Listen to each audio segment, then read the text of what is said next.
Hi. Okay. Okay, here we go. Without further ado, Hannah. We probably have to give you a clicker. What? Yeah, for the slides.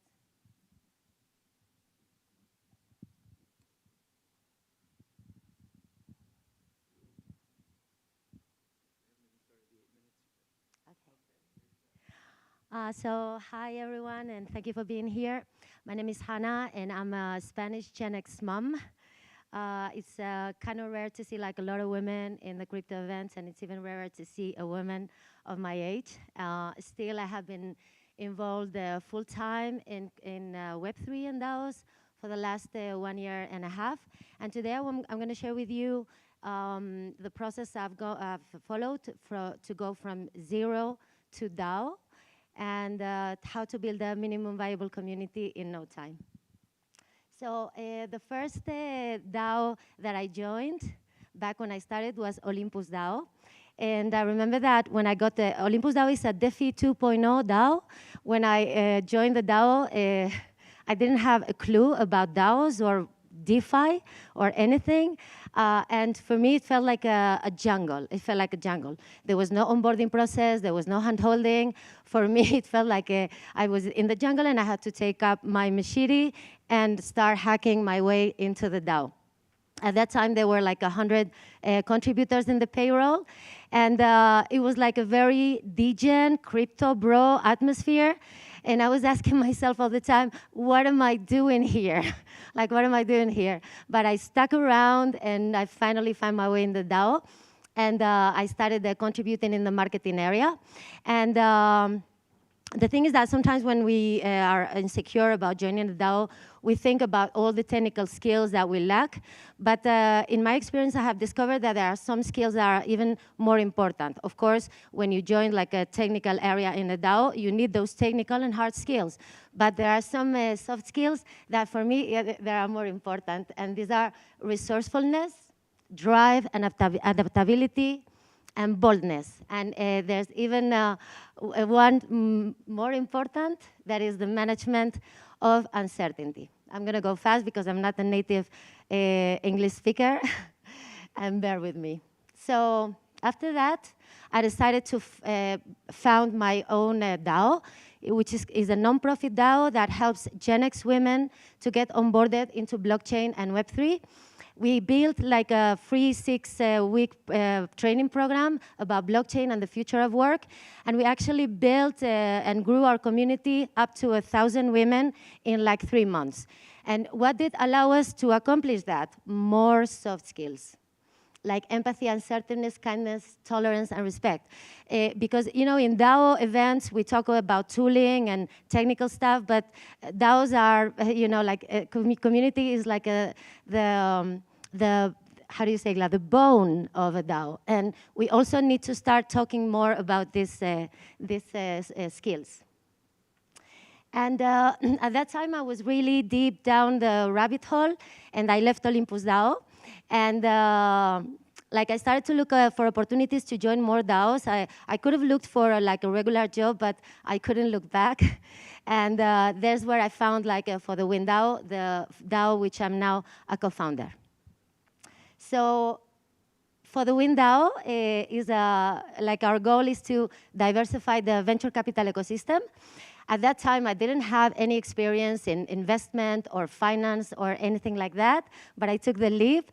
And yeah, with my current skills at that time, I could like have like a really, my work had such a great impact in the DAO that after 6 months, they offered me to be a co-founder. So we go back again to the current skills and the soft skills. And for the Wind DAO, we basically are building the future of venture capital. We are trying to solve the problem that 92% of the capital globally is invested in startups founded by all-male teams. You have like all the problems here.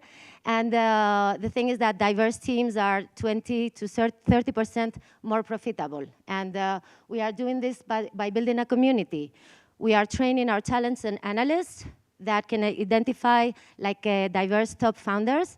And then we connect them with forward-thinking investors. If you need more info, I'll be there I will be later there sharing more about for the win DAO. So, like to solve this problem, we knew that we needed to build like a strong community.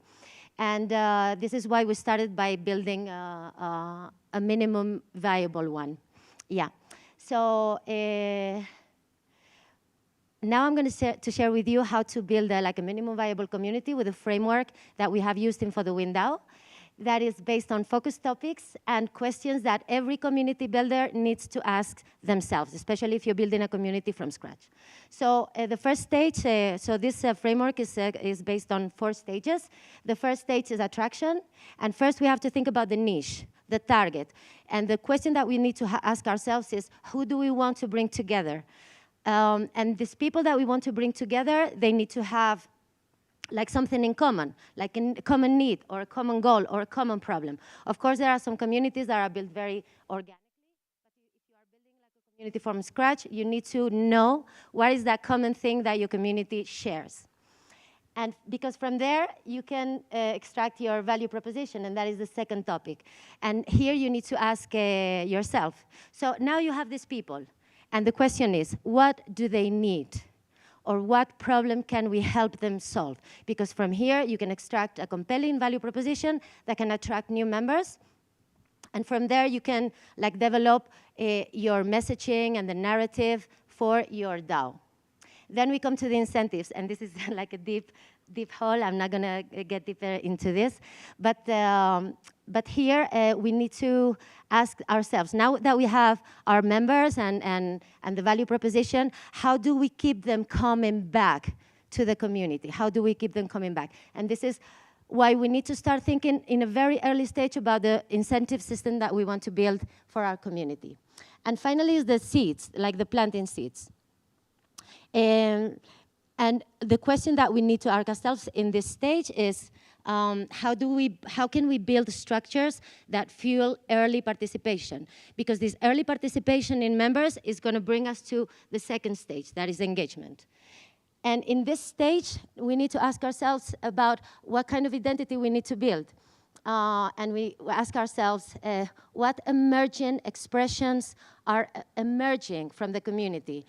The badges, the rituals, the language, because those expressions of the identity are going to help us build belonging. And here we ask ourselves, what can we do together? What spaces and what activities and projects can we build together? And that is going to build a lot of sense of belonging. That brings us to bonding. I'm going to go really fast. I could give you like examples of everything and how we've been doing this in for the win DAO, but I don't have time. I'll be around if you want to ask. And the bonding, and the bonding, the feeling of bonding is so powerful. And because if you cannot bring your members to feel this belonging and this bonding, your community will be a strong one and a solid one that will overcome hardship and difficult times. So then we get to retention. We have our members engaged and everything. How can we keep them? Then we have to identify the key players, and we need to ask ourselves, who are the members who keep showing up, and how can we build these leadership structures to give them like ownership and responsibility? The contribution systems, we need to ask ourselves, how do we know how they are contributing? And for the win DAO, we are using like a simplified version of Scrum. We are working in monthly sprints, and we use DWork to know like the type of contribution that every contributor is making. Then the rewards, and we have like the liquid rewards that allow you to pay for rent and for your food, and then we have the ownership rewards. We tend to think that with the liquid rewards, our members will leave the DAO, but you have to think that if your members of your community leave the DAO because you cannot give them liquid rewards, you are not building a community. You are building something else. So we also have to focus on these ownership rewards, because you know there's nothing more powerful to let people and your community members feel that they are taking an active part of building what you are building. And then the leverage. And this is like to ask yourself, how do we like foster the activities that add a lot of value in the community, and then like reduce the activities that don't add value. And then quickly we get to the growth. And I'm not going to explain anything about this stage because it's very obvious, like visibility. How can we make our community visible to others? Ambassadors, how can we equip our members so that they can share our mission and tell others about the community? And then the partnerships. And this is like the 4 stages that we have used for the DAO, and how we have built our minimum viable community very quickly. We don't have like a really big community. We have like a small but strong engaged community that allows us to move forward and accomplish our goals. And we are now fundraising, and we also are open to welcome new members through our NFT membership. And yeah. This is our website, and thank you so much. And I'll be around if you have any question about this. Thank you so much.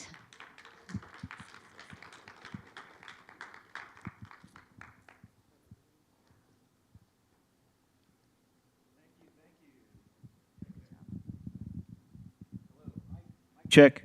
There we go. Okay, thank you, Hannah. Awesome, awesome. Do we have Jacob? Okay, am I pronouncing that correctly?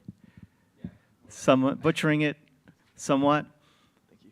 All right, well, come on up, and looking forward to hearing your talk. And then let me just let you know, for everybody, please scan. If you scan this is part of a partnership with ThriveCoin. They have a very special announcement this evening around 5:30 when we're doing our wrap, just before we go into the big party tonight. These will get you, based on your participation, you get a certain number of points for each session that you attend here, and that will impact your chances in the raffle for valuable NFTs and other prizes. Hello. Hi. Hi, everyone. I'm Jakub, and today I'd like to talk about the broader meaning of decentralization in AI. So this is the outline of today's talk. First, we're going to talk about what decentralization actually means in the context of AI, and then we're going to dive into specific topics like decentralized computing, data. Then we're going to talk about decentralized model building and workflows, which is at the core of what we're developing at Algovera. And lastly, we're going to discuss the significance of decentralized AI within AI research and DeSci. The core of our 3 is decentralization of both different technologies and societal artifacts, and the same goes for decentralized AI. Here I've broken the problem down into 3 categories, which we're going to dive deeper into in the coming slides, namely the infrastructure layer, i.e. how is the model trained? Is it trained on one GPU cluster on AWS, or is it trained on a distributed network of devices that have some kind of consensus mechanism that maintains data privacy and security? And similarly for data, is it stored on just one server? Is it stored on IPFS? Who has access to it? And so on. The next category is engineering, which I would further subdivide into model development and deployment. Model development in this case relates to the way that data scientists and developers use the underlying infrastructure to build new models and products. And model deployment is both about how the infrastructure is used to deploy AI models and also how the end user is interacting with the AI models, which is related to topics like composability, workflows, and rethinking the AI business model altogether. Lastly, we have the societal impact of AI decentralization, which I would further divide into the human-AI interaction and into the pure research category, as in how can the decentralized AI stack help increase research output, collaboration, and participation in the AI and DeSci community. So let's take a look at these sections more closely. Decentralized computing is currently one of the most rapidly advancing parts of decentralized AI. And along with data, it's probably the most important part of the decentralized AI infrastructure because it ultimately represents a move towards a fully decentralized cloud where resources such as GPUs are more accessible to individuals, researchers, and early AI startups.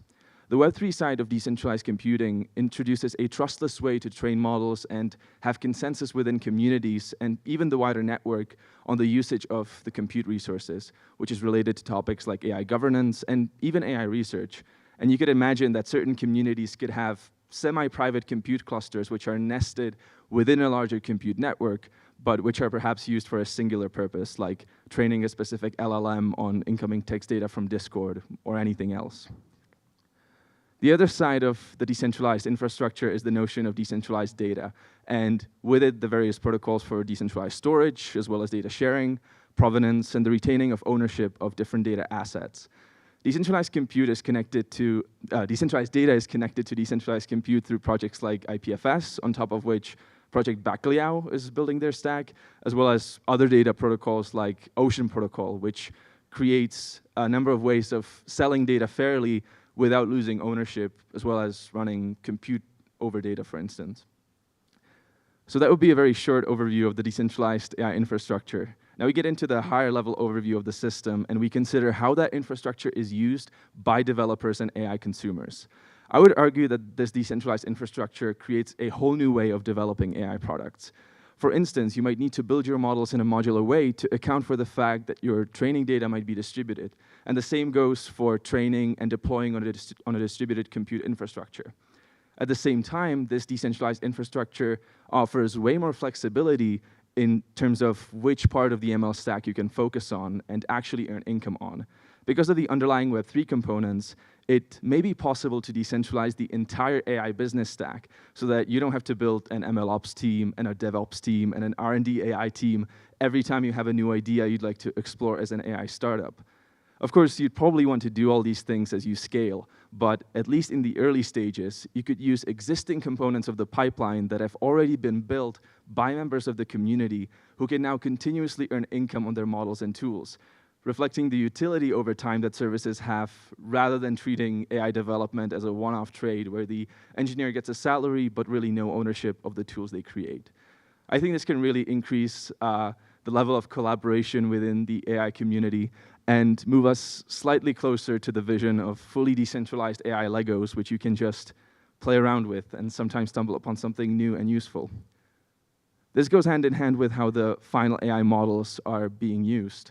When you have AI Legos, it's suddenly much easier to build many different workflows that automate tasks that would have otherwise been too complex to solve with just one AI model. This is at the core of the Flow platform that we're developing at Algovera, which we hope can, on one hand, be a space where developers can add many different workflows and get rewarded for doing so, and on the other, a space where users can easily use these workflows in their day-to-day lives, or easily create new ones from the available components. In the last minute, let me quickly go over what this might mean for AI research and DeSci. I'd say the two biggest value adds of decentralized AI to DeSci, which includes fundamental AI research as well, is the decreased barriers to entry in terms of the cost of training ML models, and also an increased incentive to collaborate across domains where data privacy is a fundamental concern. So less grant funding is being spent on acquiring data or training ML models, while at the same time, researchers are more incentivized to collaborate. The other consequence of the decreased barriers to entry is that more grant funding can be spent on topics within AI that aren't currently as developed because they don't perhaps have the clear-cut commercial applications that make them attractive for grant funders. And this could equally well be a consequence of just onboarding more people to DeSci and Web3 and incentivizing them to collaborate. Basically, I'd say that decentralized AI, same as DeSci and same as Web3 in general, has the potential to greatly accelerate and democratize the process of scientific discovery, which I think is pretty exciting. With that, I'd like to thank you all for your attention, and if you have any questions, I'll be also hanging around, or message me on Twitter or on the Algovera Discord. Thanks a lot, and enjoy the rest of the conference.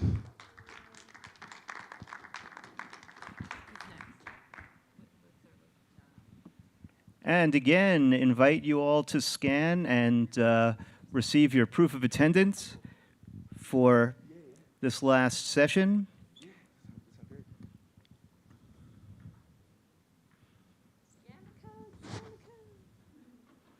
And next up, we have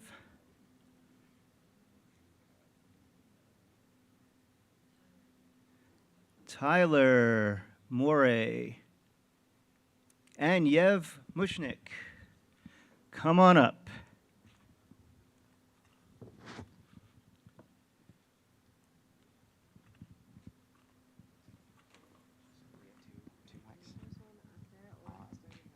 got another one. Awesome. Yes, of course. Thank you. Cool. Thank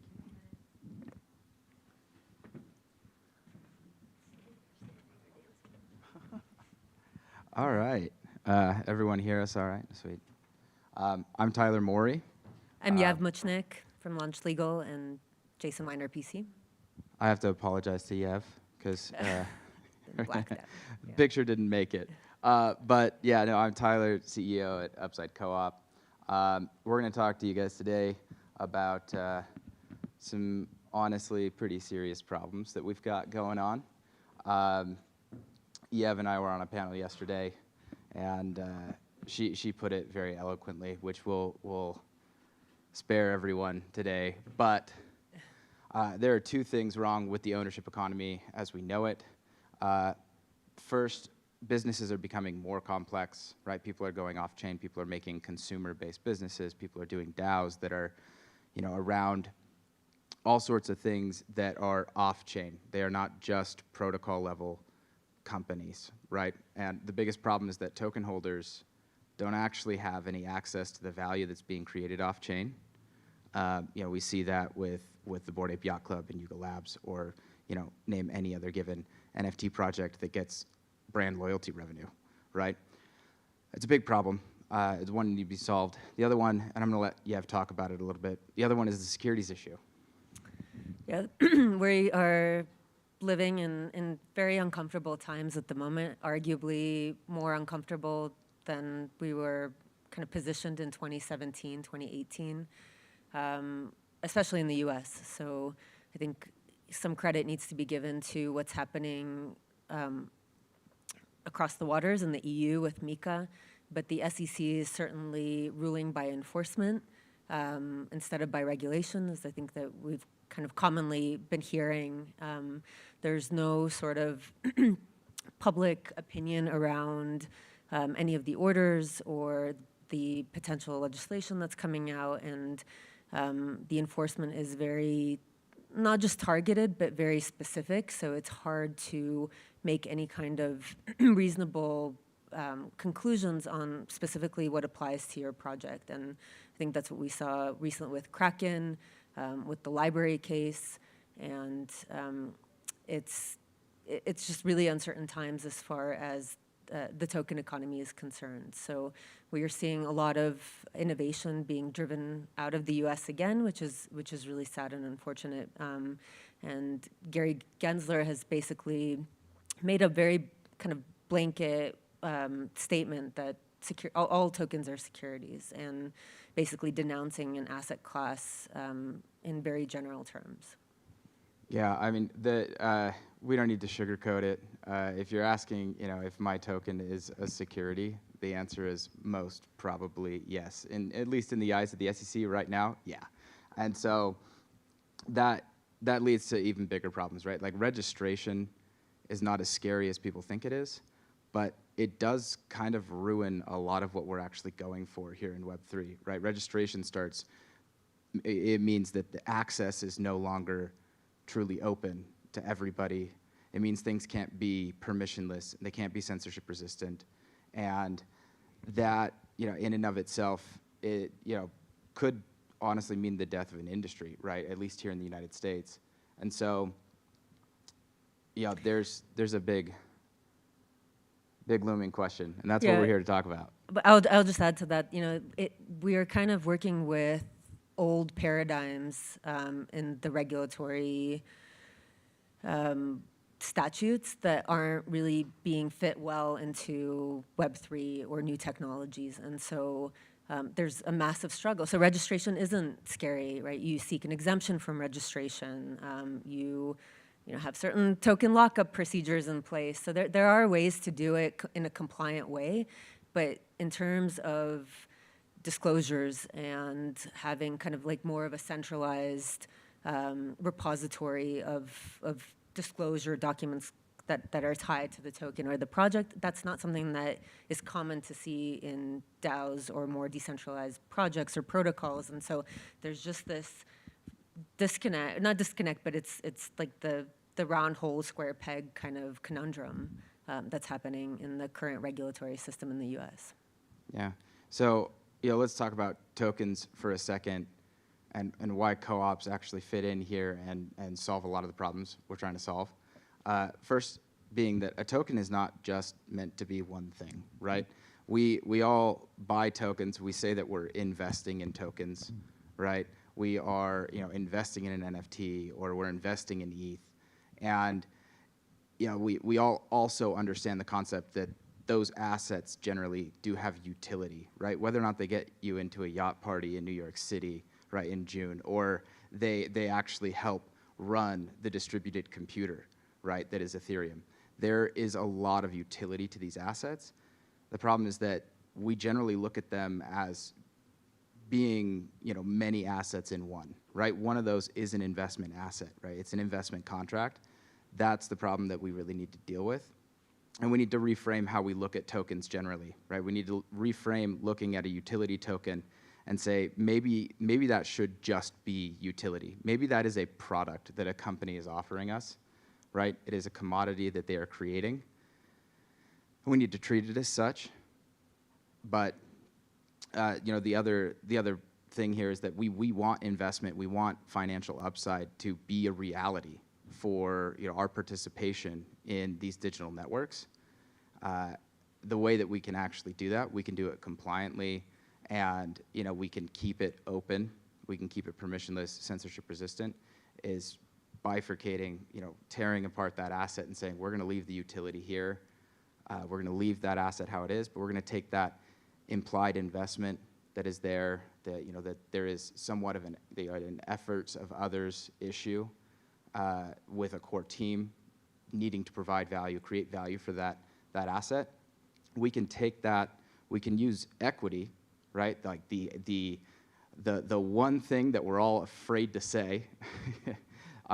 We can actually use equity in a business. We can put that, we can use a cooperative, right, to actually distribute that equity. And because what Yev was talking about, exemptions, that's where this comes into play, because cooperatives do have many years of precedent, many no action letters from the SEC later. They are not considered securities. They're considered exempt from registration. And that changes Just everything for us. a lawyer clarifying comment, Yeah.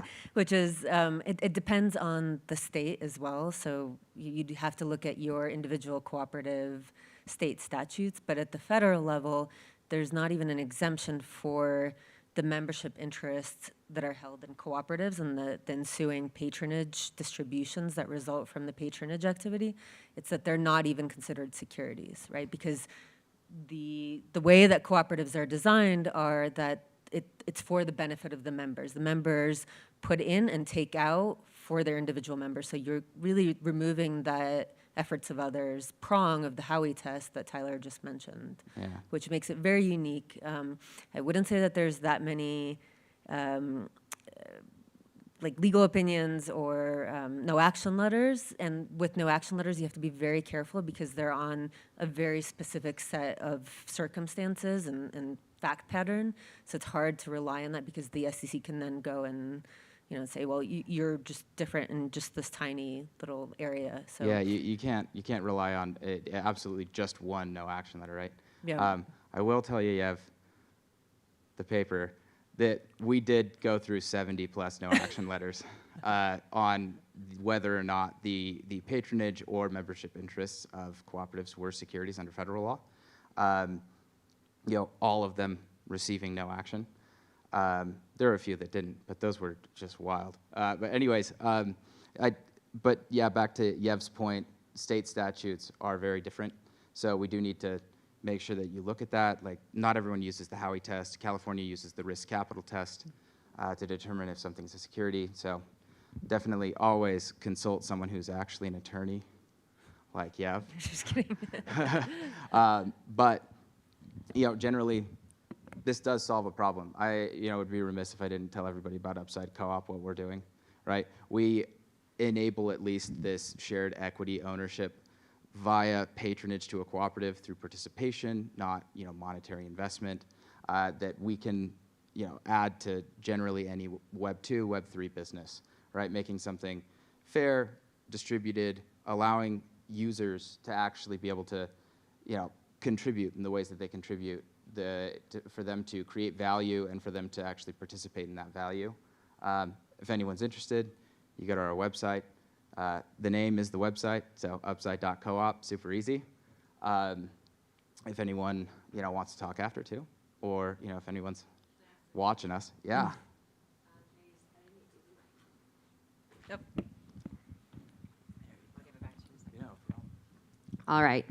So I'm looking at forming a physical community of people who would own the community as a cooperative, so like all the buildings, all the assets, and then have that community be, like the structure be a DAO cooperative. So for instance, if a member bought a membership into the cooperative, half of their money goes into building the physical structures and half of it goes into like an investment. Well, let's not call it an investment. Let's call it a community fund that is then put into things that make money, which then has like a membership dividend.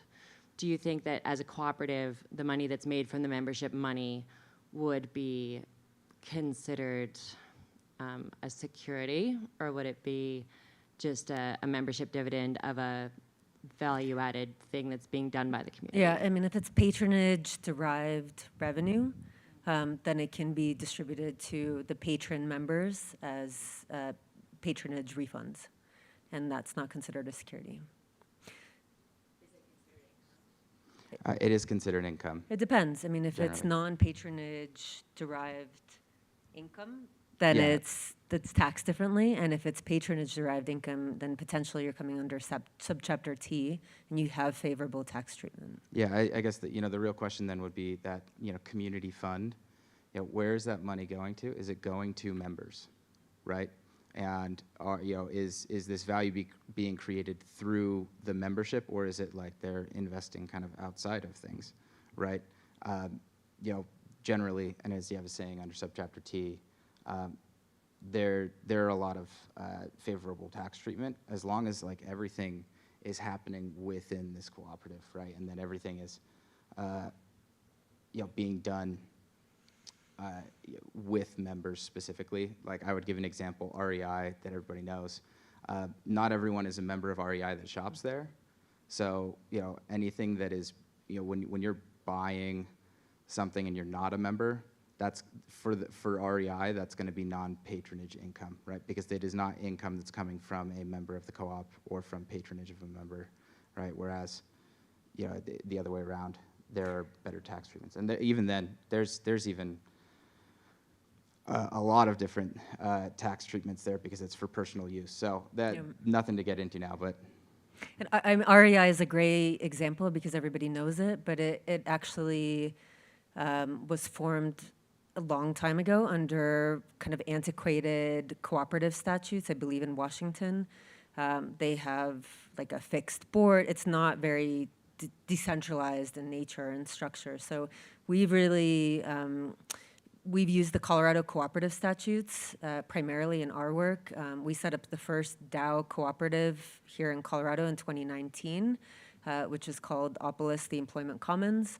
We set up Spork DAO that is kind of almost like the parent DAO of ETHDenver, and that runs on a cooperative basis. The distributions are, as a member, if you registered for ETHDenver and became a member of Spork DAO, you're entitled to patronage refunds, if there are any, and that are declared by the board. So Colorado has a particularly progressive set of cooperative statutes that make it really easy to operate in a decentralized manner, to do on-chain governance, to point out to like a proper DAO, and we've had a lot of success with it. So, I love Colorado, but I'm going to throw in a little bit here for Washington too, because Washington did adopt the Limited Cooperative Association Act.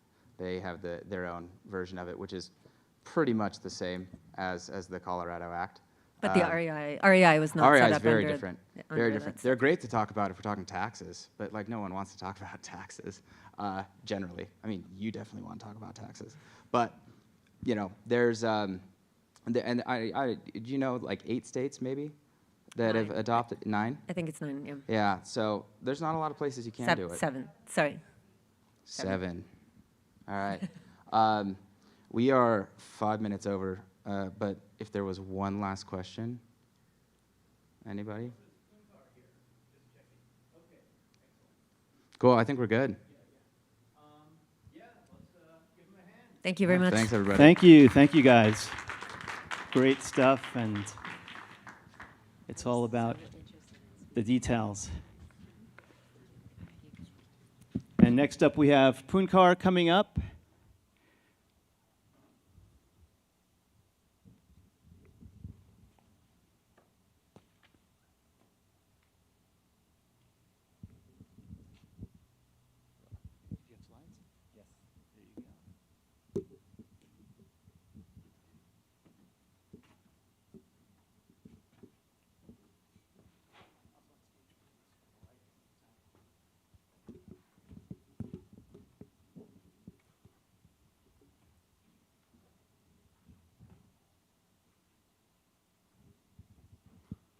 Perfect. So good morning, everyone. So we will start with warm-up question. So who is actually working for DAO? Please stand up. Working for DAO. Any DAO. Just a DAO.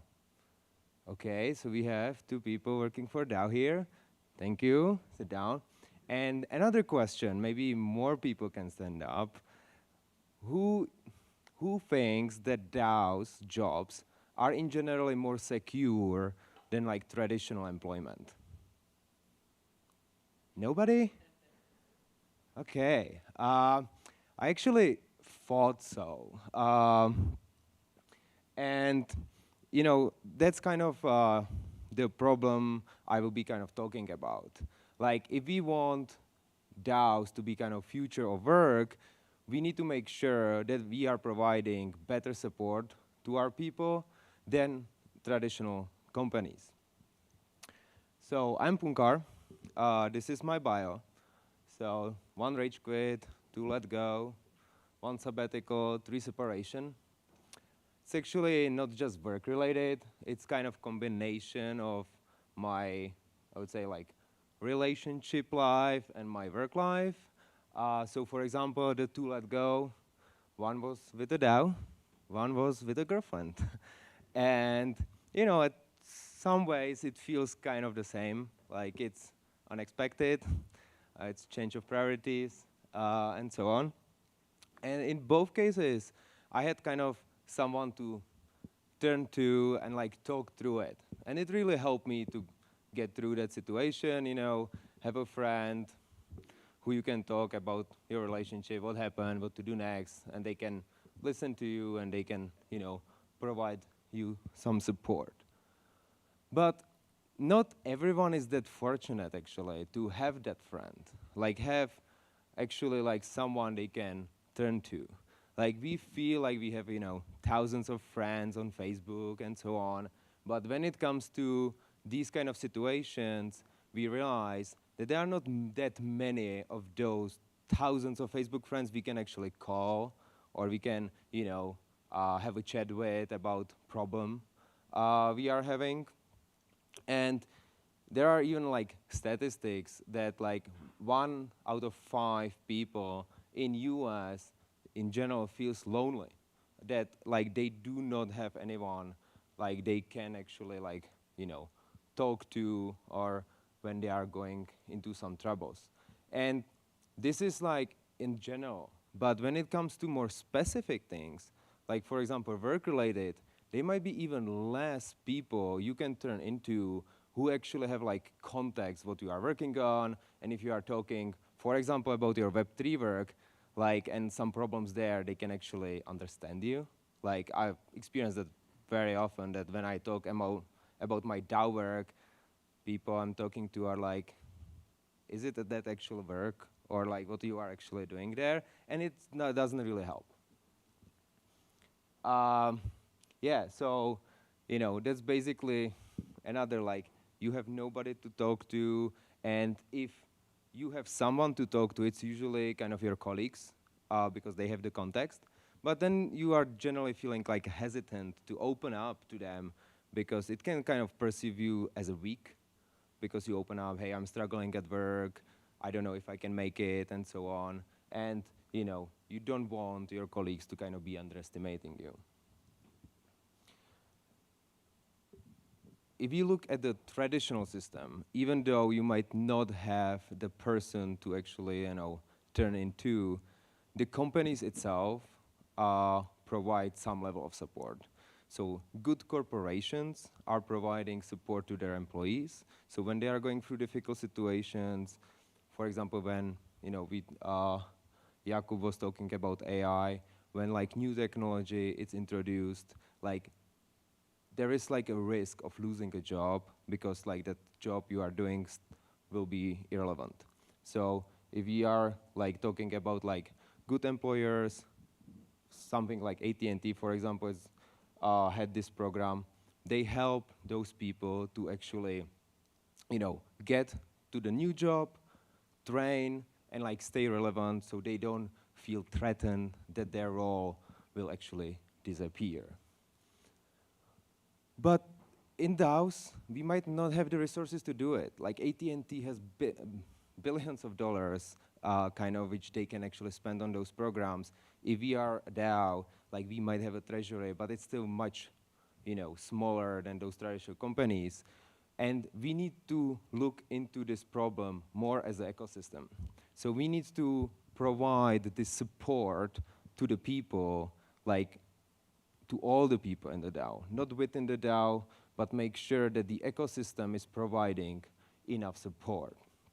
Because when we are thinking about it, like when people feel threatened, when people feel insecure, like when their mental well-being, it's just not good, like first, that's the fact that like they don't have great mental well-being, it's bad by itself.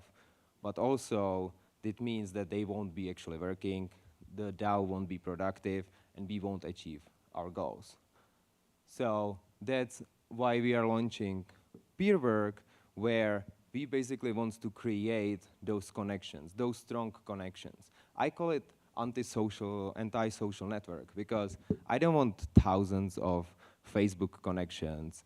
I want just like 1, 2, 3 connections which I really can rely on. And when something is going wrong, there is that peer who has the context, who I can talk to, and they can talk to me, and we can provide to each the support. And when something is going really bad and we need more like a professional help, of course there will be some integration on top of it where you can have professional coach, you can have professional psychological help, and so on, so forth. So if you like the memes I had in my presentation, I left some on the table there, so you can take it. Please, you can scan the QR code and sign up.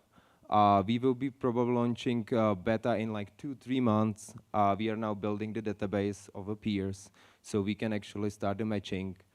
And we hope that we will improve the working well-being in the DAOs.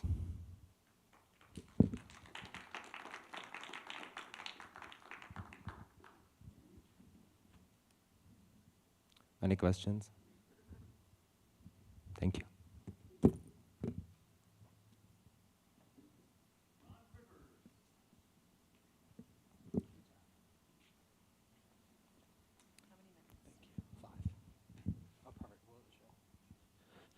Good morning. Okay, perfect.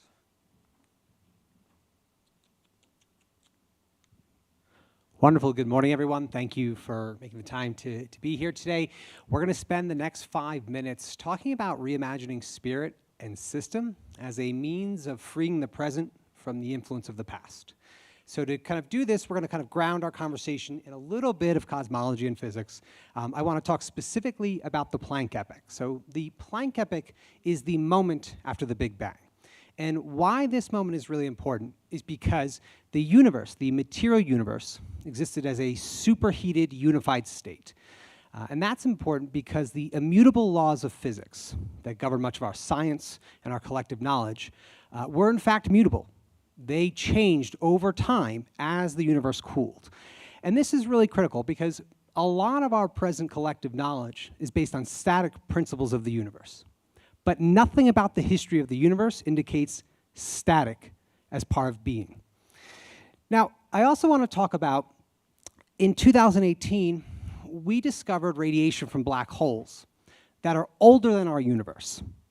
And essentially, this led to a consensus amongst the cosmology and physics community that we are one of sequential universes. There was a universe before ours, and there'll be universes after ours.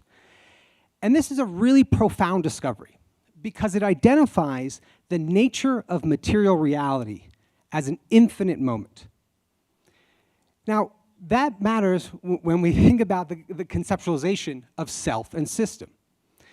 Okay, so I argue in the book Self-Actualization, I didn't introduce myself, I apologize. I'm the author of Self-Actualization in the Age of Crisis. I'm also the founding member of Spirit DAO. I brought books, please take some if this is of interest. And I argue that these kind of recent revelations in cosmology and physics identify a single truth.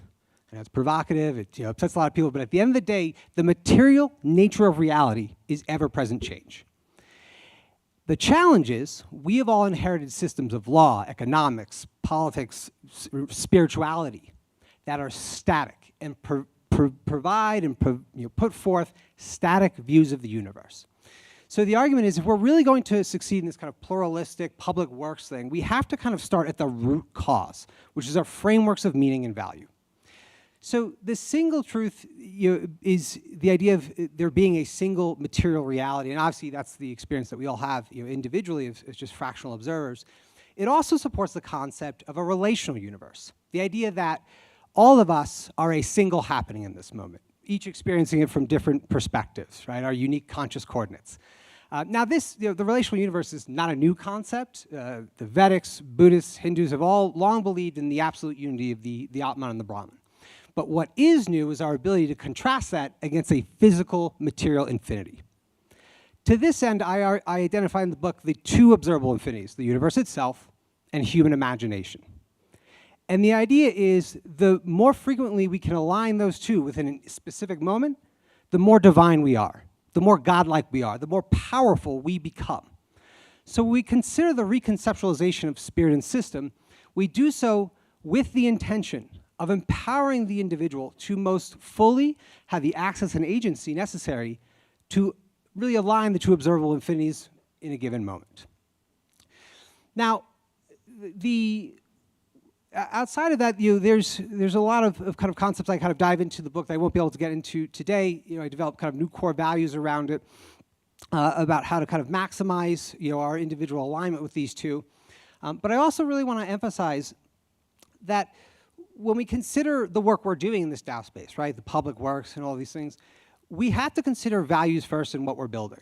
So whether those are the values you're creating on your own or the values you might take influence from the text, I mean, it's a good starting point.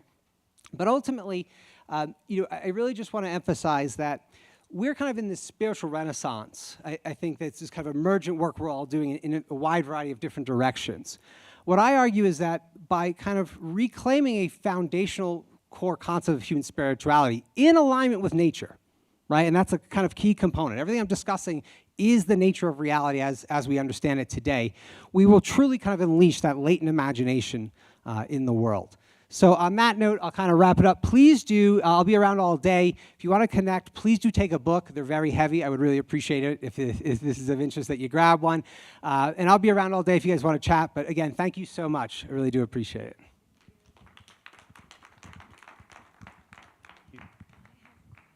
Thank you, thank you. Thank you, thank you, thank you, thank you. Is Preetnam here?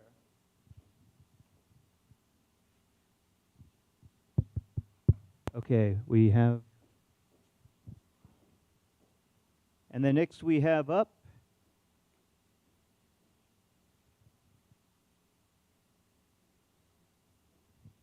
Kyler Wandler. Okay, we're going to catch up on time, get back on schedule. Nicholas, I know Nicholas Ansinger is here. Thank you, Nicholas. Just grab a mic from the one of the chairs up front. Oh, there you go. Perfect. Mara's got it. Thank you. Does this work? I go back and forth? There we are. Great, hey, great to be here. My name is Niklas. I'm the founder of Infinita VC. I'm here to talk about network states and how they can unleash a new wave of technological progress. Does everyone know here what a network state is? Have you heard of it before? No? Who doesn't know what a network state is? All right, so there's a book last year by Balaji Srinivasan, the former CTO of Coinbase, partner at A16Z, who talked about a network state as a highly aligned online community that crowdfunds territory in the real world and eventually gets diplomatic recognition. I have a bit of my quibbles with the concept. I like the book, but I'm here to tell you, you know, when people that read Balaji often think, oh, that sounds like a very utopian dream, right?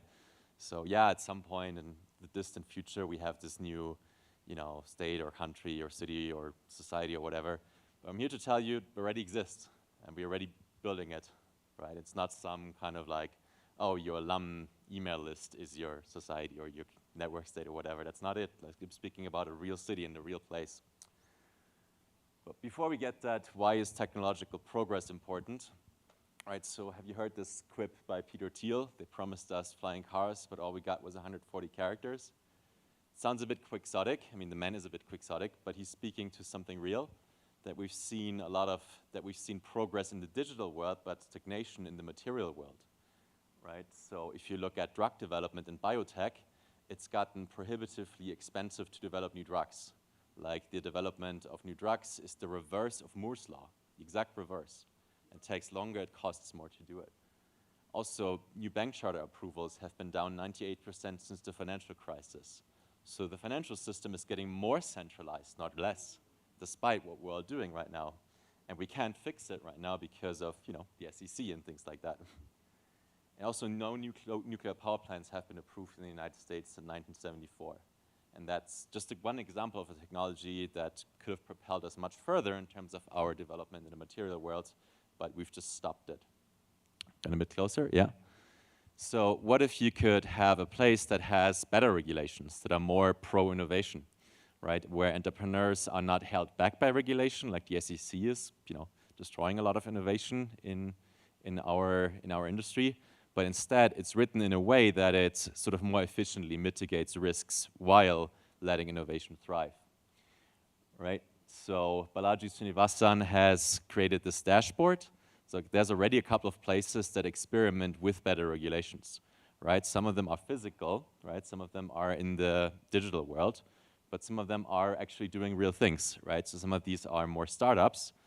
And there's one in particular that I'm living in, right? It's called Prospera. It's on a Caribbean island that's called Roatan. It has direct flights from Denver. It's seasonal, right? So flights from Denver are a bit more rare, but there are also direct flights from Miami, from Houston. So it's very possible to get there. It has an international airport. 70,000 people live on the island. Prospera has about the territory of Monaco. That's the residential tower they're building right now. I'm going to move into that. So it has territory, and it has an extremely innovative set of regulations, right? So instead of you being under the jurisdiction of someone who decides what you can do as a business and what you cannot do, you have regulatory flexibility. You can adopt the laws that you need for your business while you get liability insurance and agree to binding arbitration, right? Fraud is not okay, and there's laws and common law to mitigate against that. And there's already companies that are building, right? So MiniCircle is also from the DSI space. They're a biotech that does gene therapy, gene delivery, right? So they're doing clinical trials right now on the island, and you can come there and get like very advanced follistatin therapy and in the form of medical tourism. Sechat is a bank that got a bank charter approved in less than 1 year, instead of what's right now probably like 5 years and tens of millions, right? Aerialoop is a drone logistics company. Drones are right now regulated as airlines in the United States. So commercial drone flight isn't takeoff, right? We're already doing drone delivery there, right? So the Circular Factory is a robotic construction factory. So they can build things much faster because construction permits are just much faster. Right? So I as a VC see especially 3 industries that can benefit from these better regulations: biotech, hard tech, and digital assets. I'm not going to talk too much about that, but it makes all the difference. It can be a 0 to 1 advantage, right? So in biotech, you have to do research and clinical trials for 10 years before you sell to a single customer. Like, that's crazy. So that's what we can overcome and are already overcoming. right? And because I know how I sound when I read about Prosper for the first time, I'm like, that sounds too good to be true. This can't be real. Until I visited it last April, and I spent 4 months there, and I was like, oh my God, this is it. And it was like a really, really great community. Many of them are local Hondurans for whom it means a better life, right? Because the environment to do business in their country is not very good. So we're building like a real startup society of entrepreneurs and of builders, and I invite you to join and come and see for yourselves whether you don't have to trust my word. There's conferences that I'm organizing, one on healthcare and one on DeFi. And this April and in this May, I'm organized at least 4 more this year, right? So this year is going to be a really good opportunity to, come see it for yourself and shape how we build the community there and unleash a new wave of technological progress. So thank you very much. Thank you. Thank you. Can I ask a question? Yeah, sure. Are there families living there with children, and what kind of education stuff do you have going on there? Yeah, so there's a Montessori school right now with 32 children, right? So including some children from some local families, including the children of the founder. It's very family friendly. I plan to have a family there.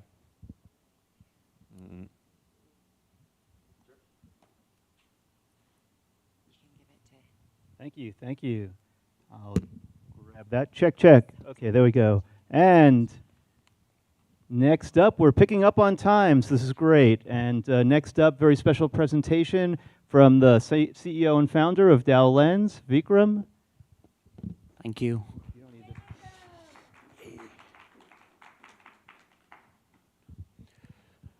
Good morning, everyone. Quite a special day. We are announcing something which is at the intersection of AI and DAOs in the next 10 minutes as well. But I'm just going to set some context for whatever we have built here. I'm Vikram. I'm the co-founder and CEO of DAO Lens. And DAO Lens for you, in one simple statement, is a group of people who work with communities to build hyper-custom solutions. We package it as a part of our offering only if it aligns with the broader group of people that we work with. Otherwise, we have solutions built for communities that are so specific that it doesn't probably even show up on our website. Today, we are going to talk about the broader range of solutions that are available for anyone out there who comes to our website to leverage. And when we chat with you, you'll realize that there is way more that we could offer. So those are conversations that can only happen one-on-one.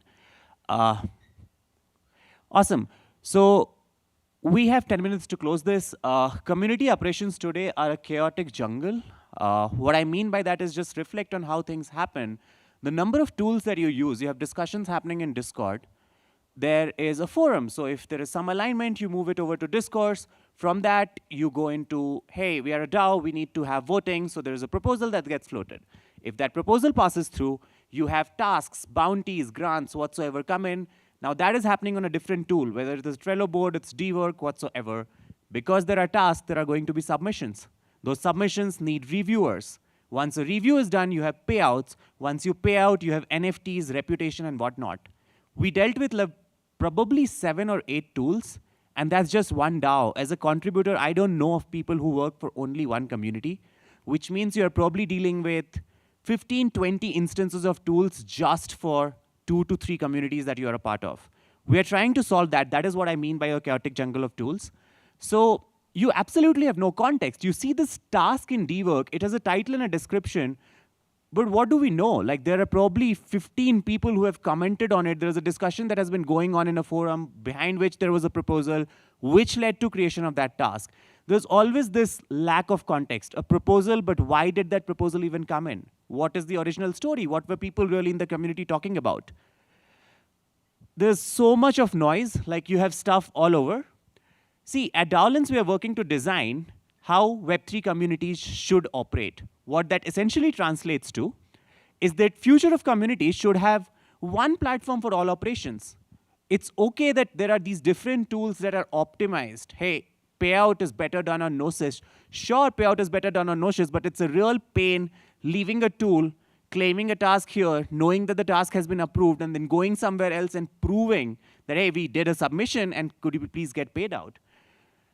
Future of communities should have no noise and all context. I just laid out the example, which is like, hey, instant access to information, which is like super personalized for me. It tells me what is relevant to me. Discord is so noisy. I don't even know how many dots and icons and numbers I see when I open my Discord. It just like creates this sense of anxiety in you. Future of communities should have cross-DAO insights. This is something which nobody really talks about. It's okay for a DAO to think that the world starts and ends where the Discord starts and where the conversations end. But for a contributor, I am really jumping between 5 communities. And if I'm jumping between 5 communities, I don't care about just what's happening within one community. That is what we mean when we say, hey, I'm applying for a grant in community A. Could you also tell me that whatever I have written is better suited as an application for community 3, right? Future of communities should have reputation on-chain, on the go. That's again like, hey, I have done a good work in, let's say, Bankless. Now, do I have to again prove my worth? Because today you can't really read reputation across communities. Reputation built in one community is only valuable across one. And it's so tough because there are like countless number of reputation management tools without the ability of transferring reputation in one chain to the other. Future of communities should essentially have DAO Manager, which is, we call it the smartest community management platform built ever, and I'm going to now talk about features one by one. DAO Manager isn't built in a way. What you see on the screen here is that we have discussions, tasks, bounties, projects, events, proposals, document, courses, grants, and 30 other things, which are like modules. Consider it like a socket box, so you have a manager and you can plug in these different modules in it. You want to do task management, plug it in. You want to do courses, plug it in. You want to do partner promotion, plug it in. You don't deal with discussions, take it out. You don't like doing events, take it out. You need all the events of your calendar across your DAO, like 30 events that are happening across subpods, visible in one place, show it here. Essentially, we will talk about everything in here one by one, but when we say that you don't ever miss context or everything is linked with everything, just look at the example here. You see this, there is a proposal here saying should start the process of creating new website designs. And there's a vote that's happening here. You see who's voted in. But on that, there is linked on-chain proposal. And that linked on-chain proposal is also indirectly linked to a task or a discussion there, right? So you see that there were a bunch of people who commented on it. There are 2 proposals linked to it, 2 tasks linked to it. So you're never really operating in just a silo. You could always be better informed for deciding whether you need to vote or not vote. You have gamification inbuilt, which means, now think of it, right? Like, we all talk about access. I am the best gamer in my community. I have the maximum number of kills. What does that give me? Shouldn't I be having privileges because I probably have maximum XP points? And what essentially DAO Manager does is that we have these things which are pretty standard, which is the number of badges you have earned, which is the number of NFTs you have earned, but that essentially translates to things that you can gate. What that means is that you can go in and look at, hey, people who have a certain reputation only have selected access to certain things. A creator community could give their best creators access to merchandise, for that matter. A DAO could give the best contributors or people who have had the maximum contribution in terms of governance access to certain closed channels, which are like VIP-only channels. Which essentially translates, so this is what I was exactly talking about. When you talk about gating, Discord role gating is pretty standard. NFT gating becomes slightly interesting because we are now talking about, hey, your Bored Ape has a red cap. My Bored Ape also has a red cap. That means we belong in a guild. We belong in a community. And you can basically automate it. You can automate it based on properties of your NFT. You can automate it based on the XP points we just talked about. And you can gate every single thing. You can gate tasks. You can gate discussions. You can gate bounties. You can gate rewards. You can get whatsoever you want.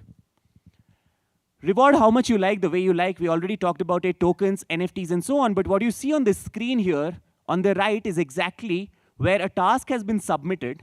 It's still happening within DAO Manager. And we are switching between desktop and mobile screens because it's operable on both of these devices. But you see there's like an approved submission and then initiate payment. Gnosis is already integrated, so that person never has to really go to Gnosis and say, hey, pay me out for the task that I did. You simply get an approval here, you swipe it through, and the payment goes automatically. You can, in fact, automate it because there are tasks that get verified automatic. Like if you are supposed to post to Twitter and you're supposed to earn certain tokens in lieu of like posting on Twitter, that can be automated as well. Don't take your grants program for granted. We have lately started working with a bunch of collectives for creating a standard for what should the grant management protocol per se be. What that essentially means is I, as a contributor, am applying for a grant, let's say in L1, and I'm trying to draft it to the best of my capacities, but I may not really know what will help my grant application fly. That is where DAO Manager again comes in and gives you inputs in terms of how should you really draft that application. And on the reviewer end, also because the reviewer is probably getting a zillion applications in their face, all of which look exactly the same, DAO Manager again comes and simplifies or makes it easy for the reviewer to access that much of information.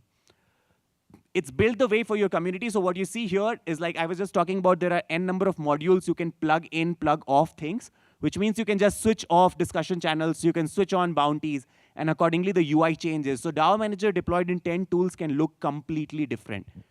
Moving on, what we have talked about is like, wow, we talked about proposals, bounties, tasks, and it's a zillion things. So many things that while building it, we ourselves realize that, okay, it's super valuable, but it's getting too much, right? And it's so much of confusion that we wanted to simplify it. And we have been having these discussions of how can we like really add intelligence on top of it, which is why we are presenting Robin, which is a first AI-powered community assistant that has been ever deployed in a DAO. And we are going to give you some demo for it. The way Robin has been deployed is that you interact with your community in a very different way. So we'll now switch over to, this is what exactly the DAO Manager looks like. My friend Yash from behind is controlling the screens, and he's going to give you a live demo of the environment. You see this is a discussion forum. Whatever we just talked about, right? Like now we have switched to the desktop mode. You have n number of things switched on here. There are things that have not been switched on, which is why you don't see things like calendar. You don't see things like grant management for that matter. But in these discussion channels, we are, for now, let's say we're in suggestions. You see there, this is a community forum. On top, there is this Robin prompt saying, hey, key takeaways, write a post to impress the admin of the community. It's just going to give you these cues. Now, when you click on that bar, it's going to like recommend you things that you could do. So it's talking about, hey, key takeaways, write a post to impress the admin of the community. Tell me 5 ideas for an engaging post. And it keeps going on and on. Yes, let's make the pick for ideas. It's going to take a while because it's going to go through the data that you have in there. But this thing can be trained for your own server. If you have a Discord, if you have a discourse, we have fortunately been able to come down, like bring down the training time to almost 5 minutes. I'm not going to lie, it was going to take us 3 days to train it for your community, which means if you bring your Discord and your discourse and say, hey, could you deploy it for us? It took us 3 days, but now we are back down to 5 minutes. And it just did, hey, tell me 5 ideas for an engaging post, right? Like now you could simply go, you see these prompts here, it says regenerate, create post, whatsoever. Now when I say create post, it is automatically going to convert the prompt that was done into a post that gets posted into the forum. If I go there, and of course, I could just simply go ahead and post it, but for now, yes, let's select this. Let's select the text, and then you see there is Ask Robin prompt here. Now you see a bunch of other things. It says, hey, you could translate it to German. You could summarize the thing that you have written. You could check the grammar, rephrase it in terms of a project brief, rephrase it in terms of a discussion. You could change the tone. I want to make it sound like formal, serious, shorter. Everything that you see here, it's totally doable. On top, Yash, actually, let's go in and build a checklist. Yes, so a checklist is more on the lines of, I just asked Robin to like build a checklist of tasks that need to be there. And now Robin is working on it. Give it a second. Checklist for using DAO Manager platform. And as soon as you say insert, it's actually going to convert all of it in the form of a task. How cool is that? Because you could totally go into projects, create checklist of stuff, and all of it is super, super, super automated. Now imagine where you could do this. Yash, could you translate once as well? Let's do English to German. I hope. Oh, awesome. So see, you could just replace the text here. You could do German to English as well. You could do a bunch of other things. And on top, let's go back to clearing it. Yes, and this thing that you are seeing, you could post it, Yash. Just go ahead and post it. Awesome. And it's out there. Now you see, this Robin piece is going to be available in every single thing. You're doing a post. You're inserting a comment. You are creating a project brief. You are creating a task. It's going to be available everywhere.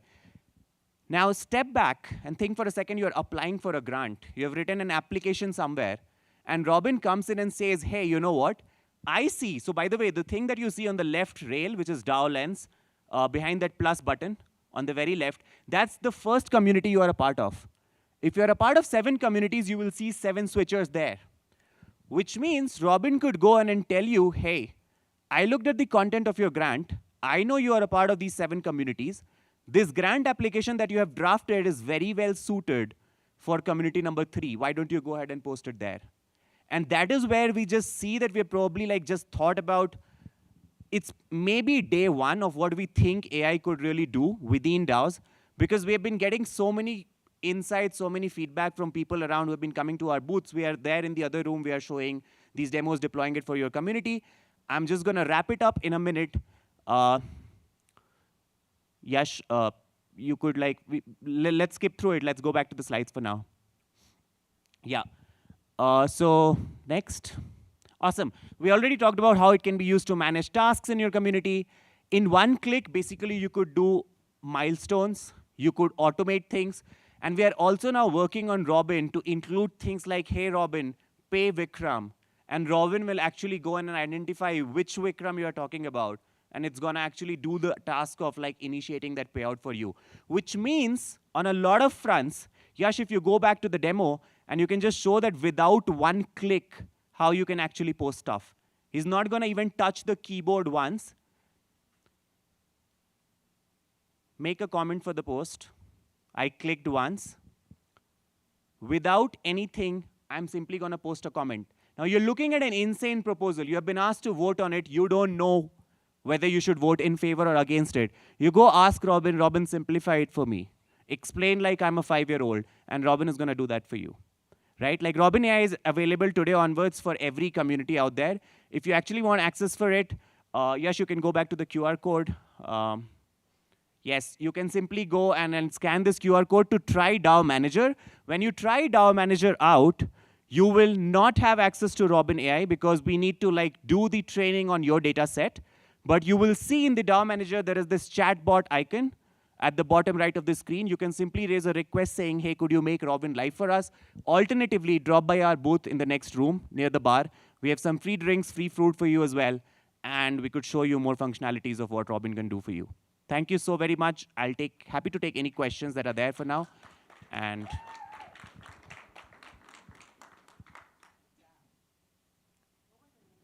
Vikram. Yes. I am available at the rate Vix_rum, VIKS_RUM. Yes, Adam.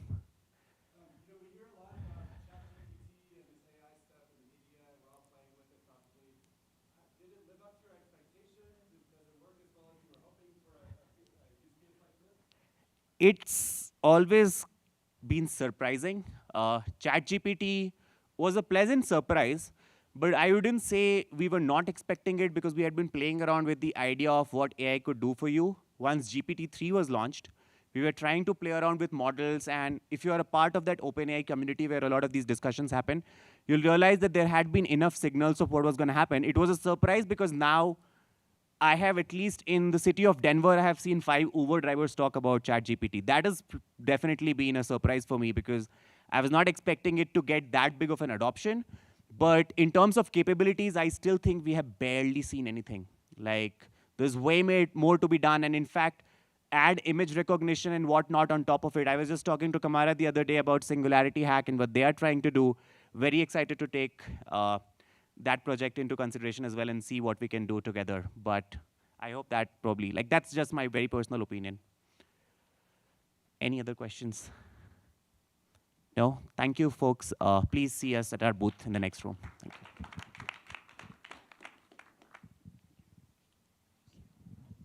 Thank you. We have Cynthia now. Thank you, Cynthia.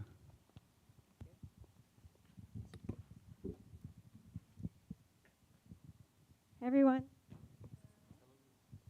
GM, can you guys hear me? Yeah? Okay. I feel like we need some energy. So I'm going to ask you some questions, and I want to hear some noise. Who is excited to be at DAODenver? Oh. Okay, that was pathetic. So let's try that again. Who is excited to be at DAODenver? Better. Okay, so you're starting to wake up. Okay. Who is excited to be at ETHDenver? Well, like both, right? Everything. Yeah. Okay. I'm going to assume you guys were all partying last night, so I'll excuse that half-hearted response. Today I'm going to be talking about DAO performance management, or what I like to call herding cats. Quick background about myself. I'm the CEO at DTravel. We're a Web3 powered travel ecosystem, and we're solving problems for the vacation rental space and giving ownership back to everybody within our ecosystem. I'm a huge DAO advocate. I've been in a bunch of different DAOs, and then I also have been in the Web3 space building since 2017. I had a GameFi app before GameFi was a thing, and I live full-time in an RV and have been a nomad since 2017. So today we're going to talk about some of the challenges that are facing DAOs really quickly, some solutions, really short presentation, so can't get into a lot, and then how to think about DAO performance management in terms of measuring, and then how to actually reward. So building a team normally is very, very challenging. Obviously, building a team is tough to begin with, but then you add in all of these unique elements for DAOs, and it makes it really challenging because you are across different time zones with people from all over the world. You have people from different cultures who speak different languages and have different expectations. You have people who have never met each other, some of who are anonymous or pseudonymous. And then you have people with different levels and knowledge of experience, not just within Web3, but also professional experience, because some people have never worked in a company before, and so they're coming to the table with a very different expectation of how they should act or contribute. So this is why I call it herding cats. Sometimes it feels like it's really, really difficult, if not impossible, to bring everybody together to successfully run a DAO. So there's two solutions I'm going to be talking about today. The first is onboarding, and the second is performance management. I'm not going to dive too deep into onboarding because there's a lot of really good content out there, and I want to save most of my time for performance management. So today when we think about onboarding into DAOs, how it works is I like to think of it as like a static itinerary. So you kind of have point A and you get to point B, and everybody's journey is the same. But what I think we need to get to in the DAO space is actually like choose your own adventure based on your role and your contribution that you'd like to have. So if you're somebody who's coming into the community, you're brand new, you don't have any experience, and you want to just be like a lurker or maybe a community member, what does that experience look like for you? It's going to be different than somebody who comes into the community who has a lot of experience, who's maybe been in the space for like years and years and years, and they want to be a core contributor and maybe even lead that DAO. So the way that you design that experience and the resources that you provide for them is going to be really, really different. And so there's two tools that I would recommend. The first is if you have your community on Discord, they actually recently introduced about 2 months ago something called community onboarding. And how it works is that you set up a series of questions and roles, and based on how people answer that coming into your community, it actually will show different channels so that, especially for people who are very new to Web3, very new to Discord, it's not like a complete gong show day one that you enter. And so that really should help with retention and making it easier for people to onboard. And again, you can customize what they see and the resources that they have access to. The second thing, which is really nicely related to the previous talk, is there's a lot of really great DAO tooling out there. Wonderverse is one of them, obviously DAO Lens is another, but really thinking about how you can use DAO tooling to think about onboarding. So whether that's tasks or bounties, you can actually customize and kind of curate that experience so that as people first start to get access to your DAO, you can actually tell them, hey, I want you to do this and this first because it's going to help you be more successful in the DAO. And then as you advance, as you unlock these other things, you're going to do these other tasks. So that's how you kind of curate that experience. Now, once you've actually onboarded somebody, how do you actually get them to be successful? And I call this the 2 Qs of performance management. They are qualitative and quantitative measures. So quantitative measure, just like it sounds, it's really about how do you measure the, quantity of work. This tends to be pretty black or white. It's pretty easy to say, have they done it or have they not? And I like to separate this into sort of like 2 categories. The first is simple. And this is, again, like very, very easy task. Did you do it or not? It's pretty binary. It's black or white. It's things like, did you join our Discord? Did you follow me on Twitter? Did you like or share this post? It's very obvious whether or not that person has done it. The second is what I call performance-based. And so how this works is if, let's say, you're a DAO and you're part of a team on the marketing side for that DAO, if your goal is to reach a certain number of Discord members, for example, by the end of Q1, then that's going to be a longer-term goal, and there's going to be criteria and KPIs set to that. So that's where it's more performance-based, and it's longer-term for that team. And qualitative performance management, on the other hand, is obviously, how good did this person do this task? This one is a little bit more challenging because it does require that somebody come in and actually assess the performance. And so this one does require a little bit more work, but this is obviously very important to the success of the DAO because you don't want people to just do things and check a box. You want to make sure that they do it properly. So some tools that I wanted to share if you are thinking about using this sort of framework for thinking about work in DAOs is on the quantitative side. Again, I mentioned this earlier, but if you have DAO tools and bounty boards, that's a really good way for you to put tasks up. And then because they're pretty simple, you can go in and check that box off pretty easily to say, this person did it, and so they're going to get credit for that work. There's also something called a KPI tracker that Uma came up with, which I don't think a lot of people know about, but it's pretty cool. How it works is that this is better for that performance-based quantitative measure that I was talking about. So for that team, using that example where you want to get to a certain number of, let's say, Discord members, and you want them to have a certain amount of engagement within the Discord channel, what you'll do is say, hey, by the end of Q1, I want to have 10,000 members in Discord, and I want people to come back at least once a week, and I want them to post at least 5 times a month. So what you can do is set those parameters up front, and then it's all done via smart contract. You have funds in an escrow wallet, and then at the end of that period, it's actually going to automatically send to all the people who are within that group automatically if they achieve that goal. So that's a pretty cool tool that I don't think a lot of people know about. And then finally, source cred.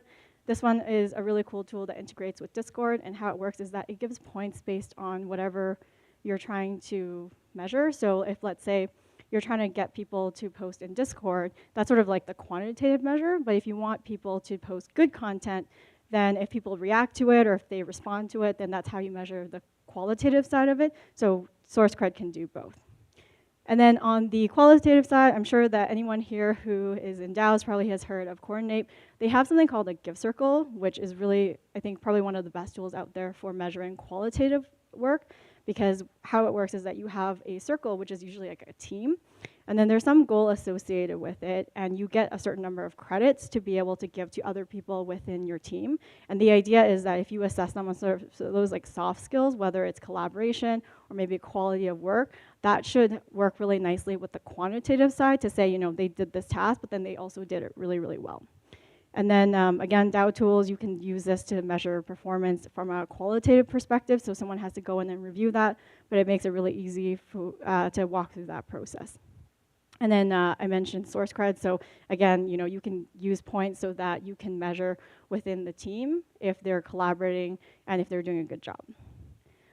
Kind of flew through that. I love talking about this stuff. This is a pretty short presentation, so if you guys have any questions or want to talk to me afterwards, here's all of my contact info. I'll be around as well. So yeah, thanks a lot, guys. Any questions?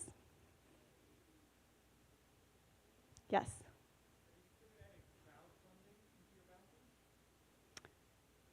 Okay, can you talk a little bit more about that? That's interesting.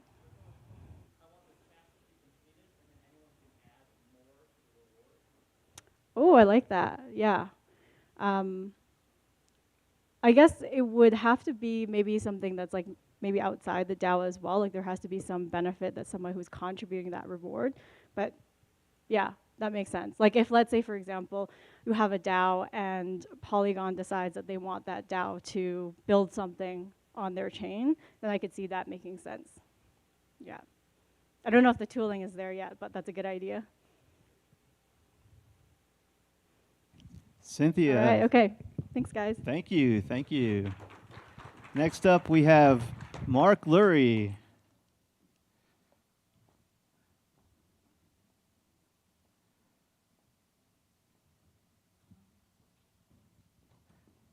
How's it going? Good to see you again. You too. All right. Oh, nice. Hi, I'm Mark. So step back and ask yourself what our greatest superpower is as humans, right? It's probably not our strength. We're not the strongest. We don't have fangs or claws. It's probably not our speed. We're slower than most four-legged animals. And it's probably not our intelligence. we are the smartest, but dolphins are the smartest in the seas and they don't rule the oceans. Our greatest strength is our ability to organize, right? Because while we're weak as individuals, we're strong as a group. We're stronger together than alone. And throughout history, organizing is what we've done, and we've used new technologies to do it. So imagine you were a hunter-gatherer in the Stone Age. You'd use flint spearheads and hunt woolly mammoths in squads. Imagine you were a Neolithic farmer in the agricultural revolution. You'd use organized religion to create shared values so you can live peacefully with unrelated individuals in cities. And imagine you were an ancient Sumerian. You'd use writing to govern across time and space in the first empires. Imagine you were an Indian craftsman. You'd speak with one voice against the power of the state using corporate personhood in the first guilds called shrenis. And imagine you're a Dutch merchant in the 17th century. You'd use joint stock companies and exchanges to create enormous private enterprises and accrue more capital towards a purpose than you ever could before. Now, in the 21st century, we have amazing new technologies. We can communicate instantly around the world, send money instantly. We have computing and AI to amplify our efforts exponentially. But our existing ways of organizing are all built on a foundation which hasn't really changed. And that foundation is trust. And that's a little bit of a problem, because as this increasing complexity keeps growing, it's built on this foundation which is increasingly brittle in comparison, right? And that's why the times when we feel the most betrayed and have the most catastrophic outcomes are when we've trusted the most, like SBF and FTX. And so DAOs are a response to this need, a new way to organize with new technologies. Now, there's a lot of ways to think about a DAO, and so I'll propose a definition here, which is a DAO is any arrangement between people whose governing rules is on the blockchain in code rather than written smart contracts. Now, there's other ways to define DAOs. Some people define them as anyone with a kind of shared treasury, shared bank account, and a cap table on the blockchain. But there's a lot of communities that don't have treasuries and don't have tokens, like a group of artists. Some people think about it as any online community that's digitally native, but World of Warcraft is that, and I don't think we think of it as a DAO. So let's use this definition, and I think one of the reasons that it's really useful is because it lets us be really precise about the benefits of a DAO in organizing, right? So I just want to give a few really concrete examples. First is ease of operation, right? Imagine you want to buy some distressed real estate or buy the Constitution that's up for auction. You have a week to open a bank account, spin up your entities, spin up your documents, get thousands of people to be investors. Like, it's just, no law firm will turn the documents that fast. No bank account will onboard you that fast. It's just hard to do legal and financial structuring ad hoc. And so you're stuck, right? But with a DAO and with rules on the blockchain, you can do this all really quickly. You can copy, paste, and deploy the code. You can configure it. You don't have to spend thousands of dollars on lawyers. Works at your speed, and you can track an infinite number of members, right? And so it's just effective. There's also compliance, right? Imagine you're trying to do business in Somalia or Venezuela or Syria, where there's really no rule of law. Like, how do you know that the management team won't just run away with the money, right? You don't. You can't trust contracts because those require courts, and there are no, functional courts. You can't really rely on the banks because corruption is endemic. It's just not a practical place to do business because trust is broken. And even in the US, imagine that Google violates a contract with you, right? You have to go to court to enforce. Like, you're really going to sue Google? Like, they'll bury you. And so you're stuck. And lastly, it can supplement existing forms of organization. It doesn't have to be the whole thing, right? So imagine you're buying a house. No one really wants to send the money first. You can use an escrow contract. Today we use lawyers or real estate agents. They charge a couple points. So you buy a $500 house, $500,000 house, you spend $10,000 on escrow.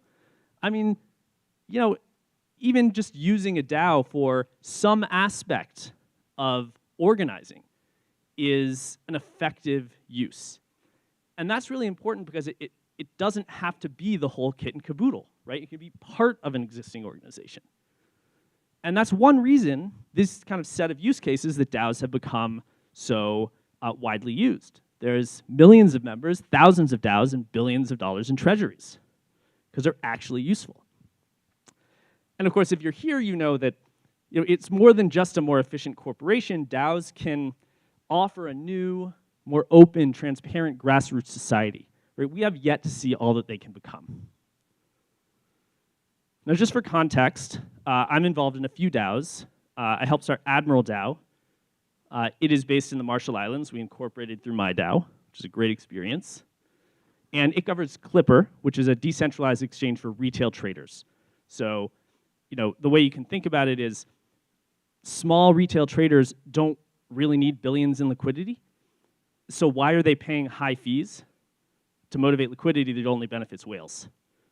Doesn't really make sense. So Clipper is designed for retail traders, and it's governed by Admiral DAO. It's also developed by Shipyard Software, where I'm the CEO. So there's other DAOs I'm involved in, the Foundation for Art and Blockchain, and a couple others. But my background is also in kind of traditional business, right? So I'm on the board of a regulated stablecoin company. I've started 2 venture-backed businesses, and I started out in venture at FJ Labs and Bessemer. And what I've realized is I think the most important and impactful thing that will come out of blockchain and crypto 100 years from now is not money, but it's DAOs. Because everything kind of comes from human organization. And the problem, though, is that the way we approach this tends to be about using DAOs to replace the traditional system, right? And that really gets in our way. I think, one, because there's a lot of learnings that we can take from the past to help us in doing what we're doing with DAOs. And the other problem is that it alienates the very society that we're trying to change. And so I kind of prefer not to think about it as a revolution, but rather as an evolution. And this is what's happened with new organizations, modes of organization that have come up in the past, right? Dutch merchants didn't abandon corporate personhood, they integrated it. And Indian craftsmen didn't abandon writing, they took advantage of it. And the first empires didn't abandon teams and squads, they integrated it. And in the same way, that's what we need to do with DAOs. We need to integrate the lessons of the past. And the way we need to approach the traditional world, is by, instead of them saying, why would you do a DAO? We need to invert the question and say, why would you not? Right? Like, do you want a management team who can just subvert corporate controls, hide money, and ignore votes? Like, that's crazy town, right? And that's exactly what we see in some entities that don't use these kind of techniques. And it's not just FTX, right? It's Madoff, it's MF Global, it's Enron. It happens again and again. Why would you not have a more compliant system and integrate it in to the entities and corporations and behaviors that you're already doing in the real world? And that's great, too, because it really expands the universe, right? There are 330 million entities today, 1 for every 24 people. In the future, all of them should, at least in part, be DAOs, right? Our goal should be to convince the skeptics that this train is leaving the station, and they're on board or they're going to get left behind, like a hunter-gatherer in the agricultural revolution, right? Or a craftsman in the Industrial Revolution. And just remember, we're at a bifurcation point, right? Society is getting increasingly complex. And complex systems, if they don't evolve, they tend to collapse, right? And so it's our job to make sure that we evolve and don't collapse. And the best way to do that is to think of DAOs not as a revolution, but as an evolution. And I hope that's the pitch that we all take out into the world to generate excitement and maximize our impact. So thank you, and if you want to follow me on my DAO journey and join in, you can follow me here. Thank you.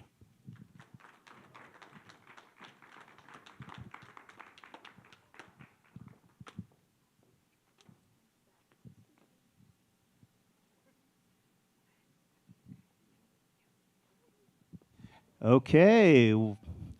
Thank you, Mark. And coming up here, we have Adam Miller, the Thriller, also a member of DAOPlanet, and it's got a presentation here and a panel following that, so take it away. All right, how's everybody doing? All right. Okay, let's start with something interactive then. So does anyone recognize any of these icons on the left side of the slide? Like, does anyone recognize the no web one? QBasic, that was my first programming language. The little man, probably, some people? Yeah, so AOL, of course. Anyways, a little bit about my background. I actually think there's an even simpler definition of a DAO that doesn't even take up a whole paragraph or a whole sentence. It's any organization that uses the blockchain for one or more, oh, thanks Siri, for one or more of membership tracking, governance, and treasury management. Okay. Now, a lot of people will say, well, I mean, you could do those things and have a CEO.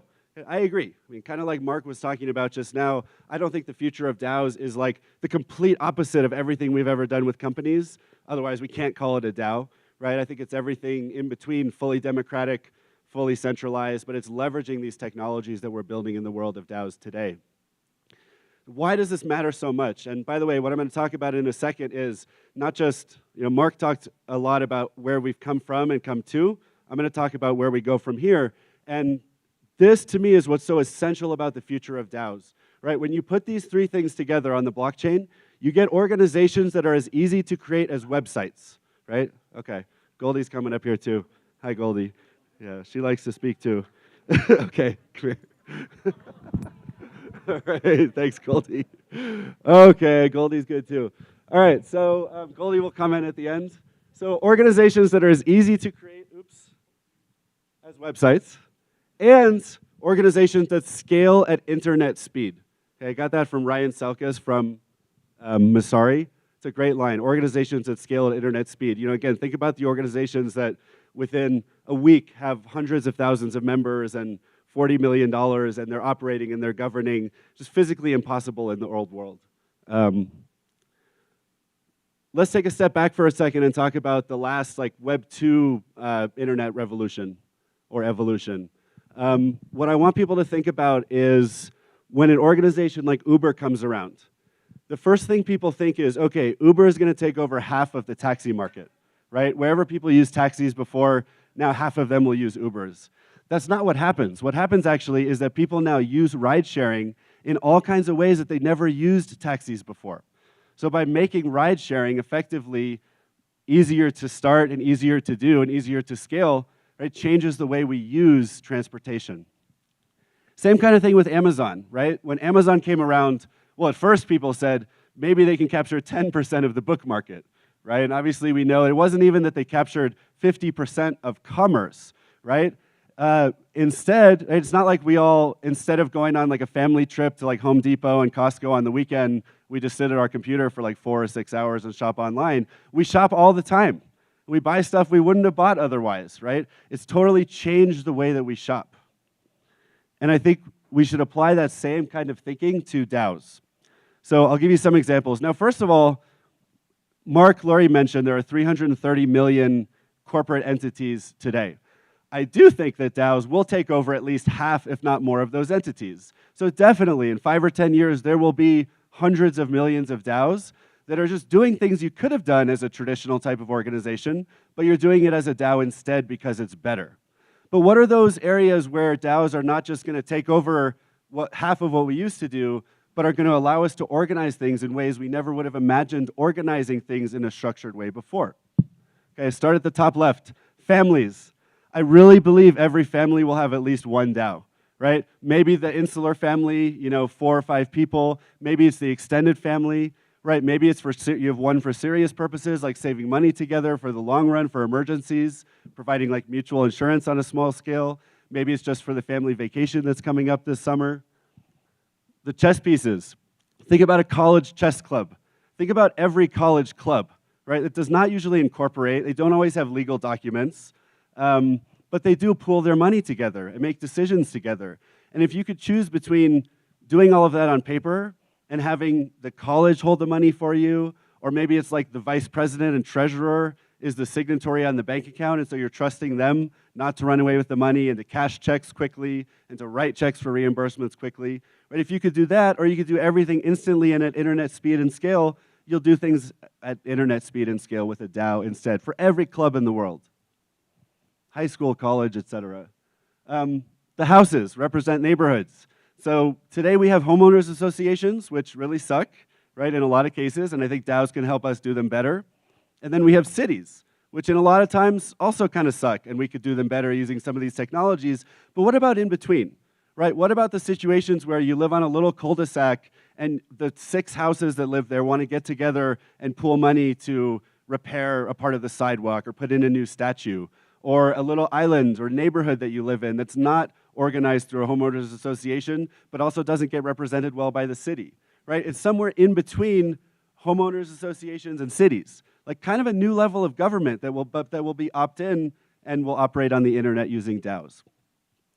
The bottom right, you have the open source symbol.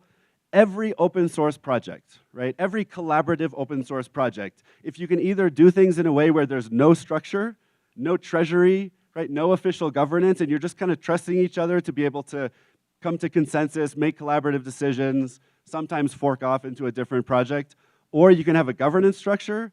You'll choose to have a governance structure and a shared treasury, and you'll want to have software that can protect itself and market itself and support itself, almost kind of develop itself by hiring people to develop it, and that's a DAO. All the way to the right is the Discord symbol, because I think what a lot of us are experiencing with DAOs today in this kind of Cambrian explosion is global online communities of some kind, right? Sometimes they're governing a protocol, sometimes they're building a project, right? People, kind of like Mark Laurie said, right? People from Nigeria and Russia and the UK and the US that meet each other in Discord and say, hey, we should start something new together. It kind of was hard to do in a structured way before DAOs. Now you can do it. But also, what about things we do just for fun?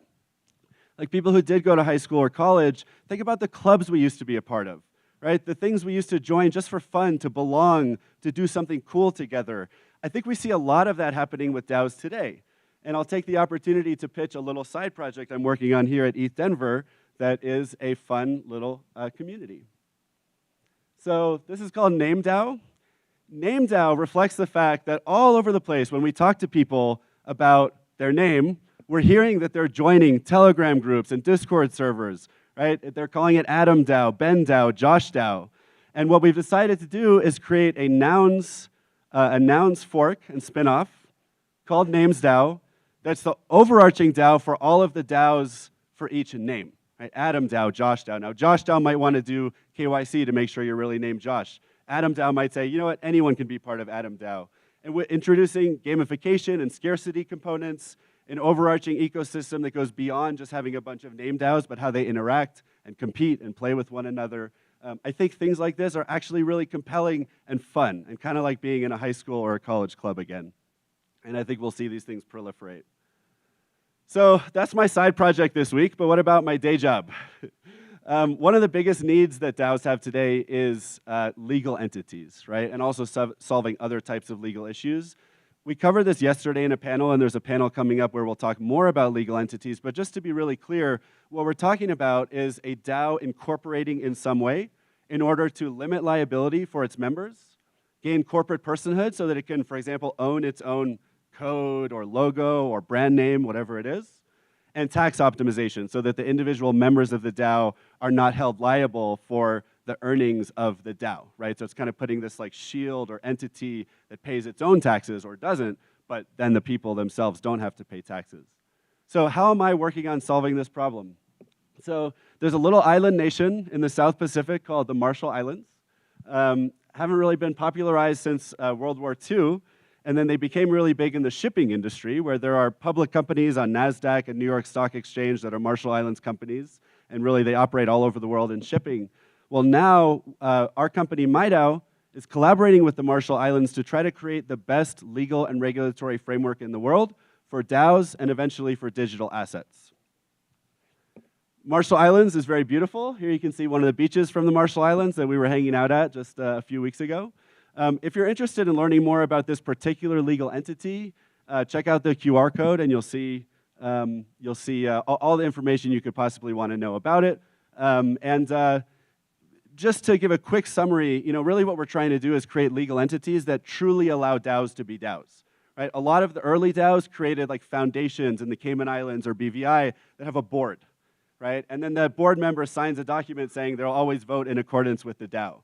But it just doesn't really fit like a true DAO. If you're really trying to be decentralized and democratic, you just don't want to have a board.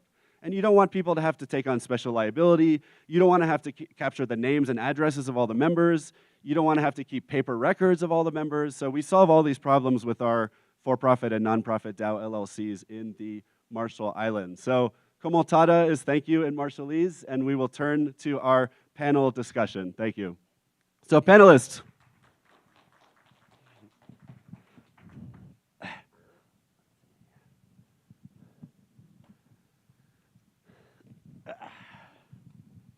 Goldie's a panelist too. Thanks, Goldie. Yeah, she's the best panelist, I agree. Yeah, it's hard to compete with Goldie.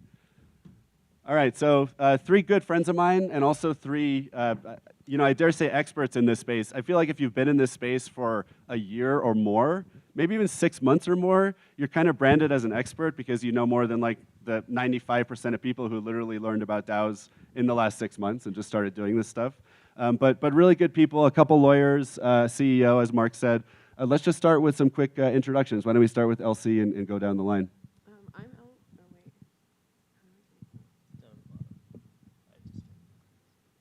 So I'm Josh Hale. Yeah, good idea. I am a lawyer while they're messing with the mic. I've been in the space for a couple years. I got pulled in, kicking and screaming because I knew nothing about crypto 4 years ago. Not really. And as I learned a little bit, as Adam said, I quickly became what others thought of as reasonably intelligent. I would never say that of myself. I think I'm okay. But I spent a lot of time in it, and I represent a lot of different clients, and I try to do things that prevent and mitigate as much risk to both clients and members and investors as possible. And I'm Josh Hale. All right, let's go this way. So Mark. I'm Mark Lurie. I come at this more from a DAO formation perspective. I've deployed products and had DAOs that govern that. And so I've had to navigate the financial, regulatory, legal aspects of implementing and managing DAOs, not from a legal background, but just from an operator perspective. I'm LC. I'm with International Blockchain Legal. We're a boutique blockchain firm that services anyone in the distributed ledger technology space since about 2017.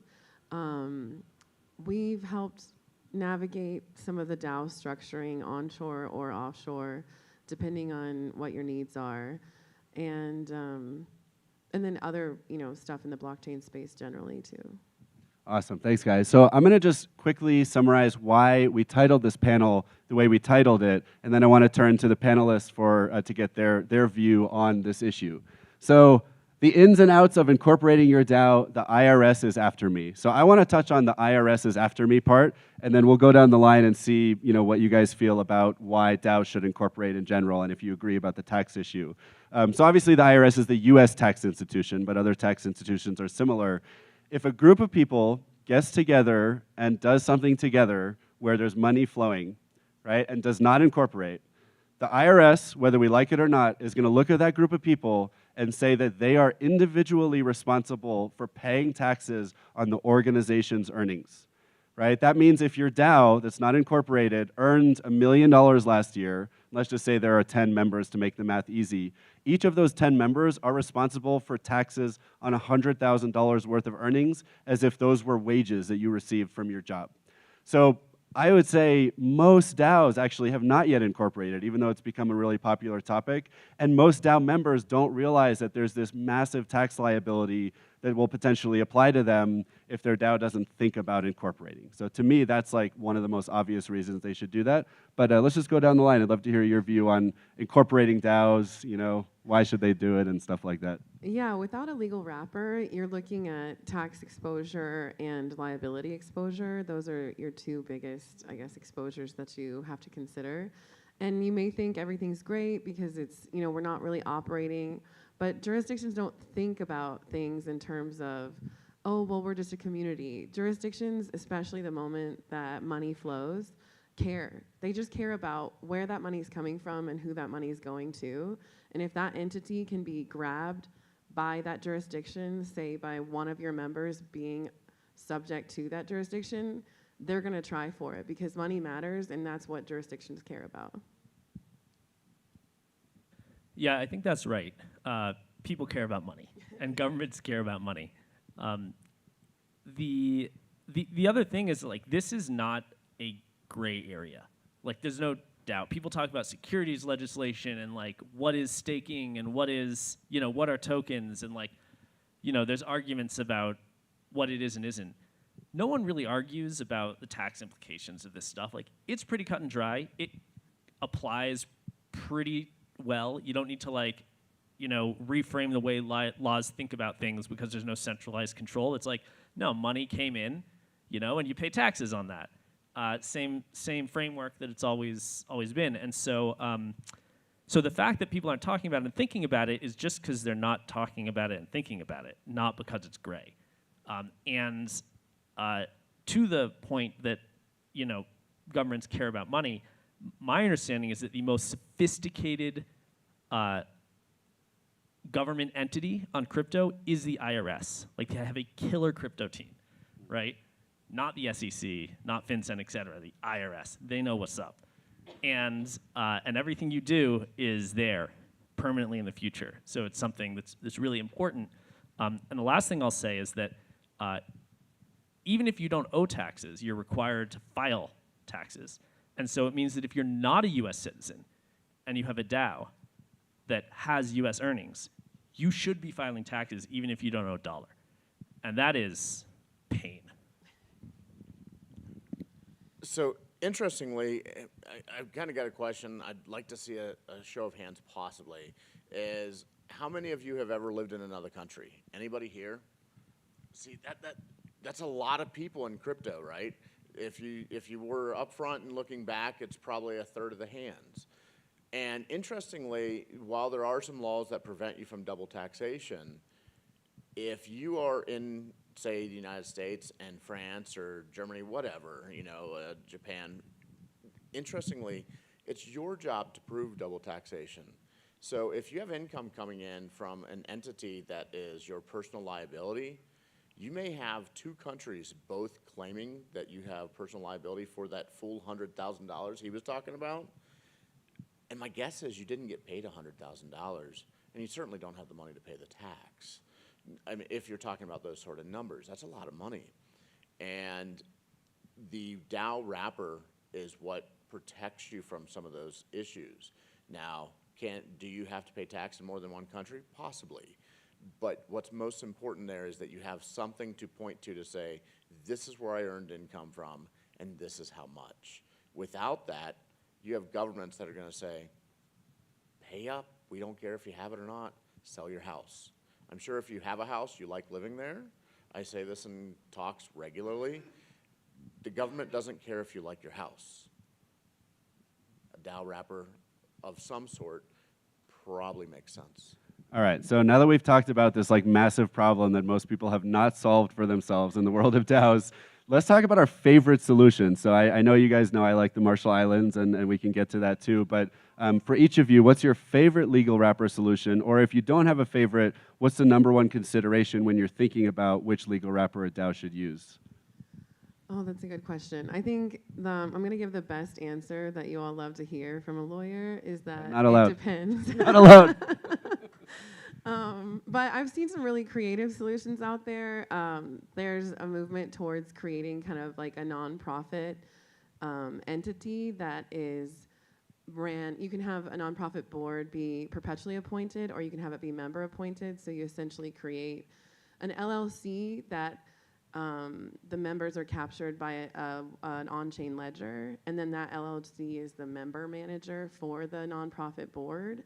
And so it kind of flows the governance that way. You're still not a perfect DAO, right? Like, you've still got some sort of mind and management that you're capturing in that documentation, but it's a little bit more of a solution than just trying to afford going offshore, which is a pretty pricey package, right away. So it gives you some flexibility.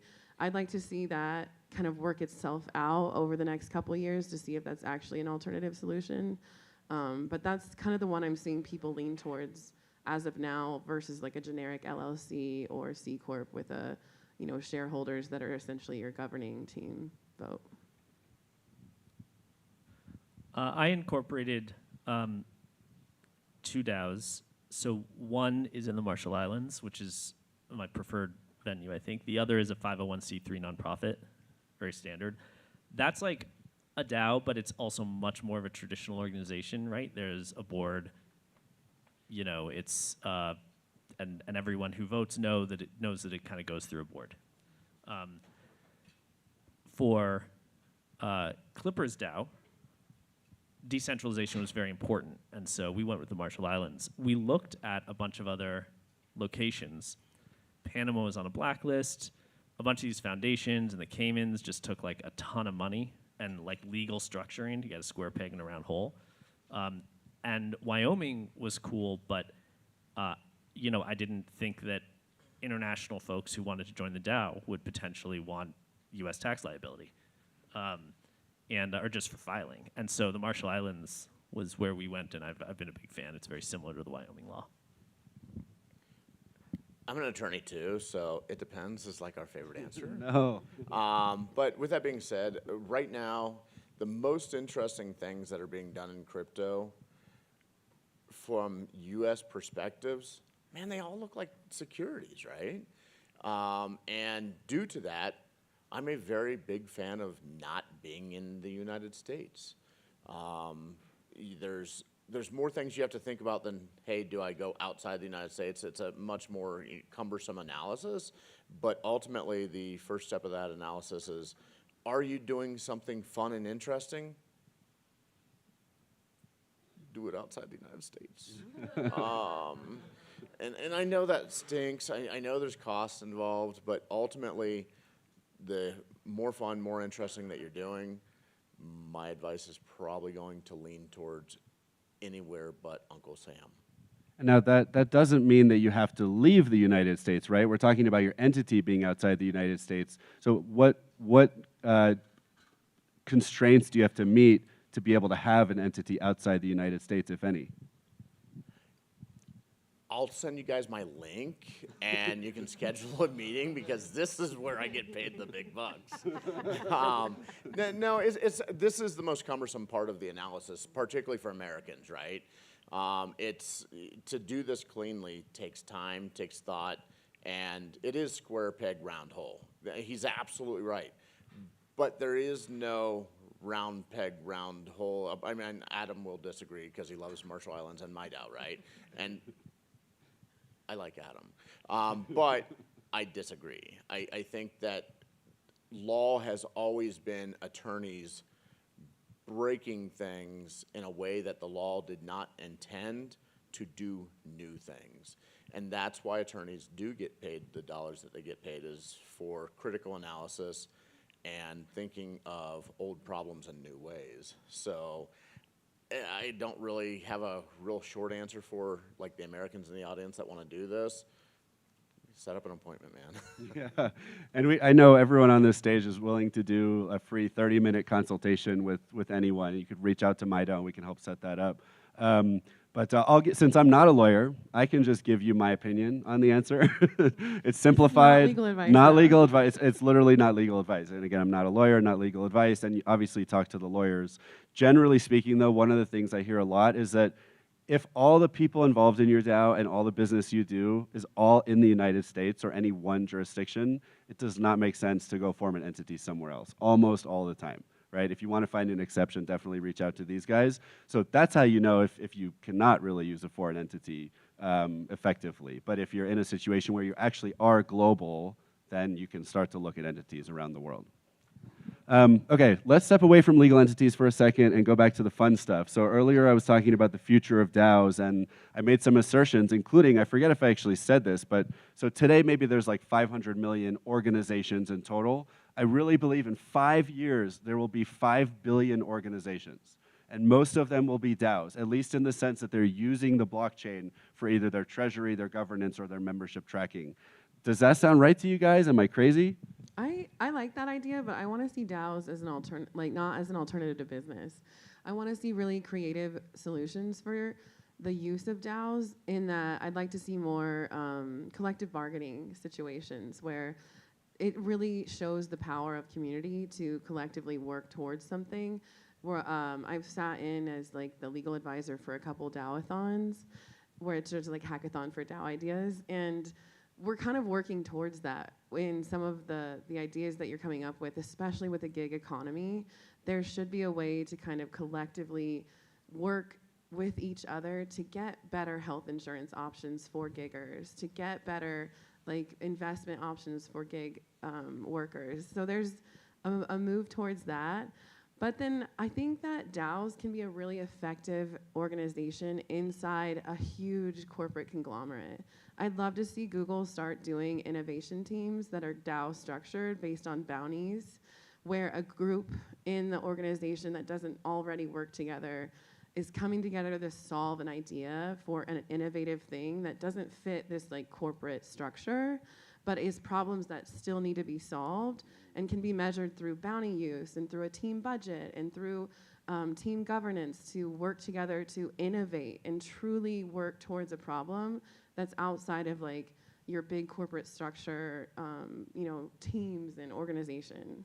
I love that. And by the way, I'll just add too, not every DAO does need a legal entity. I'm not sure if I said that before, but like Family DAO probably doesn't need a legal entity, right?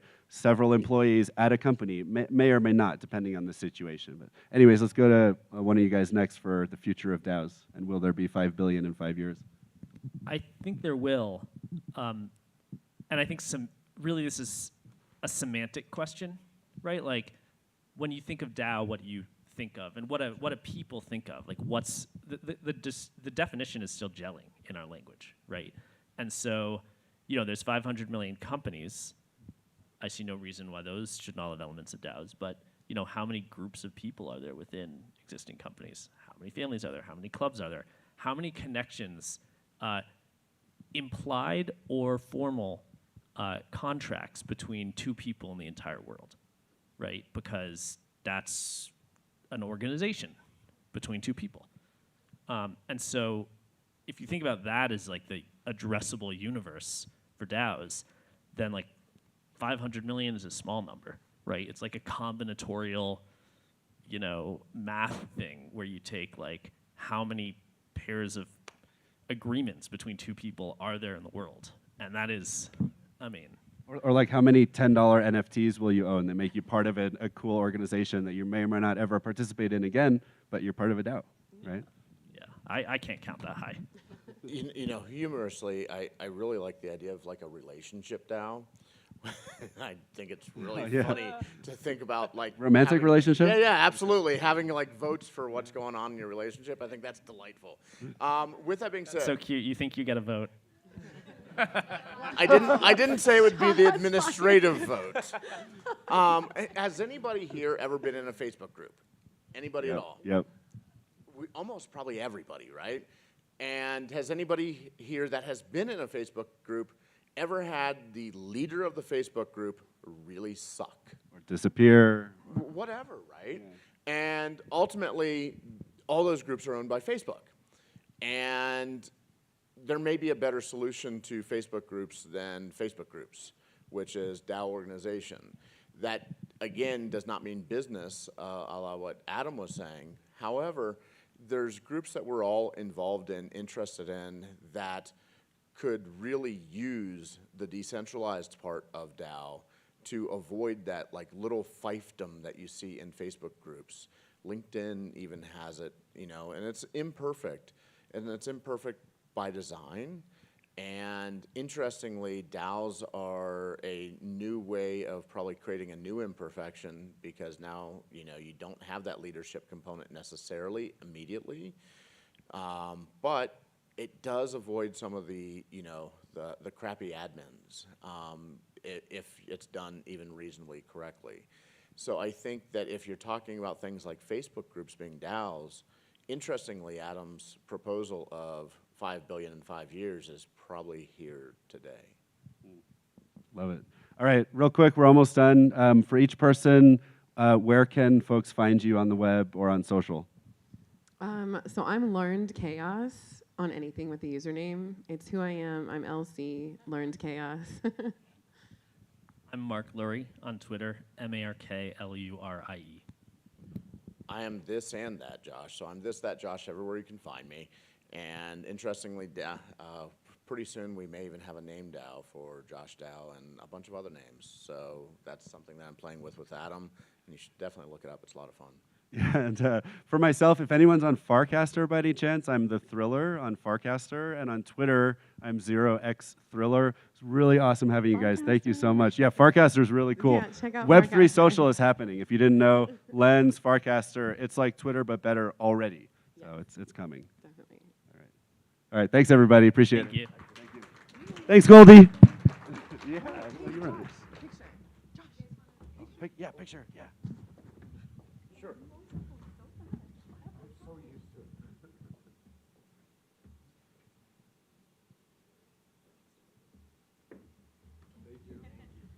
All right, who's next?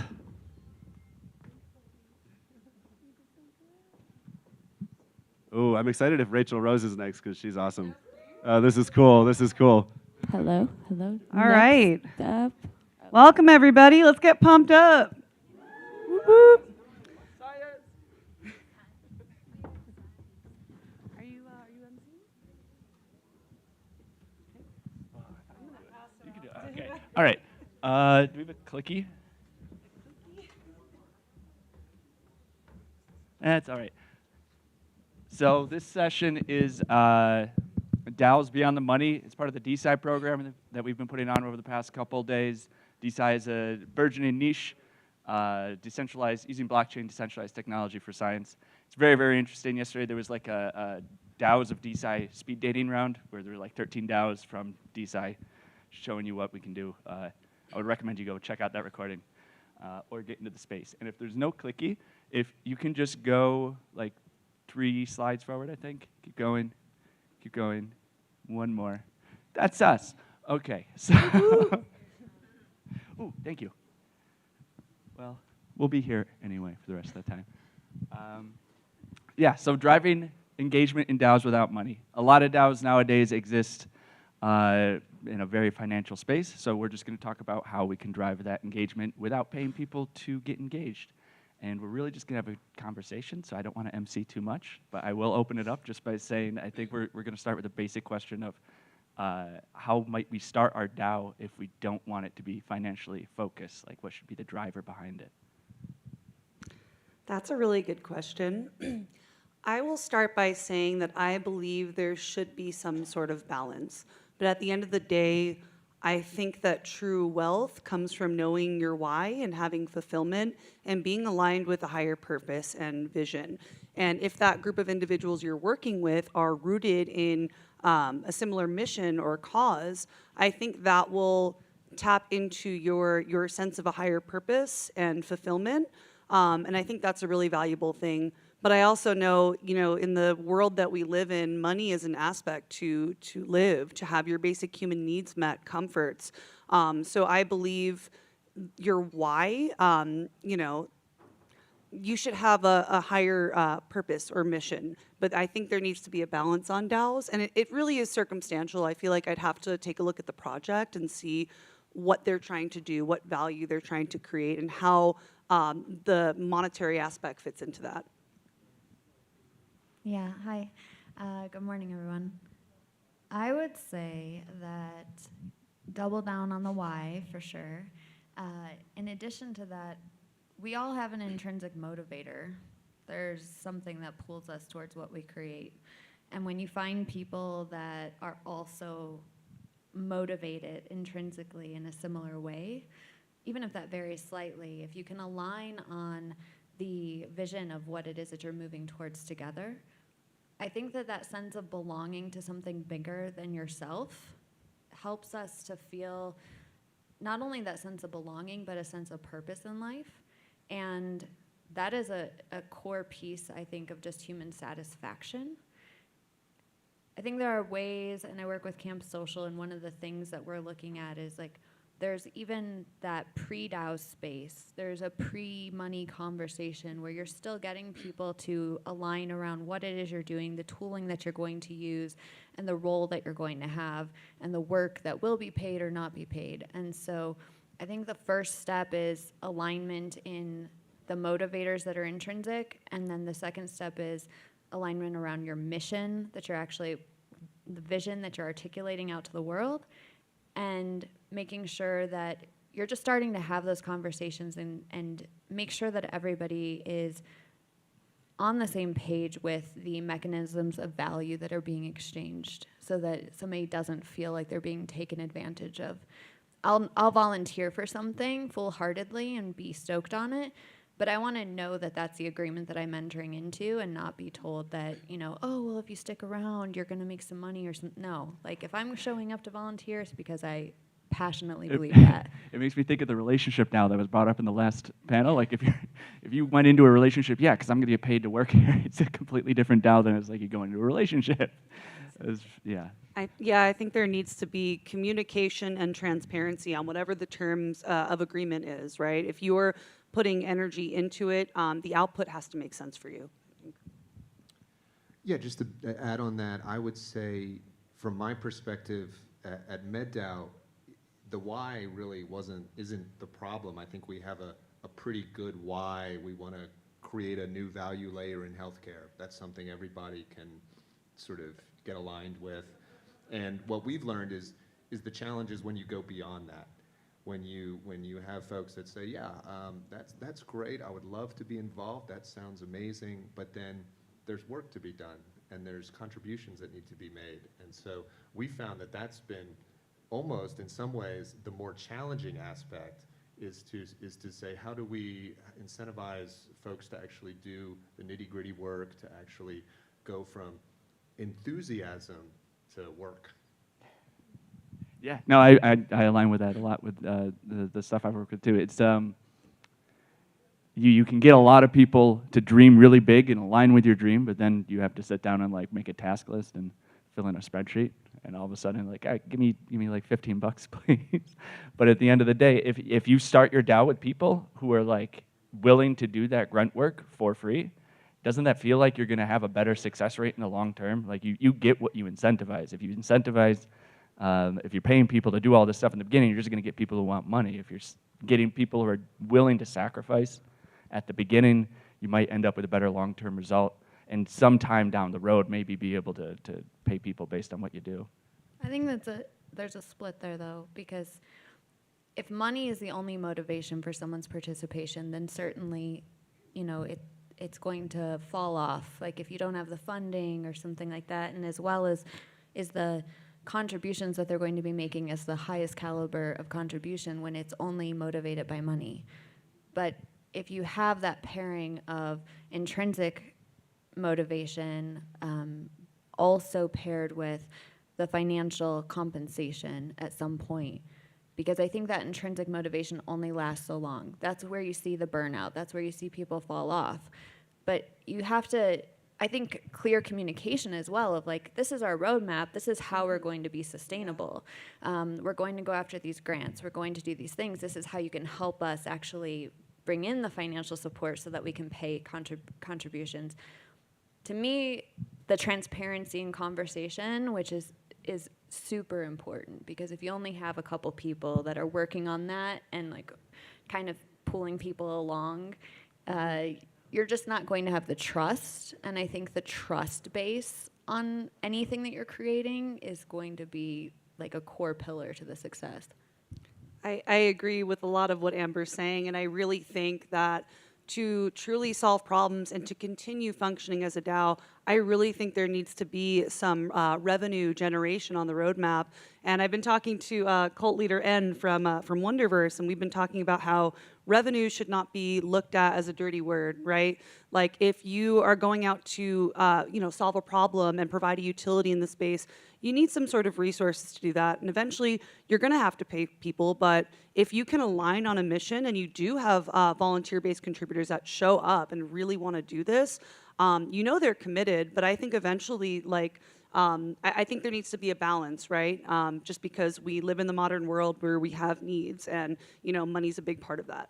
But if you I've worked with a DAO since 2013, and we don't have a revenue stream, and we're one of the most developed coins out there, and so that goes against what we're saying here. There's also a lot of studies out there, and I wish I found them actually before coming, that say once you inject money into a system, you get less good work. You get people to work for money instead of passion, and the quality goes down. And it's not like money equal bad, but there is sort of a drawback to that financial incentive, and you have these systems, example here, and we'll go through where we're from later towards the end of the panel, but you have these examples of volunteer systems that do work essentially forever. Commons, public goods, nonprofits. So I don't disagree completely, but I think there's something to be said for absolutely no money in it. Yes, so there are some nuances. I remember learning about this study. It said statistically, people that show up for like a co-op type of structure are actually more productive, right? Because they're showing up to do something they want to do. So I definitely see what you're saying. I just think balance, right? Sustainability, but also like really getting rooted in your why. And I see both sides of the coin. Definitely. I'm super curious in the DeSci space. I've worked with universities, and I think that you have such a high caliber of minds that are coming together, that are bringing years and years and many, many thousands of dollars of education behind them. And oftentimes, I imagine that people that are part of, let's say, like MedDAO, are working also with maybe a practice or with a hospital system or with a university system. So perhaps part of this is, how do those institutions and entities start to say, hey, a fraction of your time could go towards this experimentation, this innovation? Do you see anything like that, Morgan, happening? Yeah, I think that's a great point, and institutional adoption of DeSci in general is, in my opinion, got to be one of our absolute prime sort of missions. Someone made a great point, I think it was Dr. Kim yesterday in the afternoon DeSci sessions. He was sort of new to the space, a physician learning, and he said, I care less about how your project's going to succeed, because it's very easy to see what you're building and see the potential and get aligned with that. He said, what I'm actually more interested in is, how is your project going to fail? Because then I can start to dig in and deconstruct that and figure out solutions to that. And I think in the DeSci space, in my opinion, it's pretty clear that it's lack of adoption. So you said the speed dating session, right? There's so many people building great protocols and great systems and many DAOs out there. But if we don't achieve mass adoption of these things, then we're just sitting in an echo chamber, right? And that's what brings it all back to going beyond the money, right? And that's why I'm glad we're having this discussion, is we really need to think about the ways in which we can incentivize people and create an adoption strategy that goes across guess, not even just DeSci, but just the DAO space in general, Web3 in general, how can we, drive that exponential adoption curve? And clearly, it can't be just a financial motivating sort of set of principles. I think it brings up that question of what is value, right? Like, for me, that's why I got into Web3 and why I was so amazed by blockchain is like, wow, this is the thing that I drew in the middle of the night, maybe with a glass of wine, who knows? And, thought like, oh, if we could all just like exchange in these ways and this person has this value, right? So I think a lot of times it's like, we're building these new structures, we're building this new financial model, but we're still so stuck on the fact that it's financial. And so we're relating it back to the USDC, we're relating it back to, a value that's still explicitly tied to the monetary system. So one question to ask, I guess, in motivators outside of money is like, what other values are being created? So obviously the value of belonging and community is one value, because I think that people are searching for that. You can look at Bumble or any other thing that's out there. People are hungry to connect and have meaningful relationships in their lives. But there's probably other things, like when you look at DeSci, there's data, there's so many points of value that are being created, both from the knowledge that can be shared, like, okay, you get an hour of time with somebody that's in our DAO that's actually an expert in this. So, if you contribute X number of hours, we're going to give you this person's time, and, they're actually charging $200 an hour usually. So there's all these places where it's like, look at the levers of value that you can work with, and I think tie that back to your mission and your community's values. Just one comment on that, just what people value and what lights people up. I think we are intrinsically motivated by bliss points and pain points. Like, a reason why I joined DAOPlanet and was so passionate about this project I found is that I felt it really is solving a problem for people. And I feel like when we can acknowledge the problems of the world and see people who are lost and need help, I feel like that for me, is very motivating, to know that we're a part of a positive change. And also bliss points, right? Doing things that light us up, getting on stage here with these amazing people and talking about DAOs. It's like, that is a huge motivator for me. And just solving problems, like, all these refi, DeSci projects, the climate summit going on. It's like, I feel like everybody coming together is really motivated to problem solve. Like, we are acknowledging the problems in this world and we're rising up to do something about it. And I think that brings a sense of fulfillment, and I see value in that. Definitely, and L highlights the way we solve problems in DeSci, which is tear down each other's projects. How's it gonna fail? We're scientists, it's very annoying, but it works. And I love the idea of bliss points. Like, it really highlights what crypto is and why it started in the beginning. Like, especially at this point in the market, we're kind of in a valley, hopefully. But people here probably are here because blockchain is doing something that they want to see happen. It's not because like Dogecoin got on NASCAR and then mooned or something like that. We're solving problems that make the world better for us and for the people around us. And that is what drives, I think, a lot of good contribution to DAOs. And then there's the money on top of it. But are there any like tangible things we can reward people with that aren't money, that drive engagement? I know, like in science, reputation is a huge thing. Social status, social standing. I'd actually like to hear from you, Jonathan, about the very early origins of Gridcoin, because it seems like you guys could have said, hey, wow, we could, we got this great idea to leverage computer computation. You could have just said, well, let's put it all together and then sell it to the highest bidder, right? Create a monetization scheme around the way that we're able to do leverage decentralized computing. But instead, you did something completely different. I'd be interested to know how that. Yeah, very briefly, because I don't want to take all the time. It's a very big project. But exactly you said, it's built on an open source project that comes out of Berkeley called the Berkeley Open Infrastructure for Network Computing. So if we were to take that project and monetize it and profit off of it, we would anger a lot of people. And it's not the philosophy of the people who started the project. The people who started the project had been using this infrastructure from 2002, BOINC, to do science work as a citizen scientist for decades. and they wouldn't want to destroy it in that way. And because we kept that ethos of open source, share credit where it's due, and just build to make the world a better place around you, fulfill a need, we still exist. We're a very, very old coin, and we're still going with some rapid development. It's really cool to watch. And it's just reputation, status, and the technical voting involves the amount of computation cycles you contribute, and not just the money. So there's a lot of intricacies to it, but it's ethos. It's the bliss points. Yeah, one more comment I'll make on the bliss points is I feel like a huge value proposition for humans is having a sense of community. I feel like that's another reason that people continue to show up, the human side of Web3 and DAOs, right? Having a sense of belonging, having a sense of fulfillment, working together for positive change.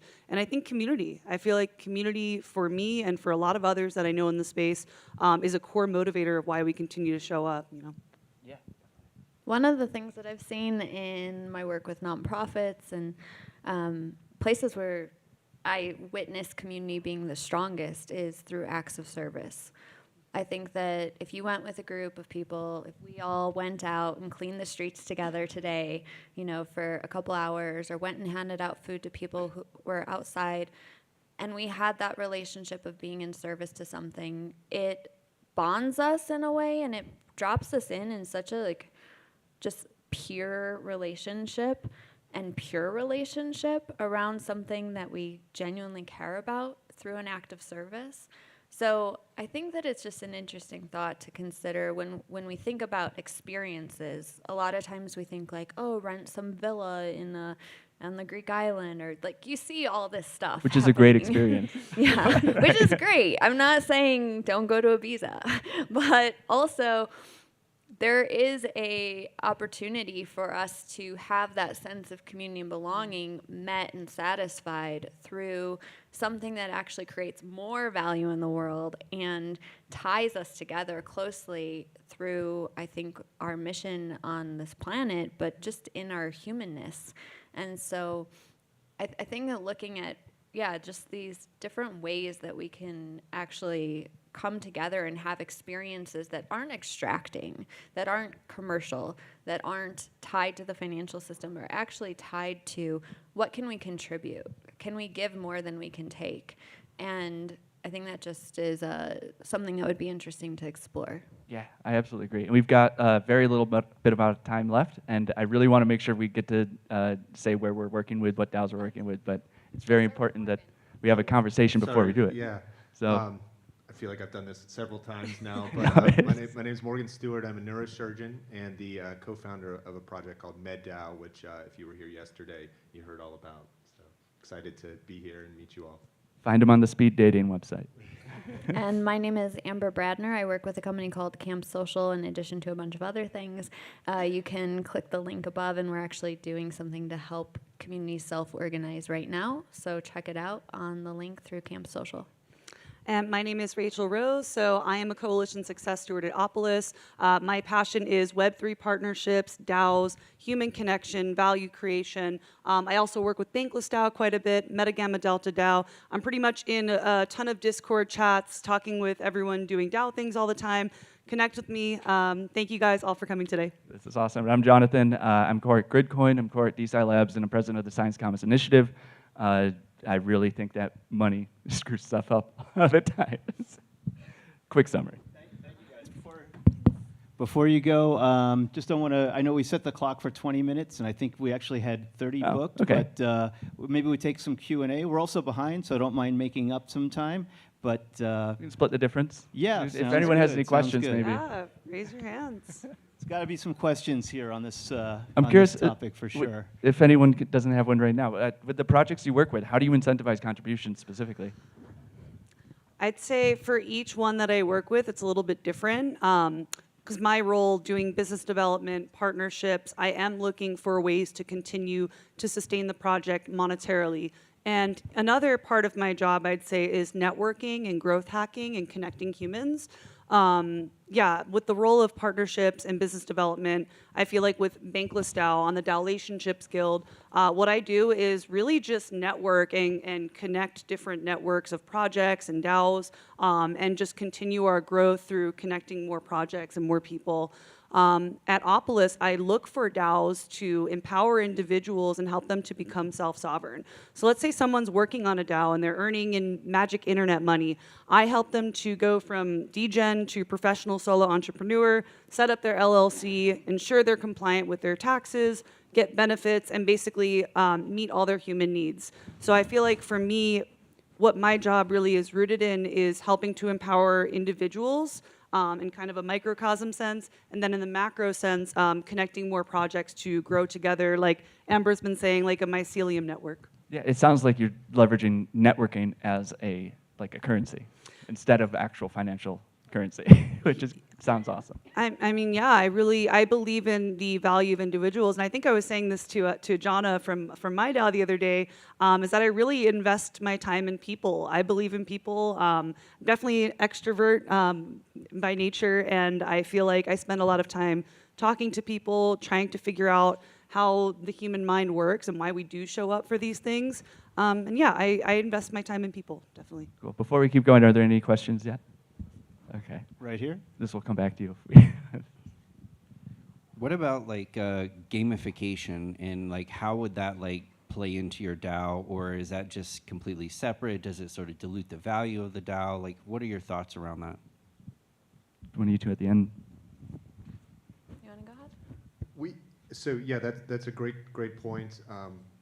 I was originally a little bit of a skeptic of gamification, particularly coming from a more professional background as a medical doctor and creating kind of more of a professional service DAO. But to answer your initial question, Jonathan, we really have not done anything in the way of financial compensation. Again, we have a pretty good why, so we've been able to bring in those kind of early passionate adopters.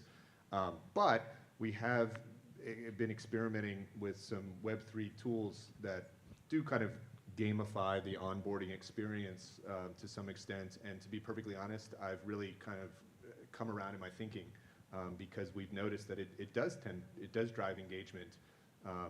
And so I think there's a balance. I think, at some point it gets silly, right? And so you have to match the degree of gamification with the seriousness of your project, I guess I would say. But we found within MedDAO that some of these projects like Crew 3 and some of these Quest type things actually really do help people get involved and kind of ratchet up the level of involvement and engagement with the project. I think it's important too to think about that gamification doesn't have to be something that's necessarily tied to all the other people in that group. That you can have a goal that you're reaching on your own, and so it's gamified in a sense of satisfaction that you're actually making progress in your journey. But I think that in the space of DeSci, it makes so much sense that it would be maybe a little bit easier for you to have motivation. I think impact as well, because these are areas where people have been intrinsically motivated, but also where their curiosity is leading them to collaboration more naturally. And in the science space, that's absolutely necessary. So I'll close with Camp Social in rewards and recognition. The idea is that really every community decides what that value is. So spirit points are kind of what the holding value is. You earn spirit points by hosting socials, attending socials, organizing a camp. The whole idea of it is really that communities are made up of individuals, and individuals can self-organize. There shouldn't be a need for a community manager only to be the one that's creating events or side events or hosting the conversations. So how do you actually start to build community bottom up and reward and recognize those individuals? We're currently are actually motivating people with money because I looked at it and said, I would really like us to put the budget that we have back to the community and the individuals of those communities for their behaviors on Camp Social for self-organizing. So check it out if you're interested and have any questions. Be happy to talk with you. Yeah, so with gamification specifically, Boink, been around for a long time, injected gamification in the late 2000s, but the aughts, I guess you call them. And it worked to a point, but it goes to a point. It only goes so far. You need that intrinsic motivation. We just completed a census among Boink users. It was about 1,000 people filled it out, and the gamification was barely on there. They were there because they wanted to impactfully contribute to science. They liked the agency that the software gives them. and the gamification is kind of like a layer on top. And you can think about it in like the financial ad is, you can think about how like Bitcoin and Ethereum, like when they start, you have just passionate contributors who build an open source tool and then at the bottom put their Bitcoin address and their Ethereum address. And like, hey, if you like using this, I built it for free, really, go ahead and give me some money. And it works. People ended up like making careers out of that. So it's not, they're doing it to get paid by like a boss or organization. They're building something and then saying, hey, you can pay me if it value adds to your life, which is very valuable. Oh, thank you. I want to thank the DSI, this panel on DAOs Beyond the Money. And again, well, first of all, thank the DSI.Denver organization and group for all the amazing Steve, thank you. Shut up. content. You're amazing. DAODenver is great. You're amazing. We're meeting a lot of new people here. Everyone here is amazing. You're all amazing. Let's give us all a big round of applause. Yeah, And cheers to everybody for sitting in showing these up chairs. and sitting in a chair and listening. And Thank We you are all, building the seriously. future together. The AV team too, like dealing with all the different stuff is Yes, let's huge shout shout it out. We've Thank got you. the sound team. We've got the slides team. We've got the video team. We'll all be introducing ourselves at the end of the day and take our kudos there. Thank you, Jonathan, and we'll see everybody soon. And again, come back this afternoon if you're, or stay. First of all, just stay. There's no place else to go. This town is dead. It's like this is the only thing going on.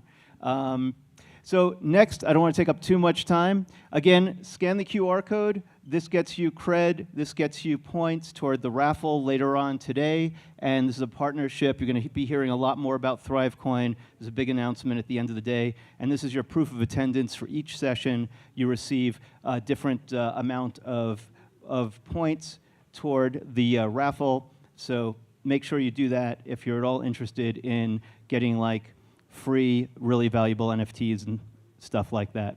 All right, without further ado, I'm going to introduce Ivan Fartnov, who's going to come up here and maybe shake things up a bit. We got a fire extinguisher in the back, so just take it away. Thank you. Thanks, everyone, for coming.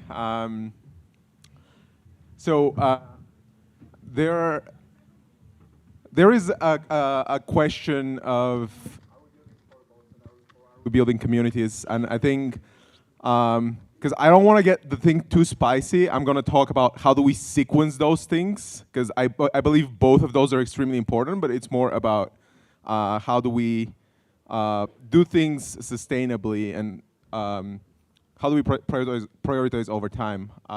Next slide, please. Do I get a clicker? Yes, we have a clicker. You see a clicker? Oh, there you go. Awesome. Okay, cool. So first of all, what is a DAO? I believe at this point we all know, but having some sort of a formal definition helps. So DAOs are decentralized because they're built on public open source blockchains like the Ethereum network, for example. They're autonomous because permissions and access is granted and revoked through smart contract logic, right? There is not someone giving and taking rights away, right? It's the logic of that is encoded in smart contracts. And those are organizations because ultimately it's a collection of agents. More often than not today, it's people, but it might be like other organizations. At some point, it might be different AIs. So that's why we are saying, okay, it's a group of agents. And while we can come up with one sort of unified definition of what a DAO is, there are a bunch of types of DAOs that have, the WEF published this sort of taxonomy of different types of DAOs. I liked the dimensions of separation. Specific content, you can check out their full report. Overall, they're boomers, but they've consulted some really cool people from the ecosystem, so the report is pretty decent. There is like a specific type of DAOs that I want to focus this talk on, specifically because we saw a lot of these type of DAOs emerge throughout the 2021, 2022 cycle. And those are like DAOs that are building a protocol or a product, right? So when you're in such a DAO, the role of the community has to be very well defined, right? You can have the role of the community be for origination or for distribution and sustainability. So to make the distinction more clear and easy, you can think of, let's pool resources together in this awesome community, and we're gonna figure this thing out together as like one side, which is community as origination, and the other side, community as distribution and sustainability, is like there is a very distinct core team. We are allocating resources to them, and like there is a community around them, right? And I do subscribe to the philosophical idea of community first. I think that is the way we should be building things. But when it comes to execution, I think we've seen a lot of problems with community as origination. So there have been situations, not gonna name names, but there is a temperature check on Snapshot, and then the core team decides we don't like this, we're not gonna do this, right? We've had other things where the core team is getting so much pressure from token holders, and token holders being one of the broad definitions of what a community is, because of mismanaged expectations. So the core team is like, I'm out. I don't want to deal with this pressure. You guys figure it out. And then, like a third common way that things don't work out is, there is all around chaos, no united vision. We've put some resources, those resources run out, and then just the whole thing just fizzles out because the enthusiasm, somehow we saw that especially on the tail end of the euphoria stage of the market as resources were spent or just disappeared because of price action. You shoot a message on Discord and like no, there's no one out there to answer. So how can we solve this thing? How can we think about putting or prioritizing the community earlier on? Some of the solutions that could work, one of those things is we're building permissionless tech. That doesn't mean that work and communities need to be permissionless as well. So I don't know if you guys are familiar with Moloch DAOs. They have done reasonably well for specific use cases because they are permissioned communities. And the fact that it's a permissioned community doesn't mean it's not decentralized, right? It's a collective. They do make decisions fully on chain in a decentralized manner, but joining that community is a choice that existing members have to do, right? It's not just you go buy a shitcoin on a casino, and then you're like a member of a community. That helps align the vision. And a few days ago, Will from Shapeshift was saying like DAOs are built around great memes. So it's easier to coordinate around the meme in a permission community. So this is one solution. I'm not saying it is the one, but it's one solution that addresses some of these challenges. Something else that I think we can improve upon a lot, and it's funny because token distribution is the thing we've done for the longest time, right? Basically, 2016, projects started selling or otherwise distributing tokens after the ERC20 standard was implemented, and we still kind of suck at it. There are a lot of problems where communities or core teams are reluctant to give away power and decentralize because they're like, we have no idea who our token holders are, what they want, what their incentives are. So something that we can do a lot better is leveraging tokens for incentivization. So things like we're building projects that are, they're not meant even to be unicorns. They're meant to be centurions, like thousands of years sustainable, and all of that. And then at the same time, you look at token distribution, it's like, well, we're gonna give the tokens to we're gonna airdrop it to early users, and then the rest is gonna go to the team that contributed to this project in the first 2 years. And then what about people that will be contributing to this 100 years from now? How about them? So something that we can improve upon a lot. Better resource allocation. So, there's a lot of excitement around reputation systems and retroactive funding, and how does this collective allocate resources in a way that produces productive outputs? And when I say productive outputs, I don't mean in the economical sense. I mean on making meaningful steps towards achieving the objective that this collective has.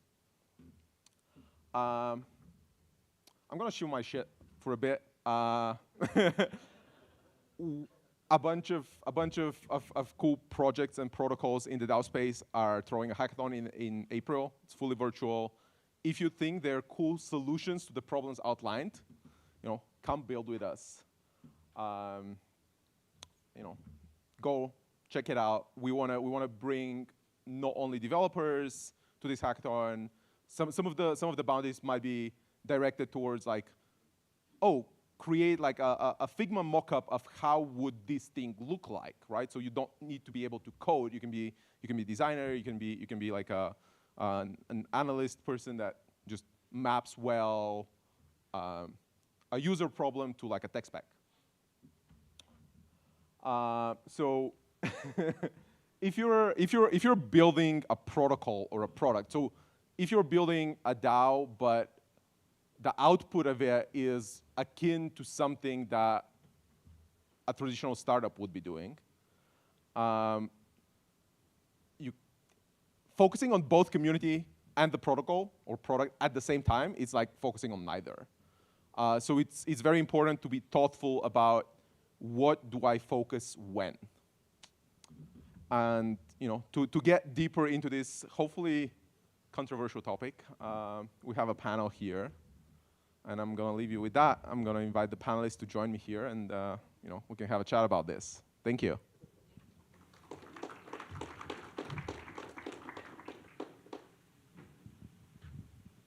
We should have Ed from Wonderverse and Justice from Polygon. And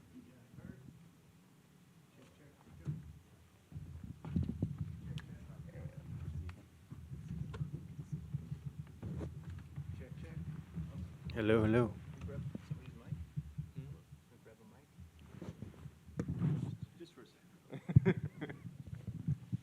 Check, check. Okay. I heard this was going to get a little heated, so just in case we don't burn down this house, I don't think we have the insurance to cover. But go ahead, introduce yourselves and take it away. Yeah, you can start by saying a couple of words. Sure. My name's Justice Condor. I work for Polygon Labs and their Decentralized Organizations Development Team. I used to be a developer. I moved into Scrum, Agile, Lean, Kanban, so like IT, software delivery. And then I found over the past 2 years that translated so well into on-chain org design. So that's what I'm doing now. Hi, everyone. My name is Ed. I'm head of partnerships at Wonderverse. We build DAO tools to help projects manage their workflow from end to end, from governance to workflow to payments and reputation. Just a really quick note about community. I actually joined Wonder because I joined the Wonder Discord community within hours of its launch. And I just messaged Andros, and I'm like, hey, I kind of really like your project, and it really resonates with me. Like, can we hop on a Zoom chat? And he's like, yeah, okay, cool. So within 2 hours, I was talking to one of the co-founders, and really vibed really well. And then I started contributing to the project, and now work full time there. So I think this whole Web3 community and tracing what you feel passionate about and the vibes is super important. So thanks. Sorry. It's a good. It sets the stage well because you're a perfect counterweight. So just as a lot of the ideas here were inspired by a piece you wrote on strategy first protocols. Kudos for that. So how do we do this right? How do we build DAOs well? I would say this. you know, when you go back and you look at the original literature on DAOs, some of the examples was like, oh, a decentralized Uber, right? And like, oh, a collection of smart contracts. And I think we've come so far from that where people are saying, hey, it's autonomous, not automation. So we don't need any smart contracts. And it's like, well, that's different than a bunch of smart contracts, the way Vitalik was talking about it. And then also kind of, you know, decentralized organizations. There's no community in organization, at least in the acronym, right? And so I think it's important to make a distinction between the exceptional and the normative. There are certainly exceptions. You know, you can get together with your friends and build an airplane. It's possible. It may have happened. Kudos for you if you're able to do that.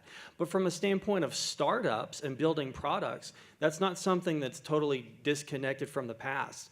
We have an entire library and wealth of information and experience coming out of Y Combinator, the entire startup scene, the Startup Genome Project. We have all of this that has identified the size of the team, the composition of the team, the number of investors. And if we can find that continuity, then we can kind of build on-chain organizations that deliver and execute with efficiency. And we create decentralized organizations that put that on steroids, not kind of money sinks where not a lot of coordination is happening, not known for like hypercharging coordination, more like hypercharging coordination failure, right? So I think kind of unpacking that is interesting and you know, very promising.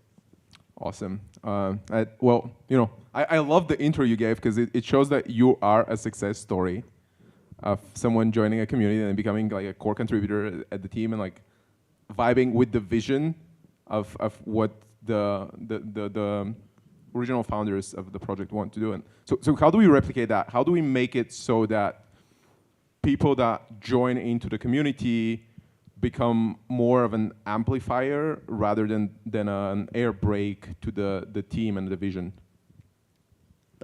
I think that's a really good question because over the last few days, I've been involved in like multiple conversations about community, like and how do you incentivize or encourage participation in different communities.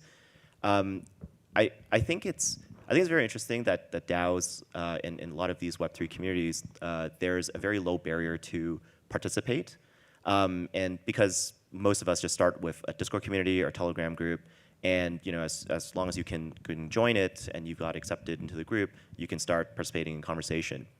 So I think it's really important to, I think in your slides about setting expectations on what that experience might look like. I think if you're a small community and you start to grow, like the one that I saw at Wonder when I first joined, because when I first joined the server, there was only like 50 people, right?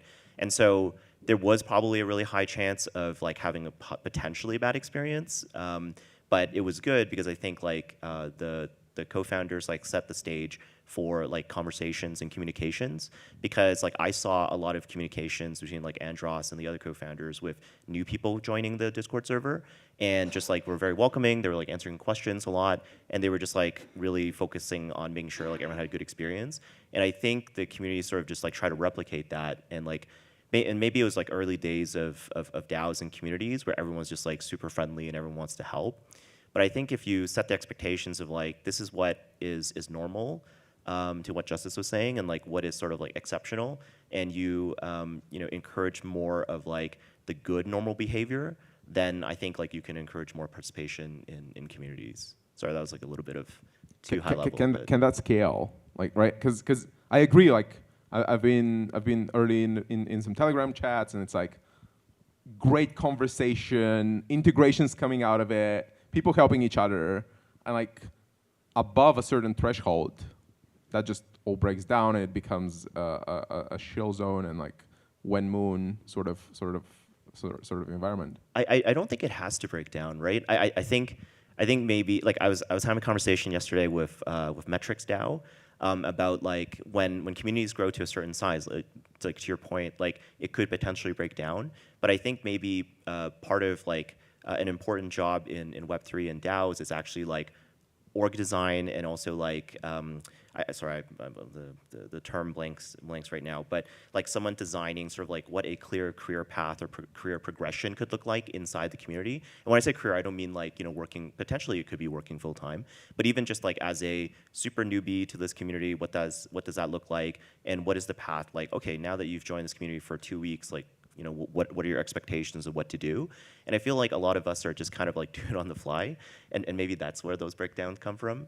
But if you were very intentional about like, okay, let's actually plan this out, and maybe it won't go according to plan, obviously, because when your community is larger, there's too many variables. But I think if you have a plan initially, that would definitely help. How can we have a plan where that community becomes an amplifier for product development? 100%. And I think the key term here is the contributor funnel. Every organization has a boundary that defines who's a part of the organization, who's not. And if the boundary's too thick and no one can enter or exit, then you don't have the resources to kind of build out the talent to achieve what you need to achieve. If it's too thin, then you end up wasting committed people's times, because I've been in meetings before in DAO context where we're way deep in a topic that we've spent months unpacking, and then someone hops on the call that joined the Discord an hour previous and is beginning to tell us exactly how to do the whole thing. And I'm like, what are we doing here?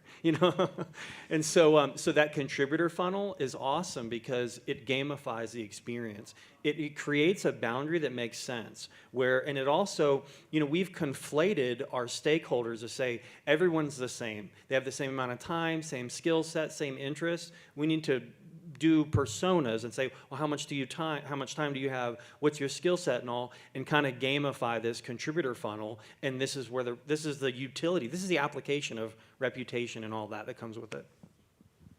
Awesome. I think I still want to get a bit in a spicy zone. So let me try to push it.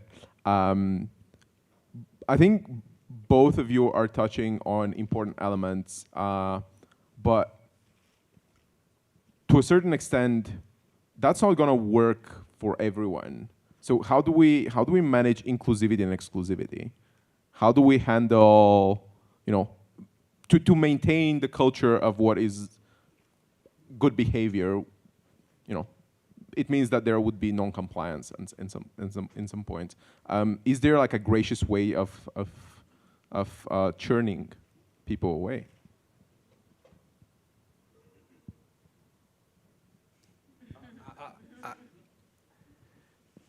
Or how do you say to someone graciously, like, this contribution is not valuable at the moment?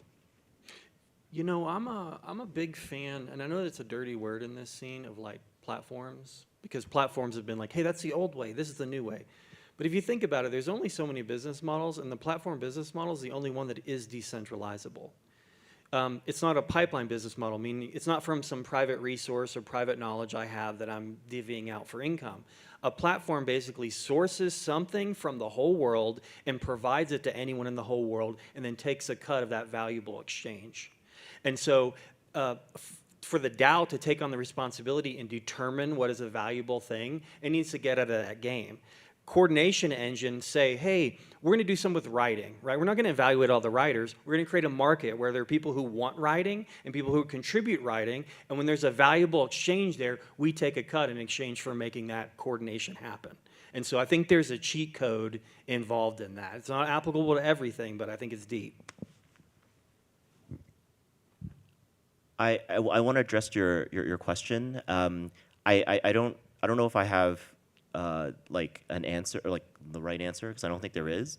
I think it's like what Miko was saying like 2 days ago about DAOs or organizations are also evolving all the time, right? So to your point about this, like at the moment, this is acceptable or normal behavior that we want to encourage. But like you said, like that also means that there's behaviors that are non-compliant of that. But at the same time, like it could be non-compliant right now, but then in the future, like, who's to say, like a year from then, that's actually the new normal, or maybe that's actually in addition to what was acceptable before, right? I think, and I think like for all communities, like not just like Web3, but even outside of it, you're not going to be everything to everyone, because otherwise, like, you're going to die super quick, because then they're like, well, why am I part of this? Like, does not resonate with me at all, right? So as a community designer, you probably need to focus on, like, I don't know, like, here are the core principles of our community. It is completely open to change. But that is also part of that community too, right? Because with every change, you're probably alienating certain groups, and that group could be like, you know, your OG like audience members.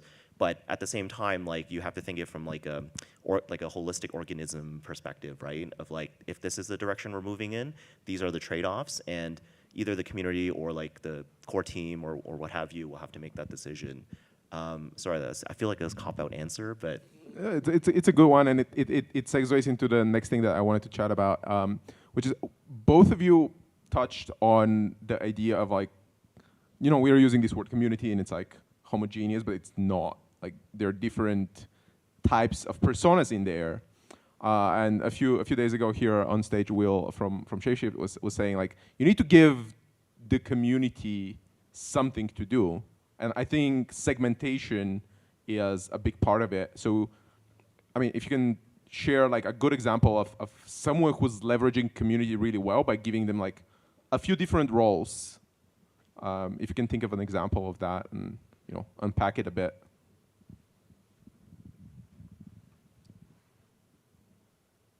Man, I will come back to that very shortly, but I'll say it straight. The community first phrasing is a mind virus that is screwing us. Get out. These are organizations, okay? Community, like, if someone says something you don't like in a community, you're like, cool, man, everyone has their own opinion, sweet. If you're in a business and someone's like not doing their job, then there's a problem, you know? And by kind of phrasing this community first, we kind of are lost in like, there's no business model, there's no sustainability, no one knows what to do. We've kind of lost all context, right? And so now, here's the thing. And sometimes the business is actually a community. It's a social, like FWB or something. In that case, like, you design experiences, you engineer experiences around people's availability and what they're interested in doing, and certain gated access or higher commitment gets you access to more like secret clubs or whatever. And so, you know, who is doing this? And they're doing it awesome because they've segmented participants. I don't know. I am not seeing, in my limited perspective, and I'm certainly could be wrong, I'm not seeing a lot of DAOs that are like killing it and actually succeeding and making money and providing value, where they're like, oh yeah, let's look to them. I think we're scared to say we're like running on fumes and grants and just like vibes, and we'll figure it out along the way. So that's what I got. I hate you. That was really that was a really good answer. I don't know. Like, to be honest, like, I think the way that communities are structured, like, they're probably structured because it works for the individual organization, and so like they might believe that this is the best way to organize themselves or structure themselves because that reflects the needs of their own like membership or community. I would just want to highlight, like, I think communities where there is a lot of structure and segmentation, like Bankless, for example, I think is something that reflects that. I think I don't know, like, I feel like sometimes like people don't like structure because it feels like a dirty word, but I feel like maybe because of like my background, I actually like some structure, right? And I think like Bankless has that, like with the different guilds, with different levels of participation, and even just like if you want to be a regular member, you must hold like a certain amount of tokens to even participate, right? Like, so not just like someone jumping on, like, you know, who just joined an hour ago and, you know, spewing their opinions. But at the same time, like, there's like a path to participation, right? Like, you could actually join with a guest pass, which I have done, and participate and, you know, continue to advance that way. I think like as humans, like, we just like structure and like, you know, like a clear path to what it means to like get involved in something, right? like that conversation I had yesterday with Metrics DAO is that like if you don't give people a sense of purpose like when they join this organization, then you're just gonna like probably burn out after like well, I've done this exact same thing like 5 times already. You've asked me to run a workshop, I've done that 5 times. Like, so what else can I do? And if your answer is like nothing or well, we don't know, then you're just gonna be like yeah, I'm just gonna go to another place like where like my time is better spent. I think there is a strategy to reclaim the structure as a positive thing in the framing of a game. Who doesn't like games, right? And so like, what is the game of the org?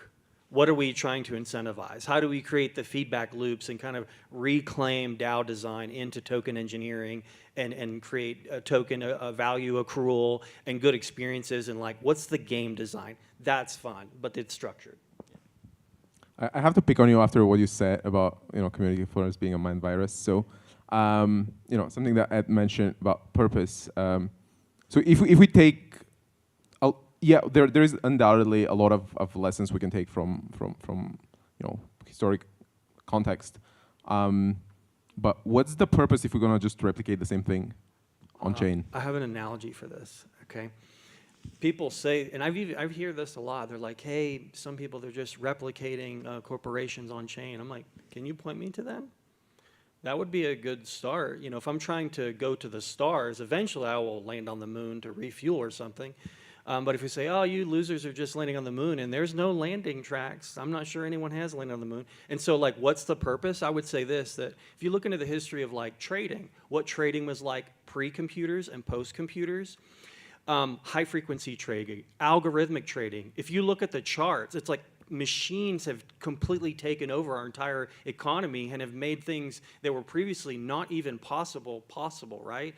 And so in the same way, DAOs are the high-frequency, algorithmic. They are a force multiplier beyond anything we can imagine to traditional organizations in their globalness, unstoppability, permissionless. Like, they're the unlock. And the question of are DAOs organizations, I'd say it's kind of the same question of do submarines swim? A lot faster than you, so. Leave it to Justice to bring in trading into into that talk. Any closing remarks from your side on what's the purpose of what we're doing here? DAOs are awesome.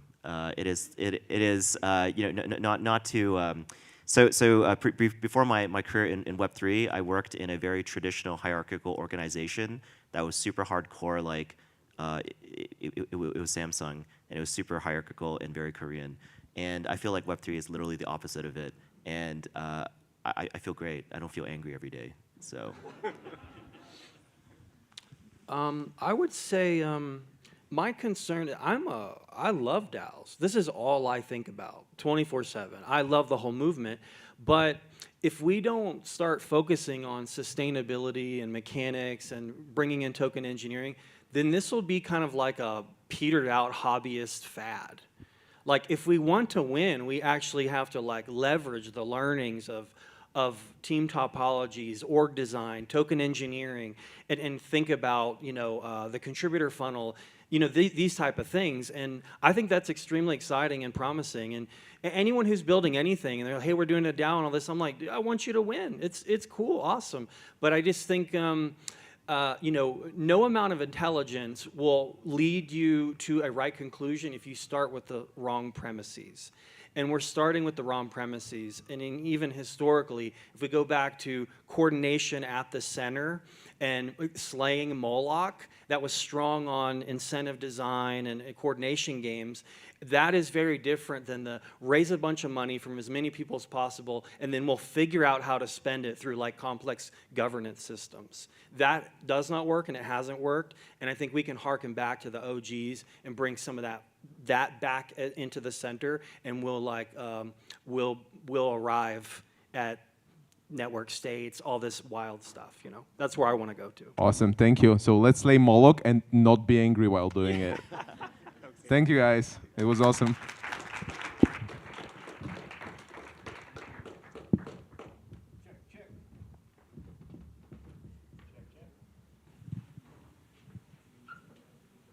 Check, check. Thank you. That was awesome. Love this conversation. It often comes up, gets to the root of like, what is a DAO? What the F is a DAO? So it's great to be undefining it while we're trying to define it. Next up, we have, well, first of all, scan me, okay? Not me, but the QR code on the screen there. And that's going to get you extra points toward the raffle, extra tickets, and we'll have valuable prizes this afternoon, this evening, through integration with ThriveCoin. Coming up now is DAO Tool Talk, and we've got a number of panelists here. Alex Poon, is Alex here? Yes, he is. Okay, John at List of DAOs. Okay, and Carlos Noe Savadra. There we go. Saavedra. Okay. Do I roll the R? If you can. I'm really tough at rolling the R's. I took Saavedra. I fake it. And Aaron at Decentralized Diary. Take it away, folks. Everybody have the hot mic. Test. Check. Oh. Is this on? It is? No, it's not. No, it's not. Check. And maybe pull the chairs in closer unless you want to, we'll make sure your lighting is good. You went through makeup and wardrobe. Hello. Good. Great. Oh man, yours is sharp. Hello, everybody. Are we ready for some tool talk? Tool talk. Let's get started with some introductions. Do you want to start, Kush, and we'll come back this way? Yeah, sure. So, hi guys, I'm Kush. I'm the co-founder of Samudai. We're kind of building like a DAO OS kind of thing. So we're a meta aggregation layer on top of the existing DAO tools. So kind of like a one-stop place where you can come in, plug in all the tools you're using, and then we smoothen out all your operational work for you, payments and everything. So yeah, check us out. That's awesome. My name is Carlos. I'm the co-founder of FIDE. We are looking to help DAOs manage their treasury. So with some of the clients that we have already, we're helping them with just kind of basic things of creating an investment policy statement or doing asset allocation. But as we've dug in and tried to identify the key sources of where DAO treasuries are failing, we decided that we need to build a DeFi protocol that's going to hopefully allow people the ability to have more of a consistent runway while still allowing them to retain governance of their community. So, yeah. Hi, I'm Alex. I am a co-founder of Charmverse. Been a 3-times founder, been building startup for the past 10 years, although Charmverse is our first company in the Web3 space. We are a Web3 community management platform. You can think of us like a Web3 Notion plus Discourse, enabling you to, for the members to get to know each other, be able to collaborate and work together and vote. John at the Decentralist.com. Some of you may know me as John at the List of DAOs. I'm that guy that reaches out to all the DAOs. And then Aaron and I are partners in real life, but we founded Eli 5 DAO. Eli 5 DAO stands for Explain It Like I'm 5 Years Old. So we're explaining these giants' tools in a 5-year-old language, and just honored to even be up here with you all. Your products are just amazing. So yeah. Yeah, thank you all for being here. And in the notion of Eli 5, let's Eli 5 this DAO tool thing a little bit. So what is a DAO tool? It's the application software and smart contracts that DAOs use to operate. And this includes really, really key elements like coordinating decision-making, tracking accountability, treasury management, and what I think is personally the most important thing is creating avenues for meaningful contribution. So with that in mind, what do you think is the biggest challenge facing the DAO community right now when it comes to tooling? I'll go first. From a layman's perspective, so just as a founder of a DAO and then a contributor to multiple DAOs, I kind of see it as a paradox. There are tools out there that we don't even know about, and tools that are very popular, but people don't know how to use them. So from my perspective, that's what I see, this kind of paradox of these tools that are out there that we don't know about, but also tools that could be developed, and we're kind of at the stone stage, and I like to see us in the hammer or the nail gun stage. So, I would say that, first of all, I have a lot of respect to the many protocols and platforms that are out there that are building in the DAO space, and we certainly partner with a lot of them. But I think our community, a lot of us come from sort of DeFi and building protocols that sort of expect things to be just composable. And I think when it comes to community DAOs, that humans don't want to use software that are self-composable and difficult to use. And I think it is hard for someone to try to like configure all the different pieces to make them all work together. And I think that is one of the biggest challenges in DAO tooling, is that we expect humans to behave like machines and just put together all these small pieces. Yeah, totally. I think it's still hard. I think we have a situation where DAO tools, the more you add on top of them, the more difficult it is to onboard people. So like an operating system actually would be super helpful. And I think one is that there's people like want to just tokenize or put in blockchain into tools. And I think the barrier needs to be a lot higher, like barrier quality. Like we shouldn't just have NFTs, token gated stuff just because. And oftentimes that makes it more difficult for the community to actually participate. So I think really being thoughtful about where the community is, what their incentive is, and how to make it easier for them and scale what they're doing instead of making it just something that we need to kind of have just to promote blockchain.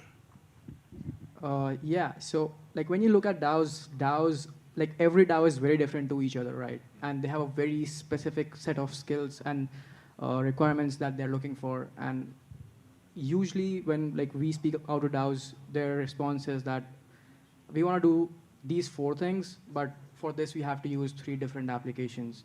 So that is like one of the major challenges, because the needs are so diverse. There is no one place or 2 places where they can get all the stuff done, and that has also enabled a lot of interoperability issues, because now when you use multiple tools, you cannot transfer reputation from one of them to other. So this essentially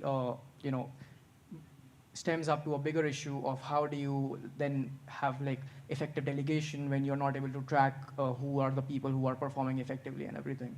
So I think that is something that we have noted from our experience to be one of the major problems, and yeah, we're trying to solve for that as well.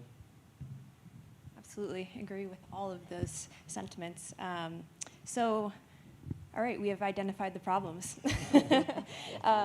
What's your best advice for a DAO either looking to establish or fine-tune their tooling stack to meet their goals? Oh man, that is a tough one. So like a lot of DAOs I've spoken with, when they were starting out, their response and their reaction was, okay, I'm gonna set up a Notion, I'm gonna set up a Discord, I'm gonna get like a WordPress website, and just so that I have something to start with. And when they do something like that, it eventually they add more members to it, it becomes more complex, and even though they're not happy with it, they are stuck with it. So that's kind of like you try to start early, but then in the end it stops you from scaling. So I think that has been like something that I've noticed so far. So maybe if you're a DAO who is trying to start up and everything, maybe try to put in some more time and try to like identify all your needs first. As you mentioned before, even though tools are out there, a lot of them do not know about it. So maybe some kind of research, Eli5 is definitely a good place to go for that. So yeah. Yeah, I totally agree. I think being thoughtful about the system and the experience that the users will have. Like when I've been building out the DAO at London Business School, it's been like we have this community that's very intelligent but not really crypto native, but they want to learn. So having it be very simple and like treat them like they're 5 years old in terms of what the expectations are, and then really create a plan of how to kind of graduate them and have them be experts through what we're looking to build. We're all building tools here, so like, but I'm not going to sell you until that you should get a tool, right? It's like, I think if you are like 5, 10 people, like any tool will do. So I feel differently. Right? So, but I think it is much more important to you when you're using the whatever Telegram, Discord, when you're just talking, being able to figure out what are you trying to do, what is important to you, and then select the tools that are out there. But I feel like sometimes people almost do it the opposite, that you spend too much time clicking and playing around all the tools, and there's so many of the different tools that you're not actually serving the community that you're trying to build without really thinking through like what is the community supposed to be for.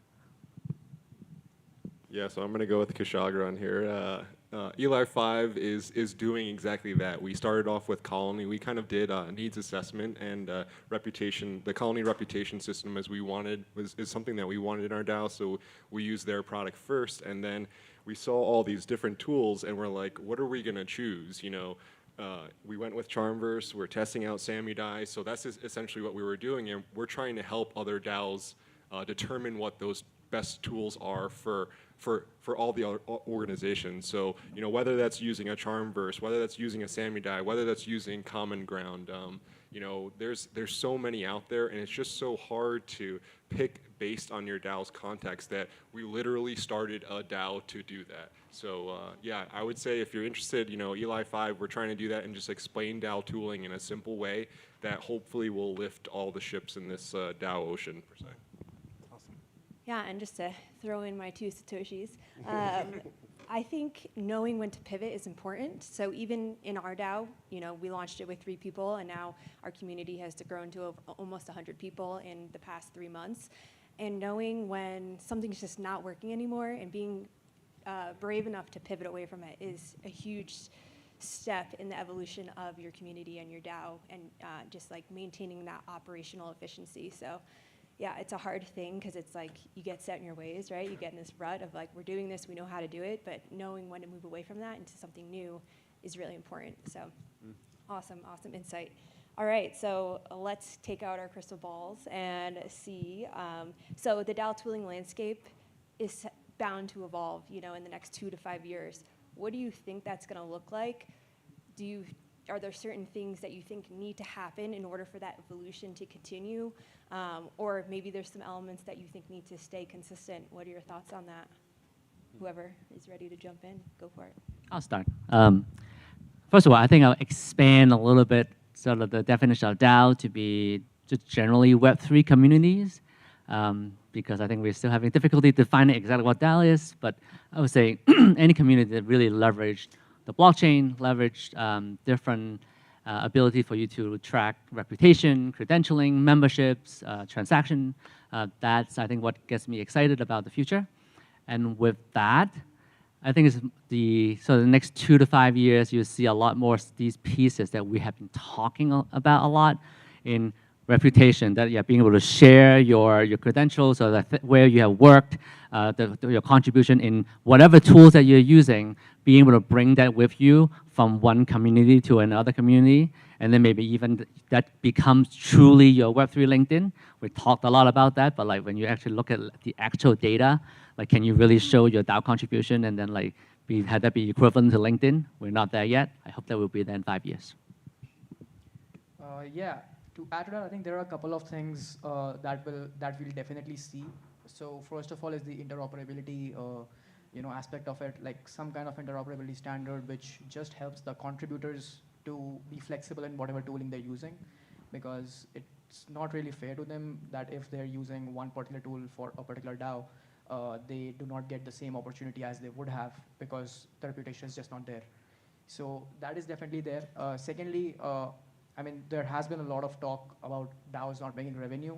So I think over the coming years, like there are going to be tools which would enable DAOs to make revenue in some manner, whether by providing them discoverability or some kind of exclusive access. But I think those are 2 main themes which are definitely going to emerge, and like governance is like always evolving.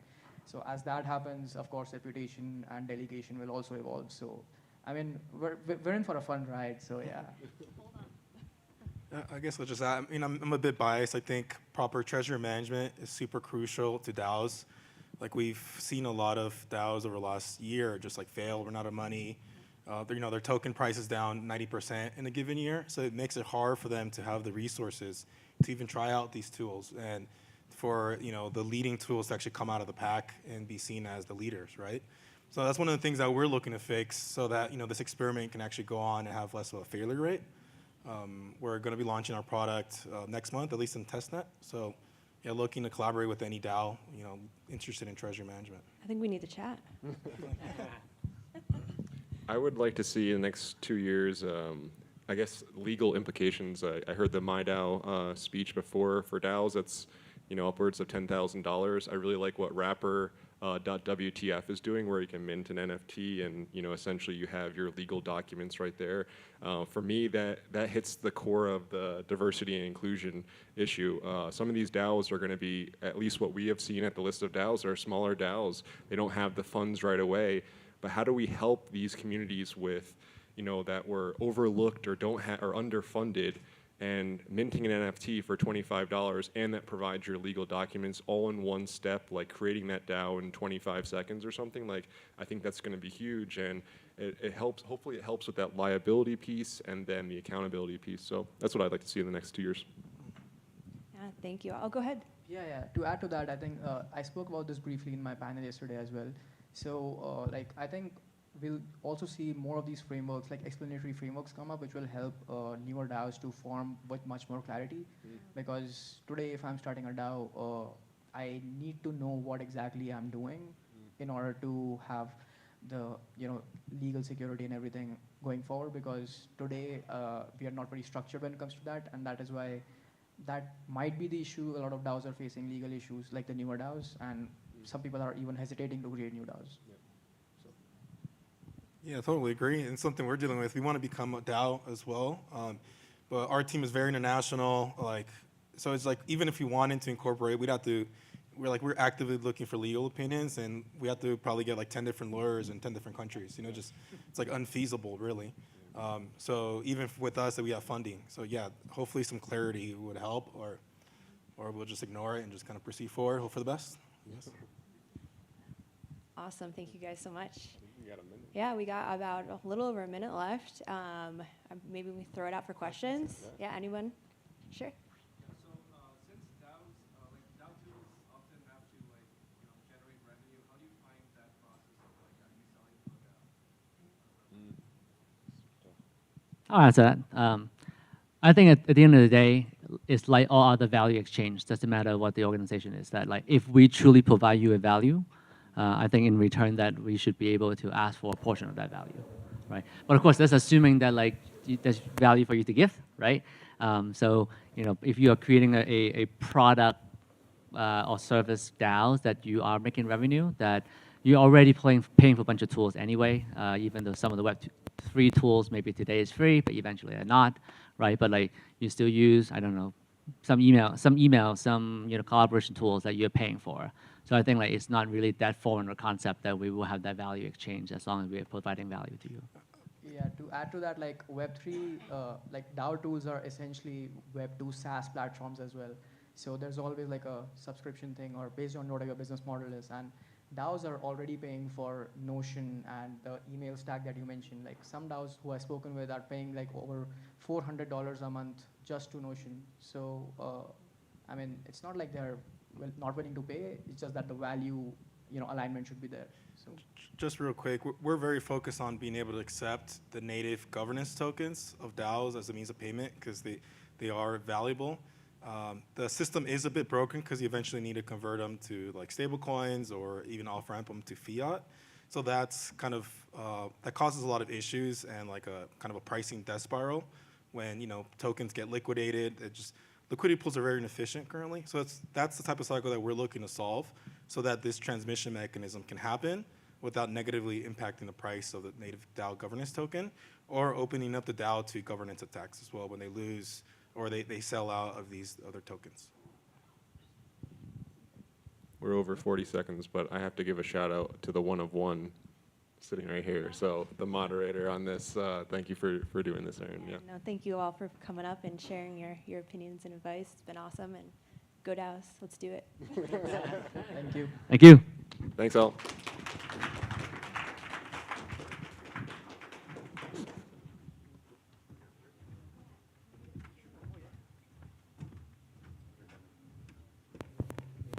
Thank you. Thank you.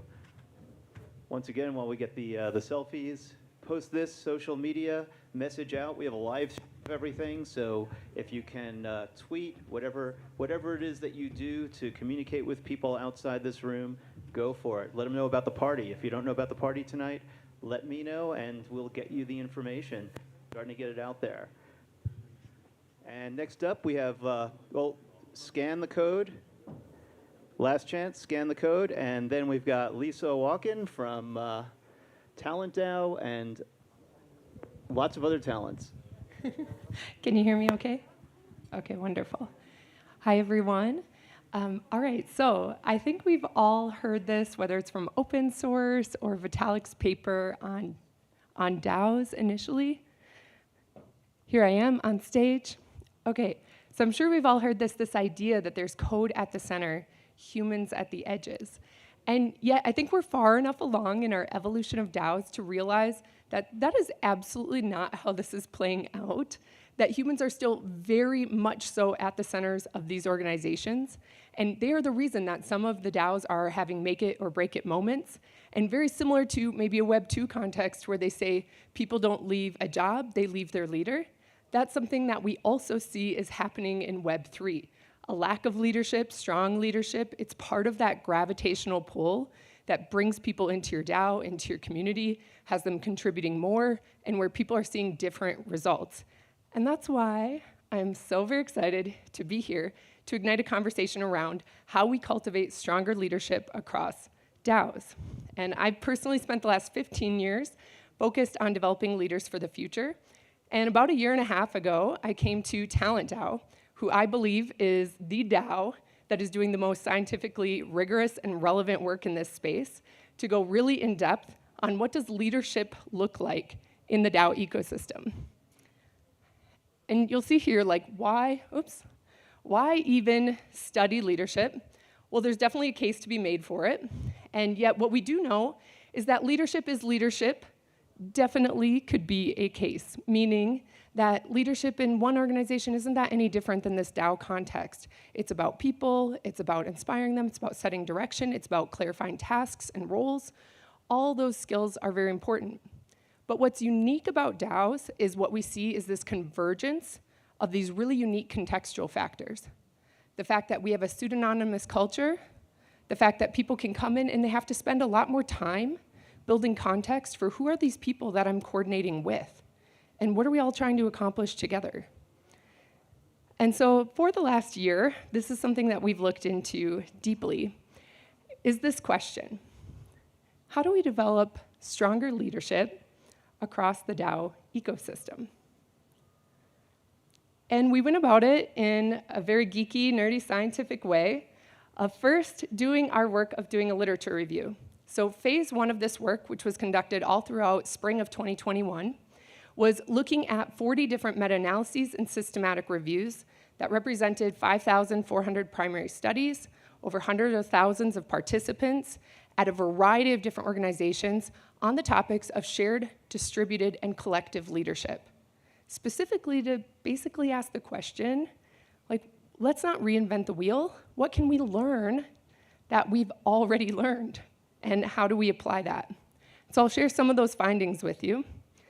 And really, the biggest thing is that there are leadership behaviors that drive organizational and group outcomes that are desirable. And you can see they're broken down into 3 primary areas of people, task, and change. And then very much so, and of course and always, when it comes to leadership, the inside-out approach matters. And so there's always self doing the inner work so you can do the more effective outer work. That is a big part of this as well. And one of the things that's been interesting is realizing over the last year that DAOs potentially hold the best potential for actually being a place of work that helps you do your inner work, that helps develop better people just by being a part of the ecosystem. And so if we talk about DAOs and Web3 building a better world for work, I know that needs to include building better leadership.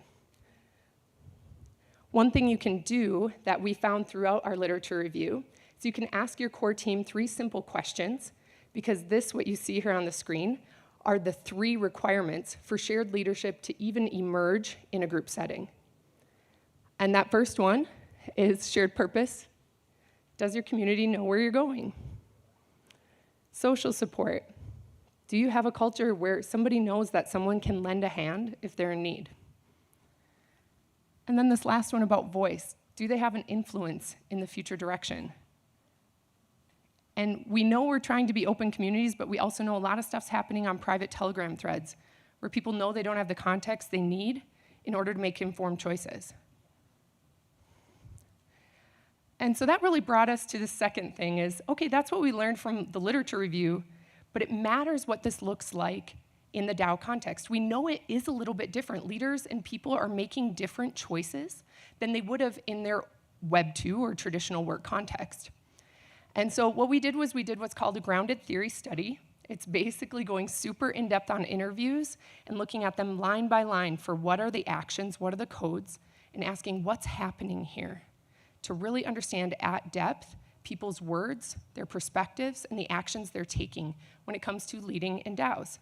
And we conducted 23 different interviews with people who have great tenure. I'll share with you a little bit about the stats about our group here in just a moment, to ask them questions specifically on leadership. So this group was one that we were very intentional about trying to pull in people that would give us a diverse representation. To our knowledge, it's one of the first of its kind as far as looking across the DAO ecosystem, so we didn't want to focus just on DeFi or just on a certain subset, but we really wanted to make sure that we were looking at a diverse range of DAOs and also a diverse range of people. And so you'll see here, by design, we have a gender-balanced population.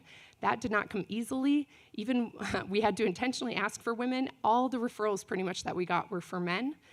So be intentional about cultivating samples in your research that you would want, that really exemplify the world you want to create.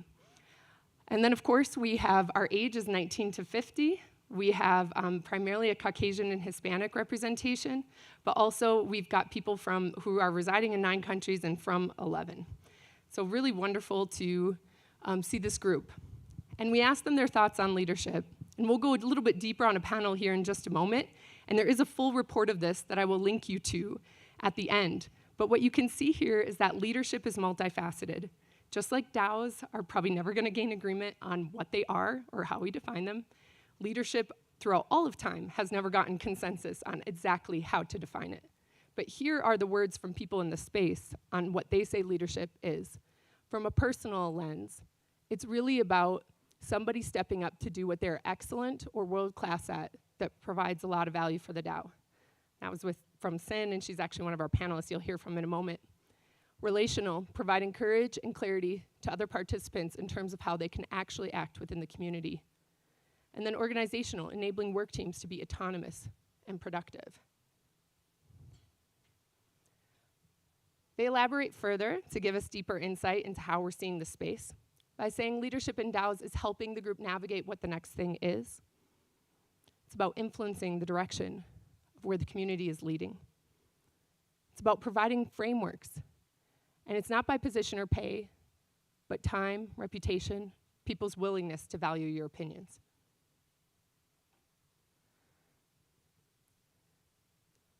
A lot of the leaders we interviewed described this natural flow of coming into the space, and I would encourage you to consider where you might be at.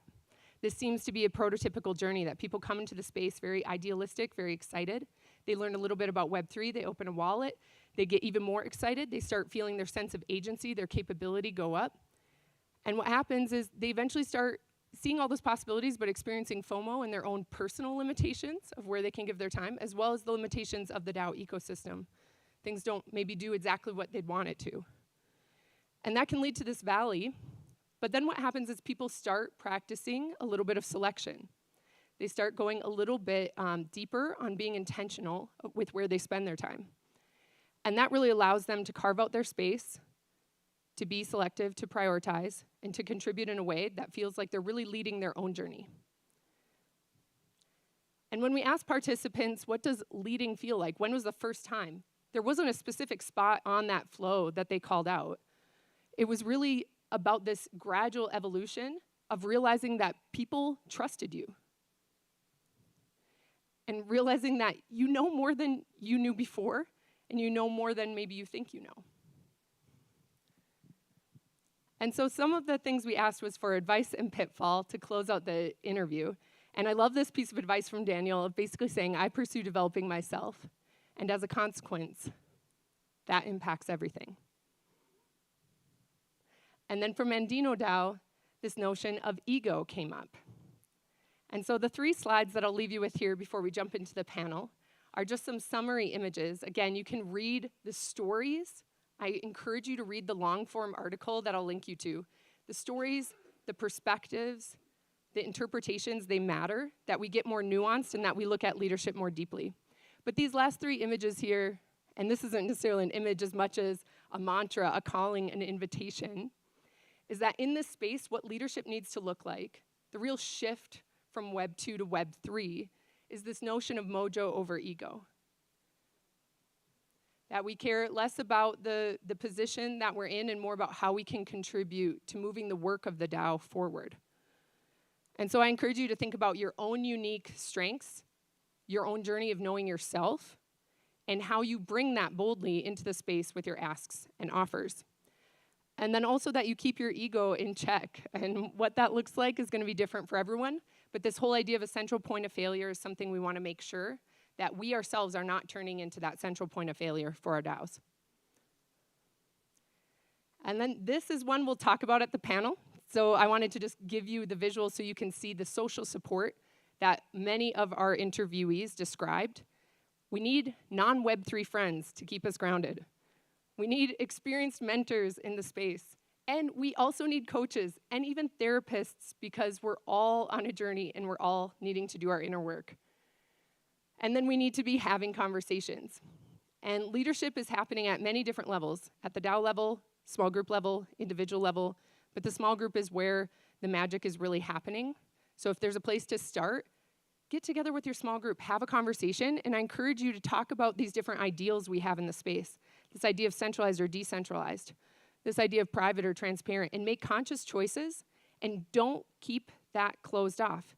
Share that in a way where people can come in and get that context. Because one of the biggest things right now is power and authority are pooling wherever there is high context. So your leadership in your DAO needs to be in a place where you can be actually disseminating out context so people can step up into the leadership roles that they're desiring. All right, with that being said, here's the Scan Me. So feel free to scan it while it's nice and big. It'll be up on the next slide as we invite our very wonderful panelists up. I could not speak more highly of the 3 people who are going to be coming onto stage here. We have Gloria, Justice, and Sin, and all 3 of them were interviewees in this study and have helped contribute to advancing leadership in the space. So please join me in welcoming our panelists.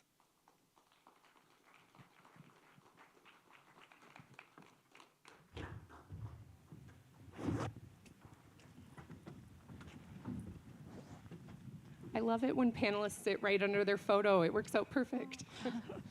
I love seeing mostly female panelists at a Web3 conference. Yes. All right, so let's get into things here.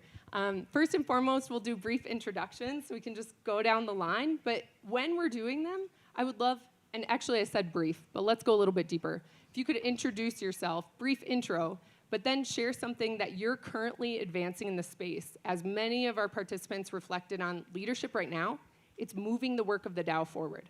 So curious to introduce yourself and how are you currently proud of ways that you've moved the work of DAOs forward? Straight down the line. Yeah, you can go straight down the line. Hello, straight down the line.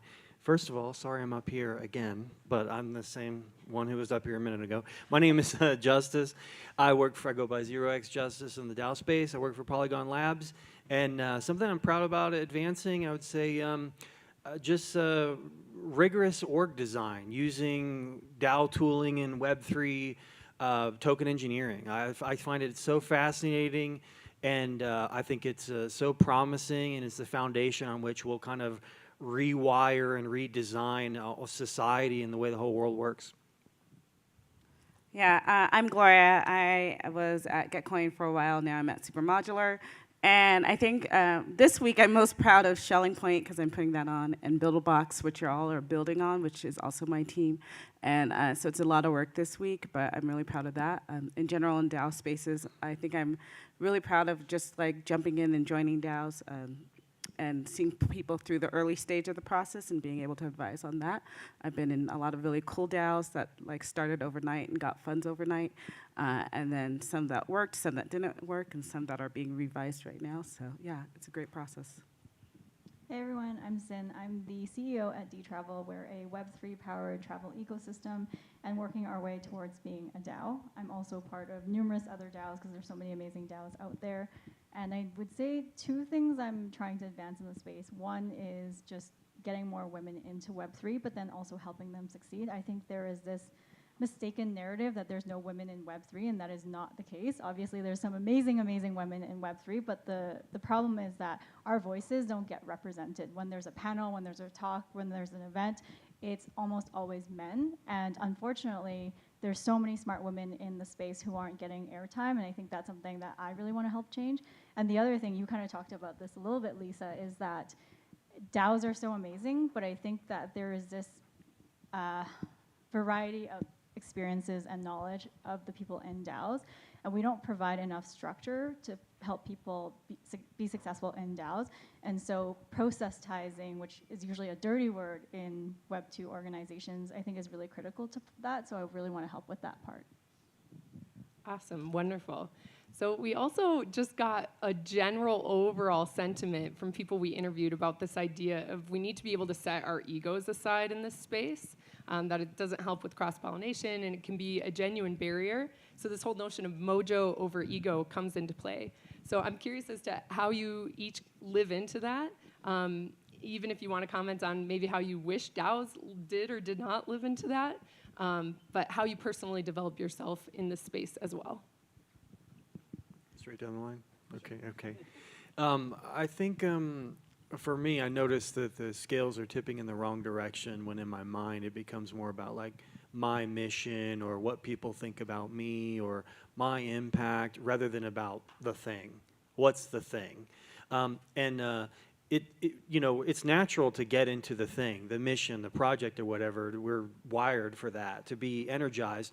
And even like, even with like speaking or putting out content, if the focus is on the thing, a lot of the kind of the inception in your head, I'm not good enough, and all that kind of evaporates, I find. And so like, I'm coming back to that. It's about the thing. I would say that's the first step. And then the second step is also turning down the stakes of like, it's not that big of a deal. You know, this is a text document in something that may not exist in a couple of years, right? So turning down the stakes, because it's also human nature that when you find something significant or promising that you like, to immediately make it the ultimate thing. This is going to satisfy me spiritually and relationally, and it's like life is far more of a balanced type of thing. And so those are the kind of the two things I go to.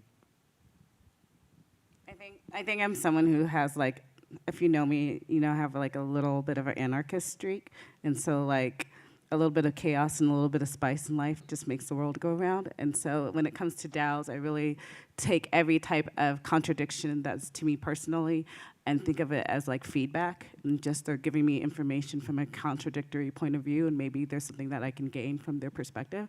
And also when you start to look at trying to remove like the people or the persons or the biases that can come alongside of it and start to focus more on the tools themselves and how to you make it like a fair landing spots for all different types of people. I think it allows for just greater feedback and greater input and a greater like DAO in general and a much more stronger like mission and things of that nature. So just focusing less on like being like personally offended by the way someone talks and saying, oh, thanks for the feedback, and then being able to take that is really important to me and the communities that I serve. I love that point because I think with DAOs, like it's obviously so diverse. There's so many people from around the world, and how someone gives you feedback might be okay in their culture or wherever they're from, and they don't mean it in that way. So yeah, I love that point. I also like grew up in tech. Like I've been in tech as a woman in tech for 15 years, and so like when I started, it was a whole thing about like men wanting to figure out how much I actually knew in tech, and would come and give me like a pointless like, are you Python or Perl discussion, when I just gave a whole discussion on JavaScript, and I was just like, why is this happening? So I just realized then that like this is like really pointless. Some people like to just, you know, have their issues to have their issues, but if you can really get to a core focus, it's actually much more powerful. So.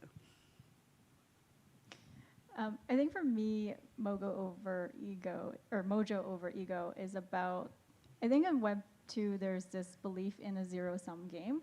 So if I win, then you lose, and vice versa. And what we're trying to build in Web3 is very much about accessibility and democratization. And what I really love about this space, and I think why people are drawn to it, is this idea that we can all collaborate together. And by working together, we build this bigger pie instead of trying to compete for the same small slice. And I love that in the DAO space especially, we tend to be so collaborative. It's like always about how do we work together, even if we're working on very similar ideas, because there's probably some synergy, or maybe we can partner together. And that to me is going to be so crucial to us continuing to evolve and to build something different than what Web 2 is building, because it's all about competition. It's all about these like monolithic organizations, big tech companies that own everything, and I don't think that's what we want to build in Web3. So collaboration to me is kind of that key word that we want to keep in mind. I love that. And one of the things that people shared was this idea of incentivizing the cross-pollination, but also having that counterbalance of disincentivizing that central point of failure. So how are you putting in not just the incentives for the things that, quite frankly, might come more easily in Web3, but truly the disincentives for us to warp tools, warp processes, and warp things back to a more traditional way of working. So having that balance. Social support was also a really huge theme. I was surprised at how many people talked about how cross-pollination and the relationships were not only the reason they were here, but also the way that they cultivated their own sense of leadership, their own development. It was about following and then having the people you followed and admired actually trust you to make decisions. And so I'm curious, what is it that you all do to engage in social support within the space? What does that look like for you? And again, if there's anything else you'd share that you do to personally develop yourself through the relationships.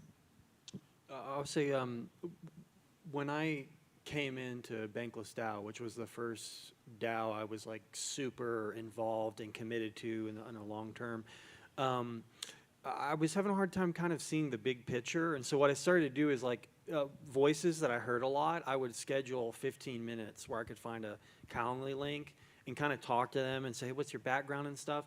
And then I felt like it was like incumbent upon me to do the same thing perpetually. And so I still have a Calendly link just in the wild that anyone who schedules anything is just accepted and it's on, right?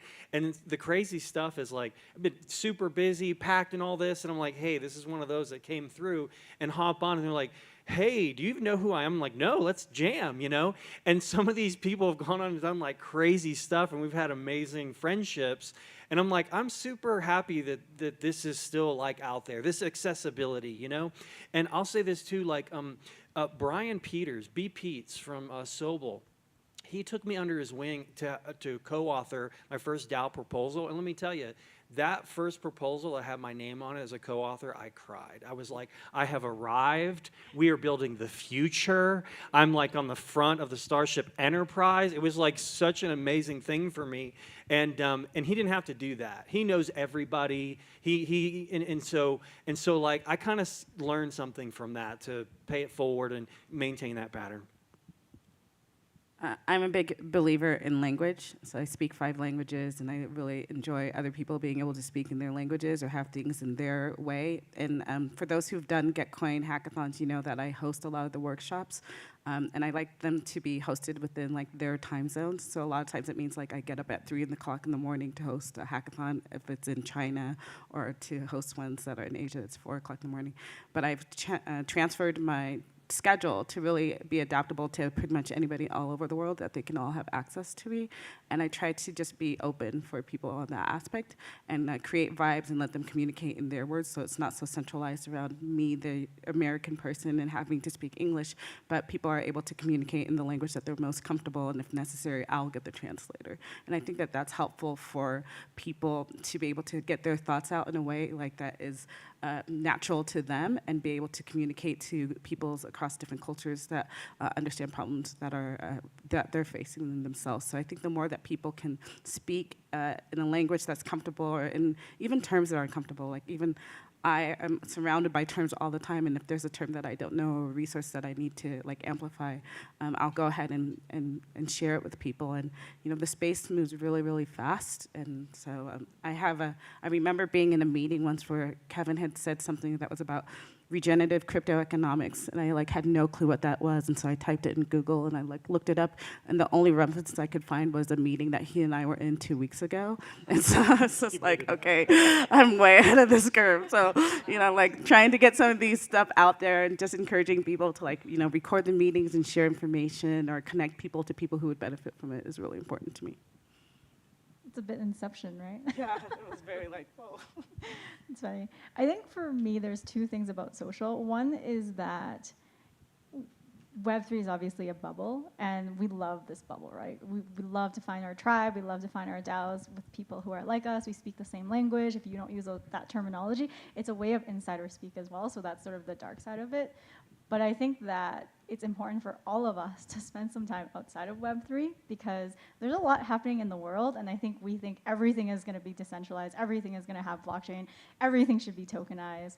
And maybe that's true to some extent, but also there's so much out there that we need to keep in mind. And as we are builders especially, it's important to think about all of these things outside of Web3 that inform how we're building. So that's the one thing. And the second thing, and I hope this is not an unpopular opinion, but crypto Twitter is really freaking toxic.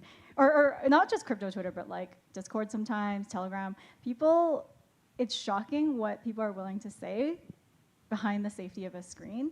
And if you were to ever meet them in person, they're a completely different person. And we have to remember that every person on the other end is a human being. Like, they have feelings.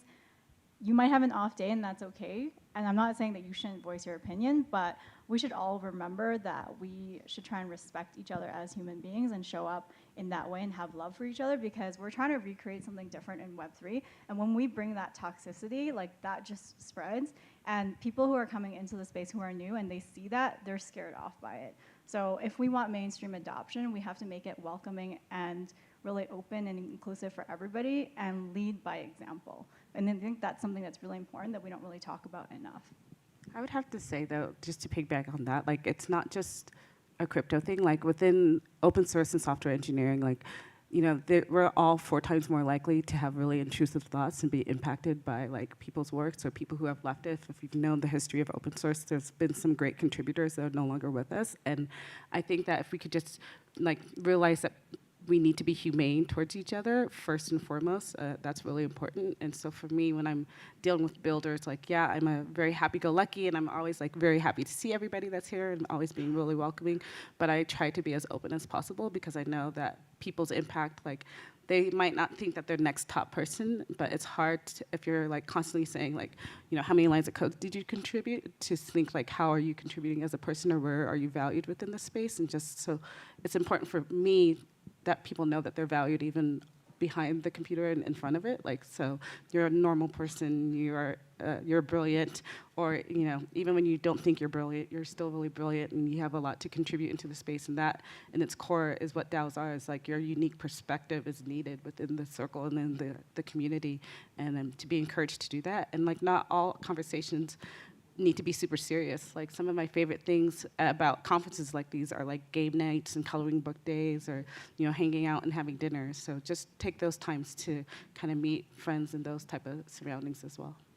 Yeah, I think that summarizes so much of the sentiment and the outcome of the studies, was this idea that we want code at the center and humans at the edges, but in a way that almost gives us permission to not put as much of an emphasis or cultivate the leadership capabilities of the people that are really moving the work of these DAOs forward. And so we need to understand that humans at the edges doesn't mean humans as an afterthought. Like, we need to cultivate their own sense of self, do the deep inner work so that we can have more effective outer work, code, automated companies, decentralized organizations, in order for us to lead into the future we all want, which is a better world of work. And a better world of work means better people. With that being said, I'd like each of you to just share how people can connect with you and any last words of encouragement or advice as we wrap up the panel. I would say you can hit me up on Twitter, DMs, and then go out from there. I'm on all the social stuff, except for like TikTok, stuff like that. But what was the second part? I'm saying. Any final words of encouragement? Final words of encouragement is, you know, the cost of switching is very low in DAOs. I think my Discord has like 400 things that I'm in, right? And it's just the notifications are on. If there's a reference, I'm like, ghost there. Hey, what's up, you know? And so like, you know, one privilege I had early in this journey, in the DAO journey, was I did have a full-time job, and so I could kind of focus on learning and meeting people, and I wasn't kind of chasing bounties to pay my rent, right? And so the amount of learning that can happen here and the distance between you and the people who are actually building all the stuff that makes this work is so thin. I would encourage anyone to go deeper. You can learn so much in a couple months. You can go from not knowing what this is to like being way deeper than anyone else in the room. And the access to people, you can talk to the founders who built the thing. It's just, we say we're early, but the privilege there of being able to connect with the builders and everything in this, it's just incredible. So just hang on to that and don't be discouraged by the technicality by some of this stuff. Can you repeat the question? How to get in contact with me and what do I want to leave? Yeah. Last thoughts? Okay. Getting in contact with me, I'm a very public person. Gloria Kambwala on anything will bring up any way to get in contact with me, or G Kambwala anywhere. I will respond on Discord and Telegram almost within like 24 to 48 hours. Just not tomorrow, because tomorrow's Shelling Point, so like just don't contact me there. The other thing, I always think of like us currently in the state of Web3 almost as like 300, which is like my favorite movie, where we're all like there, we're doing our things, we're fighting with our own skill sets, but there are going to be more to come, and all we have to do is hold down the fort until they can get there. And I think that a lot of times, you know, just enjoy the whole aspect of it. You know, get outside, do something that you enjoy doing for yourself, and take one moment each day to prioritize yourself and do something that brings you joy, and then get back to work. And also, just because crypto is happening 24/7 does not mean that you need to be working 24/7. So if you can like purposely schedule time where you aren't working or where you can just connect with other people, I would really encourage you to do that. Like the work will wait, and you know, and just let people know I'll handle this on Monday or whatnot. It's just it will do wonders for how stressed or anxious or whatnot you'll feel. So yeah, take that. I am Sinbear on pretty much every platform, so CYNB3AR. And because this is a panel on leadership and DAOs, I think my last point is just that we are asking people to lead DAOs. We are asking people to step up and be leaders in DAOs, and most people have never done that before.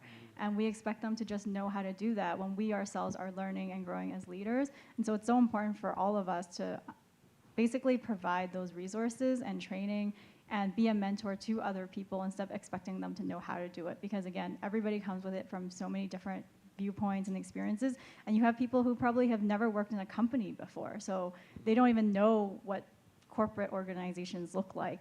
And we cannot be successful as a community, as DAO leaders, if we don't first help people understand what leadership is and then be there to teach them. Can I almost reverse that? I would say don't train, like have great onboarding, but expect failure. And if you can expect failure, like you yourself failure and learn from the failure, it's like how you do A/B testing and you fail through and you're like, this should fail, this should fail, this should fail. And then when it doesn't fail, you're like, oh, okay, and reflect back upon it. But then be there for them. But and I be think supported it, yeah. That's the part that's missing right now. It's like, okay, you're not showing up. Yeah. And so therefore you're out. Yeah. And but as an industry, we don't even really know like what perfection really is. Exactly. Like there's so many DAOs that start off and then they fail. And it's like, we never really look at back and say like, why did they fail? Or like, what can we take back from it? And like, what I think is gonna be amazing is like in 3 years where there was a good DAO that failed, that kind of like was great, that didn't take off, would be people who still have tokens and whatnot to say like, well, how can we take this DAO again and like regenerate it and redirect it, because that is like possible. So yeah. Banker DAO was actually referenced by probably about a third of the 23 people we interviewed. They're like, I don't know if it's even because it's good, but I'm referencing it because it's still around. And so I think there's time will tell on like who's going to really win in the space or be that example that we uphold as being great for work, great for humans, great for society and the world. But what I do know is based on all the past 25 years of research we've looked at on leadership is that you need to have that shared vision and purpose. You need to have this social support.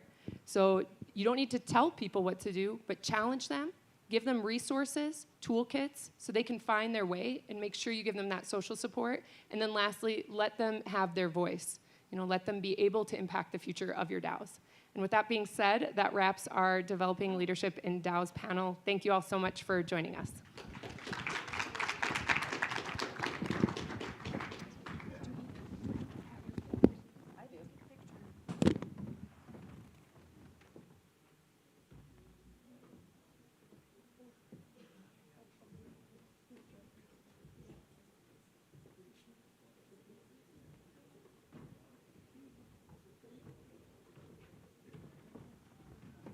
Do we have a QR code for this group while we take the shot?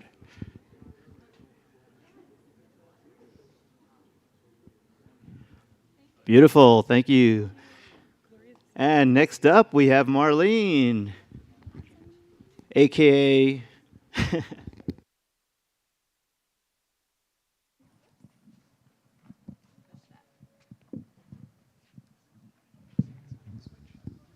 Hello? Yeah, this one is working. Hi, everyone. Good to be here.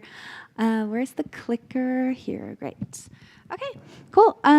So my name is Malena. I'm with HyperOracle, which is a ZK Oracle network, and I'm also the co-founder of the Data Union DAO. And today I would like to talk about how DAOs can leverage zero-knowledge technology. So this is not going to be a technical talk at all. I'm not going to explain to you how ZKPs work under the hood. This would take a lot longer than 10 minutes, but I'm going to go a little bit into like some examples of like how DAOs right now are working with ZK technology and how you can maybe profit from that as well. So probably one of the best examples, and I did not come up with that example, it's often used to explain ZKPs, is the classic "Where is Waldo" image. So you've probably all seen those images before, where you have like all these people, right? And we have to find our friend Waldo in these images. However, basically how ZKPs work is that I can prove that I know where Waldo is, but I'm not going to tell you exactly where he is in the picture. Instead, I will show you a picture I have taken from him to prove that I know where he is. So here we can see that I know exactly where he is, but I'm not revealing his exact location. So basically, this is also how ZKPs are being used in crypto and in blockchain. We create these proofs that we know a piece of information without actually revealing the information. And that's super useful for a couple of different use cases. So for example, this could be used for shielded treasuries, this could be used for gasless voting, this could be used for anonymous voting, or for proof of reputation. I think what's particularly interesting is anonymous voting, because we have anonymous voting in like pretty much any democracy today. However, when it comes to DAO voting, all our votes are usually public, which is probably not the best way to go. And there's been a lot of innovation recently in the space and like how we can make, well, basically DAO governance a little bit more anonymous and also anon-friendly at the end of the day. However, the first example I would like to mention actually comes from the Bitcoin space, just more out of historical reasons, and because actually these guys have been working on this since quite some time. So basically, they came out in 2015 with a paper from Chao and Chun, where they designed a private voting mechanism to vote with Bitcoins that would basically allow you to cast your vote without your wallet being revealed. And I think that's really interesting because there's been like a long history in developing ZKPs. ZKPs were originally developed in the 80s, and then Bitcoin came out around 2008, 2009. And then they started experimenting with private voting in 2015, and now 2023, we see suddenly this explosion of like different ZKP mechanisms. And well, it's been like a long journey to get to that point originally. So another protocol that is working on a lot of different solutions when it comes to using zero-knowledge proofs is Aragon. So they have developed a couple of different solutions, foremost a protocol that is called SNAR-V, and that is basically a protocol with which they intend to enable anonymous voting, but they're also intending to enable gasless voting. And for that, it works a little bit like a ZK rollup. So you have probably heard of Starknet, which is a ZK rollup. So it works similar to that. The proof for the voting is done off-chain, and then the proof is generated, and only the proof is being put on-chain. Going back to the Where is Waldo example, that basically just means that the proof in that case is the picture of Waldo, and we only put that on-chain instead of putting the entire image on-chain.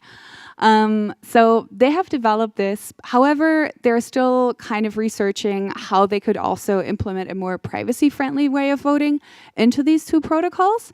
And basically, the protocol comes in two different flavors. One of them is the Batra vote, and the other one is O vote.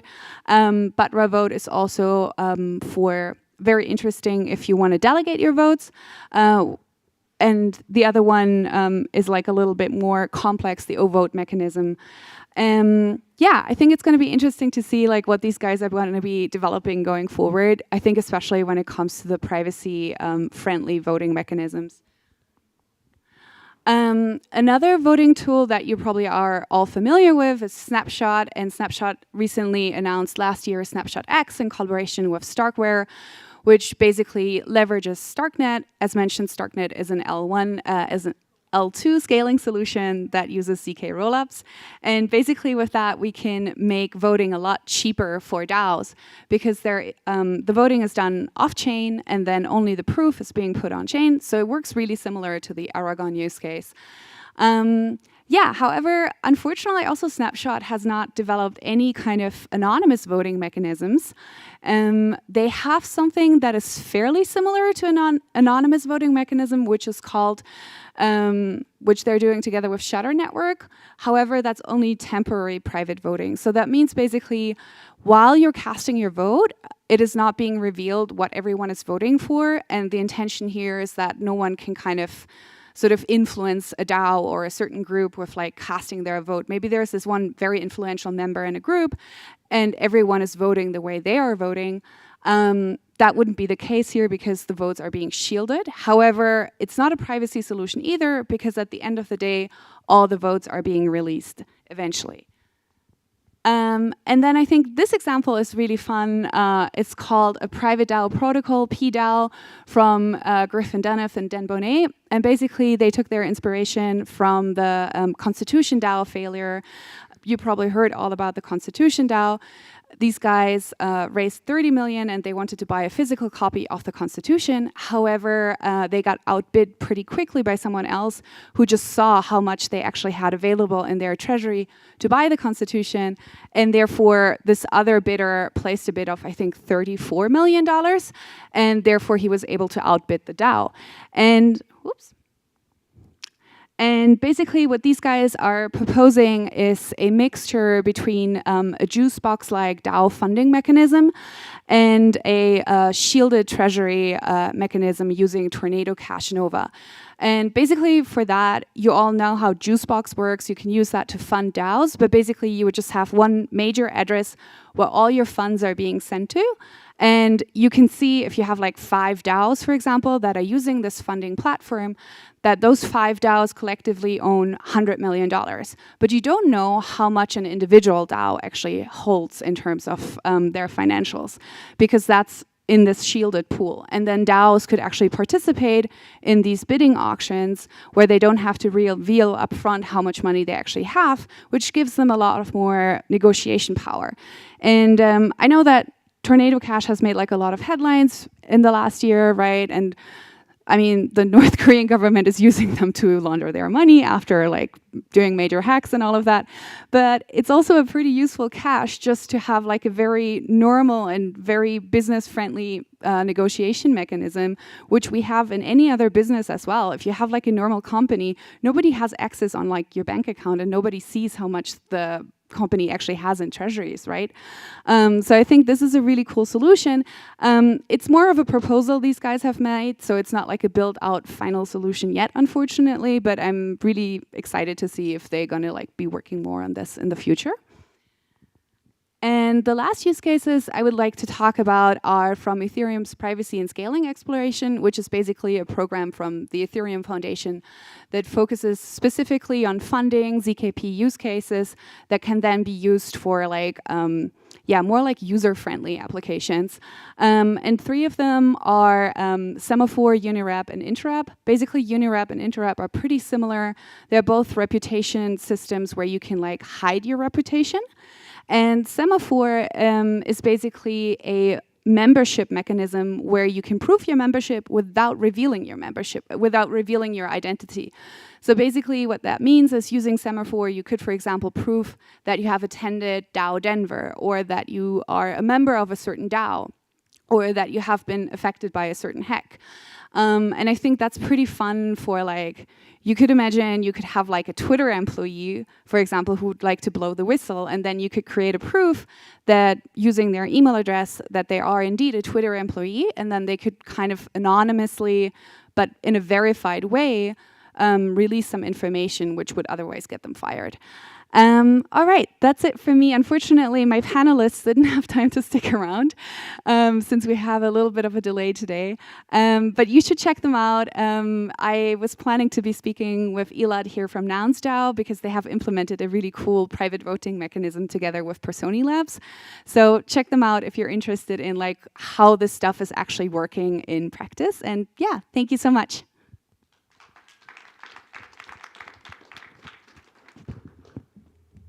Thank you, Milena, or Marlene as we call you sometimes in some of these circles. And next up, we have Alison Duttman. Yes, come on up to tell us about AI, cryptography, and Web3, followed by an incredible panel.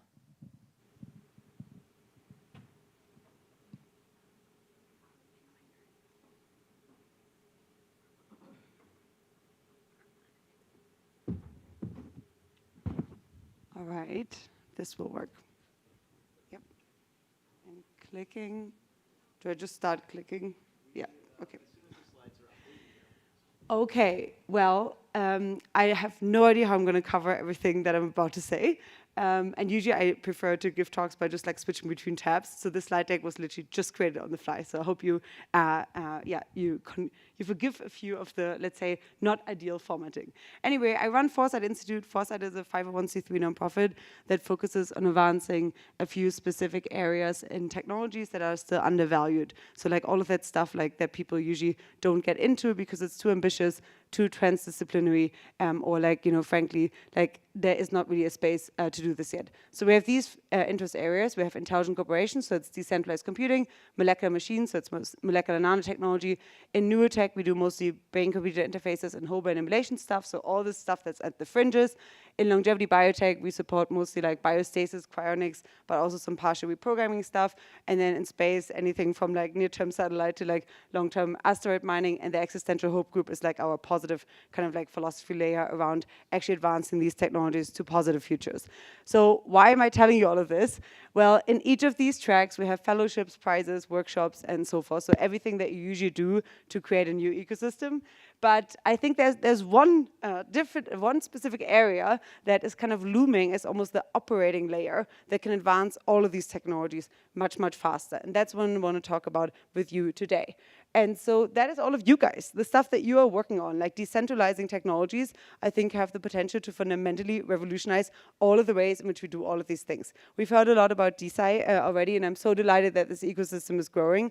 But we wrote this book recently, which exists as a physical copy. It's over there in case you want to take a look, but also as a Substack book that was written in collaboration with a lot of like individual folks that we just invited to do individual seminar presentations on their work. And so Game of the Future is out for as a physical copy or as a free Substack version with a bunch of different seminars in between.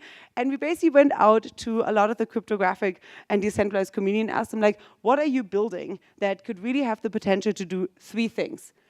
We want decentralized technologies to improve human cooperation. So we basically think that a very big bottleneck that is still undervalued is just to get humans to cooperate better.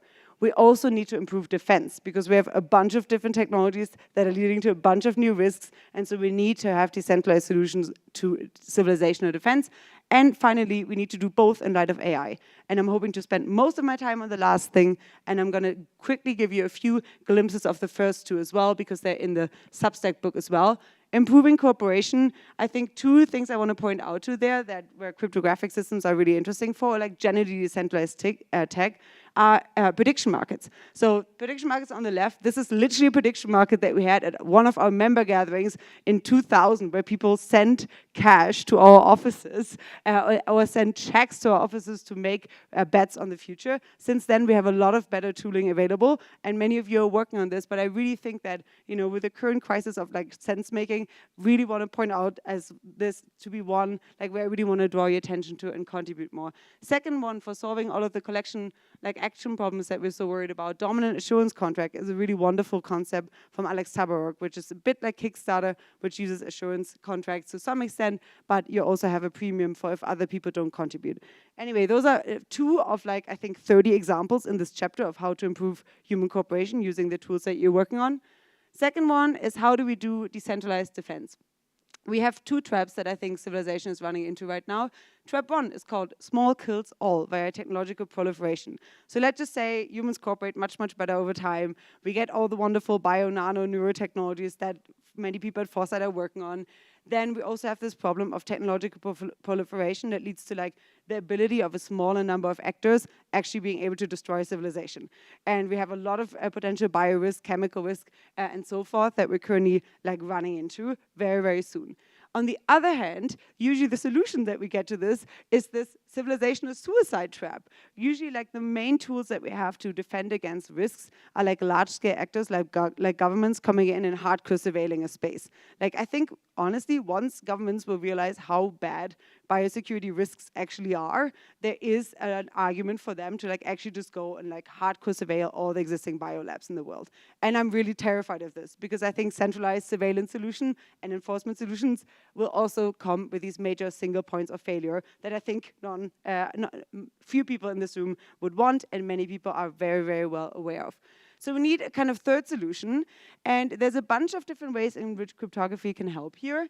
For example, David Brin wrote this book long time ago on transparent society and surveillance. Surveillance is not surveillance, but bottom-up surveillance. You could, for example, have encrypted monitoring fabrics running over biolabs that are like whenever a tripwire gets triggered, unless like someone is actually producing something that demands human's attention.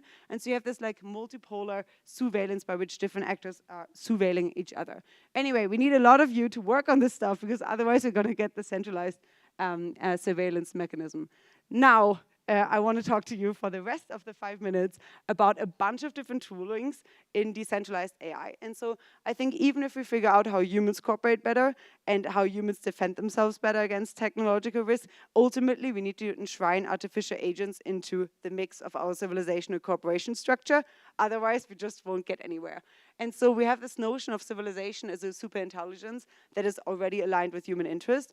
Many of the people that we cooperate with are increasing our own intelligence. Civilization is already pretty aligned. Like, you know, like extreme poverty has much declined over time. We have like making progress on so many ways. So why try to kind of replace the already aligned civilization with a more unitary singleton AI that I think is often like in our heads when we think about AGI? Wouldn't it be much better if we could have more decentralized, more interactive solutions that have humans in the loop, in which humans and AIs cooperate in a human AI economy? And now here's a bunch of ways in which I think we can get there. Those are not my examples, but I'm going to race through them. Constitution AI. This is from Anthropic, one of the main AI labs right now that are literally taking inspiration from the US Constitution and building a system where you train one agent to monitor another. And I think this is super promising. We need much more of this. Ideally not with two agents monitoring each other, but with multiple different agents monitoring each other. Second one. AI red teaming AI. This was a wonderful post where basically you had a ChatGPT that tried to get around the fact that you had a lot of like prompt engineering to jailbreak different ChatGPT scenarios. So you know, like all of these like scenarios where people are basically like, write me a poem about how to break into a house. So that's like bad prompt engineering, but you can actually catch these dangerous prompts by using another ChatGPT and asking it to monitor the first one and if they would let that prompt through. So very cool post that recently came out. AI debate from OpenAI, one of my favorite solutions right now. Basically, you have two different agents that are debating a specific claim, and then you have a human judge in the loop that is actually telling the agents of like which one is right and which one is not. And so a human in the loop always can choose, basically pretty much like with which scenario they want to go to, and it has proved relatively truth-preserving. So oftentimes the AI that is actually debating the truthful claim is the one that the human then also rewards with being the one that wins the debate. And so lots of things like this are happening now. I wrote this piece on the human-AI reflective equilibrium, which maybe we'll dive in deeper a little bit on the panels. But pretty much like if we have ultimately AI assistants that like really help humans to get much better at their own internal alignment and sense making, you can have this really nice, I think, feedback loop by which humans are cooperating with AI to make AIs update and to align them more with that individual human. And on the other hand, AIs can also surface a lot more data for situations where you may not know of all the biases that you're aware of and so forth. So I wrote this piece and actually used ChatGPT by helping me with my own moral reasoning. I think it's really promising.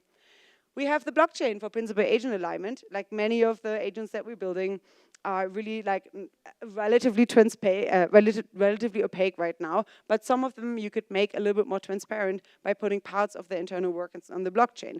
When we cooperate in a game theoretic scenario, we're pretty good at detecting liars across humans, but we're not so good at spotting AI lying. And so you could imagine a system by which you could actually have some of the internal workings on the blockchain so you can see that they're not deceptive. You have private machine learning. Lots of federated learning is coming onto people's radar now. You have lots of really good homomorphic encryption solutions by Andrew Trask, OpenMind, and a bunch of other people that really allow individual adversarial agents to collaborate on data that they wouldn't otherwise share and have this decentralizing kind of like general I guess, effect on the ecosystem, because now multiple parties can cooperate even if they don't trust the other party, rather than just one big AI lab kind of gobbling up all the data. Oh my God, I'm really running out of time here. There's a wonderful post on AI DAOs. Okay, well, like this is just kind of appetizers of what I think you should be like thinking about in the next few years. Trent McConaughey wrote this amazing AI DAO series. It's wonderful. It's also really terrifying. What is it if we have like literally AI DAOs that are running on the blockchain that are immutable eventually? We can make those worlds really good by having different AI DAOs cooperating on specialized tasks, or they can be really terrible by literally having like runaway agents that no one can shut down. Something to consider. This is one which I'm extremely excited about right now, the Open Agency Framework and Open Agency Architecture by Eric Drexler. He founded Foresight a long time ago, and this is a recent write-up with Davidad. It's, I think, the one that I'm most excited about right now, and it's basically kind of like providing a mix between this more unitary AI agent model that we all know from like super intelligence and like other books, and the hardcore decentralized model on AI by having these open agencies in which different human evaluators basically cooperate in this more polycentric model with other AI services that get slotted in. Anyway, lots of stuff is happening. I think at the end, we have this big carrot that Juan always points out, which is we're already on our way to a Paretotopia. We're already through the ability to voluntarily cooperate. We're already in a state where, like, bit by bit, we're making progress towards worlds that are better for everyone by their own standards. And if AIs could surface to us more of these like cooperation abilities that exist across civilization, but that we are not often good at highlighting, then I think we can really like hypercharge this kind of like this trajectory on which AIs help us update, we help AIs update, we put them in these more checks and balances systems across civilization. They showcase us more ways in which we want to cooperate with humans, but also with other AI agents. And ultimately, I think we can have a pretty strong super intelligence that gets towards a Paretotopia. Anyway, if you're interested in any of this, we have a workshop coming up. So I'm currently like touring most of the big crypto conferences to just ask people like, please, please, please get involved in AI. It's really, really important. And once a year we run this workshop where we bring together AI and AI safety folks with people working on cryptographic solutions, with people working on like decentralized general solutions, to just try to create a little bit more connection between these two worlds, because I think you guys have a lot to offer in the tools that you're building.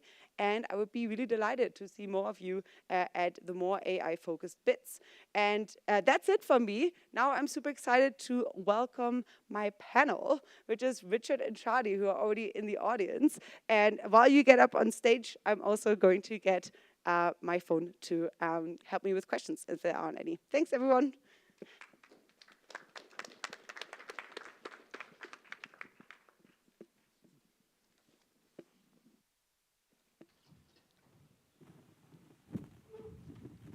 Okay, I hope you have a mic that works. Testing. Yes, okay. Well, I'm so delighted to be here on a panel with the both of you. First, I want to start with a question, maybe the both of you, but also like general show of hands of like, who here feels rather doomy these days about AI? Who here feels rather optimistic about, okay, good. Who here has watched the Eliezer Yudkowsky podcast who went on Bankless the other day? It's called Why We're All Going to Die. For context, Eliezer Yudkowsky is the main person starting the whole AI safety field. He was at MIRI, the Machine Intelligence Research Institute, and recently went on a crypto podcast to basically say, we're all going to die. Pretty much, we should just be giving up and die with dignity. There's nothing we can do about AI alignment. But then he had this like final phrase, which, and I'm putting words in his mouth now, but he said something like, maybe, just maybe, if you're that kind of like cryptography freak that like actually tries to encrypt their passwords multiple times and then still nevertheless stores them at an individual location, maybe you have the right security mindset that's required to work on AI safety. And so I think this was a really interesting point of like, you guys have so many amazing tools to offer that many of the people in this community are working on, and we need to bring that to the fold because AI is really accelerating fast. And if we don't do it now, we may not have more time to do that in the future. And so I'm really delighted to have two people with me who are actively working on this stuff. And so maybe just to introduce yourself in your own words, like what is it that you're currently working on and how does it intersect with AI?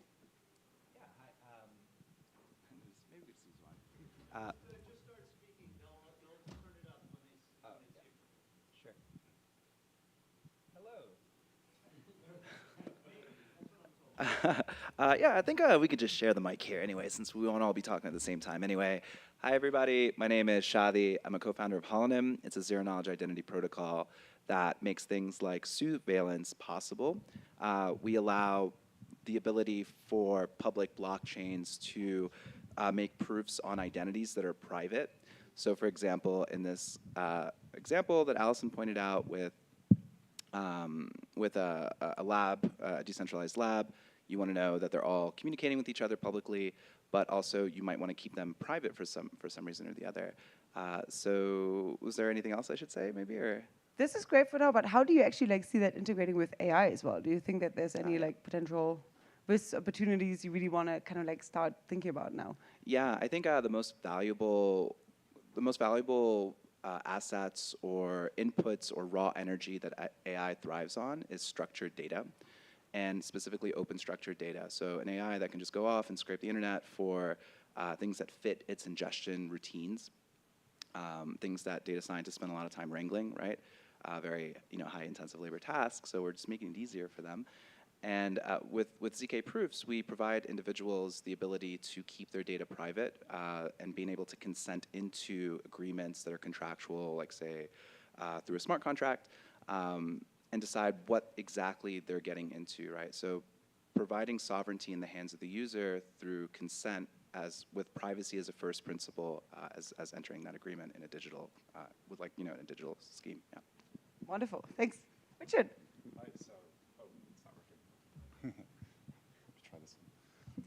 Hey, so I'm Richard. I'm a machine learning engineer by background, so I've got about 5 years experience in what would now be called generative AI. So working on things like image enhancement, denoising, video super resolution, and creating these algorithms that go into products. I'm on a few patents and also some research. And I've also worked in things like digital avatars, so recording an audio clip and lip syncing that onto a digital human with gesture generation. So yeah, lots of generative AI stuff, and then also always been really interested in startups as well. So my previous AI startup was in motion analysis using ML. So just trying to understand movement using machine learning, I guess. And what sent me into Web3, I guess, was some of the issues around ownership and funding with that previous startup. So I came out of academia, so all I really knew was academic funding. So that's how we funded the first startup. I didn't realize the university would own all of the IP. And when you want to spin out, to get access to that IP, you have to give them 10% of the company. And in return for that 10%, you don't even get your IP back, right? So you have to pay royalties every time you use us. So that sounds like a pretty good deal, honestly. Yeah, right. For most academic institutions. So, yeah. Compared to UK, I think it can be even higher percentages. So that's not even the worst. But yeah, so this didn't seem fair. So obviously that sent me down the rabbit hole of ownership and Web3. Also, the ownership structure created a lot of issues for funding. So we were about 18 months into trying to get government funding from Enterprise Ireland, and got rejected by the third or fourth time from a review panel. So how it works is you have three reviewers. They all have to say yes for your project to get funded. And they're boomers. They're in like their 50s or 60s, and they haven't AI hasn't always been around when they were like gaining their experience and stuff. And so I think like some of the reasons we got rejected were how are you going to protect it? You're building on top of open source software. Do you have patents? These sorts of questions that aren't necessarily the way things are done in AI. And so they were two of the big reasons. Ownership and funding that sent us down the Web3 rabbit hole. Applied for Web3 funding, so from OceanDAO actually. So what had taken 18 months to that point in the traditional world and still didn't have funding, we had funding within 1 month in Web3. I think we applied for like 14 different grants across 14 months. We were successful and managed to bootstrap our team to like 6 people. So just like Web3 funding and Web3 ownership really just kickstarted our project.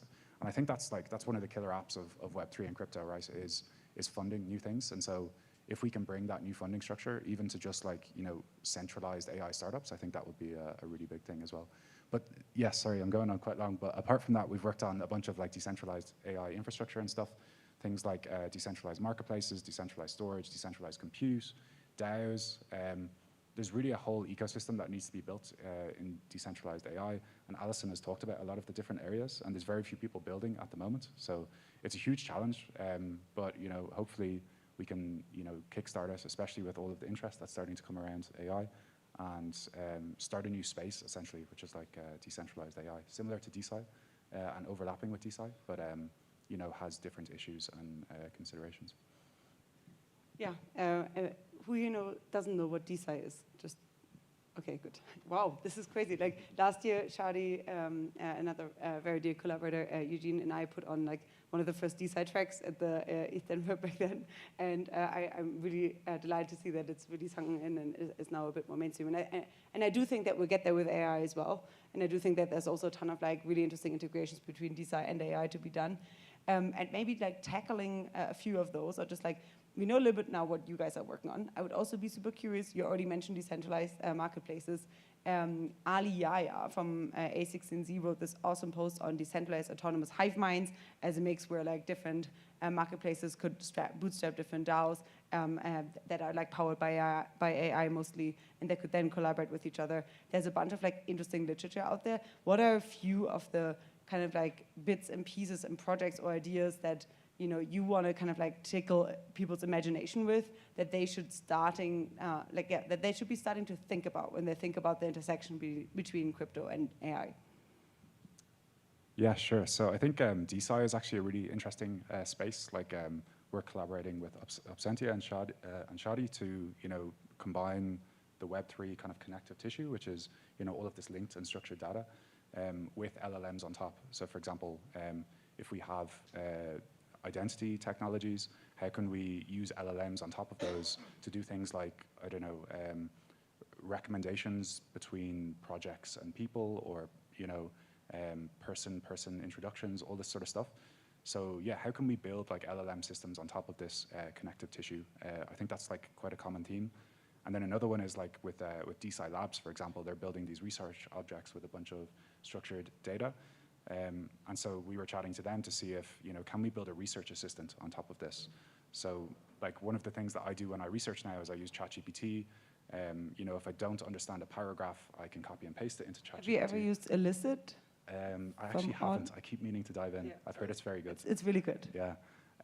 So I was using ChatGPT this time, and I asked it to expand on the paragraph, and the reference style was the one that has the author surname. And ChatGPT actually like pulled in information from these authors from their other works, and my mind was kind of blown. Maybe it was making stuff up as well. I didn't fact check it, but that kind of made me think with DeSci Labs, you know, if we had this data structure that links, you know, all of an author's works or something like that, that would make it really easy for ChatGPT to pull in this data, because Web3 provides the connective tissue, and then the LLMs can kind of retrieve that data on the fly as needed. Yeah, that's a really good overview. Yeah, it's been really interesting, I think, to see the DeSci space kind of make a first splash, try to figure out exactly, you know, what does it mean when we talk about decentralizing knowledge, access to tooling, the ability to innovate more quickly, more rapidly. I think, you know, if you've been following the DeSci conversations at all during ETHDenver, if you've attended any of the events, I think I see some familiar faces here. Funding has been a major recurring topic. So taking a step back, you know, and there is this ongoing debate, is funding really centralized or is it decentralized? People within the system might say it is decentralized because it's peer review, but then you have this centralized culture that everyone buys into. That notwithstanding, I think if you really consider DeSci as a movement that, you know, if you also attended the DeSci debate, blockchain isn't necessary nor sufficient for DeSci. At least that was the agreement that was reached. Nobody, yeah. So. So you know, I think in that case, really thinking of science as a process, right? Kind of we see technology, and this comes back to the AI alignment problem, so having a longer time horizon in terms of what we should worry about or where things are going, and thinking about what does science as a deterministic process look like, and how is that bad, and how is that good. So I think there's great opportunities there specifically for example, building impact evaluators that can tackle this really challenging problem of how do you know which science to fund, how much resources to allocate to it, what's the scope of impact that can be achieved by, for example, the folks that are gathering around that particular mission. I think also like things like team building, like Richard and I, we're exploring this in a little bit of detail. So Holonym is also the back end for a product that we built called Verse, which allows any scientist, any academic to quickly log in, aggregate all of their reputation, identity, and credentials, and then transform it into an on-chain impact certificate. So then they can demonstrate what's the impact that they've had demonstrably and be able to receive retroactive funding for that. So impact evaluators, I think, are going to be really, really important. It's going to rely on massive amounts of data munging. It's going to rely on open source algorithms because impact means something different to different communities, and having open governance over that, I think keeping humans in the loop is going to be really important.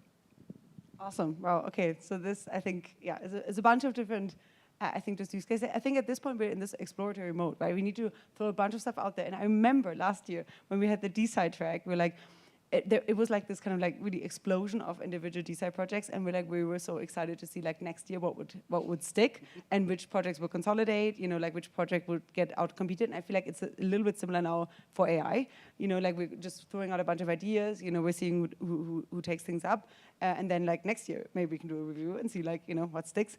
And yeah, I think it's an exciting time.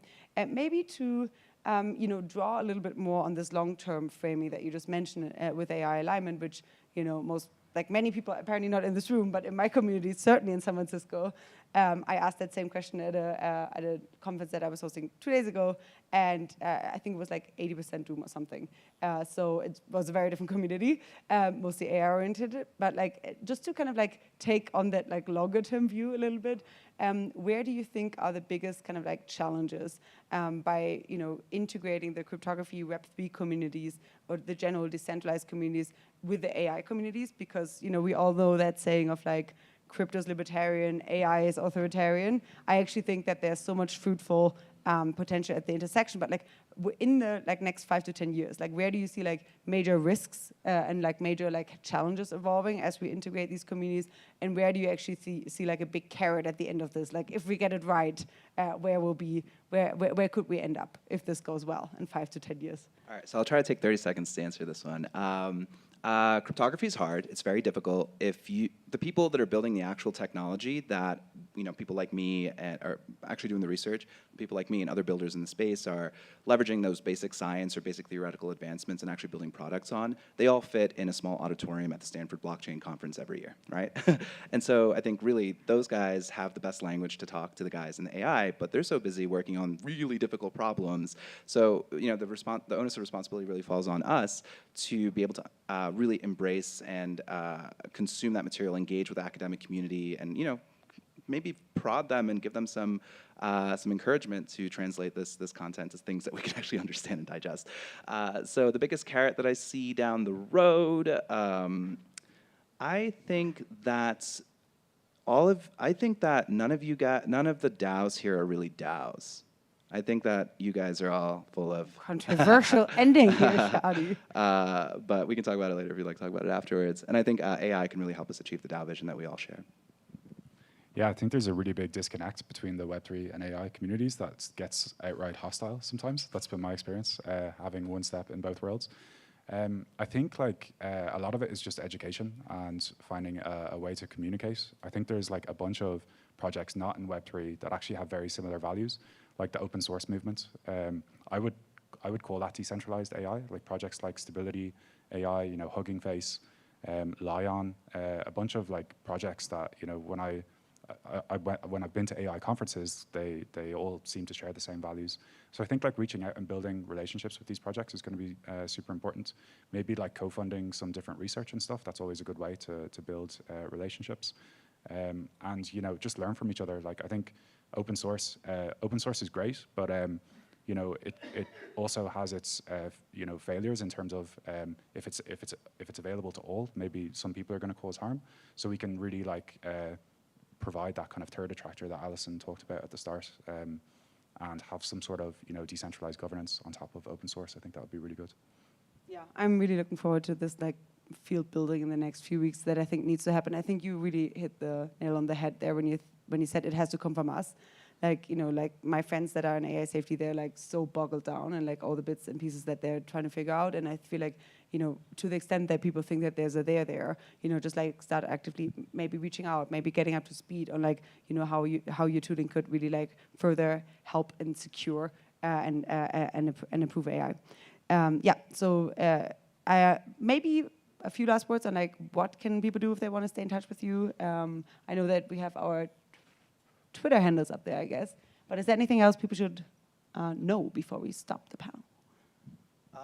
Keep building. I'm really excited to see all the projects that are out here. I think there's so much potential for fruitful cross-collaboration. I think the more we talk to each other and learn how to basically come to a shared language that allows us to take that outside this community and then out into our proximal communities, that's going to be really critical to really achieve the impact that we all, I think, believe we can achieve with Web3. Yeah, I guess we'd love to build with DAOs. We're starting to partner with DAOs to build AI assistants that are driven by DAOs knowledge sources and stuff like that. We're building a product so that teams can build it out themselves as well. We also do consultancy work with DAOs for more involved projects.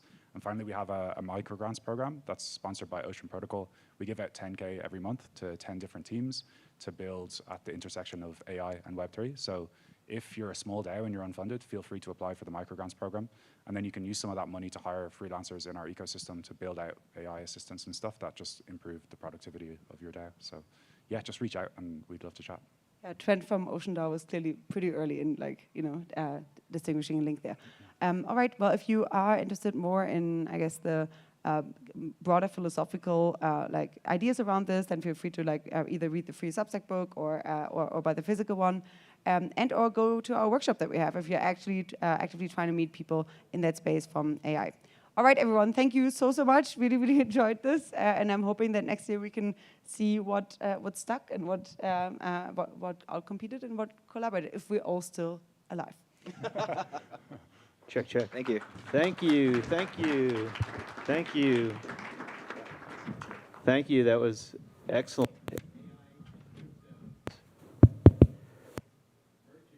I love it. Next up, we have DeSci for a bit to come on and grace our stage with some more in-depth scientific decentralization. So as the panel comes up, I'll introduce it really quick. I'm Jonathan, Science Commons Initiative, Gridcoin, DeSci Labs. This is the last unit, or last panel of our, come on up guys, of our DeSci programming at DAODenver. It's decentralized compute and AI in DAOs and DeSci. It's super relevant to what we just heard, and hopefully super relevant to all the DAOs here, so come on up. So the MC here is Jeffrey, and if anyone hasn't seen the DAOs and DeSci speed dating round from yesterday, go back and watch the recording. There are a lot of DAOs out there that are trying to build a better scientific system. I invite you all to join one and see what you can build. After DAODenver, we're doing a day tomorrow at Shelling Point. There's going to be workshops and talks all on DeSci. The entire day is going to be a lot of fun. So if you have a ticket, I know they're sold out. Definitely join us for that. Oh, and DeSci Quest. All right. Do we have a clicker? Or can you just go to the next slide? Next slide. Next slide. These are our awesome sponsors. They're great. All right, so DeSci Quest. So in the spirit of science, we're trying to learn a lot about what people new to DeSci think. Scan that QR code, fill out the survey, and you get swag based on how much you fill out. If you've seen talks on other days, just fill it out more than once. And collect your swag at Shelling Point. Do we have any here, Shadi? I can get you swag if you complete the class. You heard the man. So yeah, the space is growing, as Allison was saying. It's grown a lot over the last year, but there's still a lot more to do. So we want to learn on how we can make it grow better to fulfill people's needs, especially scientists and DAOs, because DAOs are very tied to science. And it's really important for us, too, because we're experimenting with these impact evaluators. So this provides us data that we can provide open source to actually put these theoretical ideas into practice.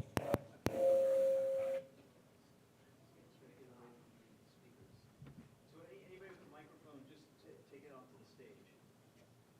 I'd like to invite our panel on stage.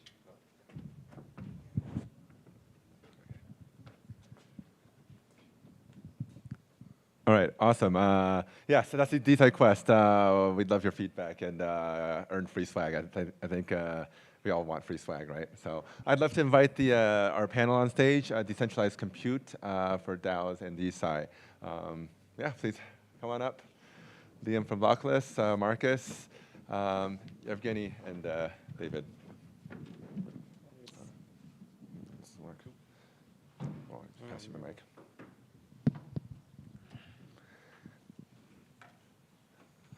So let's just get to it. I know we're a little bit behind, so I'd love to ask our panel to briefly introduce themselves. Begin with Marcus. Yeah. Hello, everyone. Oh.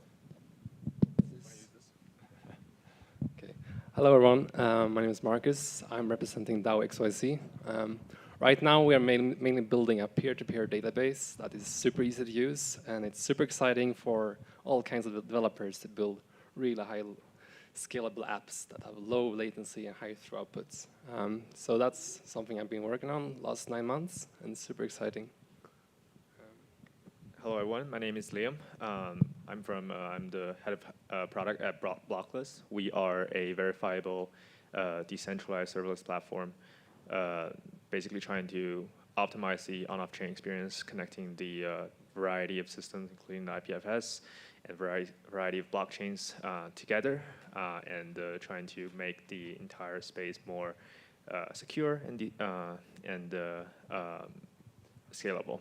So yeah, I'd love to expand more on this. But hi, I'm David Ronchek. I lead Compute Over Data for Protocol Labs, and we have released the Bacalhau open source project. It's an open source, decentralized way to execute compute over data.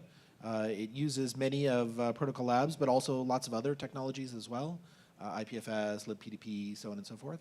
And we're really excited because it enables everyone to execute decentralized, verifiable compute across any network in public or in private.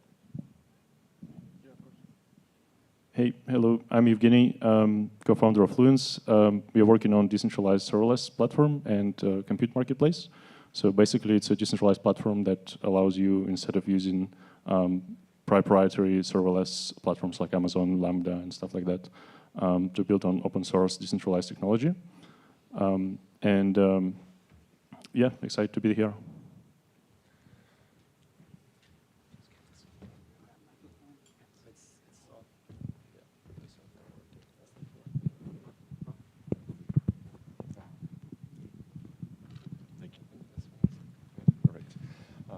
Awesome. So I know that decentralized compute is probably not a term that too many are familiar with. I mean, what makes compute decentralized, and what makes it different from the current, I guess, centralized traditional compute providers out there? Yeah. Well, I guess most important points are, ability to not have vendor lock-in. Like proprietary clouds, usually they lock customers in by offering very convenient, very composable tooling and SDKs and APIs, like basically like software services on top of infrastructure. So if you want to efficiently use their infrastructure, you're going to use their services. If you use their services, you basically write code on top of their SDKs. And it becomes like, with time, it becomes super hard for you to switch from one provider to another because you are already invested a lot of resources in building on proprietary software tooling. The other thing is providers usually, like centralized cloud providers, they're usually like limited in terms of like where you can run your computations, your applications. Like they have particular setups in particular data centers. They have very straightforward pricing, so you don't have like any leverage in terms of how you utilize and access these resources. Like decentralized compute gives you much more flexibility. Like you can potentially like networks like Fluence or Bacalhau, based on like Filecoin miner network, can like allow any compute provider, anyone with servers or anyone with compute resources to join network, and people can run computations on these providers without any like additional permissioning or like additional KYC and stuff like that. So like it gives you much more power. Can I just provide a perspective here? Like if you think about compute in the early days, the first kind of decentralized compute was actually when people bought home computers. Me and Eric, my co-founder, was visiting the computer museum the other day in San Francisco. And what's really funny there was that there was a computer that was a cutting board also. And I would say that's kind of first symbol of decentralized compute. Like everyone can have a computer in their home. What's happening now is that the term decentralized compute is more referring to a way of paying compute providers to do some computation for you. But in the fundamental sense, decentralized compute doesn't have to be that. Decentralized compute can just be a network of computers that work together in a smart way. And that thing, I think it's important to think that decentralized compute doesn't have to be a big cluster of computers co-working or working together with some tokenomics. It could be something simple like two computers also. Just extending the great answers so far, like one of the most, to that point, one of the things that Evgeny brought up was the fact that like the compute is centralized, right? Which means your data needs to be centralized, which means your use cases need to be centralized. And that's not to say that's a bad thing. Some things are perfectly fine that way, but in this room there are probably, I don't know, 150 different compute devices of some kinds. Phones and temperature sensors and things like that. It seems kind of silly that you would push every computation you need to some central data center before you begin acting on it. If you could take action in a decentralized way, you could make things better and do filtering and processing and things like that at the edge or in a fog or somewhere outside the main data center. And it kind of extends that PC.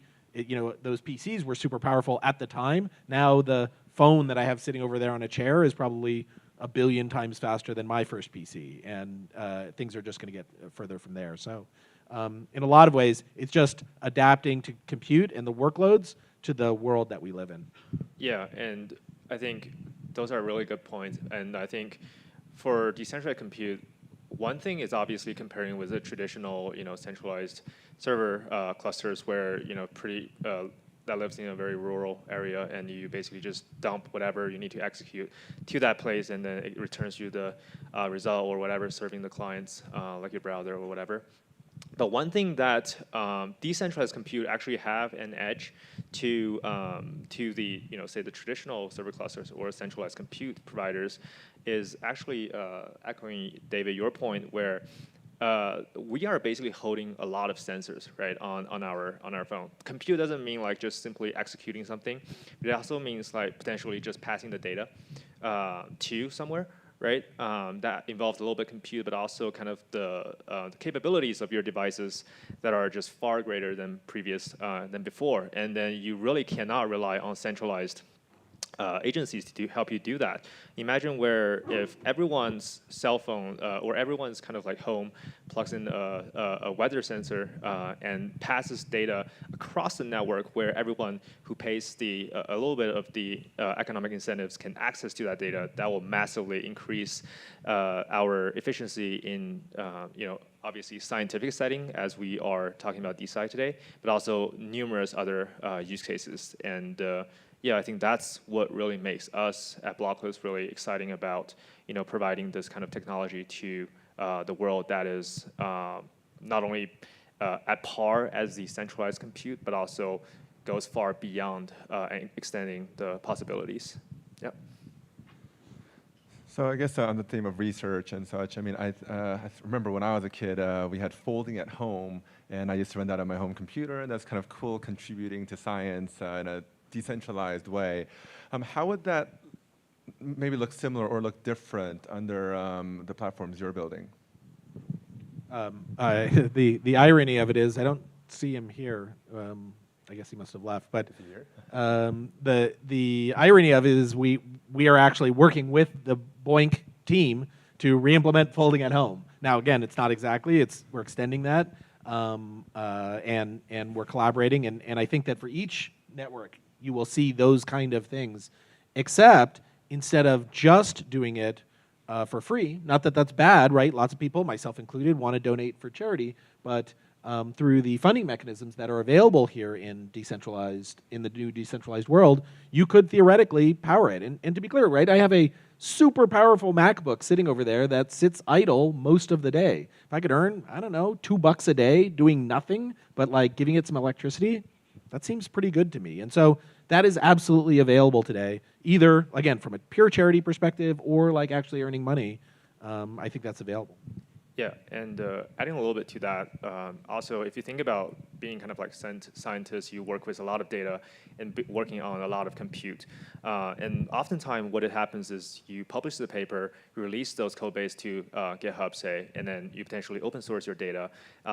Other people have to run it again to verify, okay, say this is actually happening. But now with verifiability that's built into decentralized compute, what you can actually do is not only you can verify that the data source stays the same and you potentially have a proof on chain that is verifiable by anyone, you can actually also verify that the execution happens exactly as you put it in open source database. And so everyone looking at the paper will immediately know, or they can verify themselves that this piece of code are actually being executed correctly, which massively reduces the redundancy that's happening within the scientific community. Maybe this is a niche use case, but I think this is tremendously helpful for the entire scientific community overall. The framework I'm working on, called Peerberg, is working a little bit differently from, I guess, traditional solution in that sense. If you want to do a decentralized computation, you would work in kind of a trust graph setting, where you start with one computer, and then you say, oh, I trust this computer also to do work for me. And then if you would do kind of a job, like a compute job, you would basically create an application that can only be modified by those identities. And you would use end-to-end encryption and traditional signatures to verify that the compute has been done by people you trust. And with this simple approach, you can actually cut costs and make things much more easier to understand. So that's what our take on it right now. Yeah, I would add to reliability point, because like, if you look at how like folding home or like Boink worked before, it's basically like a big computational tasks being broke down to smaller pieces and then allocated to some computers, and then you basically like map reduce the result back. So it's sort of like a batch computation of heavy computational tasks, but computation includes like a lot of different things. Like there are cloud functions, there are like serving some APIs, there are databases, like a lot of things, and many of the things require reliability. So if you wanna have some API available on decentralized infrastructure. This infrastructure have to provide some sort of fault tolerance of your API to be alive. When user makes a request, like you should get response.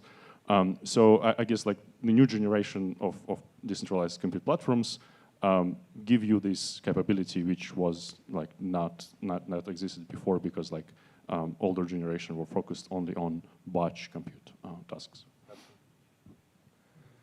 So what are some of the new use cases we could see coming out that's really enabled by decentralized compute that's trickier under more traditional compute? Yeah, I can just like, one great use case that I like is because now we have DAOs. For example, DAOs are like natively digital organizations existing on-chain, which is also some sort of distributed computer limited a little bit. But you know, DAOs usually do something, right? Like they manage some, you know, some application or like some company, some service. They usually have some software that should probably follow the DAO decisions. Like I like this example of, you know, DAOs that trade, like they do some DeFi trading, and as a part of their technical solution, they have off-chain bots that have to, you know, execute some transaction based on on-chain events. So these off-chain bots, currently, they live somewhere in the cloud. It means that there is a person who has account in the cloud with their credit card who deployed these software pieces, these bots, to some particular cloud provider, and then they somehow work and they manage the funds that the DAO collectively owns.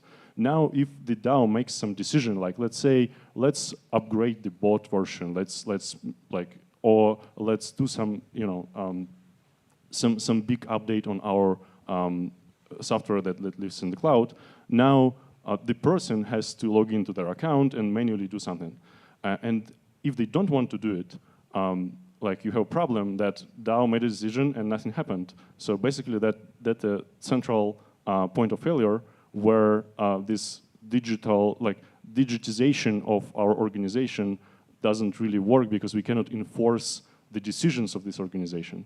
And if you run instead these DeFi bots on decentralized infrastructure, it means that you can directly link the upgrades, the migrations, the deployments, and whatever software you run in this infrastructure to the decisions that DAO makes on chain. So and this is very cool because that you can like have fully digital and fully connected workflows of the DAOs to whatever software you have, whatever software they operate or they need to have in order to run the DAO. So he already stole a bunch of like phenomenal ideas that I totally agree with. No, that's totally okay. You'll see oftentimes the same use case implemented in very different ways, which is one of the beauties of this decentralization. But these are what you heard was just fantastic. I'll go further. One of the things that's almost impossible today is verifiable and publishable everything, right? In a lives forever kind of way. So today, imagine you're a scientist and you publish something. You might have to host an FTP site yourself or put it in an S3 bucket and put it up there. And the only verification you give might be, you know, the name of the file, or maybe you give in, you know, a SHA or something on the file, which is okay. But like, God forbid you run out of budget or change labs and someone forgets to update the S3 credentials. 85% of all papers today have no code and no data published.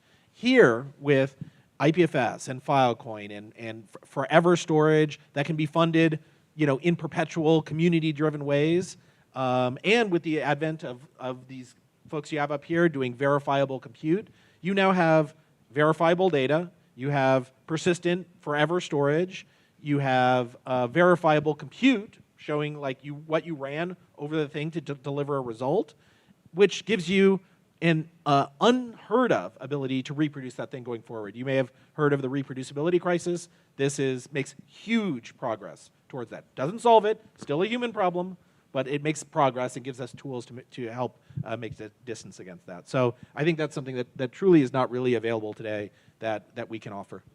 Yeah, I completely agree with you, David, and obviously great point. I think for me, obviously one thing I've already mentioned before is massively collecting data that's previously unavailable to the local area. Whether it's weather, whether it's temperature, et cetera, the limit is really a limit, boundless, I would say. And another thing that's, I think, massively useful for scientific space is actually this parallelism where available across the globe and allowing you to run real network simulations within sort of this decentralized compute settings. So you can potentially do a lot of sort of real-time and real-world networking algorithm simulations that we actually run currently in-house, trying to see how to optimize the network construction. But I imagine it could work just as well for any of the scientists out there nowadays. Yep. Well, you said very good points here. I just want to add, I guess, two things. Like there are a lot of cool use cases you can work on right now, even if you don't even use like a decentralized compute platform or framework. Like you can build a lot of cool apps using WebRTC, simple transfer protocols, and just integrate those into some mobile application. Like you can create an Uber app that is decentralized. That is an application you can do right now today. In the future in DeSci, when there is homomorphic encryption, which basically allows you to do computation without knowing what you're computing on, and when you have smarter DAO governance tooling like DAOs that can be used have scopes and granular treasuries, you can have DAOs that spend treasuries on compute and perform work.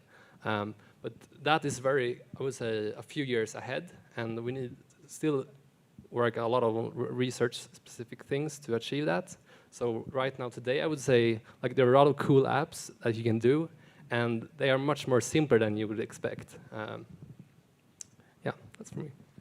So I think, can I add one more thing? So I think also like one important and very kind of hot topic is decentralized, like AI in general, right? So decentralized compute gives you decentralized AI in sense that you can both train model and run model. And when you train model, you can basically use this open runtime to transparently train model on verifiably, like on verifiable data. So you know which data was input to the model and then which weights were calculated for the model. And then you can run the model verifiably, like run predictions, basically. And you can see that when I trigger the, like when I ask ChatGPT, this open ChatGPT something, I see that this particular model was executed. So I can be sure that no one manipulated with the results. Because right now, like ChatGPT, like on any other AI you have, their models are proprietary, they live in proprietary infrastructure. You don't know actually what do they run when you do a query. And there is a lot of, there's a lot of other things like government involvement to this, censorship and manipulation and stuff like that. Like, there's a lot of threats. So in general, like running these big AI models in a transparent, open, decentralized runtimes is just gives you a lot of advantages. So it sounds like verifiability is kind of a big theme here. How much does the future of decentralized compute hinge upon like advancements in ZK, zero knowledge proofs?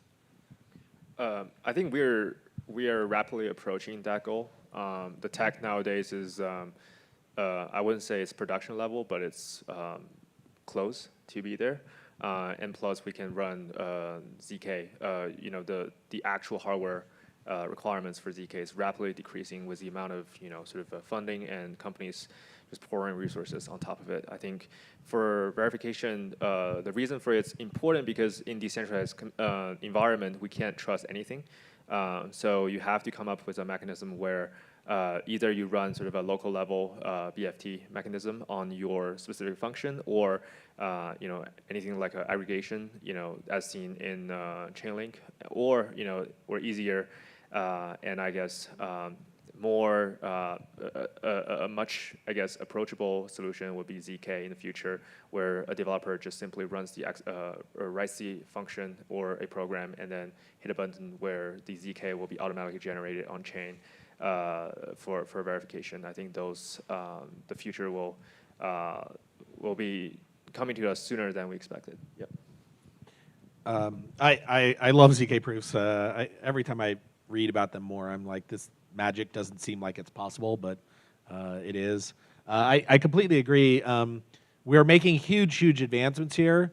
I always end up being the skeptic in the room around ZK proofs. You know, I love security, and I've done a bunch of work in security over my life, and there's a thing they drill into you from time immemorial, which is your threat model is not my threat model, right?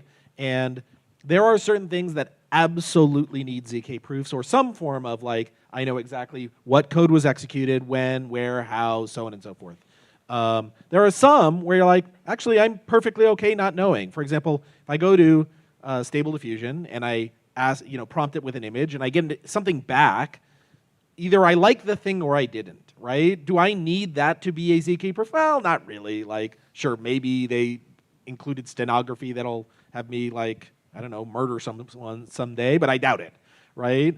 And that's okay. And so for us, like, I don't want to take away from ZK proofs. They are absolutely a core part of it. There's some immutable truths here, which is like executing this many computations in a verifiable way is very costly and will be forever. More costly than this other thing.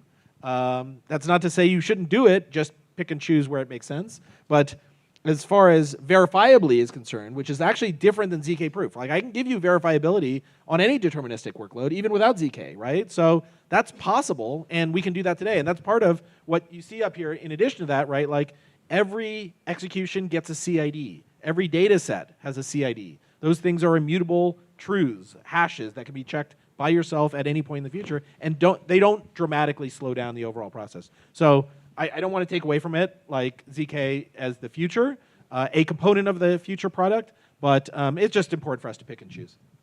I also want to add to it. I think it's a great point there.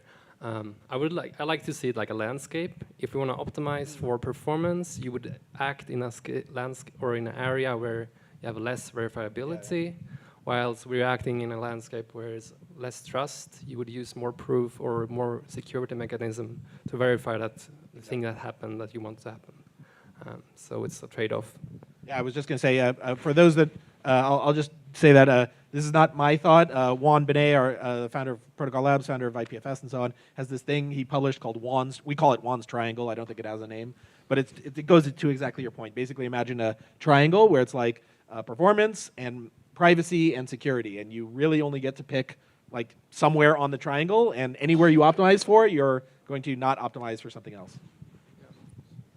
Actually, getting back to David's point about stable diffusion and proofs, I still think that you need proofs for running stable diffusion, because when artists gonna sue you for stealing their picture, as they think, you can say, hey, I have a proof that I ran this model against like this data, and this is the result. So it was AI generated. It's not I am just downloaded your art from the internet, and that might be like the big thing in the future. So you would have to like license models and then prove that you used licensed model that was approved by government or whatever.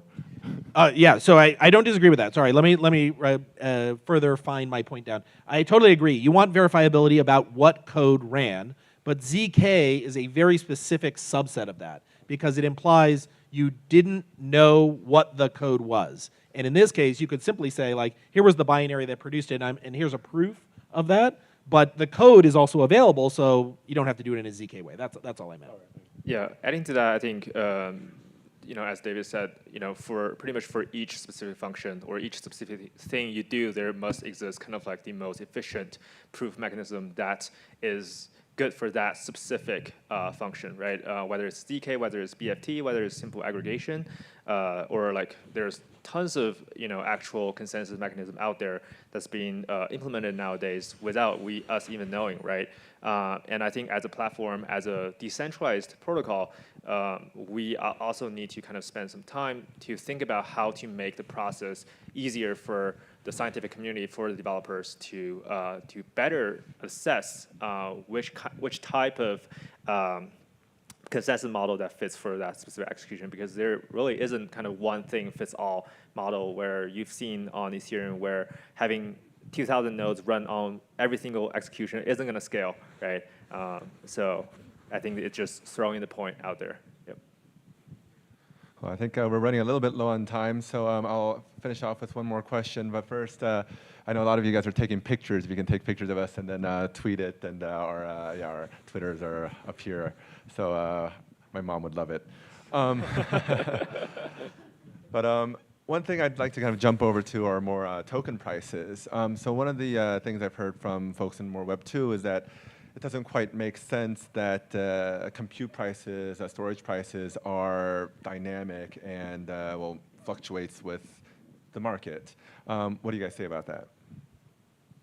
Well, I mean, it depends on how you design your token economics, right? Like Influence, for example, it's kind of like similar to Filecoin model, but a little different. So like providers, they have to put collateral when they join the network, and they kind of responsible with this collateral that they're gonna do their work honestly. But then the user, they pay in stable coins or in whatever crypto tokens that providers agree to take. So, and then, it gives you like a basic, basically you can pay in analogy of dollars, and a lot of people happy with that. But then you can build a lot of like financial derivatives on top of that if you want, but we haven't seen it built yet. I don't know, maybe Dave. Yeah, no, I everything you just said, extending that, I mean, the dollar floats too, right? Like the dollar is different from day to day. It just so happens that Amazon and GCP and whatever don't change their prices on a daily basis. They could, but they don't, right? And one of the reasons they don't have to is because they are very sophisticated organizations that are designed with all sorts of derivative and models built in to adjust for dollar pricing, right? I think that you probably shouldn't ask the folks up here around these kind of things. I mean, it's not a bad question, of course, but like for us to like figure out how to balance these things is not correct. What we need are very rich financial markets where when you host a network, you also provide a way to execute against that token in a stable-like way, and it's up to us to figure it out, whether or not it's tokenomics or us having derivatives and flattening the price adjustments and things like that. There's a bunch of ways we can get around it. I do agree that it being so different, the model being so different than it is today for other prices, like I go into 7-Eleven across the street and I buy a burrito for $1 every day. It's always $1. Unless inflation or whatever, but you get the idea. One day I pay $10 for a job, and one day I pay a cent for a job is really weird and disconcerting, and it slows adoption. Yeah, just adding one last point, I guess. I would argue that with the tokenomics, it actually benefits the pricing of the decentralized compute, because why do we need the fixed price, right? You can use your own token if you have a project. You can use your own token to pay for your computation, which makes perfectly sense because your own token can eventually be transferred to, say, a blockless token, right? And then that would massively decrease the overhead for your computation needs and potentially increase the sort of circulation in your own ecosystem. So there are many ways in which I think it's a system decision where we can design a very sophisticated system allowing for highly efficient tokenomics to run within the decentralized compute mechanism, which is, I would argue, highly more efficient than the traditional fixed pricing model. Yeah. I just want to add, like one point, when you optimize cost versus utility and go the race to the bottom, the price will reach unlimited resolution. So everything in a perfect world would be priced at the exact what it costs from energy and resources from what you get. So, but right now we're not in a perfect world in that sense, so we get those inefficiencies. But in the future, if everything is perfect, there could be like unlimited resolution, and that would benefit everyone, in my opinion.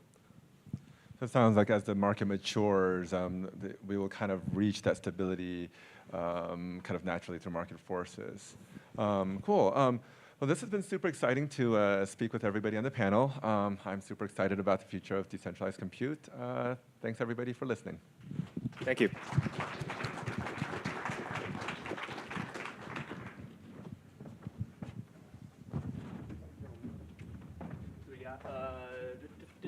Hello, here we go. We got a decentralized AI and DAOs and DeSci coming up. I'm just going to remind everyone really quick. You got the QR code in the bottom right for the DeSci Quest. If you didn't know that DeSci and decentralized compute are going to bring the autonomous to DAOs, please fill it out again. You've just learned something new from DeSci. So Michael Chen will be moderating this panel. All right, what up, guys? Come up.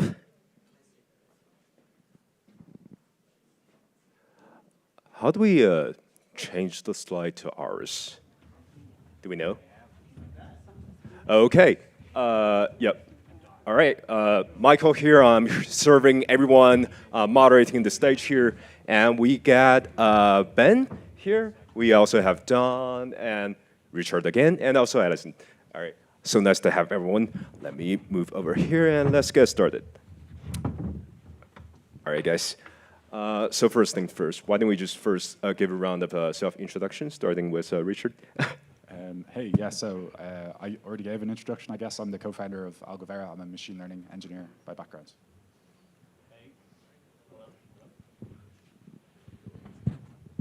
Yeah, this one's working. Get rid of this. Okay, so I'm Don Gosson. I'm co-founder of Nevermind. I'm a little bit different from some of the guys up here. I'm more of a data nerd as opposed to, thanks, as opposed to an AI specialist. My background, subject matter expert in data and analytics. Spent the better part of a decade and a half building out data estates for the likes of HSBC and L'Oreal, AXA, et cetera. And then basically spent that time pounding my head against the wall trying to solve 4 really basic questions. Where's the data coming from? Where is it going? Who's using it? And what are they doing with it? Just turns out that most of the contemporary solutions that are out there suck at solving those 4 questions. And blockchain is actually a quite elegant solution that can help solve those issues. So in late 2016, and then into 2017, helped with a project that led to the genesis of Ocean Protocol, which is now Ocean DAO. So you can thank me for co-founding that project, Richard. But yeah, that led to a number of different instantiations of solutions and has led to the creation of Nevermind. We are still focused on building out open data ecosystems and focused on data availability for the usage and development of open AI in a transparent and fair manner. Oh, that's wonderful. Yeah, we actually used Nevermind's really awesome tool for creating ChatGPT-generated existential hope scenarios across different technological areas that we at Foresight focus on, and then Nevermind made them into a beautiful video, and it was really, really great. What a great tool. Yeah, so big fan of it. I'm Allison. I gave a bit of a talk earlier. I run Foresight Institute, which is a 501c3, one of the earliest organizations out there in the Bay Area to support like ambitious, weird niche areas in science and tech that no one really like gets their fingers on yet, including a lot of transdisciplinary stuff. And so we have had a very strong cypherpunk contingent since our inceptions in 1986. And so I was really excited when DeSci came along, because it meant that we could do many of the science and tech areas that we support in a more decentralized way. And now I'm focusing a little bit more on bridge building between our cryptography security communities and the AI and AI safety communities, which we also discussed a little bit earlier. My background is in AI philosophy for artificial intelligence safety. That was my thesis a long, long time ago, and I see a few really interesting kind of like, yeah, bits and pieces bubbling up in AI right now that we can maybe tackle on that I think are really tying in this kind of like more personal assistant AI model into the longer term folds of AI safety. Hey everyone, I'm Ben. I'm the co-founder of Jensen. We're a machine learning compute protocol. Essentially, we connect up all of the world's machine learning capable compute and allow access to that compute for AI developers. The idea being that you can train like ChatGPT or Stable Diffusion or something like that on any GPU in the world or any set of the world's GPUs, and eventually iPhones, anything, your Samsung smart fridge, anything that can do machine learning compute should be connected up into this network that's accessible by everyone, and that's what we're working on. My background's in machine learning research a long time ago, and I also previously co-founded a data privacy startup. So I have quite a kind of strong interest in consent-based data management and use of data within AI models and things like that. Well, wonderful. Thanks for sharing. And before we actually dig into it, let me do a quick self-intro as well.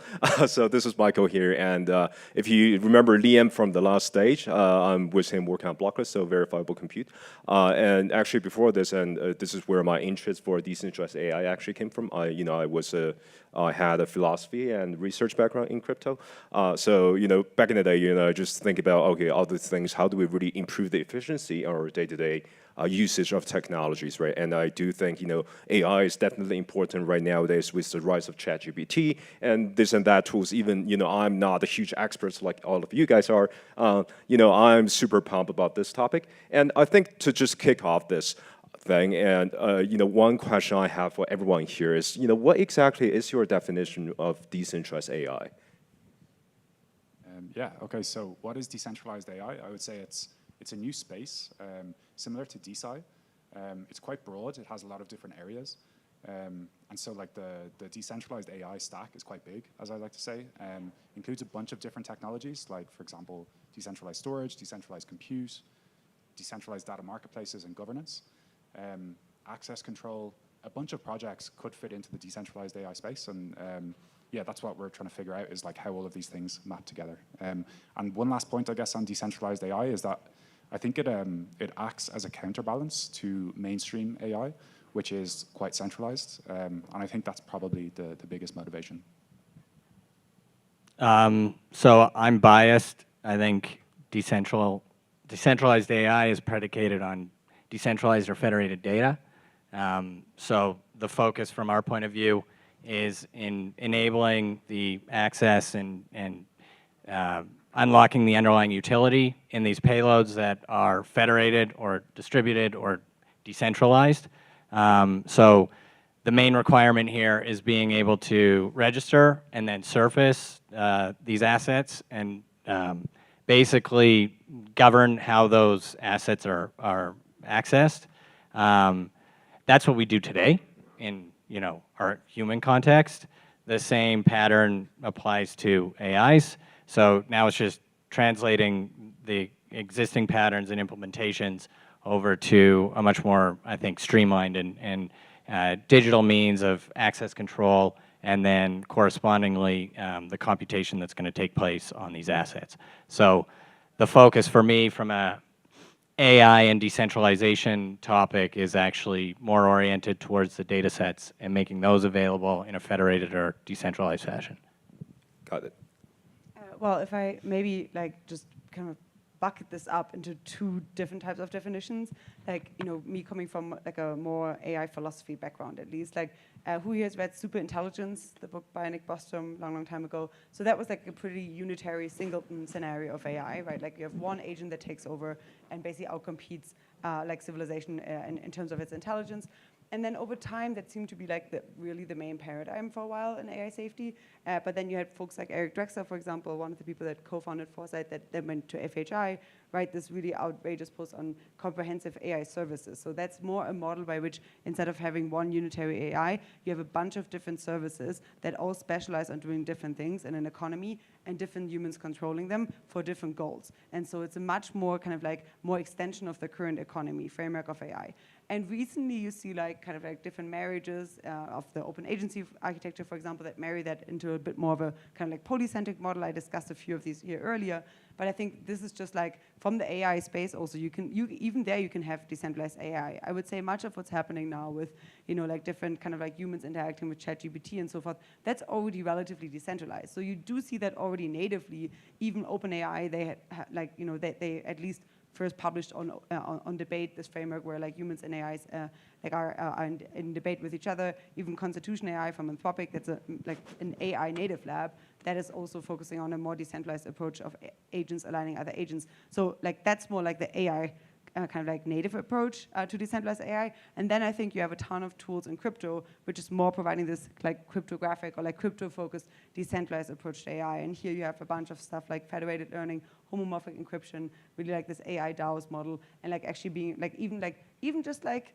ZK enabled machine learning. Like, you know, all of these bits, like this kind of like suite of tooling that's kind of like native to the crypto environment that I think is super applicable if we actually want to kind of create more kind of secure,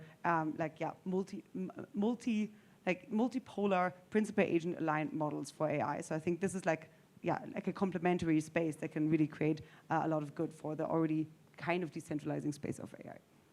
It's like the convergence of a whole bunch of different tools that we're building that come together to actually manifest the AI in decentralized fashion.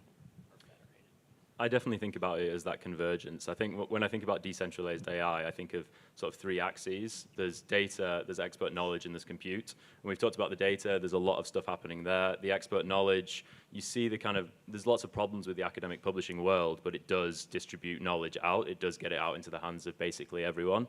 So there's a lot of movements happening there as well. And then at Jensen, obviously, we're biased, but we think compute is the kind of next big thing. And once you decentralize all three of those things, you end up with decentralized AI. And then when those things exist in the kind of Web3 and the blockchain world, they can start to call each other, and AI models can exist in kind of perpetuity out there on a blockchain. They can be called by another model like you were describing earlier. And I think that's when we get true decentralized AI. And to be honest, that's what I think of as AGI realistically, is when we have these models that exist out there. They're kind of live. They can't be turned off, but they can call each other. They can access data. They can access expert knowledge, and they can kind of live essentially in the world. Got it. Yeah, thanks everyone for sharing. And I mean, right now, you know, when we think about AI and machine learning, right, it's always, you know, people think about all the GPUs, right, all those rigs, right, very expensive, many machines. And, you know, even though, you know, decentralized AI may have many different connotations and many different interpretations to it, you know, if we're trying to condense this notion a bit, what would you say might be some of the key or most important benefits, the material benefits that people will be getting from decentralized AI comparing to the centralized counterparts? Yeah, it's a good question. I think like what people can derive from it is you know, things like improved data privacy and stuff like that. So at the moment, if you use ChatGPT, you know, all of that data is being held on the OpenAI servers and used to improve their models. And so I think one important aspect of it is separating the data layer from the app layer, which can be done in a bunch of ways, right? Whether it's Web3 or solid standards or something else. But I think that's a really important aspect, which is taking back ownership of our data. I also think that you know, decentralized AI can provide a lot of value to people in the Web3 space. Just because, you know, we touched on knowledge management, for example. It's very difficult to manage knowledge across decentralized organizations. You know, things like documentation are really important, taking notes in meetings, and a lot of it just doesn't happen. So how can we use AI to kind of automatically do a lot of that documentation, knowledge sharing, and help to improve our coordination? So yeah, these are some of the benefits of decentralized AI, I think. I think one of the drivers for this, at least from my point of view, is it's focused on the openness, the transparency, and the fairness of the application itself, which is manifested in the AI. And I think that's at the core what we're trying to solve from a Web3 point of view. It generally relates to the governance and the usage parameters that characterize the implementation for some use case application.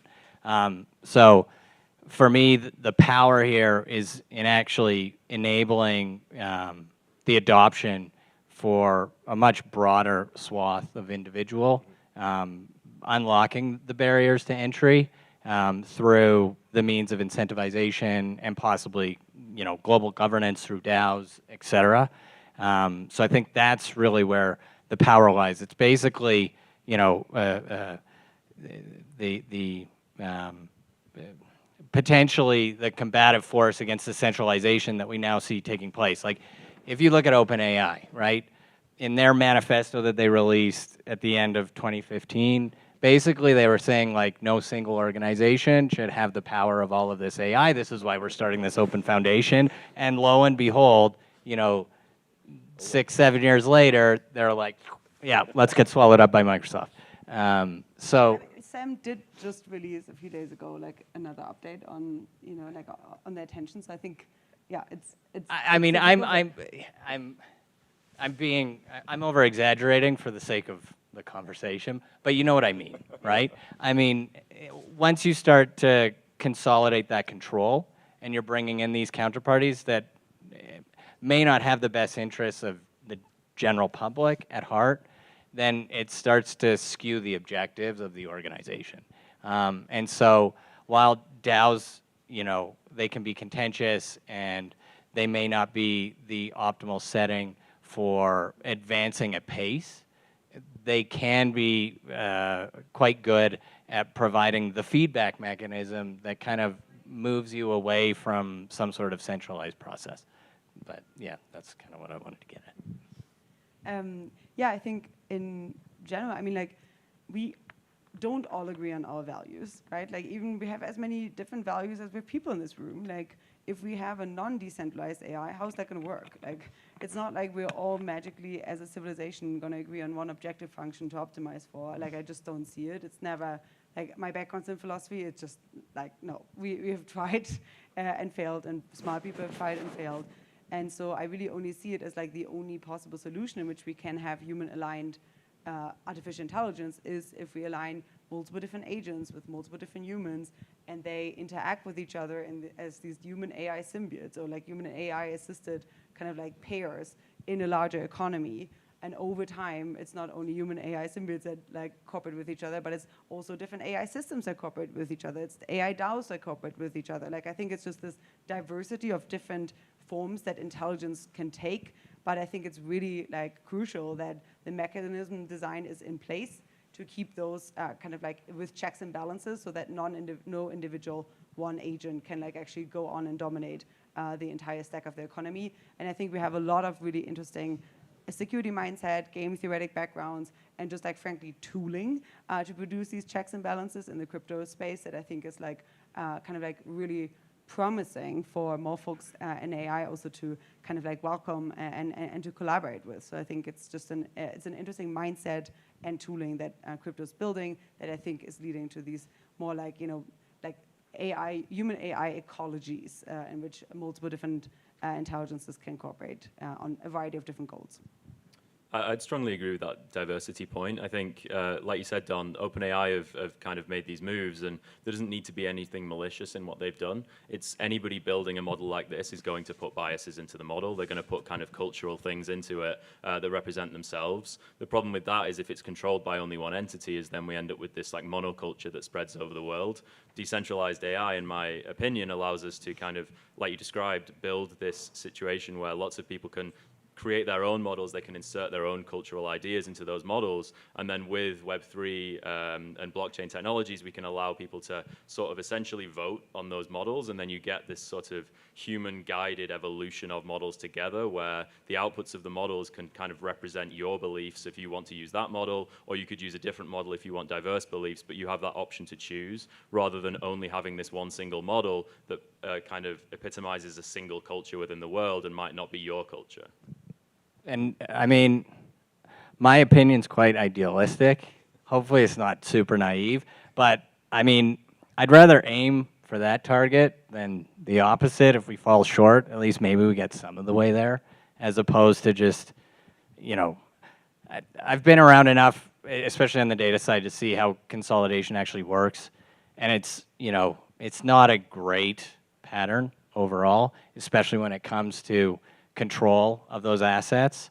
We can get into like the personal health information discussion and that paradigm, and that's the kind of thing that I would like to avoid. So, we start from this position and see where we end up. But actually think like personal health, or like I don't know if you're referring to healthcare data, for example, but like healthcare data and financial data, those are like the two sensitive types of data sets that AI currently cannot touch that's centralized because of like data privacy laws, right, and standards. And so that's an amazing potential kind of competitive advantage that more federated learning and homomorphic encryption and all the decentralized toolings have, because they can operate on that stuff, right? And so I think that is like literally the thing where people, if they care about decentralized AI, should go to as the competitive advantage over the more centralized models. And I think that cryptography just has a massive like home run advantage there. It is less effective than doing it in the non-cryptographic ways, but for some of that stuff, you need that in place to even be able to use that data, and it's like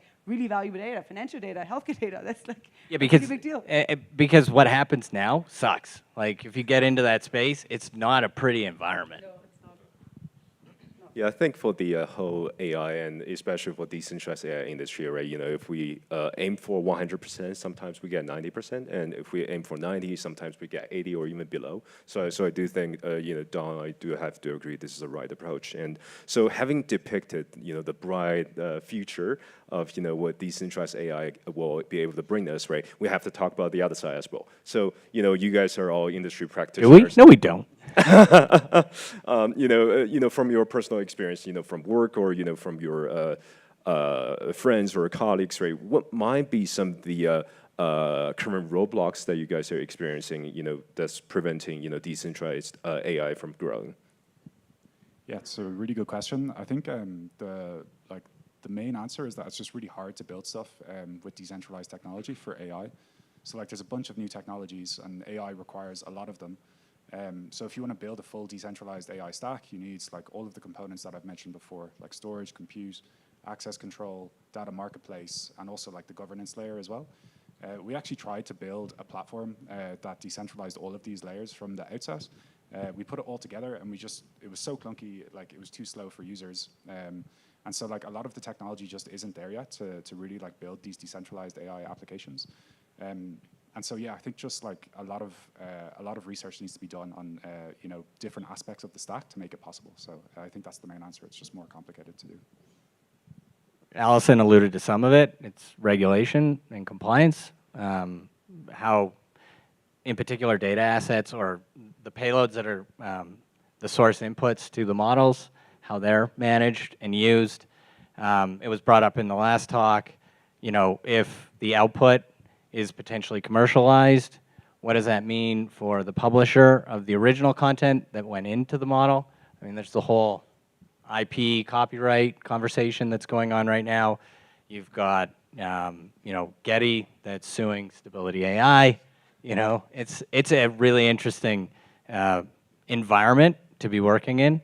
I also think one of the limitations, the rate limiting factors, is on the education side, and you alluded to this, just the lack of overall skill sets. I mean, up until recently, for me personally, like when I would talk about ML and federated learning, leaving AI off the table, like over the last 5 or 6 years, most of the time it went over people's heads. Now we actually have a reference point. You know, I start to talk about this stuff and people are like, oh, you mean like ChatGPT? It's like, yeah, okay, now we've got a starting point. Now we're starting to speak the same language, but there's still, you know, there's a glut. There's not enough resources. There's not enough knowledge capital. This is something that I also think that decentralization can try to help solve is you know, democratizing or providing the incentives and the reward mechanisms for, you know, the proliferation of the information flow that needs to take place. Yeah, I mean, I think there's different types of challenges. Some are like more like, what do we need for that to scale? And some are like, what are some potential ethical implications / risks that could be rising from if we make it to scale? And so like, I think, you know, there are a bunch of like, I mean, funding for cryptography. Like, I mean, just taking one example, SEL4 is the only provably secure microkernel that's around that I think was from the University of Sydney. They almost like closed down shop, literally for lack of funding. And now like a few folks have taken it upon themselves to like really support them. And I think it's going much, much better. But like literally the only like provably secure microkernel that we had like almost went out. And like, you know, if you go to any of the, did anyone go to the financial cryptography conferences like 6, 7 years ago, it was like everyone was looking for funding. You know, it's all in academia still, and so like really just providing like the funding pods that like helps these organizations and folks take the cryptographic stuff that's still often research mode and like put it into applications is, I think, really, really important. And then I think once we do get it to scale, like what are some potential problems? I'm super worried about like collusion and deception within AI. And I think for that, the more systems we have, the less likely they are to collude, likely. And I think for deceptive AI, you know, like really having tight feedback loops between humans and AIs, I think will be very crucial, because we can already see that like there's deceptiveness creeping in, even on like, you know, lower tasks. So I think I'm really, really worried about that moving forward. And then I think, you know, just like the immutability and like the fact that if we actually have ultimate decentralized AI, like if some like malicious actors come in and like, you know, there can be malicious projects too, and I think we have to build for that. And I think that is mostly done about like kind of like the framework of interaction design that happens between projects and how it is that we cooperate against malicious actors that that may want to dominate the space one way or the other. So I think there's a lot of challenges, even if it does work, for it to be like a secure and nice outcome for people. But first we need to get the funding in place to like actually scale up those cryptography solutions. Then we can worry about like, you know, some of that other bit too. I think it's probably summarizing a lot of the points that have been said here, but to me, kind of the biggest roadblock to these technologies is the fact that there are so many roadblocks. Centralization is just generally more efficient, more performant, a better approach for pretty much everything. When it comes to building the technology, when it comes to getting knowledge out there, building teams, everything that's involved in doing something like this, it's usually the winner. But the thing is, kind of beyond that wall, there's a lot of opportunity. It's just finding the right path through that wall for each of those things. And I think like federated learning for healthcare data and for financial data is one of the really big aspects. That's one of the ways where it's kind of indisputable that these technologies can just win. Like the current technologies cannot approach those problems. The way we think about it at Jensen is that scale is the ultimate kind of enabler for these massive AI systems. The current situation we have in terms of scale with the centralized companies is that there's an arms race to build the biggest data center. If you can skip that arms race by just giving access to every GPU in the world, you can enable what's behind it rather than having to go through the arms race. And there's other kind of areas like that where we need to find that where these technologies actually win versus the kind of centralized technologies which typically win in every other arena, essentially. I see. So, I mean, as technology advances, right, and you know, we are having this narrative of, you know, there goes automation and there goes decentralization, where we're empowering the individuals more and more, right? A person nowadays will be able to do much more compared to, say, a single person 20 years ago, right? Something like this. And within this broad narrative, we are having the concept of DAOs and, you know, decentralized autonomous organizations, right? And within the scope of Web3, and, you know, particularly for these DAOs, how do you guys think that you know, decentralized technologies such as decentralized AI will be able to help the growth within this trend? Yeah, I think the issue within Web3 and DAOs at the moment is that pretty much no one is using AI whatsoever. You know, most of what we use in Web2 at the app layer is like driven by AI. We use AI to retrieve the right data at the right time and present it to us. And we just don't have any of that in Web3, right? And everyone talks about, you know, the UX issues in Web3. So I think if we can use AI at the app layer in DAOs and Web3, I think that can really improve the experience. Yeah, so that's one thing. And, you know, we've talked a lot about the full decentralized AI stack and how complicated it is. But I think, you know, we can make compromises in the short term. We can decentralize certain aspects. So at Algovera, for example, you know, we're deploying a lot of the models and apps on centralized infrastructure, but then allowing them to kind of interoperate with Web3 data.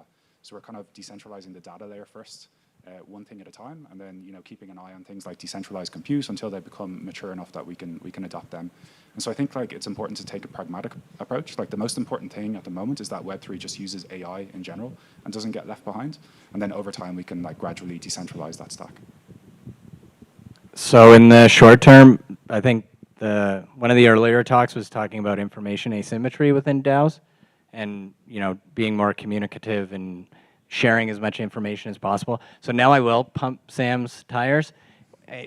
Just paraphrasing, he was in an interview a few weeks ago, and he said, again, I'm paraphrasing, basically like the advantage of ChatGPT is I don't need to read anything anymore, right? I can just plug it in and get a summary. I'll ask it the questions that are pertinent to me, and I get the correct answers back.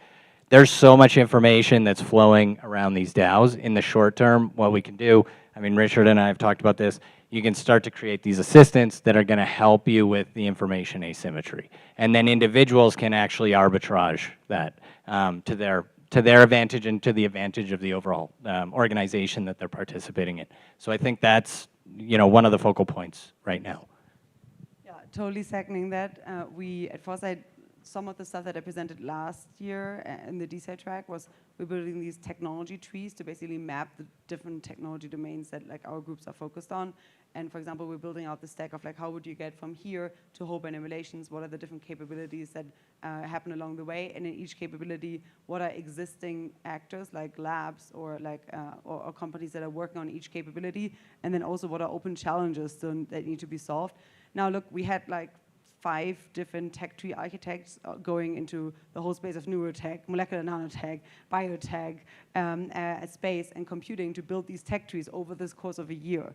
It was like really hard work.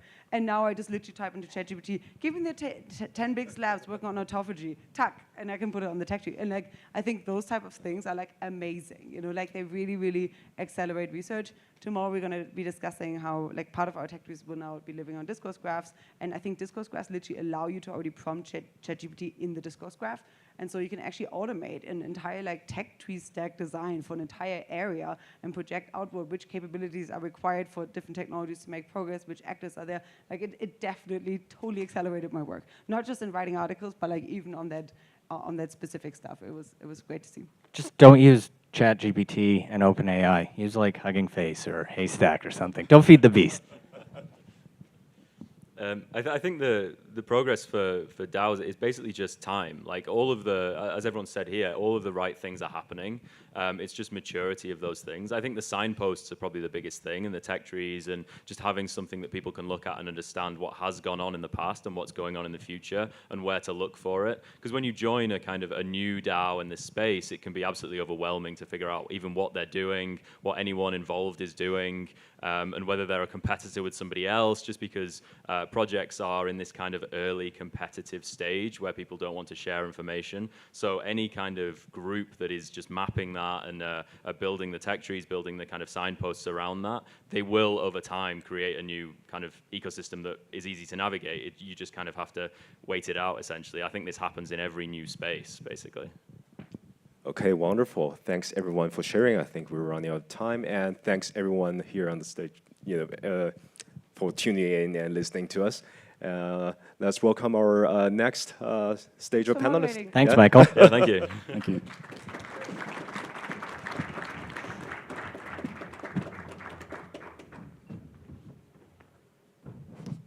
So very quickly, I got a couple things to add here. I want to pull on something that was brought up in both the decentralized compute and AI talks, which was the amount of compute in the world that already exists. And this ties into DeSci, which is a movement that we really want people to come in and help us build. There's over 6,000 exaflops of computation power that exists in the world already. If we could tap a percentage of that, we could do decentralized compute, decentralized AI, and really help with a lot of DAO development over the years. All right, so 5 very quick points here. Reminder, it's gone. Do the DSI quest. It's up there, maybe. There's also Shelling Point, where there will be an unconference at about 4 p.m. tomorrow, where if anyone wants to continue these conversations or anything that we talked about with DSI over the past couple days, come join us and let us know that that's what you want to talk about. Can't do that one. And then I guess last, if you want to build something with a mission, join us in DSI. It is a lot of fun. There are a lot of people trying to build collaboratively and build the tools that will help build the rest of the crypto stack, like AI and DAOs. And then finally, huge thank you to DAOPlanet and DAODenver. This has been fantastic. They put up with a lot of nonsense of us trying to plug into their whole system. So thank you. Particularly the AV team. You guys are awesome.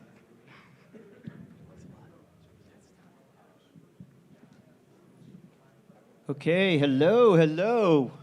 Want to get the next slides up and want to introduce a very special guest and upcoming talk and panel. And let's see. When we're live. Hope everybody's enjoying. Everybody want to stand up a little bit, kick their feet, Get a little energizer here. Stretch out. Here we go. So we've got Pavel Sinal. I'm going to pronounce this right. Sinuliko. Was that right? Okay. First try. Beginner's luck. Okay, Pavel, please come up and tell us about what you're launching and creating. It sounds amazing, and I'm really honored to be working with you. Thank you, Stephen. All right, hi everyone. How's it going? Woo! Yeah, how's it going again? People in the back. Yeah. Woo. So, my name is Pavel. I am the CEO and co-founder of Chorus. But today, we won't talk about me. We'll talk about DAOs, specifically about the challenges and opportunities. So this is just a taste of what the panel will provide to get the thoughts flowing among the panelists as well as the attendees. So next slide. Oh, there's a clicker. Amazing. Thank you. First, before we begin talking about DAOs, let's talk about what makes up a DAO. Who are the key stakeholders in a DAO? First, you have founders and DAO core members, DAO core contributors. These are the people that do the day-to-day operations. They created the vision, the mission, the direction, the constitution in which everyone follows and abides to. Next is the contributors and job seekers. These are the people that participate in DAOs, that come in, that see that it's something that they want to be a part of, and they join. They ask around. They are the majority. They are the community. Finally, you have the shareholders and token holders. So in different DAOs, different mechanisms, but they are the stakeholders, but they are a very key part.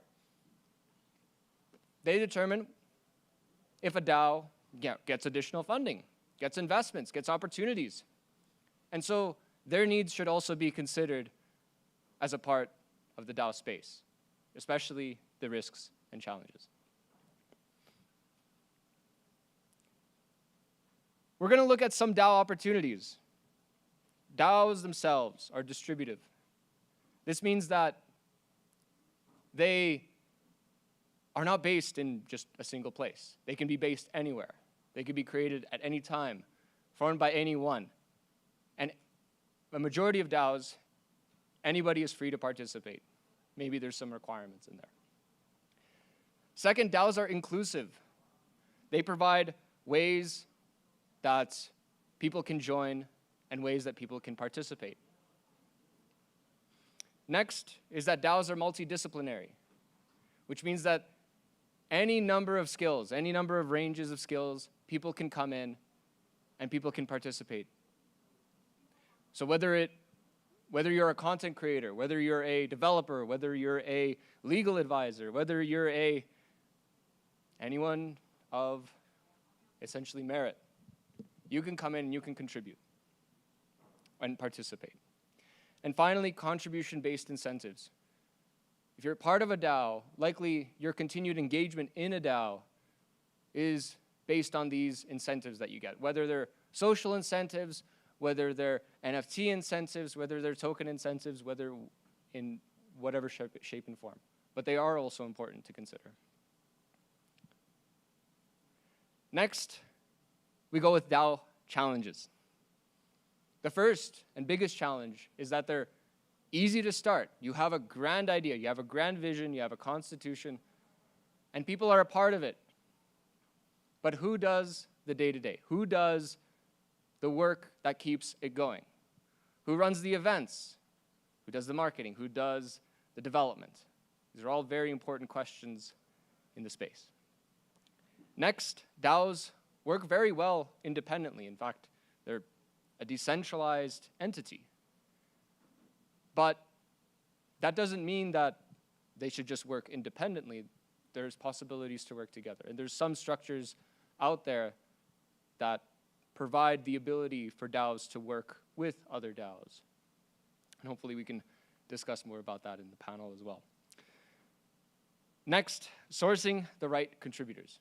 When you open the community up, everyone's involved.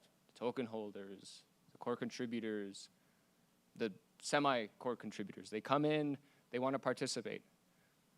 There should be some potential restrictions, and there are for a lot of DAOs, right? There's token gating. There's maybe on a need-to-know basis. But finding the right people to do the right things, and how do we source those contributors? Next, and finally, decisions that have legal implications. Everyone here probably heard of UkiDAO, and that they were charged by CFTC. Well, not charged, but they essentially, they had a notice posted. But this posed a risk to a lot of DAOs. A lot of DAOs in the space are now thinking about, wait, I'm a token holder. Does that make me liable for the decisions that the DAO makes? So these are also very important considerations. And Vitalik posted this in, well, this is just an edited version, but in 2014 about the different types of decentralized organizations, decentralized autonomous organizations, boring old organizations, and the like. He distincted DAOs from traditional businesses with automation and humans. There might be more categories, and there might be more potential to discuss and describe these different types of structures. And maybe there's substructures in there that can be used and categorized as well.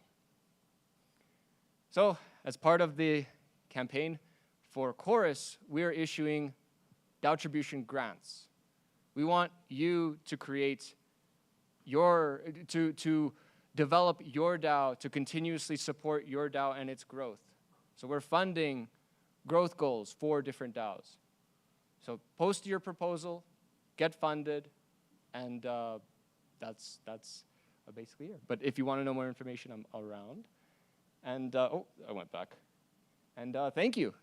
So I would like to now kick off this panel. We have a couple of very great people.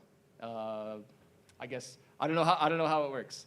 People, well, people that are part of the panel, please come up. Yeah, awesome. We have Dustin, Emily, Nishida. Yeah, excellent. Thank you.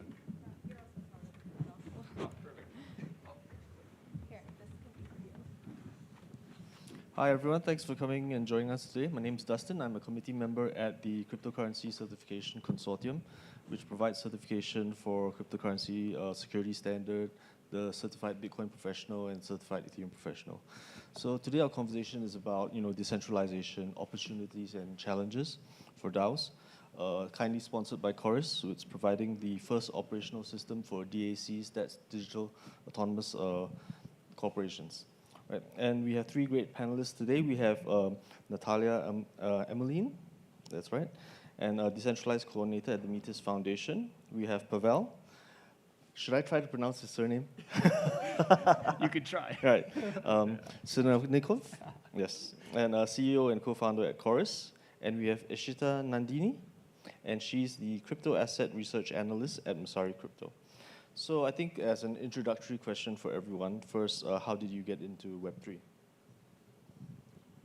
I guess I can kick it off. Do you hear me okay? Yeah, looks like the mic works, yeah.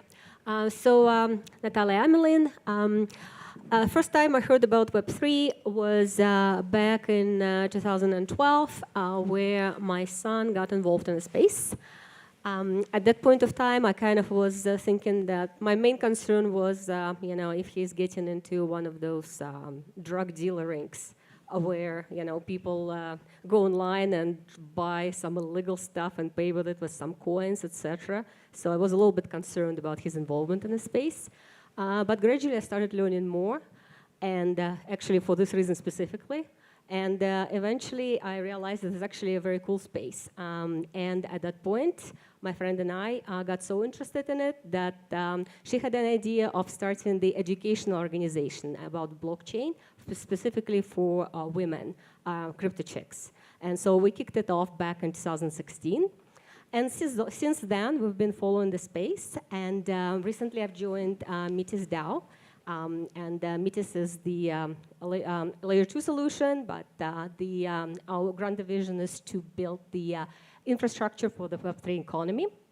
And there I'm currently decentralized coordinator, as well as in charge of the ecosystem fund called Genesee. Yeah, thank you, Natalia. Yeah, I got into the space a bit later, way later. Around 2012, I started out as a person who knew about crypto and about Ethereum, but what really kicked it off is that I was teaching people about it. And to teach people, you have to know it yourself. And how I got in that position is that I was working with crypto chicks. And essentially, we were developing educational applications and basically ways to showcase what Ethereum is and what can be built on top of it. This led me into exploring opportunities with Metis, and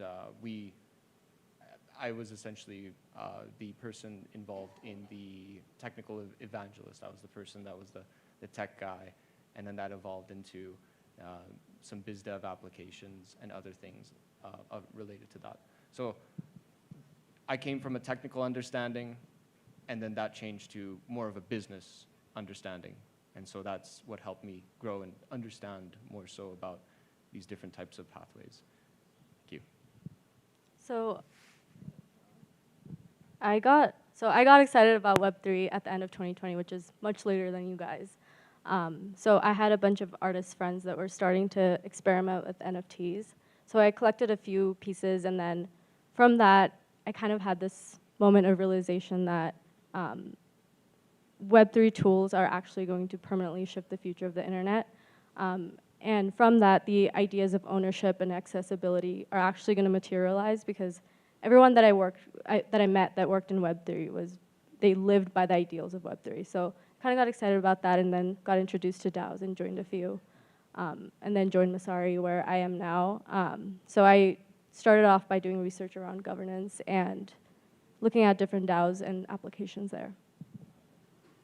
All right, thanks for the introduction. So to start off the conversation, I would like to start with Natalia. You've been in Web3 for a long time, so long ago that we were calling it blockchain back then.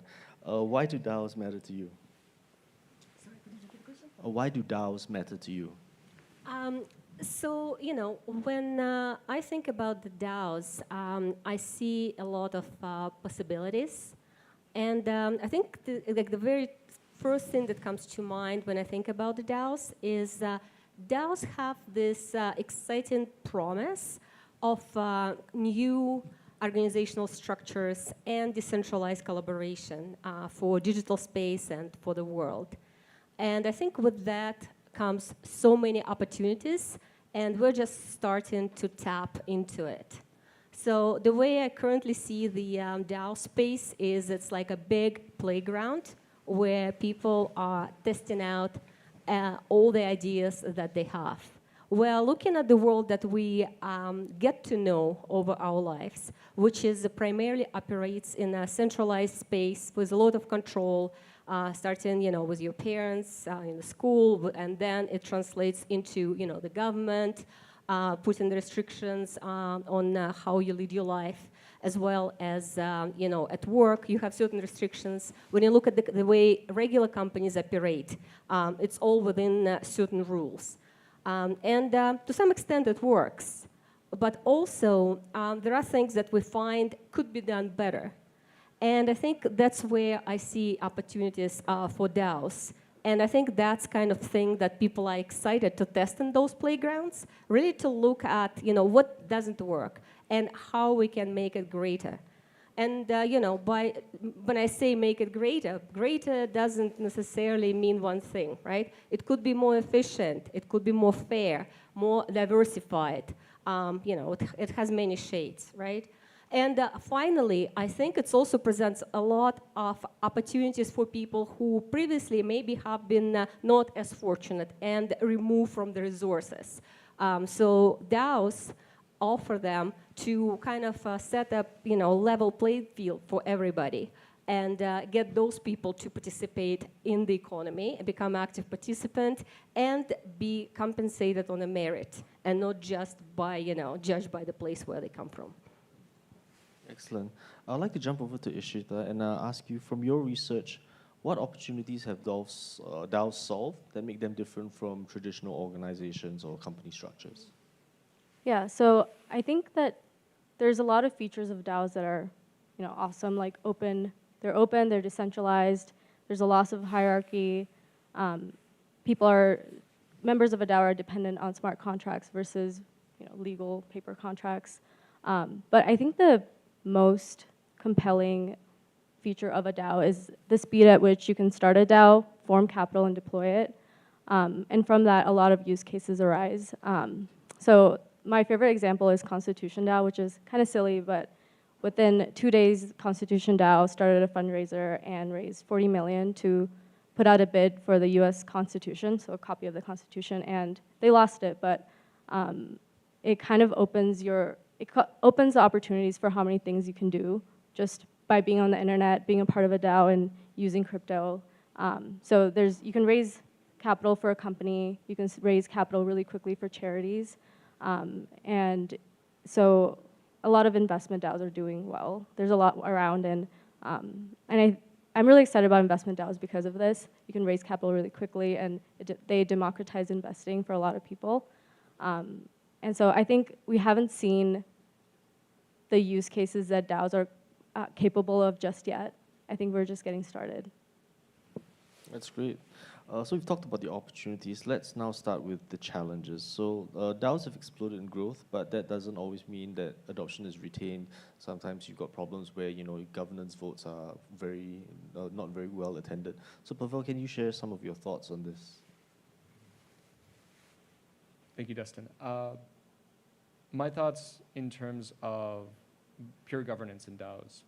I think a lot of DAOs have actually shifted from just having this pure governance way of operating. I think Curve operates in, or Convex, sorry, operates that they have fail-safe operations.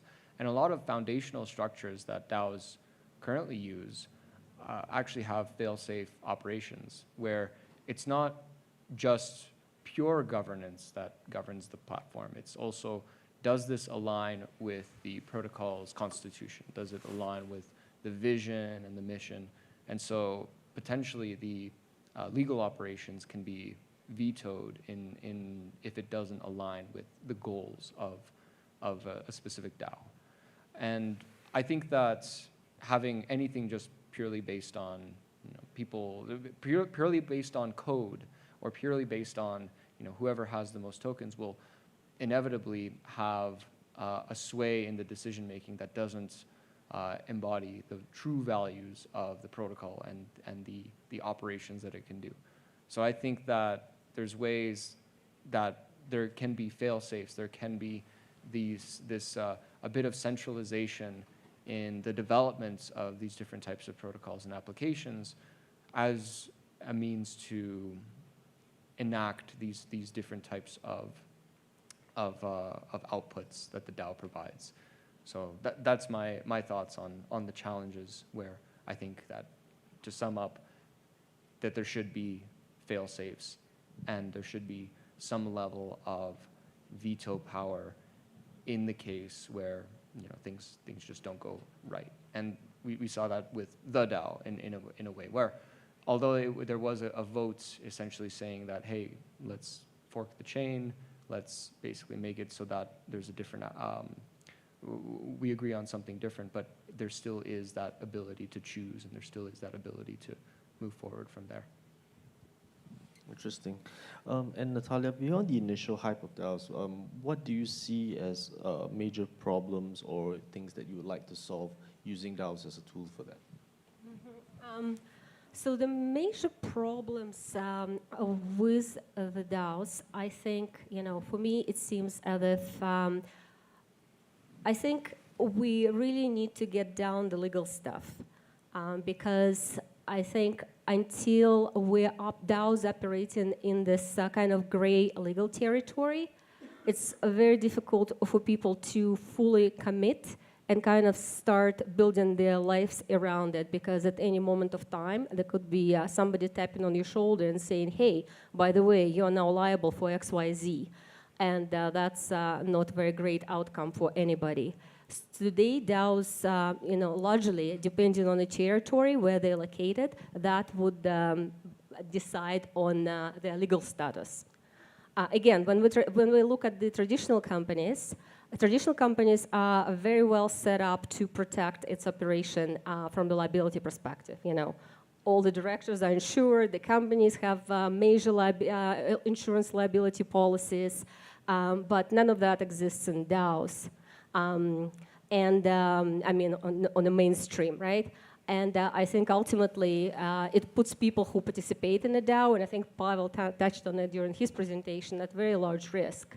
And you need to think twice if that's the route you want to go to and path you want to take. So I think that is one major problem. Also, I think governance. I would like to see, more diverse, maybe multi-layered governance structures. I feel today, from my recent experience, the governance is, okay, you're a whale, you have 4 whales, they can, basically vote for you. So if you're friends with them, that's great. If you're not, then bad luck. Come back later. I don't think it's fair, and I don't think that's what the space stands for. So I think we need to move away from this, coin voting into something which is more fair for everybody, right? Another aspect of the voting is the qualifications, right? So you can have members in a DAO come in there for different reasons, from different walks of life, different backgrounds. Some of them have more knowledge and expertise on the topic than the others. So the question then that I'm asking myself is, should those people be given more weight when the vote on a certain topic occurs, or is it just we need more people and we need to vote and hope that the bell curve pushes us in the right direction, right? And ultimately, I think I would like to see the governance structure, as I said, multi-layered and based on their reputation. And definitely think that will be something very interesting to see how that plays out, right? Another topic on that is, how do you fund your governance? Because governance doesn't come free. So lots of DAOs are facing this perspective. How do we have sustainable funding to fund the governance process? I think that's another topic that also needs, thought and major conversations around it. As well as the final one for me is succession planning. We're all very excited to start new things, and but eventually people, the life happens, people will move on to another project, etc. So we need to make sure within the DAO that we have like a company, or like let's say on the level of the government. One prime minister quits, we have one president quits, we have the process. Who will be the next leader? So the same within the DAO. We have a DAO leader who we are accustomed to rely on, but what if this leader moves on to the next project? What happens then? We need to have mechanism in place so the DAO doesn't fall apart. So I think these are the challenges that I see. Thanks so much. Ishita, would you like to explain the challenges DAOs face right now that maybe prevent them from being evolved or being used more? What are the adoption challenges? What are the things that they need to do to improve the situation with getting people to adopt? Yeah, I think that I agree with Natalia. I think the lack of legal clarity is probably a big one. So DAOs don't have a very great legal framework yet. So there's the Wyoming DAO LLC, and then some DAOs just use a typical LLC, and it's not the perfect solution for DAOs, but it's a way to protect member liabilities. And on the contributor side, the contributors are also at risk, if you don't have a really good framework to protect them. And so as a contributor, it's almost terrifying to join a DAO without that protection, because if you have a family or whatever, you're kind of putting a lot at risk. So I think the legal side is a big thing, but I think that just also is a consequence of the broader crypto regulatory problem. And on the contributor side, I think that there's a lot of issues around standardization. So across all DAOs, there's no agreed on practices for hiring, managing contributors, or onboarding them. And so there's a lot of broken practices, and I think that's the common theme is there's a lack of standardization for DAOs and its members. And I think that's because DAOs are kind of on this phase where they're experimenting. So every DAO has their own ideas, they're testing out new ways to do things, and I think that's just part of the process, and we'll find out what sticks or not. But I think protecting contributors is the first step, and we're not doing that very well. Thanks for that feedback. Pavel, in terms of solutions, what tools do you think Web3 companies need to improve the current state of like DAO and maybe even DAC adoption? I think there's a lot of tools out there. And I think that there is alternatives that are out there that are present. And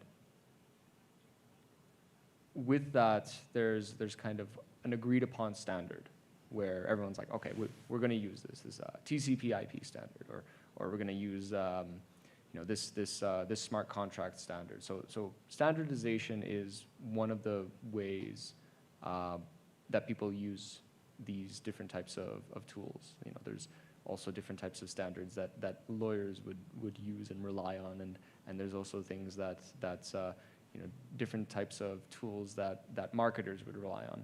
And I think it comes down a lot of the time to personal preference, but also about cost and usability, where since there's a lot of tools, there's a lot to choose from, you want to be very direct and you want it to be very sustainable. But the way that a lot of adoption would work is you pick something, it works good enough, and then you go with it. Unfortunately, that does lead to situations where that now you're working with 50 Excel sheets that you need to combine together, and that you're using email as your communication or Telegram as your communication platform, that you're managing all of these different types of channels and chats, and then it ends up being it limits the productivity. So I think that with tools, with options comes responsibility, comes power to choose. But I think that there will never be like one tool will work for everyone's case. Everyone will have their own personal preference, but there might be something that works well on the business standpoint, where because it increases, because it decreases costs, because it's good enough to use that people will use it for work, right? Like project management tools, there's a lot of them. And then it comes down to personal preference. But at the same time, right, they'll all do the same thing and it works. But I think that expanding on that, picking a solution, going with it, adapting to it, and then when inevitably you need to switch, then thinking about it at that time when you're big enough. So I think that's the roadmap, at least in my head. So start small, and then once you're there, when you need to switch, and then that's the easiest. Cool.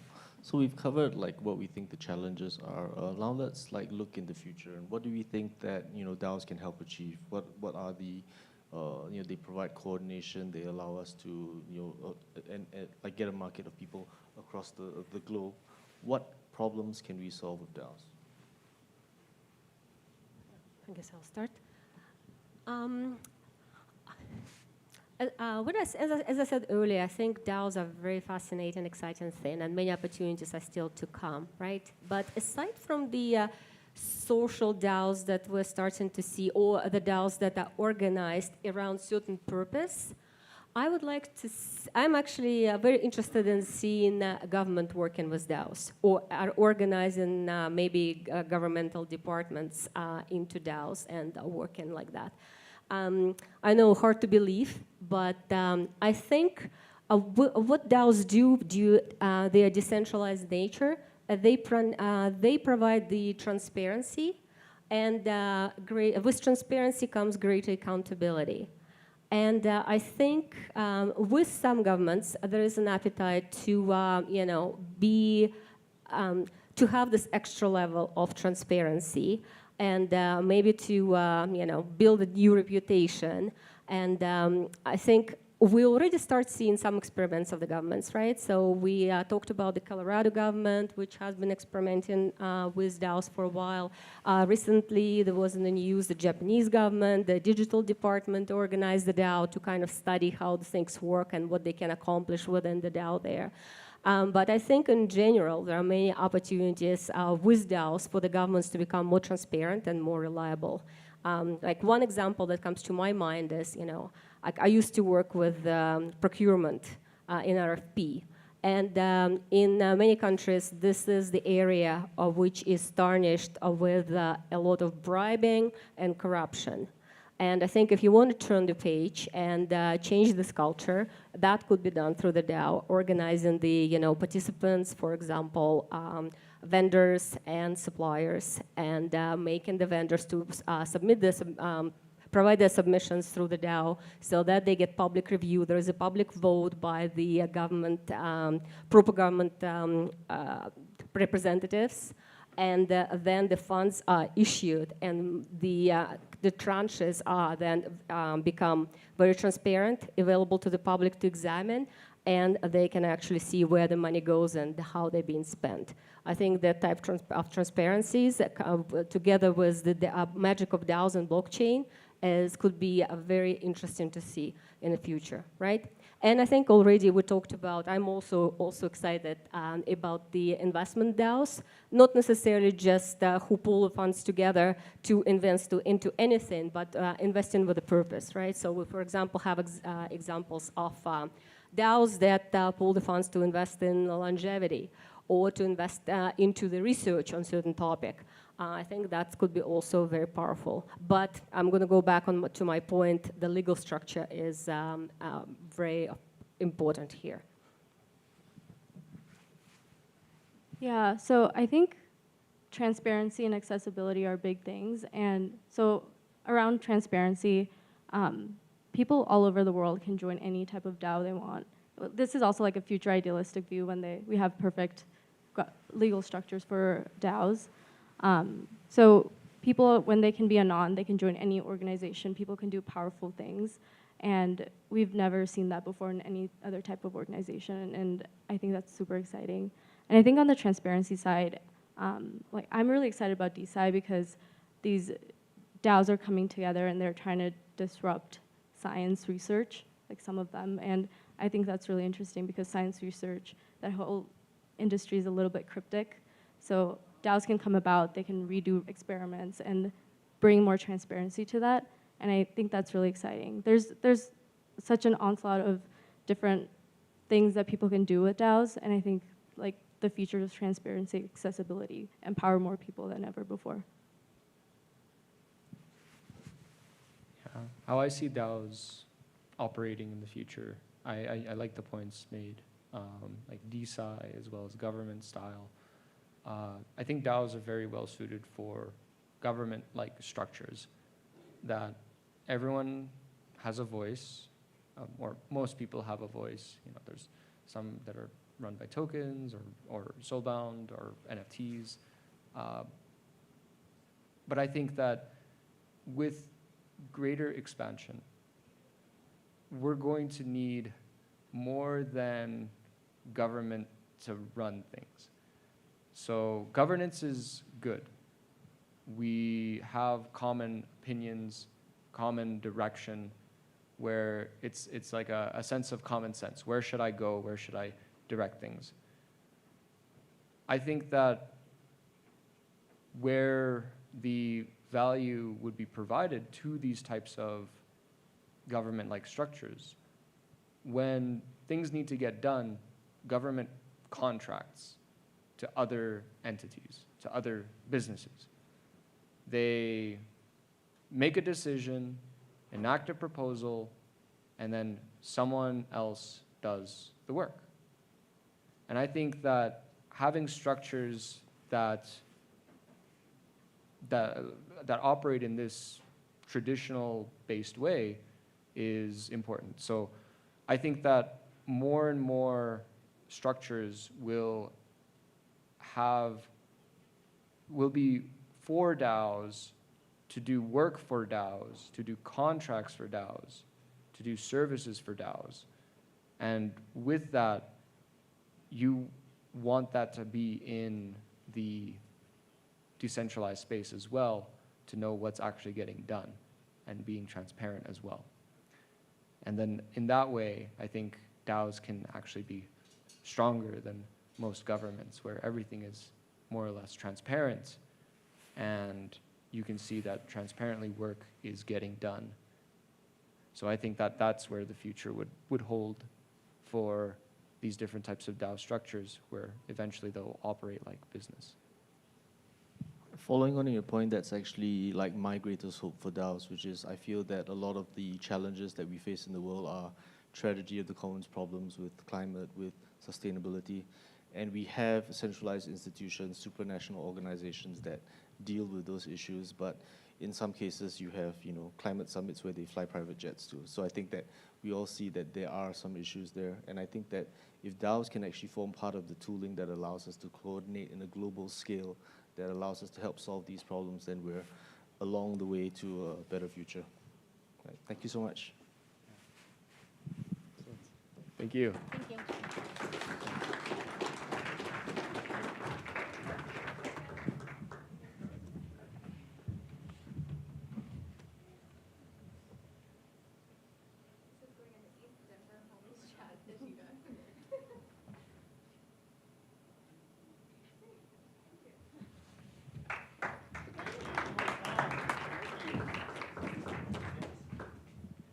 Thank you, and just want to thank the Chorus team. Thank you. Excited about what you're doing. Yeah. Okay, and as you know, we have the QR code for our scavenger hunt up, and if you scan that, we're going to be announcing, raffling a number of pretty rare NFTs today, and people who scan that, there'll be a raffle, and these add to your points. This is your proof of attendance at these sessions, so encourage everybody to scan that, and stay tuned for our wrap-up a little bit later this evening. Ivni, are you here?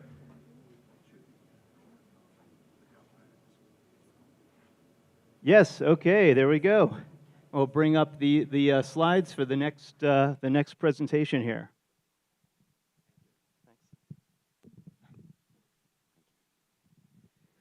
Hi everyone. Thanks for having me here, and hopefully it's not too late in the day for you to listen about the more boring stuff such as DeFi after the DAO conversation.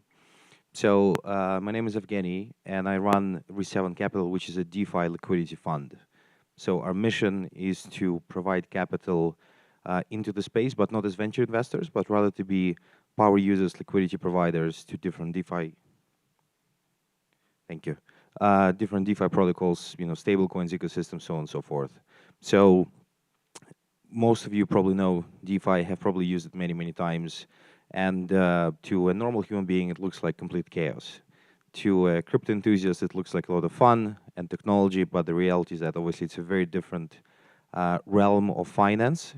But what I would like to share with you is how a team of people who do this full time can think of it as a new financial ecosystem, a new industry, and can apply structural ways of managing risk and kind of making the most in the space. So, who are we? We are the people who make sure that assets in DeFi have liquidity, that protocols work, that they have feedback on their code, that any user can come and trade derivatives or anything else in the space. And in order for you to, to do that, you need to think in a very weird way, right? It's a combination of both the traditional financial mindset and a very kind of crypto-native mindset and expertise, right? So if we think about DeFi in terms of what value it presents beyond an ability for all of us to trade on ridiculous tokens and do some nonsense with the farming, basically it is a new financial ecosystem that hopefully will one day support more use cases than just gambling and speculation, such as support for digital consumption, whether it be NFTs, metaverse, or whatever it may be. And the way how we think about DeFi is it's simply a financial ecosystem that supports this digital economy that is just starting to emerge. Just like in the traditional world, traditional banks support factories and construction sites. Amazon has a bank that supports it, Web 2.0 activities, and here in DeFi you have a brand new way of financier that's required to maintain the stability in the ecosystem. We launched with the desire to take that role in the space and also provide access to financial products to crypto-native individuals and businesses that are still being unbanked in the traditional world, right? So anyone knows that treasuries and other interest-bearing assets are yielding quite a bit right now, making DeFi less attractive for a lot of people. But then a lot of people who are in the blockchain space actually can't get access to those products. And we're trying to get them to earn some interest to basically help fight inflation at the very least.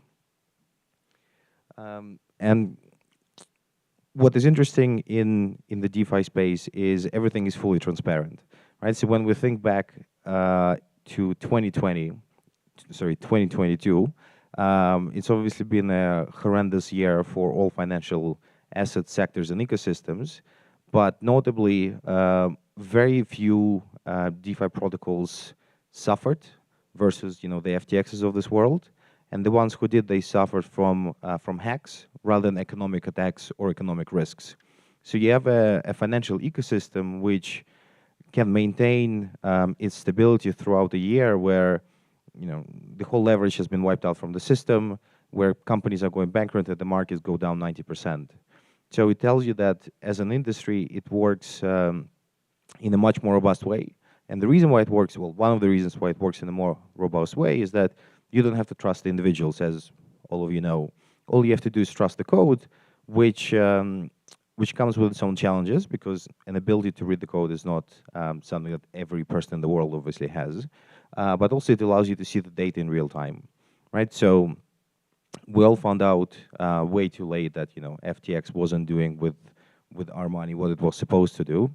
But DeFi is fully transparent. So if you know how to connect to this code and how to read the data, then you can basically create a real-world view of every single thing that's important to you to track in the financial world. So imagine that every bank, every financial company, every normal company, every individual, all of your data is fully visible for risk management purposes, right? We can leave aside the risks it may create especially for individuals, but for now we're talking about DeFi businesses and financial ecosystems. So one of the reasons we think DeFi did a pretty good job last year is because everything is tracked in real time. So for example, what you're seeing is a screenshot of what my team has built, where, and there are open products like this out there, such as DeFi Llama and many others, where basically you can track the health and solvency of pretty much every single thing in DeFi, and you can assess in real time whether there is risk or not. And what this means, it makes the system, there's this fancy term, anti-fragile, where things are so open, then you don't get to a point where you get surprised, right? You get to a point where you're surprised that someone, took your money and did something with it. You don't get surprised that someone is about to go bankrupt. You can track it all on chain, and people do. And crypto Twitter is probably better than Bloomberg when it comes to reporting financial news for the relevant sector. And that is a very simple feature, but the one that makes it very, very powerful. So I would encourage for anyone who ever is planning to do anything in DeFi is to spend at least a little bit of time and think and learn how to read the blockchain data. And the good thing is that every single week and month, new tools are coming online, making it more and more easily available for everyone.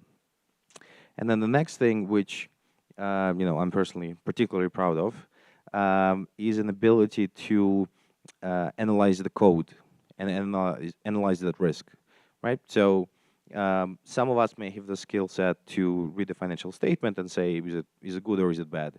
It is much, much harder to read the code, especially if it's something very complex as a bridge or a very sophisticated kind of trading platform in DeFi. But if you are able to learn how to read that code and analyze it, then actually you can think about it on a risk-weighted, risk-adjusted basis. So people say that bridges are very dangerous because there have been a lot of very large hacks in the space. But at the same time, not all bridges are built the same, and some bridges are actually perfectly fine. They've never been hacked. Some lending protocols in the DeFi space got completely destroyed for a variety of reasons, and there are some that have never been hacked. So it goes to show that just like when a large bank goes bust, you don't suddenly say, well, financial system is completely broken. Probably those who are in this room believe it's a little bit broken, or maybe broken a lot, but not completely. And that's the same applies basically to DeFi. So when we hear people say, well, we don't want to touch DeFi because it's very dangerous, we can't read the code, what we've been trying to do on our side is, as we've been learning ourselves how to assess those risks, we've been able to build basically a ranking system where every single piece of code can be analyzed and assigned a certain rating, which gets you to a point where it's hard for me to say that anyone can with confidence ever claim that this specific protocol can never experience a hack. It's even auditors can't or shouldn't be saying that, right? It's too hard. But what you can do is you can apply a probability-weighted mindset, right? So if you're dealing with something that has let's say, very dirty code and is missing a bunch of checks, then probably the probability of that is higher. Probability of that going wrong is higher than something that looks extremely solid. And then if you construct kind of a portfolio around that, then you should be okay. So I've, one of the things that we do is we offer the funds that we run to DeFi projects that run their treasuries. And I remember exactly a year ago at ETHDenver, I was talking to a bunch of people, explaining to them what we do, and they were saying, well, why would we deal with a fund that's doing God knows what when we can just put money in Anchor and get 20% without any risk? Right, and it's not a kind of an insult to those people because a lot of people, unfortunately, got affected by that.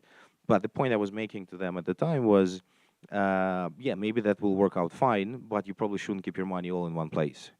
And we have this kind of thing in crypto and in DeFi that most people here have the engineering background and some very basic tools that a banker or finance professional would take for granted are often omitted.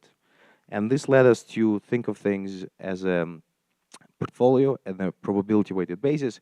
And what we recently published and unveiled, and we'll be kind of working more on this as a public good, is helping people understand the risk a little bit better, right? So in the traditional world, you can you can look at some bonds or some other financial instruments and you can read what they're ranked as, right? And you probably can make an assumption that Coca-Cola is safer than bonds of some semi-bankrupt country in emerging markets because there is a ranking assigned to that, and it means someone has done some work and analyzed and assigned a stamp of approval or disapproval. And that's pretty much what we've done to the DeFi space, which is one of the first initiatives to explain the risk to people, to classify it, and to manage your savings and positions accordingly. So I see my time is up, so I'm going to wrap up. Thank you for your time, and if anyone has any questions about anything I mentioned, please reach me or drop me an email. Thank you.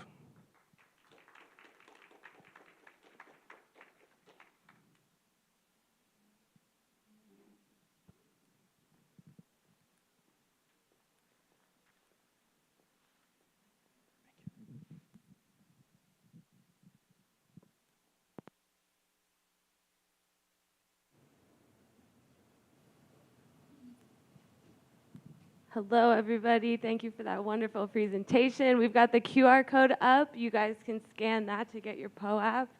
And at 5 o'clock, ThriveCoin is coming to give out prizes. And up next, we have Felix Zander. Is Felix Zander around? No? Okay, we're going to skip ahead. James, are you here? Yay! Hop on stage, and I'm going to get your slides up.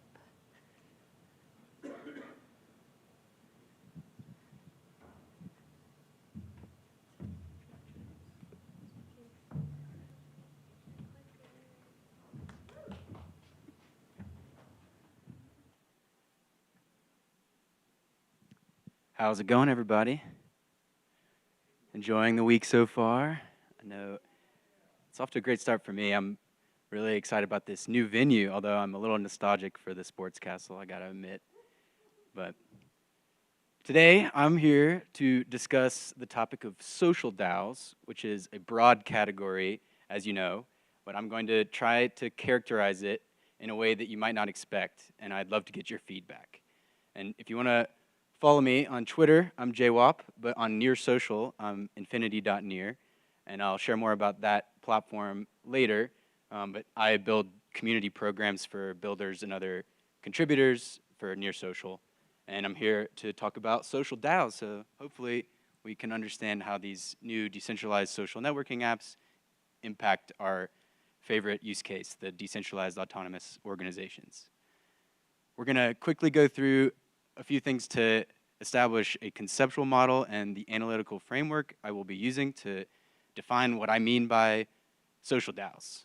And I'd love to highlight the Ethereum Improvement Proposal 4824 by the DAOstar initiative leaders from the MetaGov project. And they're defining these common DAO interfaces, not at the contract level, but I thought it was a really useful way to just get on the same page for this talk about what is a DAO. It's just membership and behavior, and you have proposals which relate those two. So if you're interested, go check out the standard they're developing and proposing to the community, and we'll use that in the understanding of social dynamics. We're building on this institutional theory from two very well-known academics in the space, Primavera de Filippi and Mark Santillini. But essentially, what is meant by institutional theory is adding another lens to your repertoire. So you can look at DAOs and social dynamics in general in different ways. And the institutional lens focuses on the rules and the roles. And I know these are very common subjects for conversation in DAOs, but with the institutional lens, you're talking about identities and relationships. And generally, DAOs consist of these individuals and interactions, which we call these social dynamics. And what I'm here to explain is how social DAOs are made for community actions. So this diagram displays how in the middle, you have the social dynamics with the individuals and the interactions, and you have the institutional model from the ground up, kind of impacting those dynamics, and the institutional model from the top down, influencing the individuals, the agents who are, interacting in the social environment. So what you get is the overarching structures from the top and the overarching cultures from the bottom. But this just combines the two and explains how they influence the behavior that we talked about by the members. So here's an example of using that dynamic of institutional and institutional lenses to understand these ideas of proposals and voting in particular. So when you're thinking with an institutional lens, we're talking about membership, which often means a user would propose to join a DAO and then be approved or, hopefully not rejected. But, that's the idea of institutional membership. However, from the institutional perspective, you could think about how a user might follow a DAO. And if the DAO follows back, that's kind of like getting approved. Then further, you could have somebody follow the members of a DAO. And so that's even more useful to connect with the individuals who are interacting as part of the DAO. So that's what I mean by social DAOs in general is, thinking outside the box of proposals and voting, and really, understanding how the members of DAOs interact and how that affects the overall decentralized autonomous organization. So here's just a breakdown of comparisons between the two lenses. And the one I will highlight is the actual oil that makes the engine run smoothly, which, it's different. For the institutional model, you have confidence, which means you really are kind of like basing your assessments of the members based on their ability to do things or achieve goals. And then with trust, you're actually in a different environment where there are no rules and roles. It's a different idea of how you need to trust each other and really depend on each other for making progress in a DAO. But that's just one I'd highlight. If you want to refer to the paper, all of these are broken down in great detail, but I wanted to highlight that one because it boils down to culture, and that's the difference between the institutions and the executions. Focus on culture in the executional layer, but also you need the roles and the rules in the institutional layer. Those are very important as well. So essentially what I'm trying to get to is that social DAOs abstract these ideas of proposals and voting and really generalize them into actions. So as participants in a social DAO, you're proposing and voting with your actions as an individual. And what I mean by that is let's zoom out a little bit and look at a DAO using the institutional lens. So this is an example of a DAO on Near using the Astro platform built with the Sputnik DAO contracts, which enable groups, which are like roles. So you have different permissions for each of the groups you see here. And so that's a really interesting way of looking at a DAO from the institutional angle. However, it doesn't really get at the interactions between the individuals. And so you don't really get a full picture of the DAO. And so what I'm looking at now is the executional lens. So I'm looking through this graph to see all the interactions in terms of the followers of each other in the near social platform. So this is a DAO in its own way. And that's a social DAO to me because it's actually more about the interactions between the individuals and those relationships between the identities and profiles of the agents. So I think that another good example, going further than proposals and voting, gets into customization of these shared experiences that we have. I'll highlight that you can go to near.social and customize anything on the platform. It's fully open source and on-chain, so you can build decentralized front ends, and users actually have power to change the look and feel. So you can change the right-hand side menu of your homepage. And the example I want to give is if everybody starts changing their homepage to a new version, that's kind of like proposing a new version of the default homepage. And ultimately, if enough people decide that's the best homepage, then it might be changed in the fundamental settings of the default app. So it's a way to propose and vote just with your actions of updating your own homepage, for example. And even further, you could think about hashtags being DAOs. That's kind of an idea I'd love to explore further, because you might have feeds, like a curation algorithm that is governed by a DAO that depends on these relationships under the dimension of a hashtag or some kind of context. So I just wanted to throw out another example, but we'll bring it home with the first example I used. And if you'd like to join the executional layer of our devs DAO, you can go to this profile. You can type it in the URL as devs.near.social. And if you want to learn more about hacking on Near Social, you can go to hack.near.social. But this would be like joining the DAO from the executional lens if you follow. And if you follow, if you get a follow back, then that means you're kind of acknowledged as a member. So you can do that by going to this QR code and go to Near Social if you have any interest in learning more about that platform. I think a lot of DAOs are emerging using the Sputnik DAO contracts and just using the social platform. So I think it's worth exploring further, but in general, social DAOs really just mean opening the floodgates of potential for community actions. So being able to represent a community just because you're associated, not because you get approved to do something as a group. That's really important to me because once you're in, then you represent the DAO already, and there's implications for that. So you might as well, act accordingly and really vote with every action and make sure you're only voting what you would propose others actually do as well. So that's my talk. I'm really hoping to connect with all of you and talk more about this idea. Would love your feedback.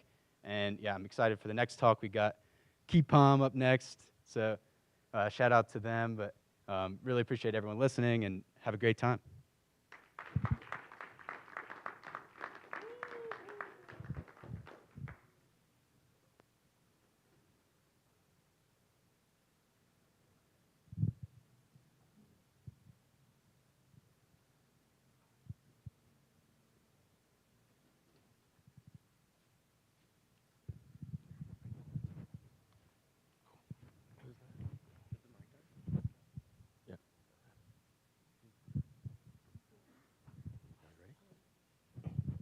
How's it going, guys? You can take a second to scan the QR code. In about 2 hours, ThriveCoin will be here to tell us about how you can win whatever we're doing with this. Up next in a few seconds, we'll have Ben. So we have a couple more seconds to scan the QR code.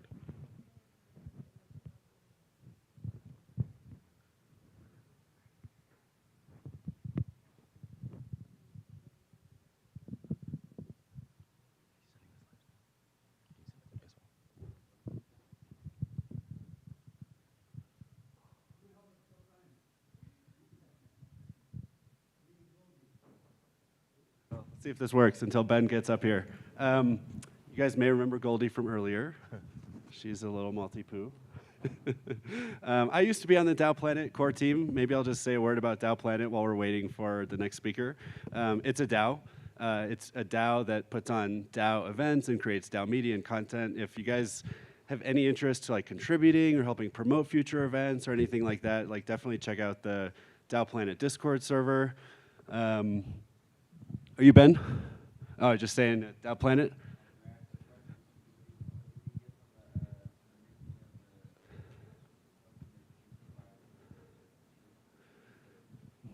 Well, so the QR codes are giving people something called Kudos, which is a Web3 project that creates kind of like POAP NFTs, but they get scale in an organized way. And the more that you get, the more likelihood you have of winning one of the raffle prizes that they're going to give away in a couple hours. So I don't know what the prizes are, but that's what those QR codes are. So definitely scan it if you haven't. And there's one for each session, so each time you can scan it again. Should we move to the next speaker? Or? Also, you should be going to the ThriveCoin website. Once you've scanned the POAP, you also have to go to the ThriveCoin website. So be sure to do that to fully activate your rewards. All right, is Ben ready?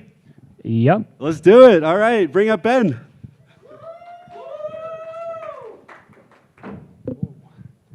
All right, testing. Is this loud enough? Hopefully. Yeah, hey everyone. My name's Ben Kurek. I'm one of the co-founders of KeyPalm, which is essentially an infrastructure tool built on the Near protocol that aims to make onboarding seamless. So let's get started. So today, it's just about 15 minutes. I'm going to talk about something that I'm sure a lot of people here are familiar with, which is the Web3 onboarding problem. I'm going to talk about the KeyPalm solution, and then that says demos, but there won't actually be a live demo. There will be screenshots of a demo, so pretty much the same. So let's get started. The Web3 onboarding problem. New to MetaMask, what is a seed phrase? Import 12 random words. Secret phrase backups. all this wallet stuff, bridges, staking, Phantom, all these different test networks, all this crazy stuff that is just a huge barrier to entry for new people, right? It's a mess, unfortunately. But with KeyPalm, things are going to change. So this is how it is right now in Web3. You need to invest first, and then you experience the apps, right? You invest and save, you get the value, and then you get the experience, right? You need money, you need crypto in order to experience apps. That sucks, unfortunately. Why can't it be more like Web 2, where you land on an app, you experience it, and then you can go through the complicated process of onboarding? And so this is what KeyPalm aims to solve. Experience first, and then wallet second, right? You land on a page, for example, you use the app, and then you sign up. We're flipping the save and invest with the experience. So let's talk a little bit about some of the things that KeyPalm lets you do. So there can be single experiences, like POAPs at an event. There can be multi-stage experiences, which is like ticketing, where you RSVP, you go to the event, and then you get a POAP. There can be time-based experiences, like, for example, hiring a contractor and them getting paid in USDC once every month, right? All of those are different types of experiences that you can go and do through KeyPalm. This is one quick example of just seamless onboarding that we did for the Refraction DAO. They wanted on-the-ground POAPs at their events. So users come, they scan a QR code, they land on this page. By the way, this took about 15 minutes to set up. You input an account ID, so KeyPalm is lit, and you input a 4-digit PIN. You hit submit, success. This is your PIN. Remember it. Proceed to account. And you have an NFT in your wallet. So you've created a top-level account, a named account on the Near protocol. All you need is a PIN, and you have an account, for example. No seed phrases, nothing going on crazy where you got to remember 12 words, write them down, screenshot them. All you need is your PIN code, and it's secure as well. This is ticketing, for example. So let's say you're at an event. The traditional way of doing this would be you get an NFT, you need a wallet, right? You go up to a stand, you want to sign up for an event, you pull out your phone, you take out your wallet, you get an NFT. Okay, now you have an NFT. You go to the event, you go to the door. In order to get in, you need to burn the NFT, right? And then you get into the door. So at the event, you need an NFT on your phone, you need a wallet, and that kind of sucks, I'm not going to lie, right? With KeyPalm, it all changes. So the left is the user's perspective, the right is the event organizer. You have a whole bunch of links, a whole bunch of tickets that you've given out. The user clicks a link, and they get this, claim your ticket, show me my ticket. At that very moment, on chain, you can see at the top right, it went from unclaimed to viewed. So you've RSVP'd. On the left, you got a QR code. That's all you need to get into the event. Next step, you go to the actual event. So the event organizer uses a password, so it's password protected. It's like, I don't know, event password, and that shows up a little scanner. So there's bouncers that are allowing people into the events. They scan your QR code. All you need is a screenshot of it, so you don't actually need Wi-Fi at the event, but you're scanned, and it reflects on their page that you've attended the event. And now, once you refresh that link after the event, you can onboard. You can create a wallet for free, and you can onboard with any means necessary in the ecosystem and get a proof of attendance. So you got a proof of attendance, you didn't need Wi-Fi at the event, you didn't need a wallet, and you experienced it first. And then we care about the wallet onboarding after, right? That's another example. Another thing, auto registrations into a DAO. So as part of the onboarding process, you can sponsor somebody with what's known as a link drop, in which case you're automatically registered into a DAO as part of the onboarding process. Another one, recurring payments. I give you a link, you click it, 1,000 USDC once a month, right? I don't care if you have a wallet or not. I don't need to care if you have a wallet or not. You're a contractor. You shouldn't care about needing a wallet. All you want is to do the job, do the experience, and worry about the wallets later. Let's talk about the coolest part, which is actually new this year. It's called trial accounts. This, I think, is really, really cool. So I give you a link. I want you to use my application, right? I give you a link. You click the link. You've received a trial account drop. What is your account ID? DAODenver. Great. account's been successfully created. Now there's a bunch of apps there. There's a guestbook app, there's a donation app, there's a KeepOn app. Me as a sponsor, I wanted you to experience all of those apps. So they're here. You click them. Let's the guestbook. You click it. You're instantly signed into the application. There's like it's like literally click the button. You're instantly signed in. You can start using it. You add a message. You sign it. It's on chain. Next app, the KeepOn app. You click the link. You're instantly signed in. The top right. There's no sign-in process. You click it and you're instantly signed in. You go through. You create a link. You know. You experience the app. You use it. Right. Waiting for confirmation. All of this is happening on chain, and you're instantly signed into the application. But there's a cool part. Me as an app developer, you can only sign into applications that I have sponsored you for. So for example, if you try to use some other app, like this counter, it'll say, sorry, this is an explicit guest. You don't have access to use this because I, as an app developer, have sponsored you with what's known as a trial account. This trial has a bunch of conditions. I can specify what contracts you can call, what apps you can call, what methods you can call, how much attached deposit you can add to all of these function calls. I have complete control over how your trial is played out. And the reason why this is important is so that you don't rug the developer. You don't take this account, these funds, and just leave. I'm not giving you cash. I'm giving you a gift card. And that's a big difference.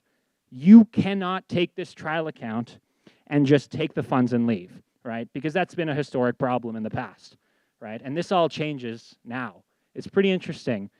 Another part is me as an app developer, I can set a payback condition. Once your trial is over, how do you get out of that locked state?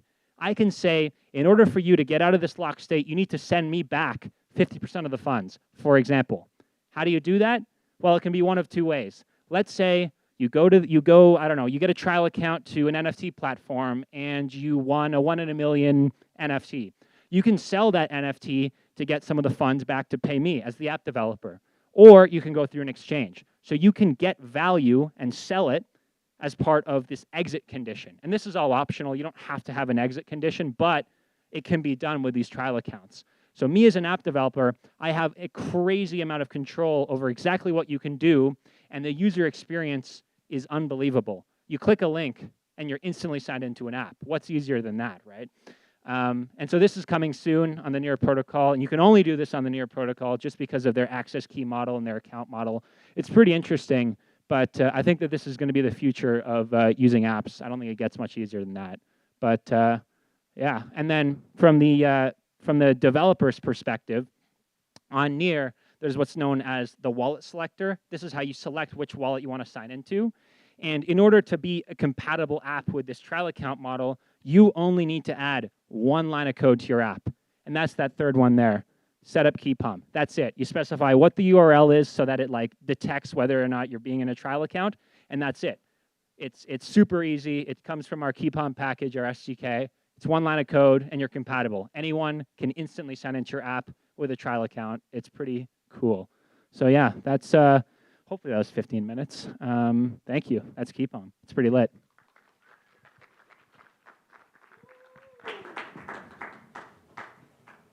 How are we doing on time?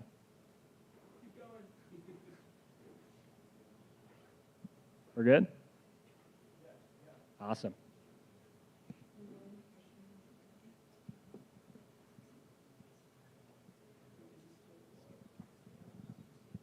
Thank you, thank you. And again, please scan the code, and we're going to be raffling it off at 5 o'clock. Getting close to the raffle, so last chance to get your points up. Oh, our friend Chris Corella is coming on up. Is Chris here? There he is. Okay.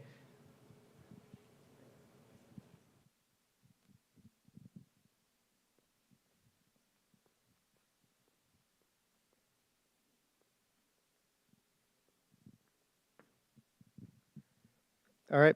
Hello, everyone. I'm here to talk about how to be a Namish DAO. I see a few Namish people in the audience here, so love to see it. Love the noggles. Just a quick introduction. I'm Chris Corella. I'm the head of product of Charmverse. Charmverse is a Web3 community platform that helps you organize and coordinate with your members. But I also am a delegate of 2 nouns. I'm a co-founder of a Namish DAO called Purple. I'm a member of many Namish DAOs. So first, let's just talk about Nouns DAO. Some people think it's a PFP project.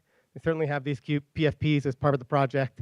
These PFPs are actually governance tokens, and they're used to govern the DAO. One token, one vote.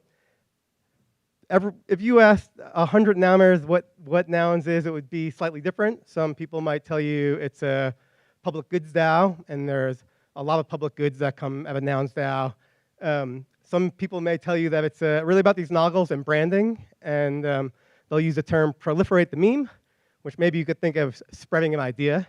And so what is the idea? Is the idea these noggles or these nouns themselves? Well, I'll argue here that the meme is how to do a decentralized on-chain organization. So nouns as a type of organization. And I'll just point to these kind of 5 important smart contracts that make up a Noumish DAO, and then we'll just go through. And so first, there's the MFT contract. And so at the root of a Noumish DAO are MFTs. They're generative, usually with like many layers. Like a noun has a head, glasses, noggles, accessories, a shirt. This one in the middle is another Noumish DAO called Builder DAO, and you can see it's just kind of generative art. And these are created at the time at auction based on kind of what block is generating the NFT, and so they're totally random. The next important contract is the auction house, and so this is what maybe a lot of people have seen at nouns.wtf. There's a daily auction on nouns. There's a daily auction. As a Noumish DAO, you can set whatever parameters you want. Little Nouns famously auctions every 15 minutes. A lot of the newer Noumish DAOs stick to the 24 hours. And so one interesting thing about this is you get a real market price of the value of joining the DAO. But the other is you have 1 member a day. It's like a very sustainable way to onboard lots of people to your DAO versus dropping a token and having 1,000 people show up in your Discord on day 1. The next important smart contract is the treasury. The treasury, it's just that all of the money from the auction, 100% of the money from the auction goes into the smart contract, the treasury smart contract. This is Builder DAO. You can see they have about 625 ETH in this smart contract. The money is in the smart contract. It only gets unlocked with on-chain voting. And so when you join a Noumish DAO, there's very little risk of getting rugged. And then another contract is the governor. And so this is really how you govern. There's an on-chain proposal system. All of the proposals can have a transaction attached to them. And so a very common transaction might be send 30 ETH to this address.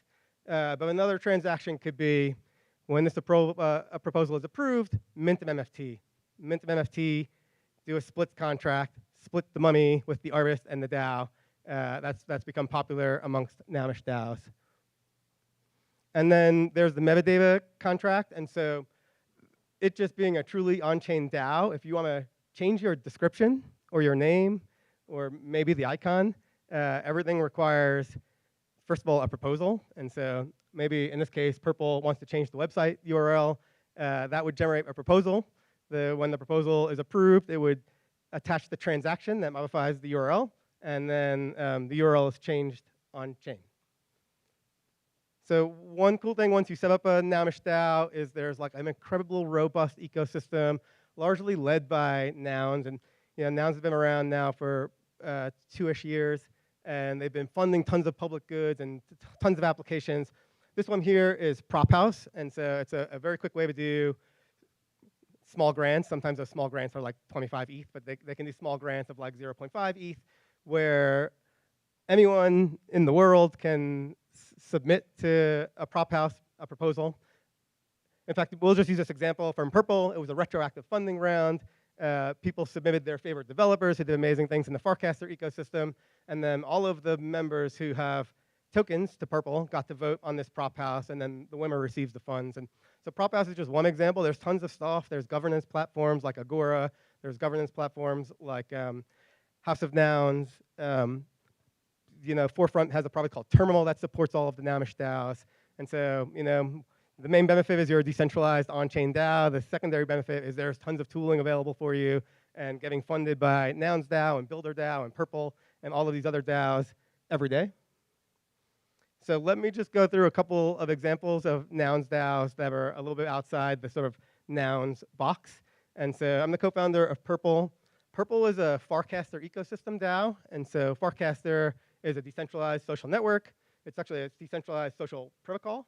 There's an app called Warpcast that runs on top of the Farcaster protocol, but it's totally permissionless, and anyone can build anything they want on top of Farcaster.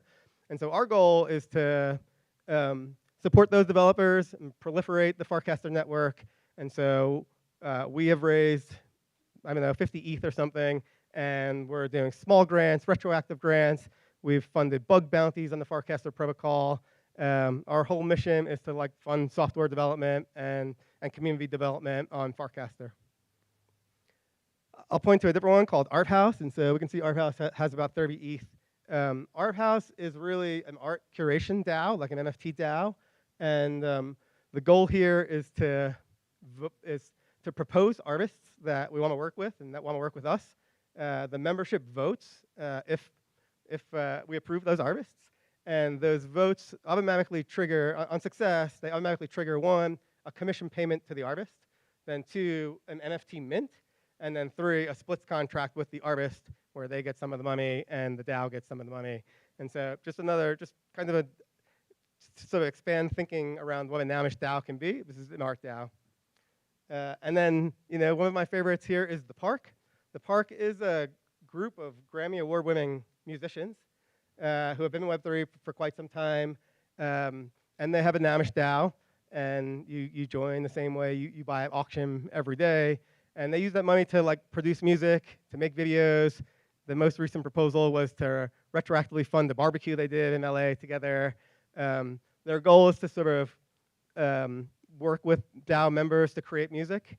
And they've just got this killer website that's all token gated. And so if you're in the DAO, you can go to their message board, or what I do is I join their Friday live streams. They just live stream from the studio and they talk, and so being a member of this DAO gets you access to all of that stuff. And then the way we do this, the simple way we do this, is there's a tool called Nouns Builder, nouns.build. When you go to nouns.build, it's pretty easy way to create a Nownish DAO. Walks you through all of the kind of settings you might want to do, your name and your icon and all of that stuff, but also if someone in the DAO should have a veto, or what we do with Purple is 10% of our tokens go to Farcaster.eth, which is the kind of company that manages the Farcaster protocol, and so we give a tribute to them. And there's kind of all of these options on nouns.build. It's super easy. Even if you're don't want to do a nouns DAO, you can go on testnet and just play around with this stuff. You'll learn a lot about nouns just playing on the nouns build testnet. And so that's it. Hit me up if you have questions. Find me around. I have Noggle stickers for people if they want them. I love all things nouns. So thanks for that, and I hope to see you guys later.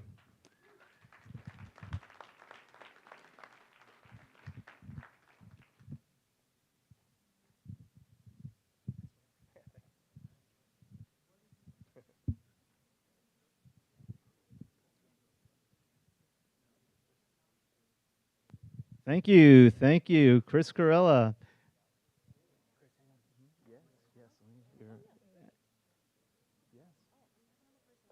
Okay, and you're Anna. Okay.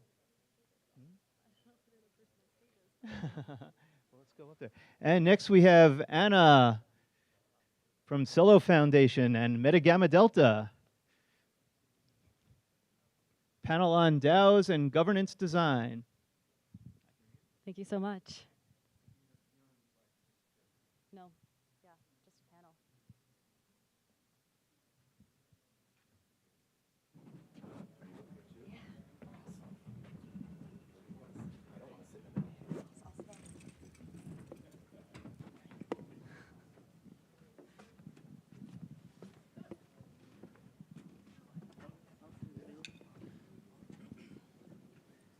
Welcome, everyone. Thank you all for being interested in DAOs and governance design. This is going to be a panel, and I'm really excited to be joined on stage by some awesome panelists. We're going to have Shelby, who is from a governance facilitator at Radical DAO. We have Juan, who does governance design at MakerDAO, Christine, who co-founded Govern, and we actually have a surprise wildcard guest. So if you don't mind just introducing yourself. I'm Player One Taco, and I'm a DAOist to the fullest, but with DAOPlanet, and then Light It Up DAO, and just the DAO formations, and DAO ruling and tooling. Amazing. Well, welcome. And so, I mean, we only have 15 minutes with all of these brilliant minds on stage. So in the interest of time, we synced together earlier, and we kind of brainstormed, like, what does governance design mean in DAOs? And we came up with a few themes that we really want people to take away from this. And what I really like about these panels is that it's kind of like a little time capsule, and like we might have these ideas now, but they might decay in the future, and like something else might come up, and we might learn from it, but we'll have this artifact to look back on, be like, wow, this is what we thought about governance design. So the three themes that we thought about that make up effective governance design is having clear objectives, having transparency and accountability, and then having flexibility and adaptability. And so I want to kick it off first with objectives. And I want to kick it to Shelby first to talk about how do you think about and how do you prioritize objectives for governance design? Yeah, so thank you, Anna, for having us all here today. So I think prioritizing objectives for governance design, there's a few different aspects that you can maybe focus on. The first one just being the overall general mission of the project itself. I think aligning your governance design objectives with the mission and vision of the project you're working on is really important to keep in mind while you're thinking of what to prioritize, kind of the people you're trying to design for, and what their goals are as well.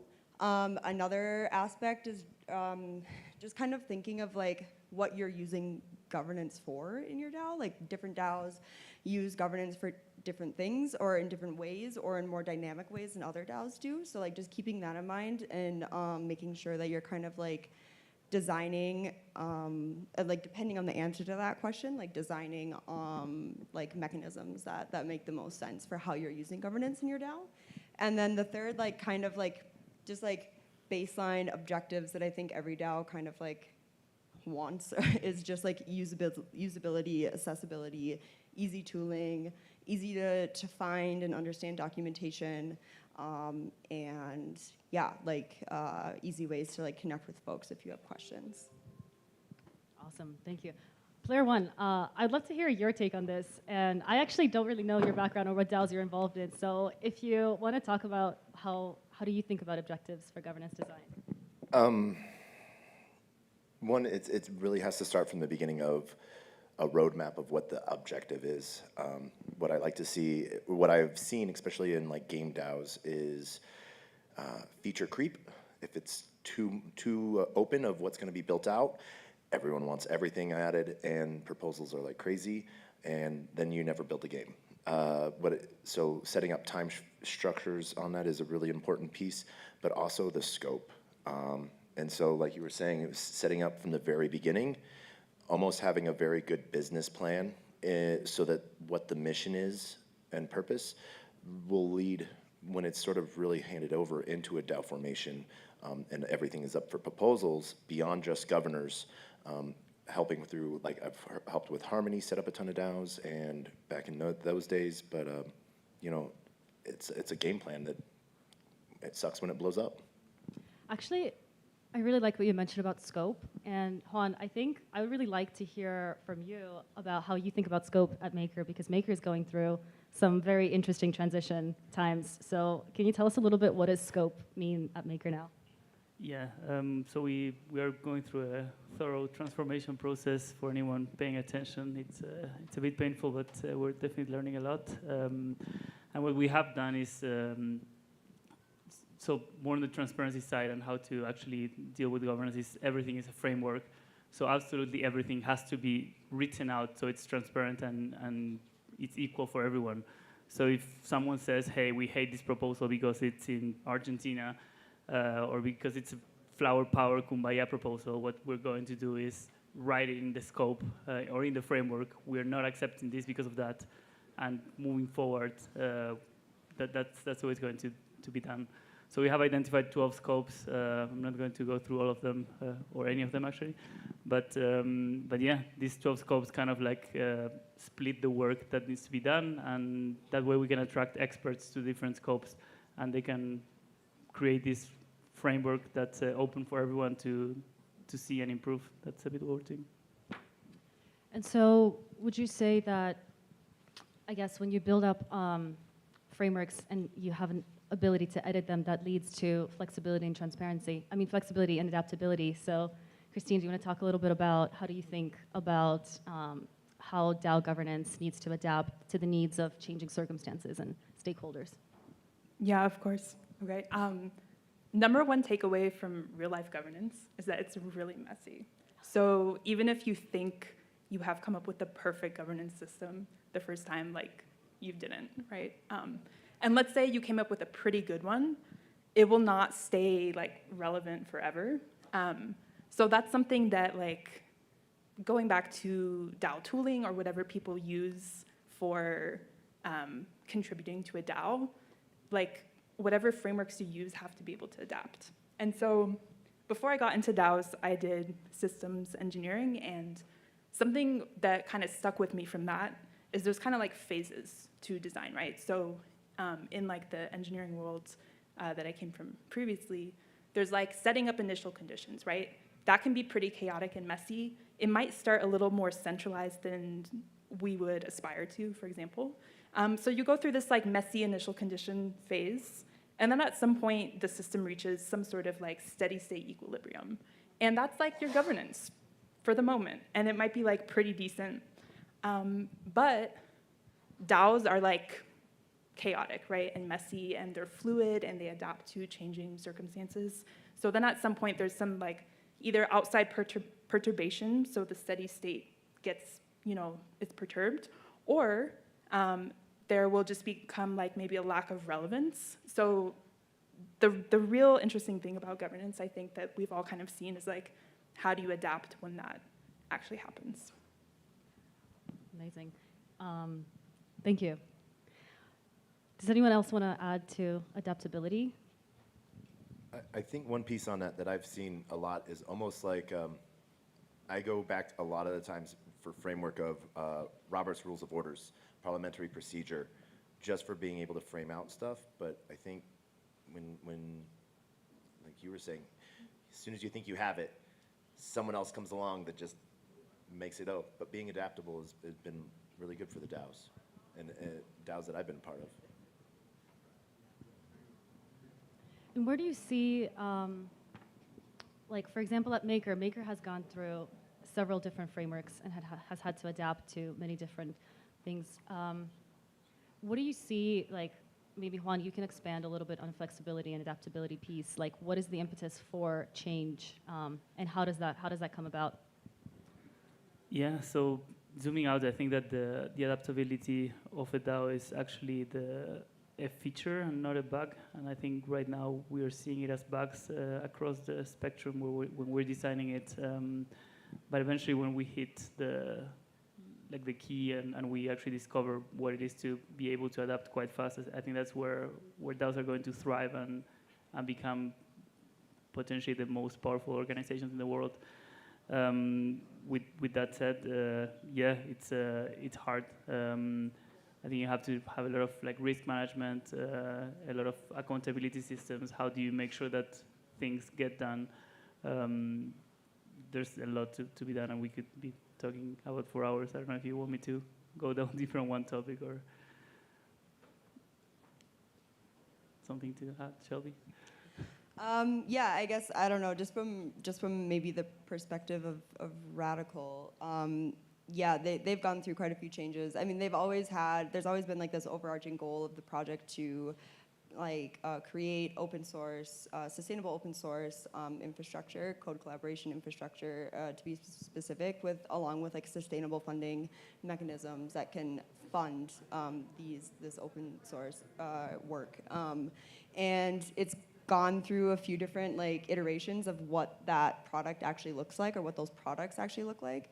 And I think until we are like both of these kind of like main focuses, so like code collaboration and this funding mechanism kind of like really find and sustain product market fit. The DAO also has to like be able to support the changing development goals and also support or make sure or enable these development teams to have the autonomy but also the kind of like accountability of the DAO as well as they grow and change. I want to shift gears a little bit because we have a lot of people who are part of like really big DAOs or DAOs that have product or DAOs that are like Maker has found product market fit. Radical is working currently on finding product market fit. But like Christina and I are also in a social DAO called Metagamma Delta. And we have also gone through several rounds of governance design. And we originally deployed a Moloch DAO and on mainnet actually 3 years ago at ETHDenver in 2020. So we're celebrating 3 years anniversary this ETHDenver. And we've gone through several iterations of governance. And like one of the things that I remember caused us to adapt is, this was like pretty early on, but fees were on mainnet were really high to do proposals. And we are a social DAO, so like it doesn't have revenue. We depend on grants. And we fundraise grants and then we give out grants to women-led projects. And so like one of the changes that I remember we did was we deployed on Polygon to have better participation, better voter turnout. But Christine, I don't know if you want to expand a little bit on Metagamma Delta experience and like reflect back on what was governance design like in a social DAO. Yeah, I think the main thing that stood out to me in Metagamma Delta is that governance is way more than just voting, right? Like, what actually makes your DAO run? Like, someone showed up to a meeting, they cracked some jokes, which made someone else want to show up to a meeting. Like, there's also so many, like, even though DAOs are decentralized, right? So many people actually have institutional knowledge, and we don't really think of DAOs as institutions, and they're not necessarily, but there's that aspect of like, oh, well, this person kind of knows how these people contribute and has some history, and like, how does that history get shared, right? So it's like, I don't know, like, we talk about trustlessness a lot in Web3, and that has its place for sure. Like, that's very powerful. But like, the social aspect of how people collaborate and contribute together, like that, I have not seen that go away, right? So my biggest kind of takeaway from Metagamma Delta is like, why am I actually showing up? It's like, I like the people here, and I'm like getting something out of it because like, governance is not just like voting on a few proposals, right? It's like leading a meeting. It's like writing a blog post. It's onboarding someone. So that's why I got into govern as well. That's what we do. We look at how people contribute to DAOs. And I think like that's kind of a little bit of magic in governance too.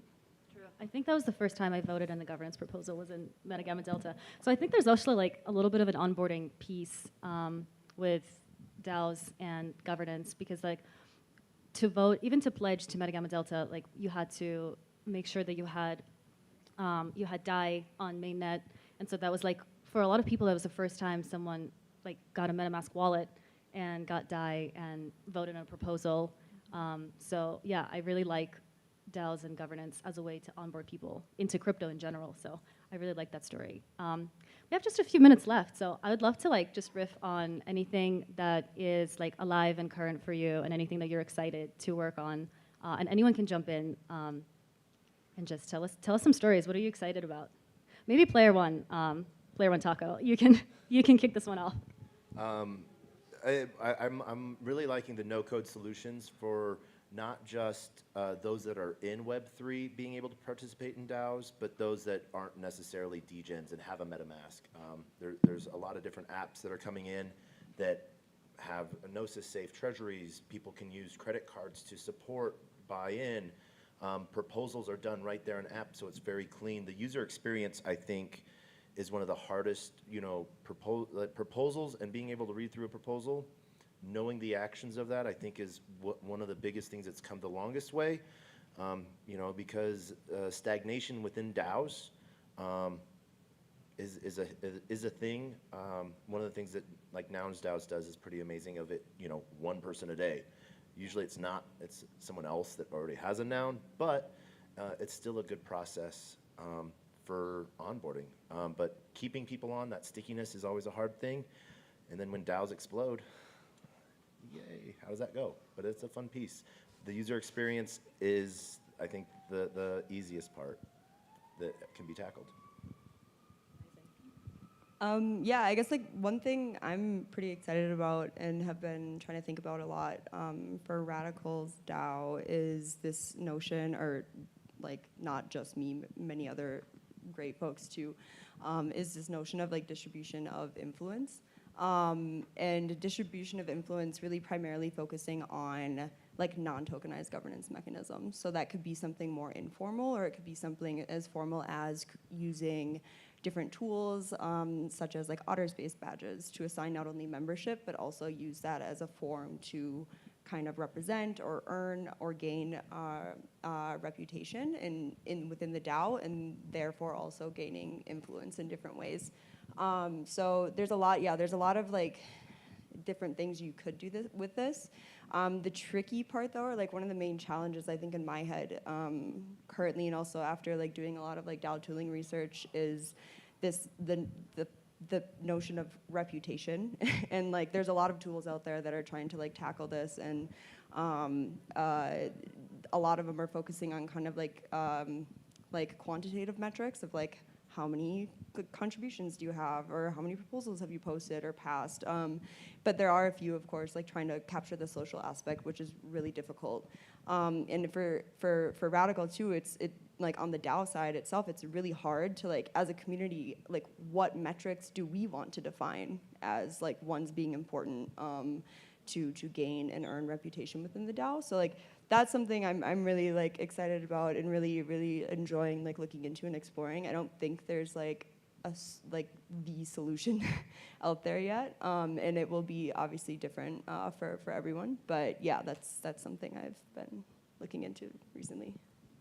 Yeah, so I'm super excited about what we're doing right now, and how Profit doesn't say that if anyone's like crazy about governance design and likes working a lot, and they are almost borderline crazy, like, or maybe straitjacket crazy, please come see me, and yeah.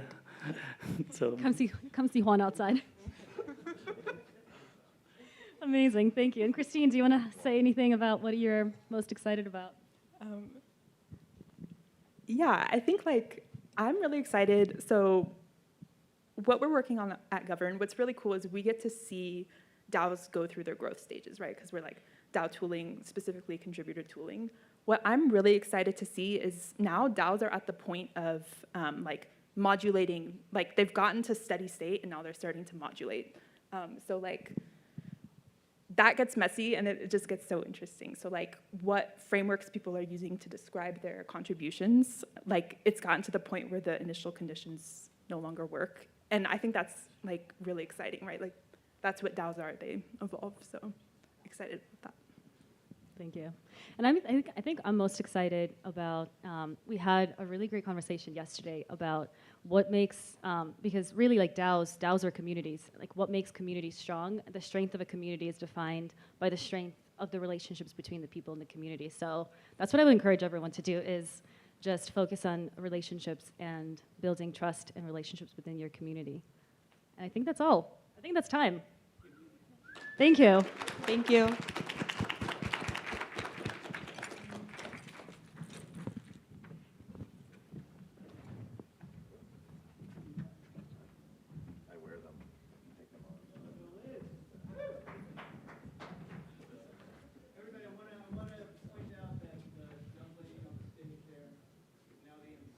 Hello, everybody. MC Liz is here.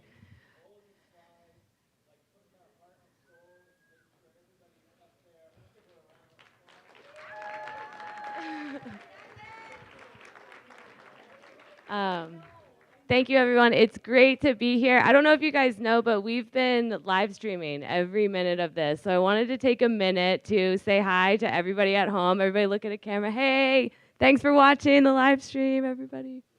Next up, we have Ben. Is Ben here? Hi, Ben. Are you ready? I'm going to jump back and get your slides up. Thank you. Yeah. Oh, thank you. Hi. Hey, so my name is Ben. The slides will be up there. Not a panel. I'm going to try to give you as much practical information as you can in 15 minutes, 10 minutes, on how to grow your DAO. So my experience is that I am one of the founders of Orange DAO, which is a big entrepreneurial community, mostly of YC founders. We are, I'm also the CEO of Origami, which is a DAO framework. So like Moloch, we are a different way to design and build your DAO. And we built our framework based on our experience of growing these large-scale organizations. In fact, you'll probably hear about us more tomorrow when you'll know at the main stage. We are the ones that have launched Collabland's token and their DAO. And so we just passed the 40,000 member mark within the first week of the launch of this DAO. Woo! 40,000 members is a lot of people. And so we've learned a lot of lessons by helping our customers grow. So 5 core ingredients for growing your DAO. And I'm going to try to make this as exciting as I can. I know it's like late afternoon and you guys need some coffee. Okay.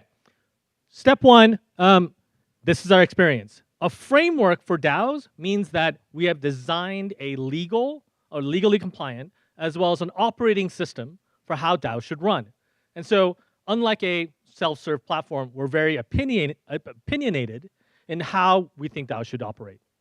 That point of view is that we believe in a representative system, that DAOs are not good at scaling flat organizations.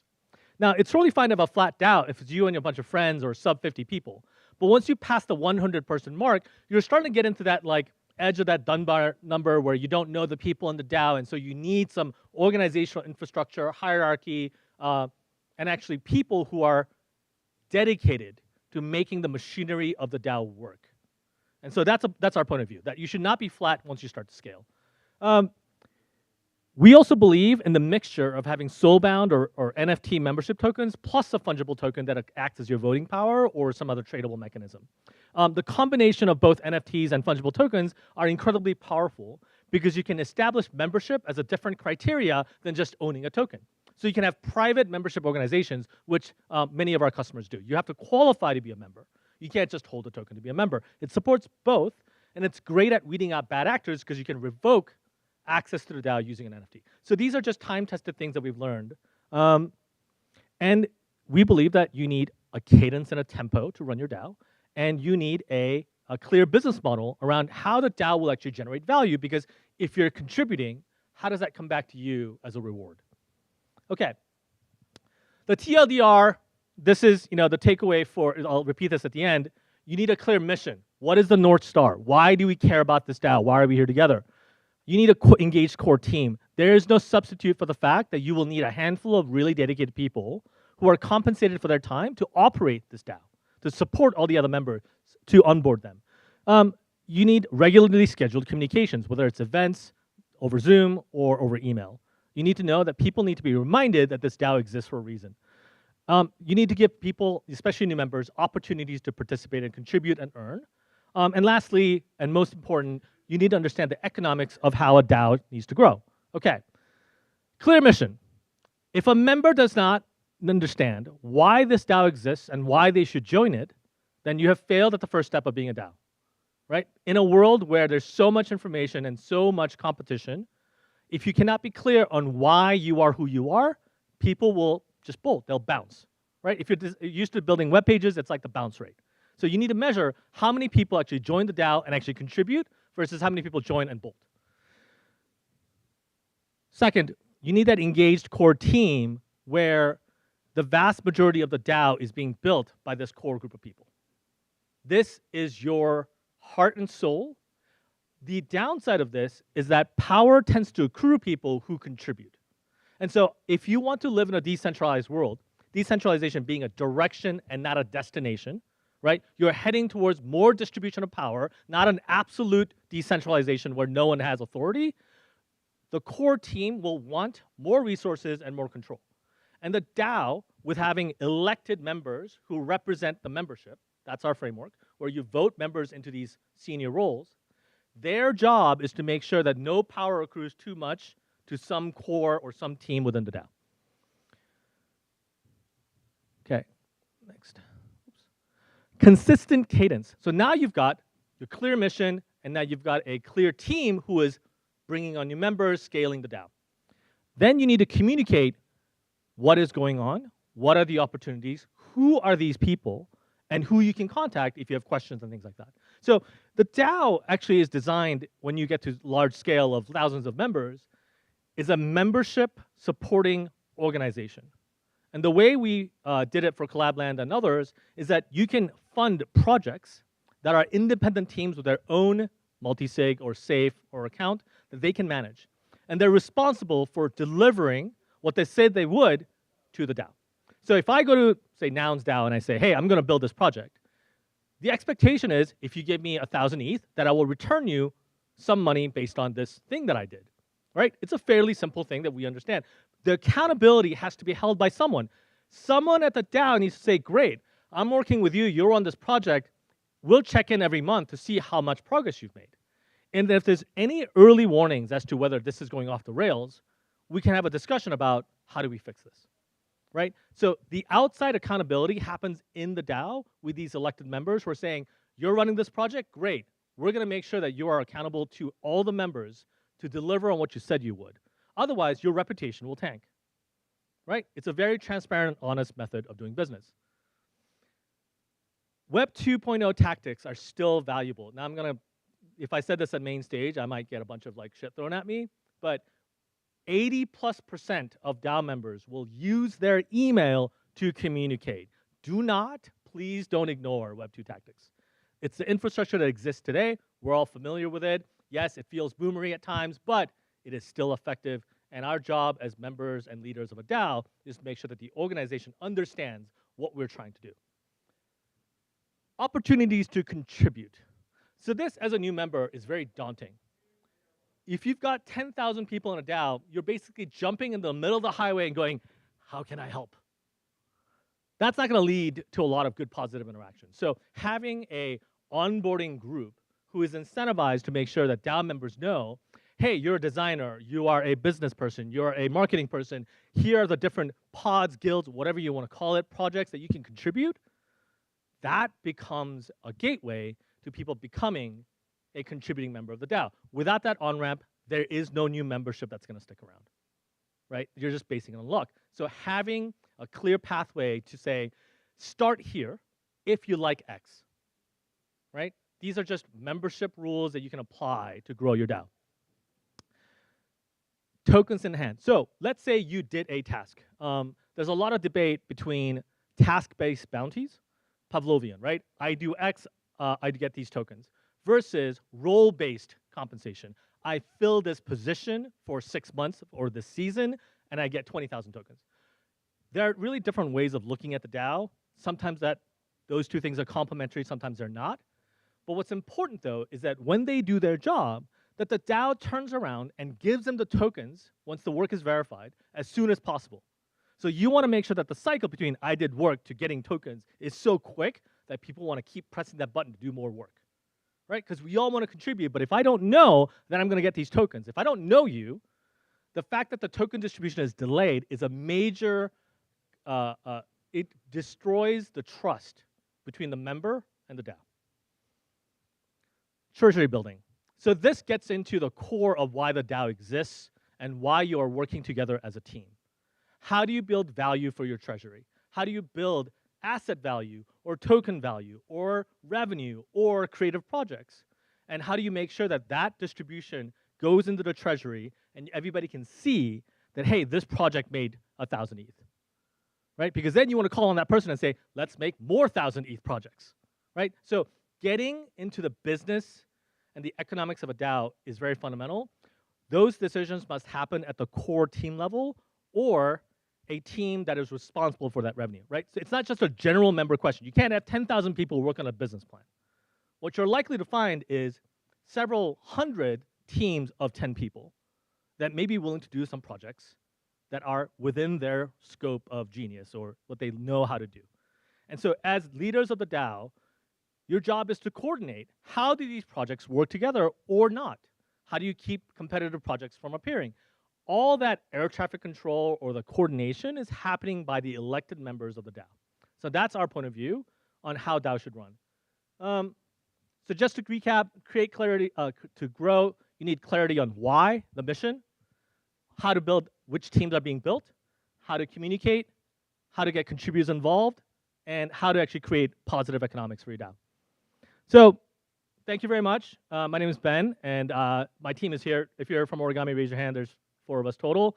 If you have any questions about our point of view and how we operate and the experience that we've had building many DAOs, please let us know. We'll be around the back. Thank you.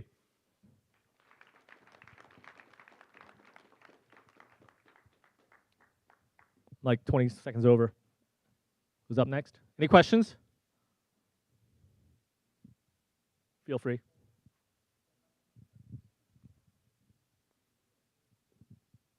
Okay, yeah.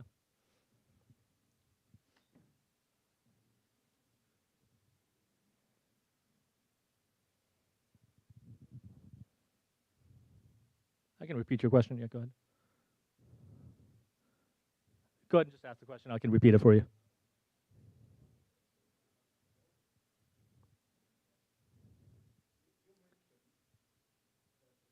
Idea is to make profit. It's to generate some value, But not necessarily doesn't profit. Doesn't that make the whole DAO straight out security? No, merely generating a profit does not turn the token into a security. The distribution of that value to token holders is what generates a security.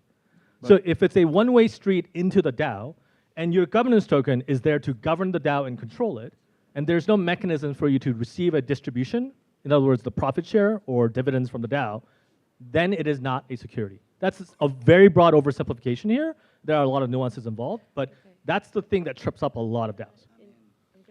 But usually people would be in the DAO, most probably because they want to make some profit from it. Yeah, so you can trade a token without it being a security, right? How's that? Again, I can get into legal details about this, but the Howey test has a distribution section where if you're not receiving a profit share from that token, you're not regulated as a security. Now, there are ways to build legal securities. You can check out the Collabland DAO and their documentation that's the documentation that we wrote in detail about how cooperatives or offshore entities can actually help you solve this problem. But I wouldn't get hung up on security, non-security. You can move on to what is the business and how do we design it so that we don't violate the law. Those are two different questions. Did that? Okay. Anyone else? One more question. Yeah, sure. So do you help other entities create a DAO, or you? Yeah, that's our job. Yeah, we exist to actually help large-scale communities become DAOs. But your email is all about the game, that you do the game. What game? Your email says Abigachi. So No, it's join Origami. Oh, I see. Yeah. Thank you.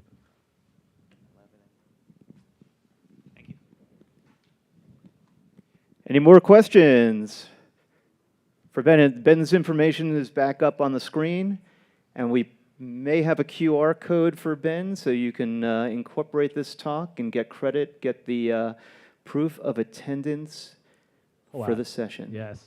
Great. Well, thank you very much for your time. We'll be answering questions in the back. Oh, there it is. Grab that because the prizes are coming up really soon because we have Thrive at 5 coming up. And this is going to be the big raffle. Got to be in it to win it.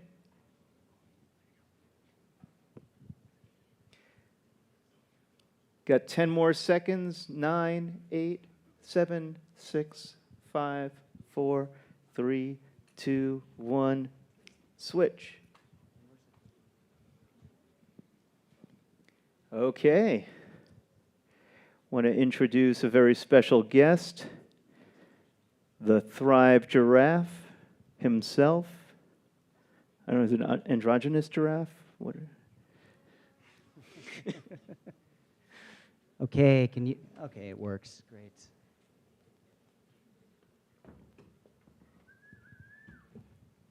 Woo! Woo! I think this is the last talk. Can everybody hear me okay? Yeah. Great, I think this is the last talk of the conference. You made it. Congratulations. And I hope to do it justice. So I'm going to talk about the future of DAO rewards. And we're going to see how long this screen loads. Did I go the wrong way? No, let's see.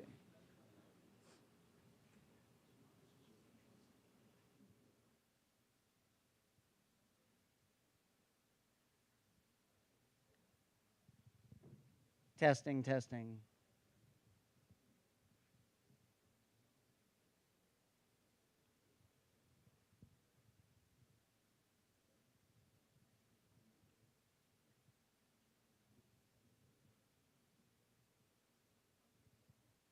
I love it. I've got a clock.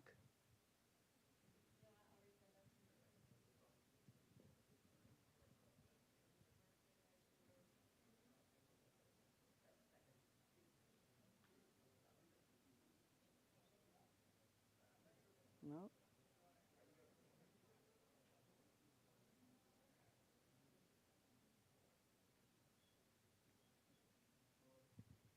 Got some technical issues here. Yeah, well, the technology's been working pretty well, so no time like the grand finale for everything to fail. Bringing it up.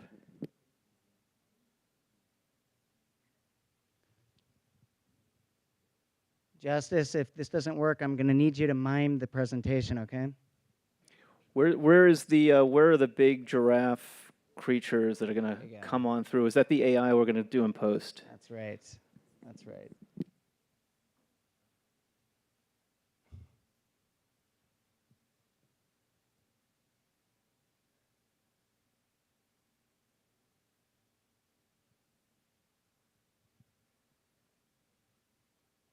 There we go, I think. It's the magic of the internet. Okay. Okay. Maybe.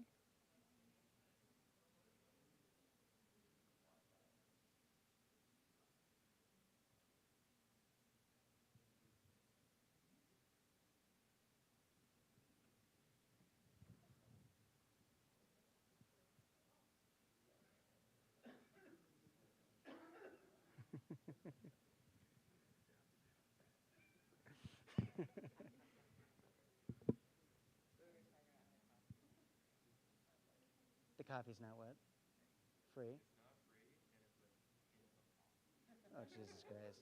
It's like coffee tea. That's the worst. Okay.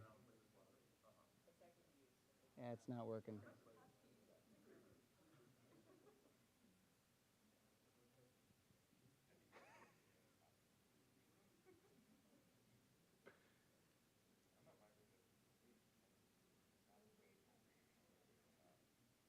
How's your day going?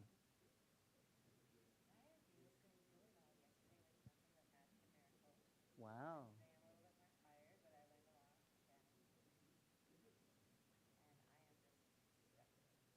Nice.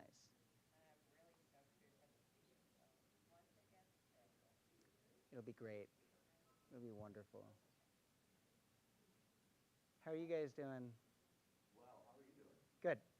Good. I mean, you know, we're going to try, let's see, time number 8. Let's see if it works. No, nothing. Nothing. Okay, we're going to do some improv. Let's go, Daniel. Come on, what are we going to do? What routines do you know? Okay. Who's on first? Ah, so 2 DAOs walk into a bar. Come on, get up here.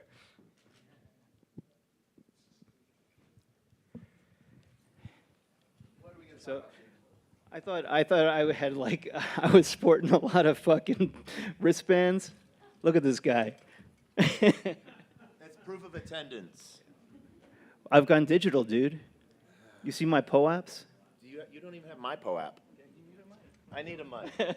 What? I don't have your POAP. You don't have my POAP? No, no. Wait, which one? Exactly. Yeah. Yeah. How's life been?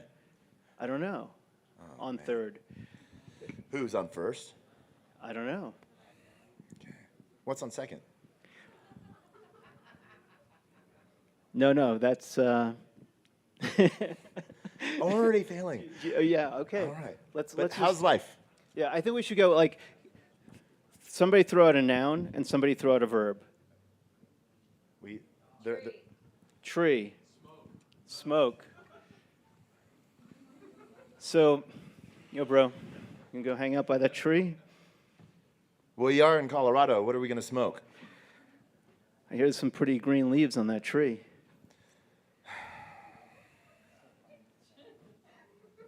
Is it legal?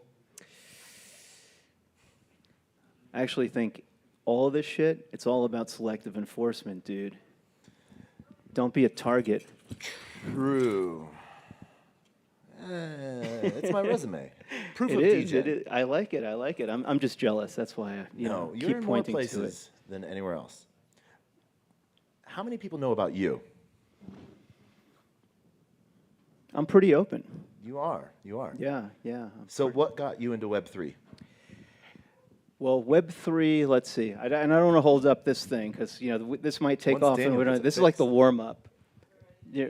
We got it fixed. Yeah. Right when But we I were want to getting answer deep. all these questions. But it's going to be over drinks because everybody's going to join us for our grand finale after party, which is going to be pretty effing awesome. .bit is sponsoring, enabling us to go late into the night here, and we're going to turn this place over and turn it into a party hall. Just don't tell the landlords or security there. Dave, don't tell them, okay? This is between us. Okay, okay. We got you, Dave. Don't go anywhere. Lock the doors. Keep Dave in. Okay, hand it over. Daniel, everyone. Guys, this is try number 8. So we're going to talk about the future of DAOs. And I wanted to make a promise before I started. And the promise is this. You will have one takeaway over the course of the next 25 or so minutes that I'm talking that will be hopefully meaningful for you, valuable for you, helpful for you. And the only problem is that I don't know exactly where it is. And I want to give you a sense of what the agenda of this little presentation is. It's right up here. So we're going to start with story time. We are going to kind of move from there to explore why rewards and recognition are key to the future of DAOs. Then we're going to talk about some results and lessons learned from some of the communities that we support. We support Bankless DAO and have supported them for the last 4 or 5 months. And today, we're launching support for the entire ecosystem of ApeCoin, which is the second largest DAO in the world. And finally, we're going to raffle off some prizes. We've been collecting all kinds of prizes over the course of the conference. And if you're here, you're eligible to win one. And then after that, we get some drinks together. So without further ado, we get to my favorite part of the talk, which is story time. When I was 13 and 14 years old, I was a pretty misguided, misdirected kid. I was expelled from school a couple times, had all kinds of problems in my home, and I decided on my first day of high school that the way that I was going to solve all of my problems was I was going to become a state champion wrestler. So I found the biology teacher in his biology classroom, who also happened to be the wrestling coach, and I walked up to him, and I said, "My name is Daniel, and I'm going to be a state champion wrestler." And he looked down at this kid. I was like 5 feet tall at the time, still am. The only sport I'd ever played in my life was Orthodox Jewish baseball. And he said, "I believe you." And I couldn't believe it because at the time, no adult believed almost anything that I said. So I looked into his eyes, searching for the bullshit, and I couldn't find any. And I realized in that moment that I would do whatever it took to prove that man right. If he asked me to run 5 miles, I'd run 10. If he told me to stay late in the wrestling room, I'd stay late and I'd come early. If he told me that studying was important, I studied all the time. And it completely changed my life. I went from almost not graduating junior high school to being a straight A student in high school. I went from not being an athlete to eventually becoming a state champion, even a national champion wrestler. And a couple years later, I found myself sitting in an economics classroom and learning about how value is created for the first time. This idea that value is created when goods or services are transacted for dollars. And it made no sense to me. Because from my perspective, the most valuable moment in my life was when some guy I didn't know looked into my eyes and said, "I believe you." Yet from the perspective of traditional economies, that moment was worth nothing. And so I hypothesized at the time that it must be the case that there's trillions of dollars in economic value and all this social value, all this community value, all this personal value that exists in the world, but that we can't tap into because we haven't built the right systems to tap into it. The economic systems, the community systems, and even the technology systems. And that thought was so powerful for me that it motivated literally everything that I've done since in my adult life from a work perspective. I built 2 organizations after that that sought to prove that hypothesis. One was in the philanthropic technology industry or area. The other was in the enterprise culture space. Both saw significant scale. And after exiting the second business about 2.5 years ago, I took a step back and looked at the blockchain again. I had gotten into Bitcoin in 2013. I'd done some crazy anonymous projects, which you're going to have a beer with me to find out more about what those were. But when I looked again, I looked at a world that now had smart contracts and applications that could be built on top of them. I looked at a world that now had DAOs. And I realized that I had the opportunity to create something really, really meaningful. And so I got together with a group of people that had been leaders at places like Bitfinex and Binance, Bankless DAO. And we put together the vision that you see up there, which is actually all of our visions from long ago. We believe in a world where real equity is possible, where it doesn't matter who you are or where you are or what your background is. If you create value for your community, you deserve to be rewarded proportionate to the value you create. And my guess is, if you're in the DAO space, that vision sounds somewhat familiar to you because I've talked to thousands of people in the DAO space, and most of us have a version of this vision.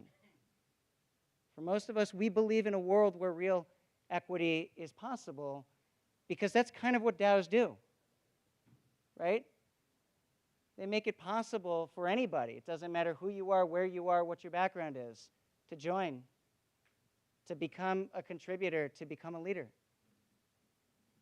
And there's this shared belief that if we all have the opportunity to create value, together we can be stronger than if it was the case that we didn't.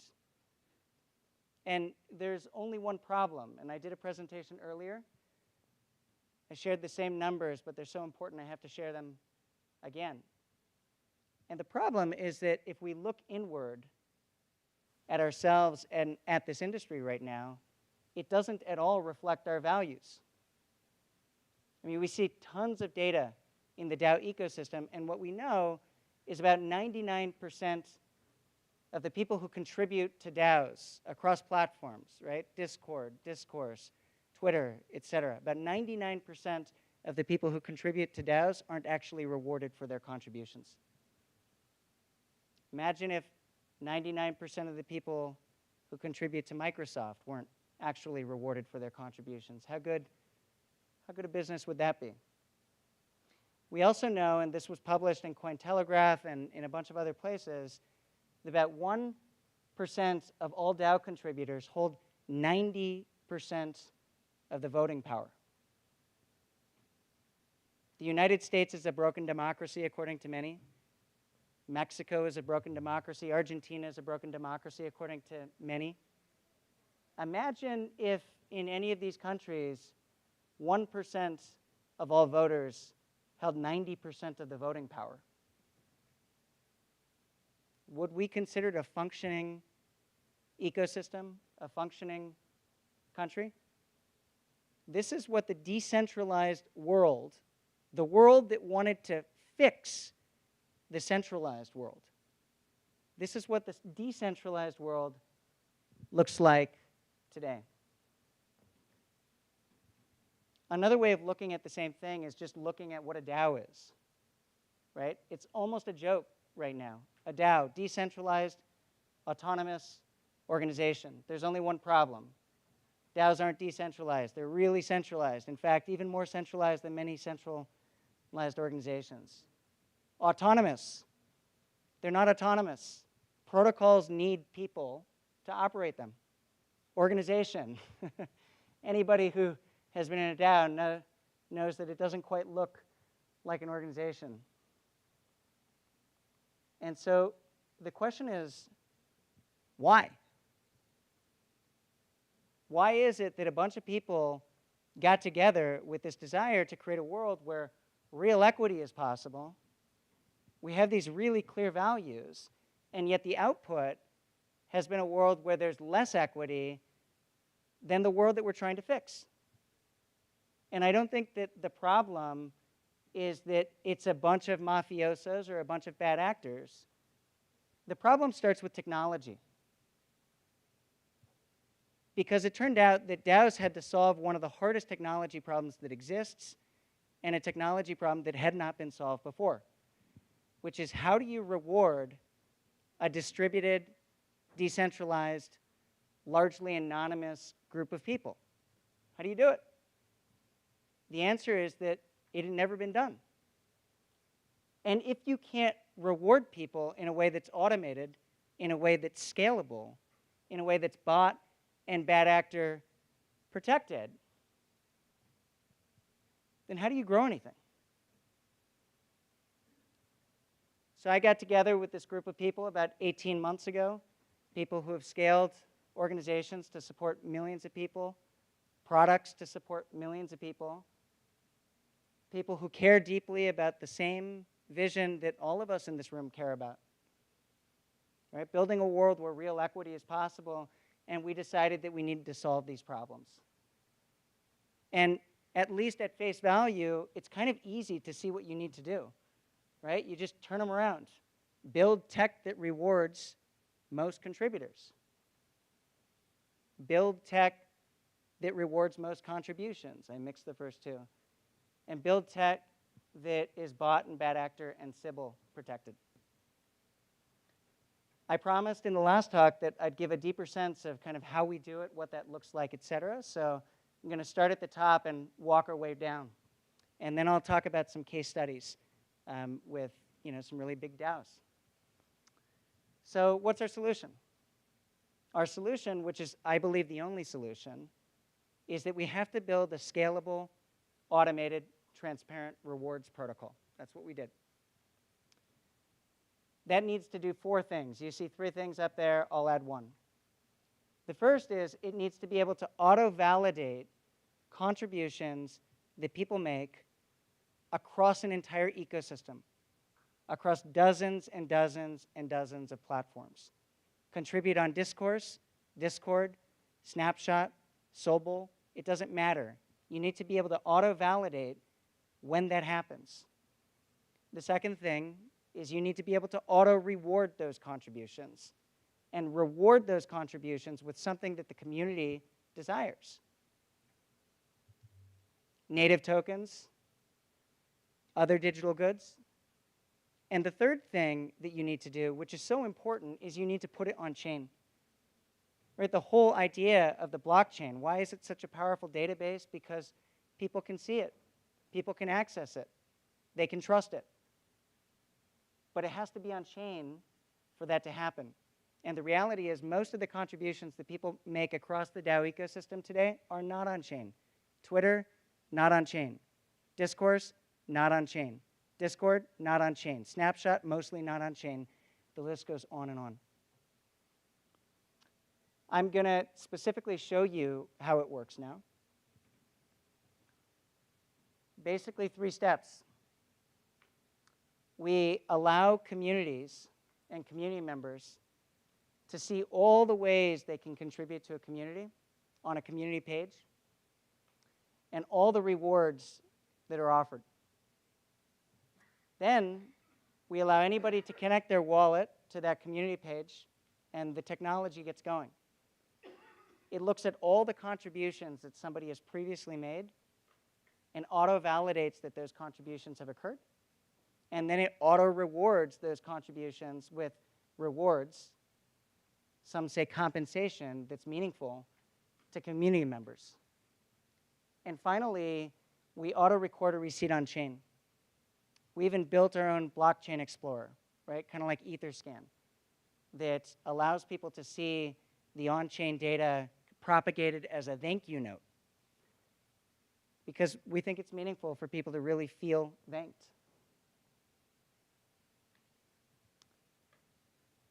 One of the really strange things about engagement in communities, particularly DAO communities, is that oftentimes protocols that try to figure it out try to attack one piece of it, maybe user acquisition or maybe governance.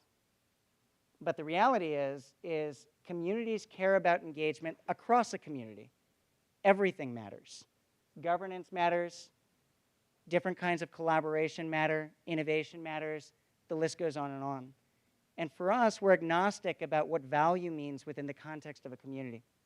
So we can reward all of it. And I shared earlier that we reward activity across platforms. We reward activity across dozens and dozens of platforms. About 50% of all the contributions that people make in Web3 right now, we can reward. And within 6 months, we'll be able to reward 90% of all the contributions that people make in Web3. And now I want to give you a sense of what this looks like in the real world.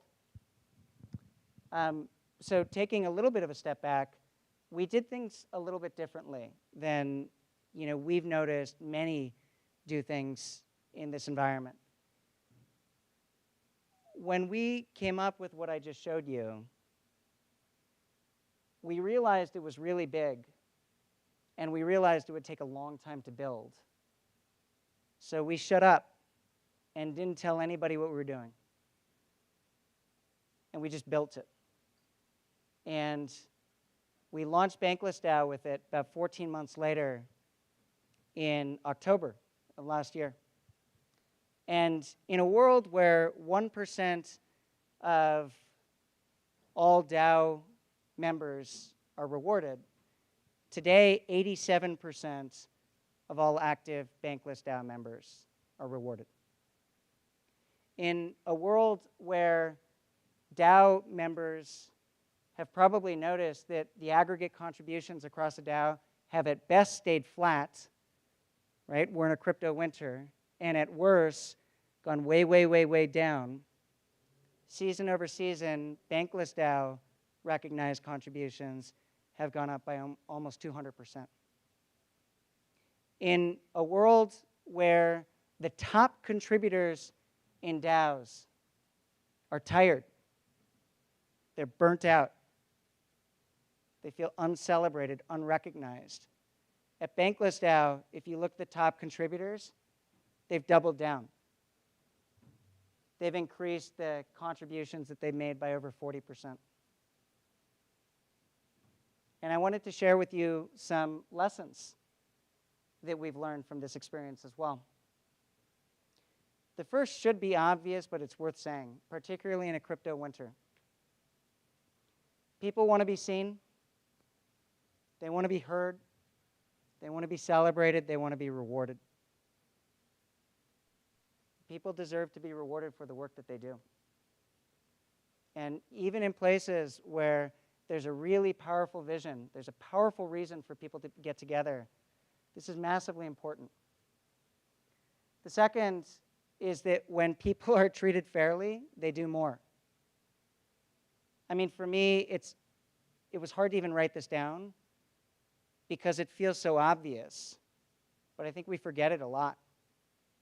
I mean, if we want to increase efficiency, if we want to increase value, if we want to increase utility in our Web3 communities, we have to treat people fairly. We just do. And the third is a really important one, which is a little goes a long way. So in Bankless DAO, oh my gosh, the reach that Bankless DAO has is extraordinary. If you go on to Snapshot right now, I think they have like 30,000 voters.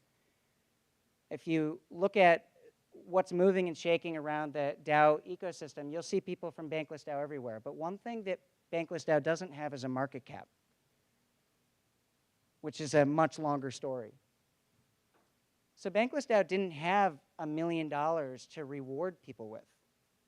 They actually had very little in terms of resources to reward people with. But the fact that they were rewarding people, the fact that they were trying, went a long way. ApeCoin. So later tonight, after I have a drink or two with some of you, we're actually going to launch the ApeCoin instance to the ApeCoin community. And this is a really big deal. One of the largest grants in the history of DAOs, ApeCoin gave us a $1.5 million grant to reward the community for the work that they do.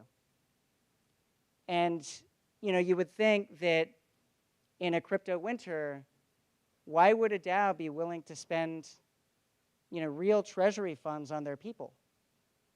And the answer is because this is the only it is the most important time to recognize the value of your people. In an environment where most proposals that asked for even pennies were being rejected with ApeCoin, our proposal with ApeCoin won in a landslide. And I wanted to give you just a few pieces of learning from the experience that we had going through the proposal process and working with ApeCoin as a community over about 6 months.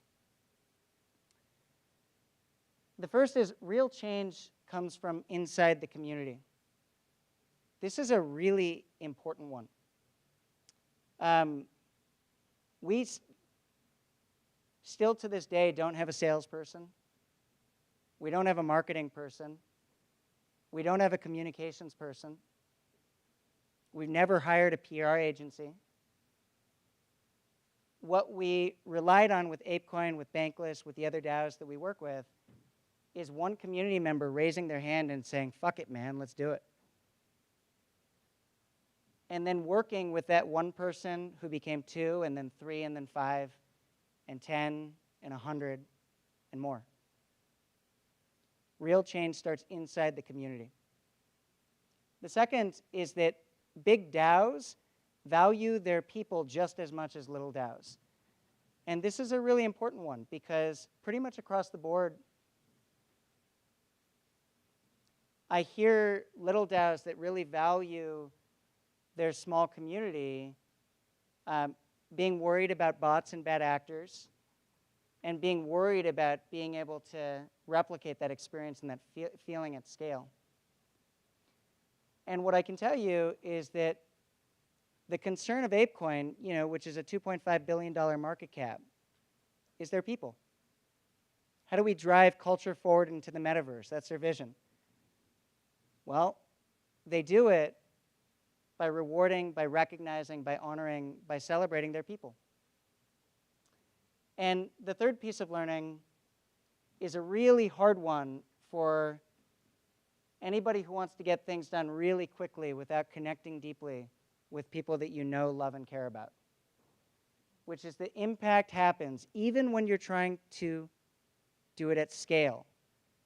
Impact happens one person at a time. I talk to one person, and then another, and then another, and then another in the ApeCoin community, up to the hundreds.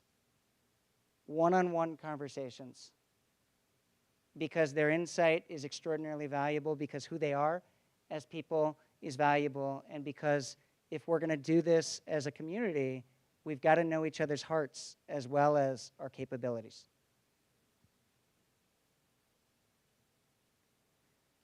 I started this quick talk. I've got 7 minutes to go. That's awesome. I'm going to end early. I started this quick talk making a promise to you. And the promise was that there would be at least one thing that you would take away. And I want to end this talk by sharing where maybe one of those things might lie. The first is I shared a story with you about a guy who didn't know me and who believed in me at a time when nobody else did. And about the impact that that had on my life, like really transformative impact. And so maybe take a second right now and think about the one person who believed in you at a time when nobody else did. And maybe if you have that person in your mind, think about whether you've thanked them recently for their contribution to your life. I have a good friend who has said to me many times, and it's become a part of the way that I think, the love that we fail to share is the only pain that we live with. Somebody believed in you, maybe say thank you. Another possible takeaway is that DAOs, decentralized autonomous organizations, aren't really DAOs. And let's be honest. They're not decentralized, they're not autonomous, and they're not organizations. That's a wonderful opportunity for all of us in this room. Right? We stand at a crossroads. We realize that our lives, what we're working on, the reality is misaligned with our values. Our chance is to do something about it. And there are lots and lots of ways we can do something about it. Third takeaway is connected to what we do. Scalable, automated rewards can help. And I'm happy, when we get drinks, to talk with any of you about how maybe we can help your community. The fourth takeaway, this is a big one. DAOs must be the change they hope to see. It's up to us. It's a small world. And a lot of the bullshit has been cleared out. The people who remain are the people who care and who really want to build something. So we may as well go do it. And the fifth takeaway is that we've been collecting all of these cool raffle prizes. It's not a takeaway from the talk, but a takeaway that you're going to get. And I'm really excited in just a second to bring up Robert, who is going to do a raffle, and hopefully you'll win something. But I think this is the end of my presentation. It's been super meaningful for me to have the opportunity to spend some time with you, and I hope that you took at least one powerful thing away. Thank you very much.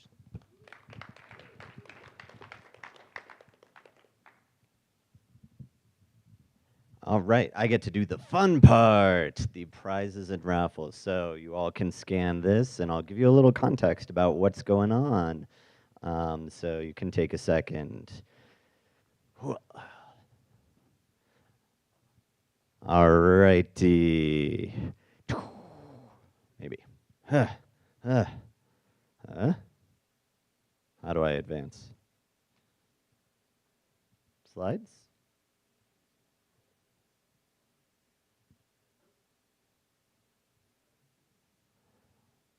All right, back to the technical difficulties for today. You've got plenty of time to scan this QR code. So I'll just give you a little verbal overview in the meantime. So what you are about to see is just a quick rundown of what's been happening over the last few days of the conference. So basically, we spun up an instance for DAOPlanet for the community, and at the end of every talk, you would see something like this QR code.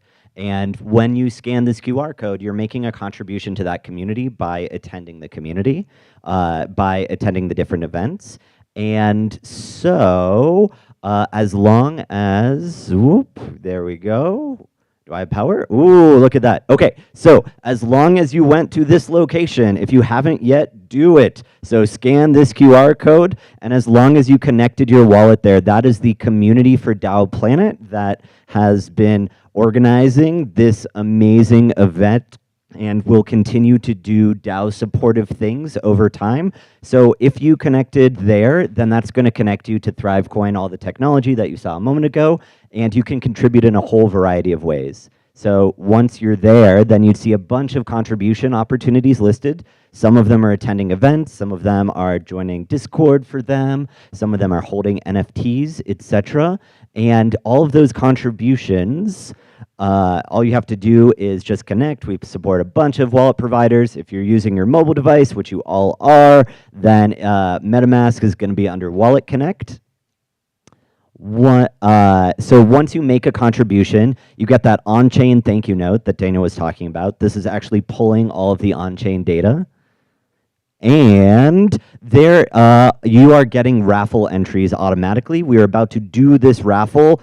This is going to be pretty crazy the way that we do this because it's in person and live. So we'll see if any of this works out. It will be an experiment as much of this has been. So we've got a whole bunch of different prizes up, and these are the prizes. So we are going to be selecting 5 winners. If there are more than that, then you'll be getting drink tickets. I have a lot of drink tickets to give away, so it's going to be a fun night. So the first possible prize is a 1-month free trial for the growth plan tier on Chasm, plus a DAOPlanet's NFT, plus a Bankless Ninja NFT, plus 50,000 Mooney. The second prize is a Cypher Rock hardware wallet. The winner of that will take you right afterward to pick up the physical wallet, plus a DAOPlanet NFT, plus Bankless Ninja's NFT, plus 30,000 Mooney. You all can read. So here are the prizes that the 5 prize winners will be selected. In addition, you will also be getting, you saw some cool artwork there. So ThriveCoin's been working on its own NFT collection for a while. We have what we call Thrive Baby G NFT, juice NFTs that are exchangeable for the main collection once they're there. Now, because this is just a bunch of screenshots, we had to do the raffle spinning in advance. You'll see all the winners, but I want to pretend that we're spinning it. This is the raffle wheel we generated from all of your contributions. So I want everybody to repeat after me. Spin that wheel. Ready? Let's go. Spin that wheel. Spin that wheel.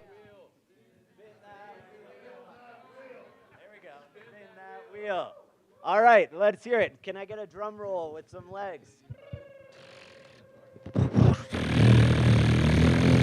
And here, so we have a bunch of prizes, but we don't know who's in the room. Look up here, check out your wallet.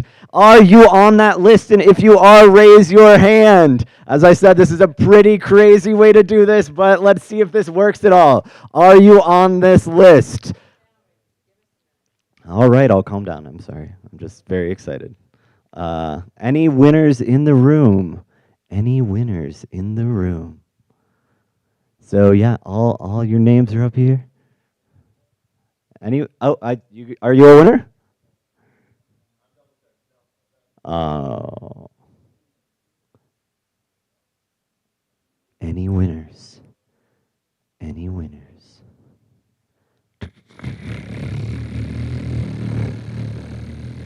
We'll see how long I can do that for. All right. This is round 2. We've got no winners in round 1. We've got multiple contingencies here. So, oh, are you on there? Oh, we have a winner. All right, step on up. Step on up. Woo! Do we have any other winners? Yeah, we'll be double checking. Cool. Which raffle number are you? Okay. 844E. Okay, we have a winner. Congratulations, you won prize number 1. Just to recap, that is this one. Yeah, let's hear some applause. Come on. All right, any other winners for prize number 2? Yes, because you get a raffle entry for every 5 Thrive that you earn. The more you contribute, the higher your chances of winning. Yes. Okay. Any other winners in this room? If not, we're going to round 2. All right. Round 2. Any winners here? Any winners? Yeah? Oh, I see another winner! Woo! Come on up. So 319 we've got, and what's 336? 519, 492. Okay.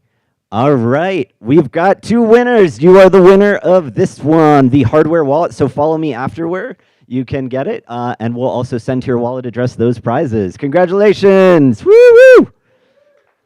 Yeah.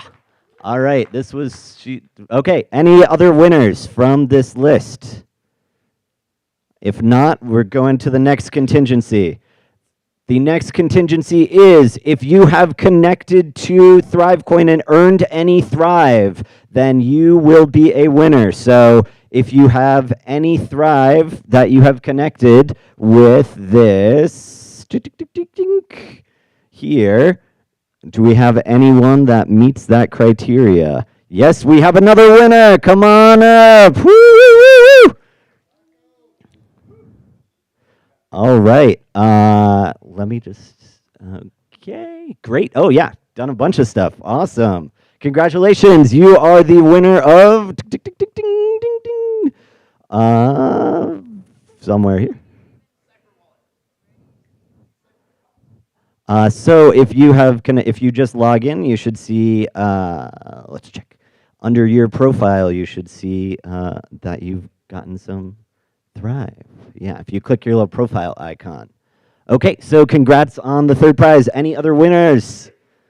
All right, has any? All right, so we've got another winner. You win the Bankless Ninja and 10,000 Mooney and Thrive Draft. So I'll follow up with the 2 of you so I can get your wallet. So come up to me afterward. And final winner, any other people in this room that have gotten Thrive from their contributions to this event? If not, we're going to distribute it to the other folks. Now's your chance.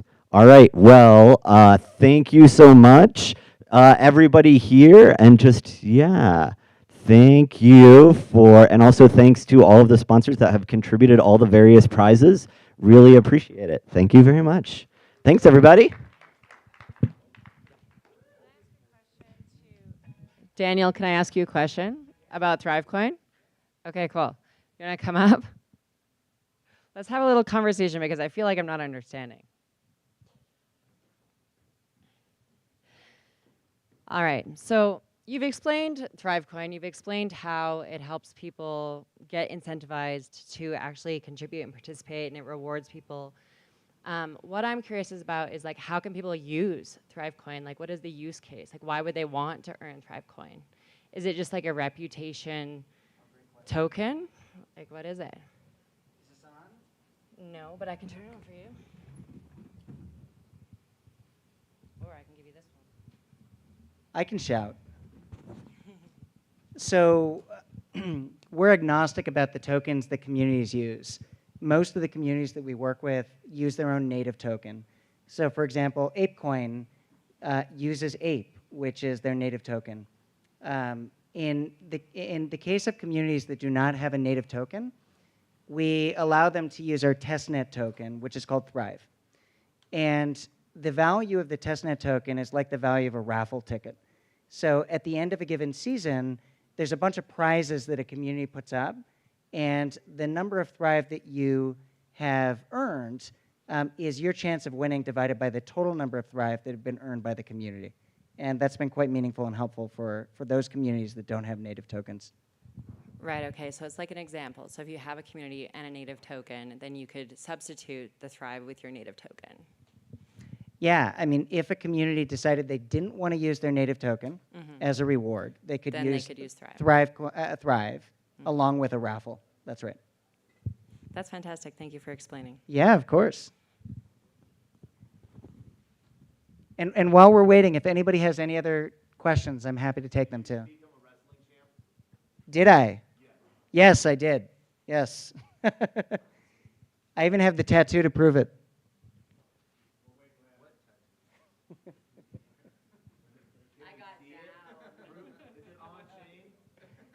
It could be. Yeah. What? What weight class? Gosh, so wrestlers, we know ourselves more by our weight than by our names. So my weight classes were 125, 133, and 141. Outside single.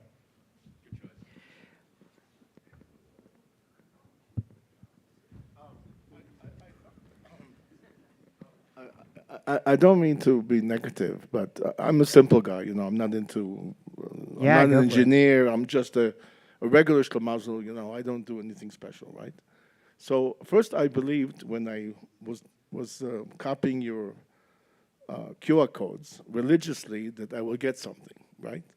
So I had to spend some time. I had to go and every time take a picture and put my thing there. And at the end, I got nothing, right? But I thought that I will get something. It's okay, I don't care.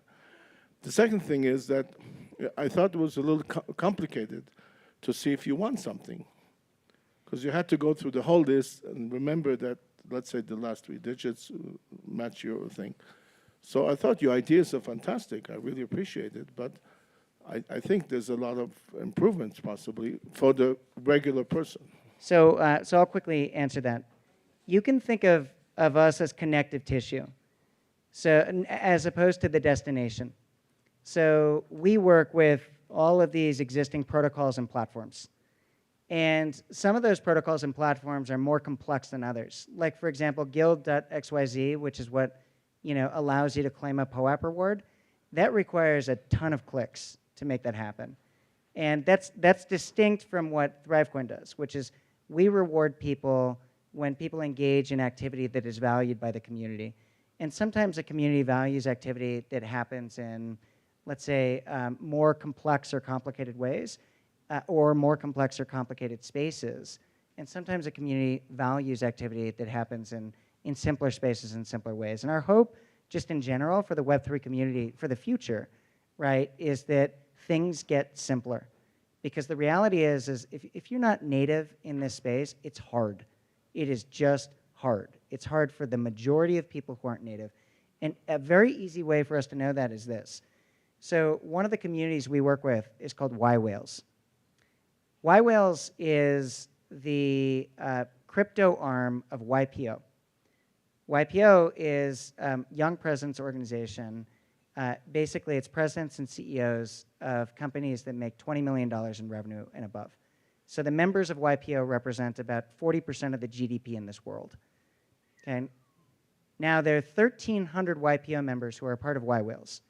What percentage of those 1,300 members, you're talking about really smart people who've had a lot of success in this world, what percentage of those people even know how to get a wallet?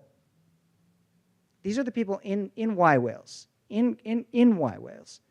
The answer is 20%. 20% of the top CEOs who know and care about crypto know how to even get a wallet. So, the experience that you're having in this space is not dissimilar from the experience that lots of other also really smart people are having. And the opportunity for those of us who are builders in this space is to continue making it easier and easier and simpler and simpler. Also, the raffle thing was just a fun little thing that we did because we kind of, at the last second, we partnered with DAODenver hours before the conference started. So at the last second, we spun something up that we thought might be fun and meaningful, and I'm sorry you didn't win anything. It's okay. I can live. I was just saying, as a regular guy, I was a little... Makes perfect sense. Yeah.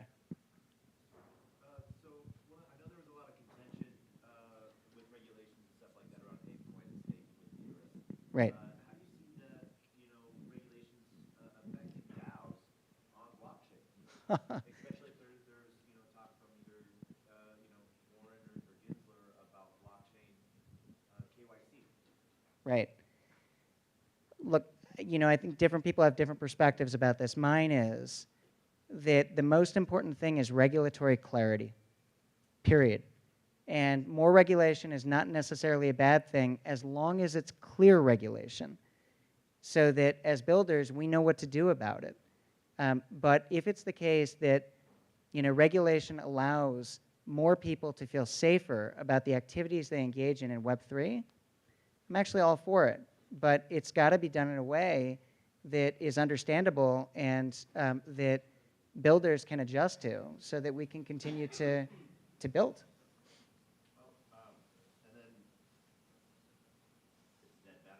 So then do you think that there might be, you know, I agree with you 100%, we agree with you 100% that regulation will allow clarity of what builders can then build once that sandbox Right. is defined, it's off to the races.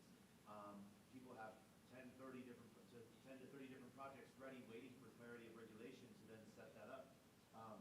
So how do you see Thrive in the future, and what are your contingencies? Great question. I mean, we were working with the second best law firm in crypto, and like a week ago, upgraded to the best law firm in crypto. Because, you know, at the end of the day, there is stuff that we do that we have to be really, really, really careful about. So we allow communities to allocate rewards to community members. And those communities do not believe that the rewards that they're allocating to community members are securities. But it might be the case that the SEC decides at some point that they are. And what that means is, from a building perspective, we can't touch it or come anywhere close to touching it. Because if we did, then, you know, there are certain laws that, you know, we would have to be worried about. And so it deeply impacts the way we think about architecture and the way that we think about, you know, all the feature sets that we build in support of our communities.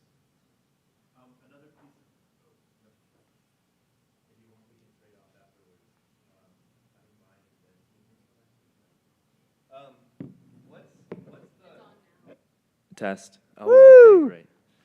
What's the Thrive business model? So how do you fund yourself through all this? And then do you have any interesting stories about governance that proved particularly difficult, right? So like the board had a lot of difficulty deciding how much they were going to allocate or what they were going to allocate for. I would be fascinated to hear those. Yeah, great question. So I'll start with business model, which is an easy one. So we're effectively almost entirely performance-based.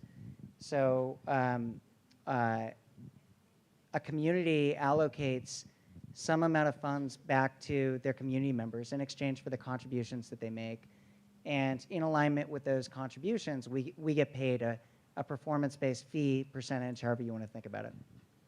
And then what was the governance question that you had? So like, let's say I know nothing about ApeCoin, but Right. let's say that somebody has a really great viral tweet that gets thousands of people to buy Bored Apes. And they want to do retroactive funding for that brilliant tweet. Right. And then there's an argument about, well, maybe we shouldn't fund tweets, or this tweet should be funded this much and not as much as the prior tweets. Has there been anything like that? Okay, great question. The board making decisions. So I'll take a step back, and I was sharing a little bit with you earlier about how we think about contributions and rewards, and I'll give that context to the rest of the group.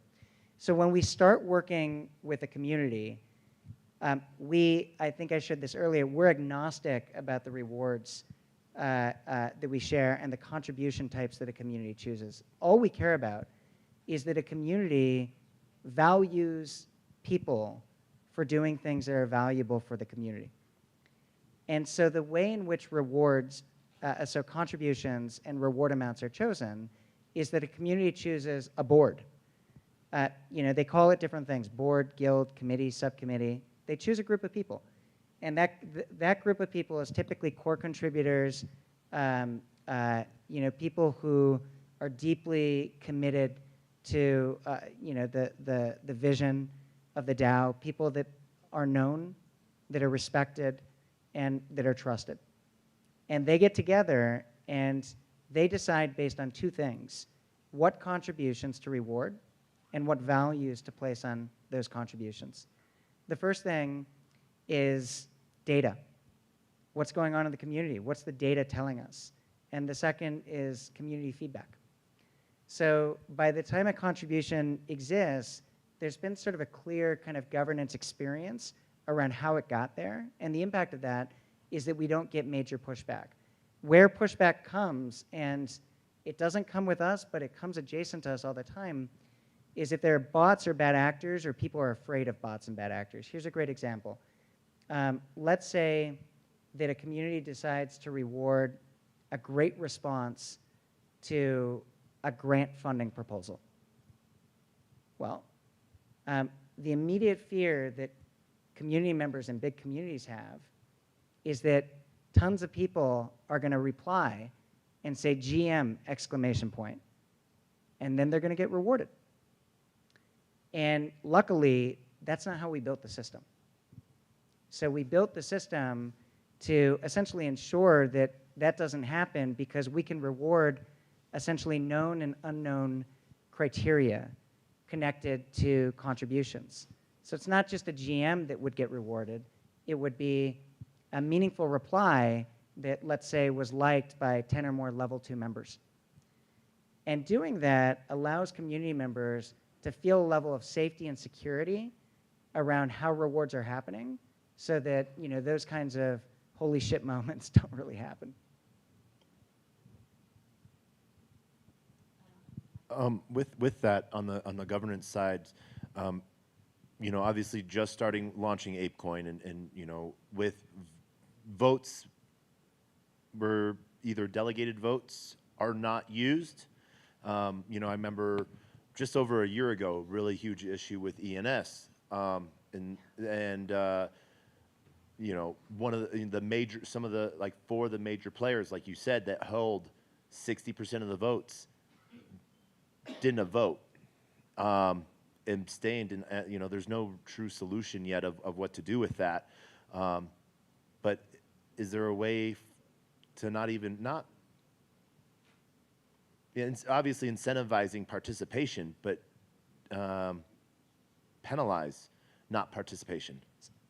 Interesting. I mean, look, I think that question about how voting happens is a really deep problem in DAOs in general right now. And, you know, we're not on the penalizing side, and frankly, we don't want to be. But we do believe that the incentivizing and rewarding with native tokens is really, really important. Because what that does is it distributes those tokens to more and more people, and it gives contributors more and more voting power. And we believe that as contributors have more and more voting power, regardless of what the solutions that individual DAOs choose in terms of how they address that voting problem, it's going to get a little better and a little better and a little better. But we have to distribute rewards to contributors so that those contributors can then go vote. And then, are you chain agnostic right now, or Yes, just EVM? Totally chain agnostic. So Solana? Potentially, yeah. Okay. So, right, Ethereum, Polygon, you know, Celo, a VC fund connected to Celo just gave us some money. So there's a lot of cool stuff that we can do. Cool. Let's talk Moonbeam later on. Yeah, let's do it. Are you using some kind of artificial intelligence in the back end to comb through the data to see whether or not it's relevant? So this is kind of the world we came from. And the answer is not right now, but TBD. And you know, look, 6 months from now, some cool shit is going to be released. So how are you currently automating the process of rewarding contributions, for instance, in a Discord or on Twitter? Are you just doing like API calls and seeing if there's just anything there that somebody posts? Right, so we work with the APIs of platform partners or protocol partners, and if they don't have APIs, we can work with their webhooks. If they don't have webhooks, we have other ways to work with them. So how would you protect against bots then? Like if somebody's just pretending to post? So if somebody is pretending to, give me the example. An example. Well, obviously, Twitter's not connected to a wallet, so you don't know if it's a verified user. So how would somebody need to register their Twitter account with you so that you would know that they were them, so that you could then reward them for participating? That's right. So what happens is that somebody connects their wallet, and then they authenticate their Twitter account. And then once they authenticate their Twitter account, there might be, let's say, a series of contributions that people can make on Twitter. those contributions then have validation mechanisms connected to them that help us to ensure that bots and bad actors who may know some of those validation mechanisms, but may not know others, that bots and bad actors cannot, essentially be rewarded.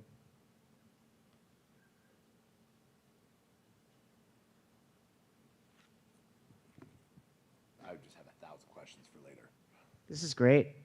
I was just thinking about how this applies to real world tasking. So for instance, in a system that I've been thinking about, a sensor in, for instance, an engineering issue like a water pipe would say that there was something wrong with the water. And then a task would be automatically created, okay?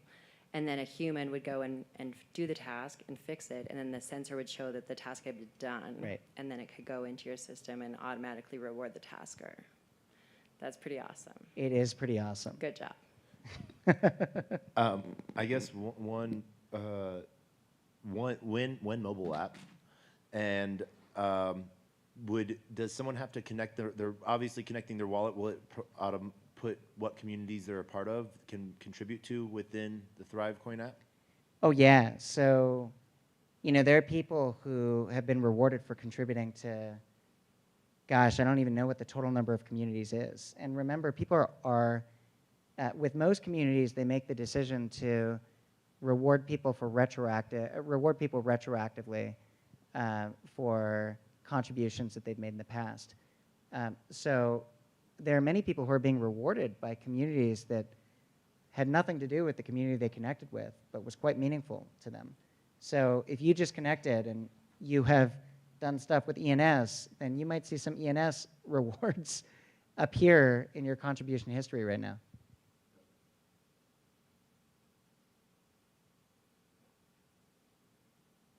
Cool. Thank you. This has been super meaningful. I'm excited for the party.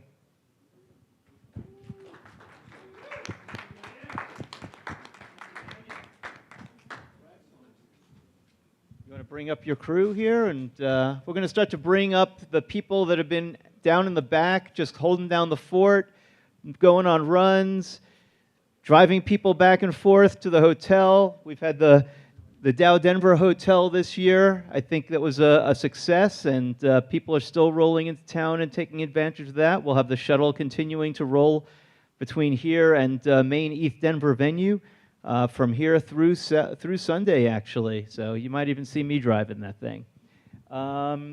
Let's invite up some of the folks that have been really integral in putting on this show. So you all met Liz a little bit earlier. Let's see, what do we have? We have a good slide to throw up, maybe. I don't know, probably something without barcodes. What do you think, now that we already ran the raffle? Elijah, there you are, looking for you. Dr. Spina coming on up, grabbing a microphone. Oh, there we go. Great, Elijah. Great graphic. We like it. Elijah. How about Damien? Damien hasn't been up here. We haven't given him a mic yet. No, you got to come on up. Come on. Damien's tired. Nathan, come on up. All right, who do we got? Come on. All right, Kyle and crew. I'll even stand here and do it. Bring the whole crew up. Kamara. Kamara, come on up. Invaluable. You guys probably know Kamara. Here, grab a microphone. Been asking the best questions. Running our timing clock, which is, we're a little over time now. I was going to say, are we still on the clock? I've been on the clock since. Since been on the clock. Everybody grab a microphone. Who's missing a microphone? Here, I want to introduce our sound team. Like, this has been incredible. These guys really stepped up. I really appreciate you all. And I'm going to hand you the mic. Tell people who you are, what you're into.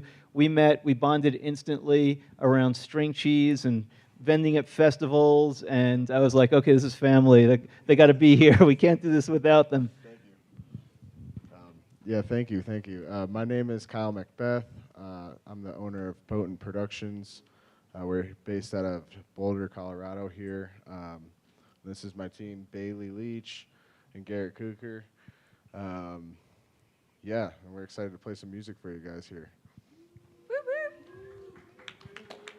Let's hear from you guys, each individually. Just say something like, what was your experience here? Were you into DAOs, into crypto? Like, what was it before this, and what do you think now? Do we have some converts, or? I'll take that one. Hi, my name is Bailey. I am more educated on the crypto NFT space, so this was very educational, and we all had a lot of fun, and we appreciate you having us. So, thank you. I got nothing. This is Garrett. He had a great time. He's going to play music for us. It's the guy behind the sound. Yeah, maybe I should introduce myself. So Elijah, Summer, you were here, I think, for my talk yesterday, and maybe the panel on Monday.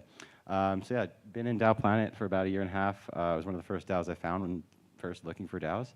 And the community was great. It was just a lot of people just sharing information and learning. And then DAODenver 2022 happened, and holy crap, a year later, we're doing it again. We did it again. It's over.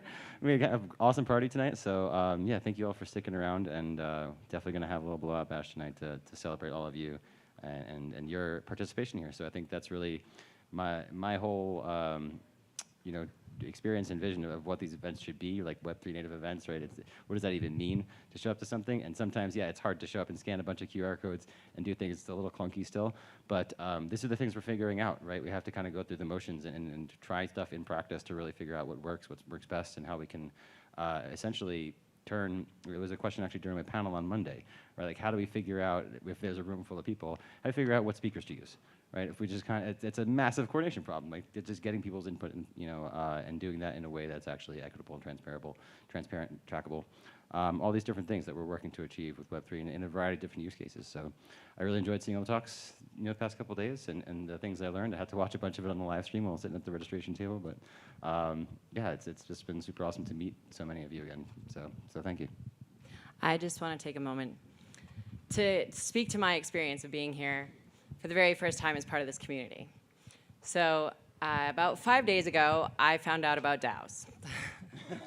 And I found out about CityDAO, and I joined it. And then I found out about DAODenver, and I was like, fuck, I gotta be there. And I bought tickets, and I bought plane tickets, and then I flew down. And I know nobody in this system. I don't know anyone here. I don't know anyone in Denver. I was like, what do I do? So I was like combing through the Telegram channels. I'm like, okay, there's like the DAODenver people. They're at some hotel. I'm just gonna go there and see who they are, and if I can, meet some people, make some friends, and figure out what the hell I'm doing in Denver, because I don't even really know Web3 or what a DAO is or anything. So I show up at the hotel room, and I... We're like 381. Steve posted his in my hotel room in a public Telegram chat, mind you.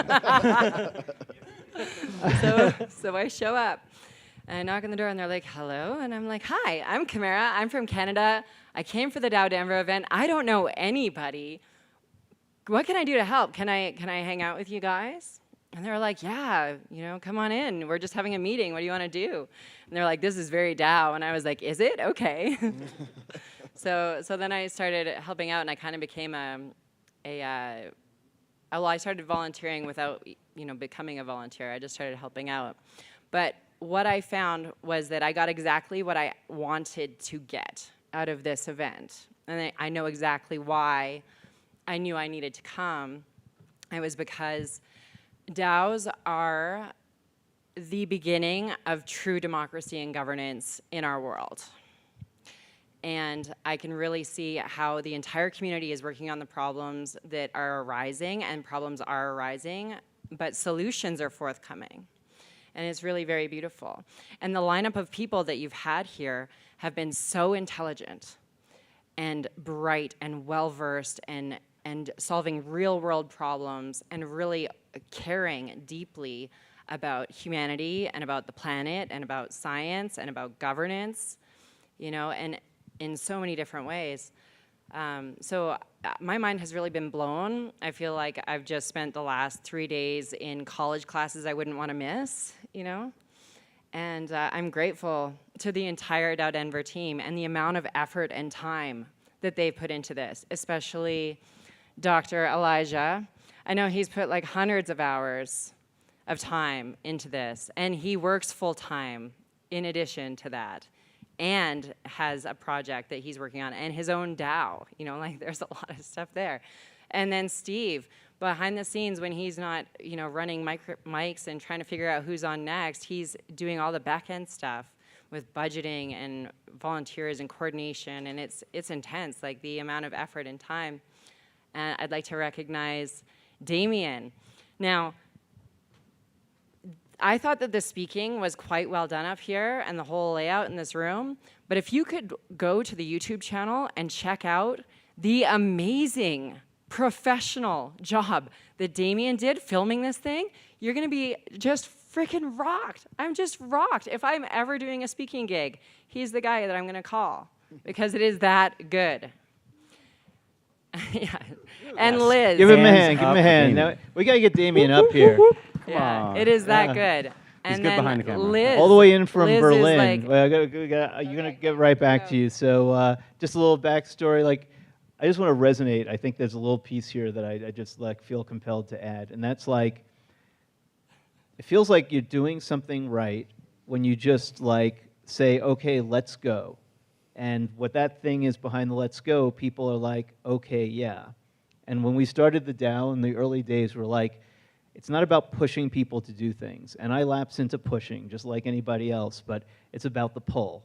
Like if you can create something and pull people into it, and I feel like you showed up and you just sat down and you were pulled in. And Michael, come on up. Yeah. Michael showed up, flew in from San Francisco. We got another Michael, both Michaels. Yes, yeah, come on up. Michael, all the Michaels. So, you know, if you're sitting here because you're drawn to this, you're drawn to soaking this stuff up, and Damien was with us last year, DAODenver 22, and came in from Berlin for that, and we were like, how can we make this happen? Dude, come, you know, what do we need to do to get you here? And just, you know, don't want to get into the numbers, made it work, and you're basically, you're gifting this to us, you know, in a huge way. So thank you for gifting this, and Liz stepped in, and all the folks have really stepped up, all the speakers, you know, this is, none of us are paid, you know, hopefully we'll cover all of our costs, you know, but hopefully we won't go out of pocket. Can we get Damien out from behind the camera? He doesn't No, we've want been, it. no, yeah, everybody all right. And Liz, I told camera she was, excuse me, she was Liz, going, Liz, she was can you please gonna come keep up going. here I and join us? interrupted. I think we're going to need like a group hug or something. Absolutely, we're going to get everybody up here hugging. Okay. All right. Liz. Liz Strickland, everybody. So Liz is running on very little sleep Dang, because she Liz. works that hard. Did you get to sleep? A little bit. I did sleep a little bit. Yeah. So keep going, I interrupted. We all got rug pulled on sleep. Was I on a roll? That's true.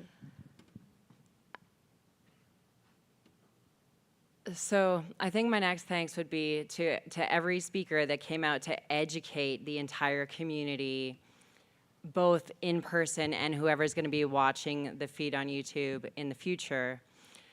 Thank you for putting on such amazing talks, taking the time and effort to come all the way here and educate your community on the up-and-coming things that are relevant in the now for the future for DAOs.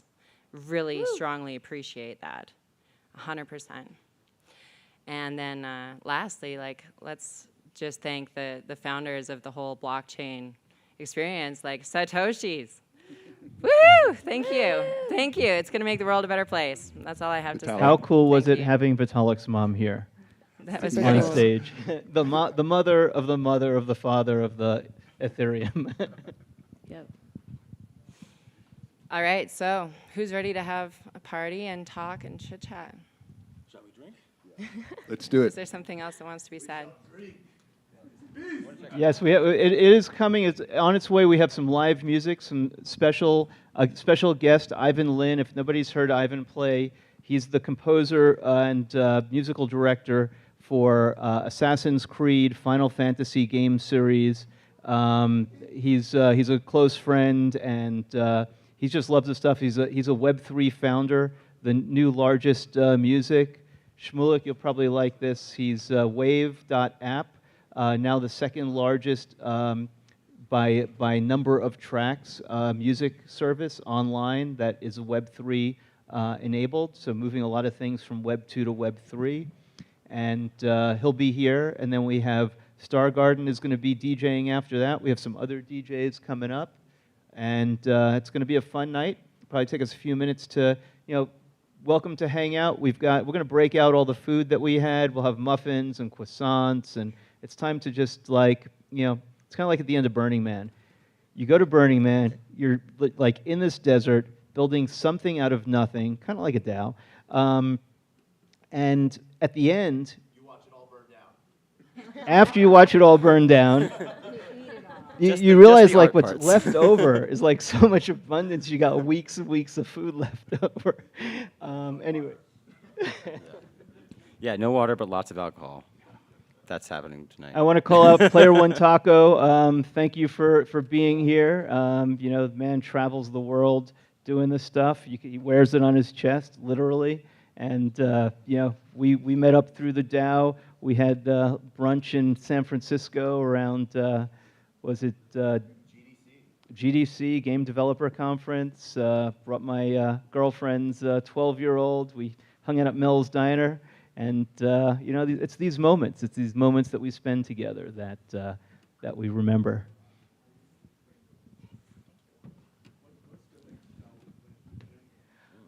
Well, we are. I don't know if it's an official announcement. Maybe the unofficial announcement. If it's all about what people want. If people want it, we will build it. And we would love. We're planning, beginning the plans and talking to sponsors about. And I want actually before it's called, I want to maybe correct you with a collective we. I think that was one of the main pushes this year with DAODenver was to really have all attendees, right, to have the event be free, but to have all attendees join DAOPlanet, be DAOPlanet members, and be active participants in not just the event but the community, the organization that's putting on. So when you're asking us what's next, it's up to you. You're DAOPlanet members, right? Let's do this thing together. Let's be the DAO of the events. So yeah. Oh, big time. Yeah, well, there's one coming up. Unfortunately, it's not in the United States. You might be able to get lots of croissants there. It's a place with a big pyramidal Paris. The cat's out of the bag. So ETHCC is the biggest European crypto conference that we know of. The big Ethereum, basically the equivalent of ETHDenver in Europe, and takes place right around French Independence Day. I think it's which is I think the 14th, and I think the event is on the week of the 17th. So it's that week, and it'll be a big week into a crypto hackathon, and they need DAO Paris. They need more DAOs. We need more DAOs. And so that's I think and that came from people's suggestions, right? And so we're really just following where people want to go, and trying to meet them where they're at. Anything happening NFT NYC again? Not this year. I think it's we did that last year, and there'll probably be a DAO NYC. We have to check in with the Tally folks. There was that DAO event, and then we had DAOPlanet.nyc. Probably not in March. Yeah, so probably again.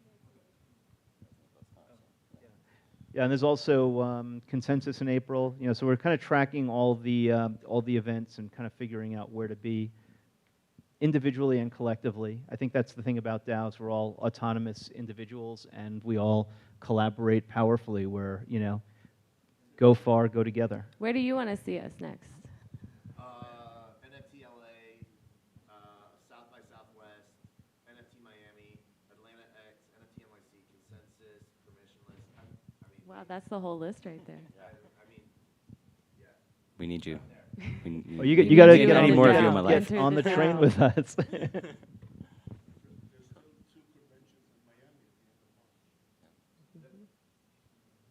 Well, the beautiful thing about being DAOPlanet is we can literally cover the entire world. And the way we do that is if we're going to have multiple events, we need you to be stepping up. And I'm not saying you or you, the plural you, to be stepping up and taking on roles. And maybe it becomes, the way we did this within the DAO is we had a vote amongst the DAO members. Can we have the authority to build our own not a sub-DAO, but have an executive committee that can make decisions, that could manage a budget? Would we be trusted by the DAO to do this? And that doesn't have to be us, All right. Steve and I or put that it's proposal more of forward. us. It was core team members. Ernest has been working tireless. Ernest! Shout out to Ernest of Ernest! Everybody needs to go onto YouTube and just Ernest has been in the Ernest, comments. you're watching this now, Ernest right? has done so much offsite that it's been incredible. So thank you, big time. I know you're watching. Booking everybody's hotel rooms, tracking a lot, getting the volunteer stuff going. So it's incredible how much work goes into this. It's not just us here in person. It's an online community. So hopefully you did join DAOPlanet, and we hope to have a lot more engaged folks in. And want to do something somewhere. These could be meetups, regionally. Just figure out what you want to do. You want to do it, you're DAOPlanet member. Want to do it inside of DAOPlanet. Just propose something, have the conversation out in the open, transparently. Figure it out. Who are you going to call? DAOPlanet. DAObusters. Okay, so we're going to get to work. Yeah. This is like the longest break I've had this entire week. I know. All right.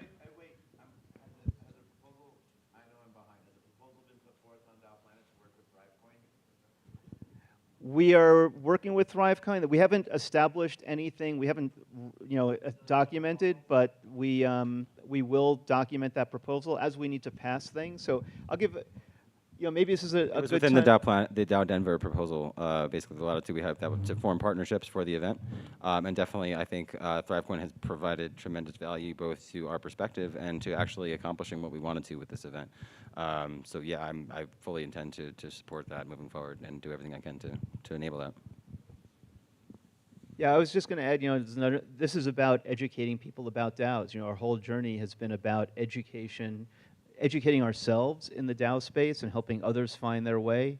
So I invite everybody to go to the Discord. Within the Discord, there are links to our Constitution, basically our charter and our Constitution that lays out how we do things. So I think the way these organizations work, they have to work like code. Organizations work like code. So we don't. Justice was here for a while, but I think Justice left. Having that conversation, I was really intrigued, getting Ivan and Justice together for that conversation about community or protocol. What is it? And personally, I'm a little agnostic, but doesn't mean everybody is in terms of what is a DAO. But I think having a code, whether it's binary code or a code of conduct or a contract, you have to operate according to those things. Otherwise, you have no foundation. So we have that in a charter, and that specifies how proposals are put forward, and then where they get posted, how long they're posted for.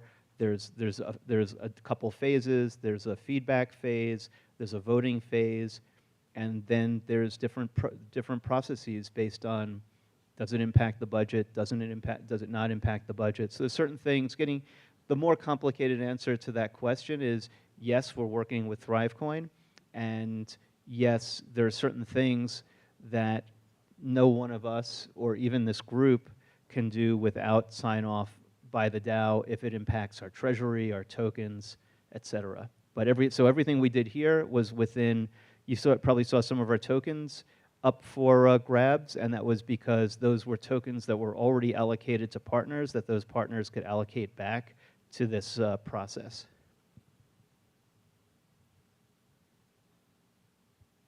Any questions? We have any music? One more shout out. Raphael, who is currently driving the box truck and bringing back all of our delicious, delicious beverages for tonight. Yeah, praise and blessings to Raphael that he gets back here safely with almost over $2,000 in booze. Let's go. Woo!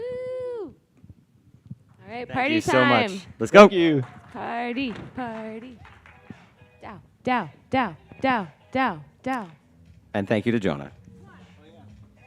We gotta get everybody back up here. Yes. The whole room. Michael. Let's get in front of the crowd. Kyle and crew.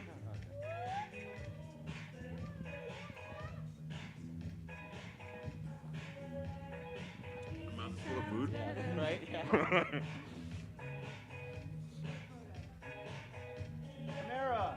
Camara, come on. Daniel, come on.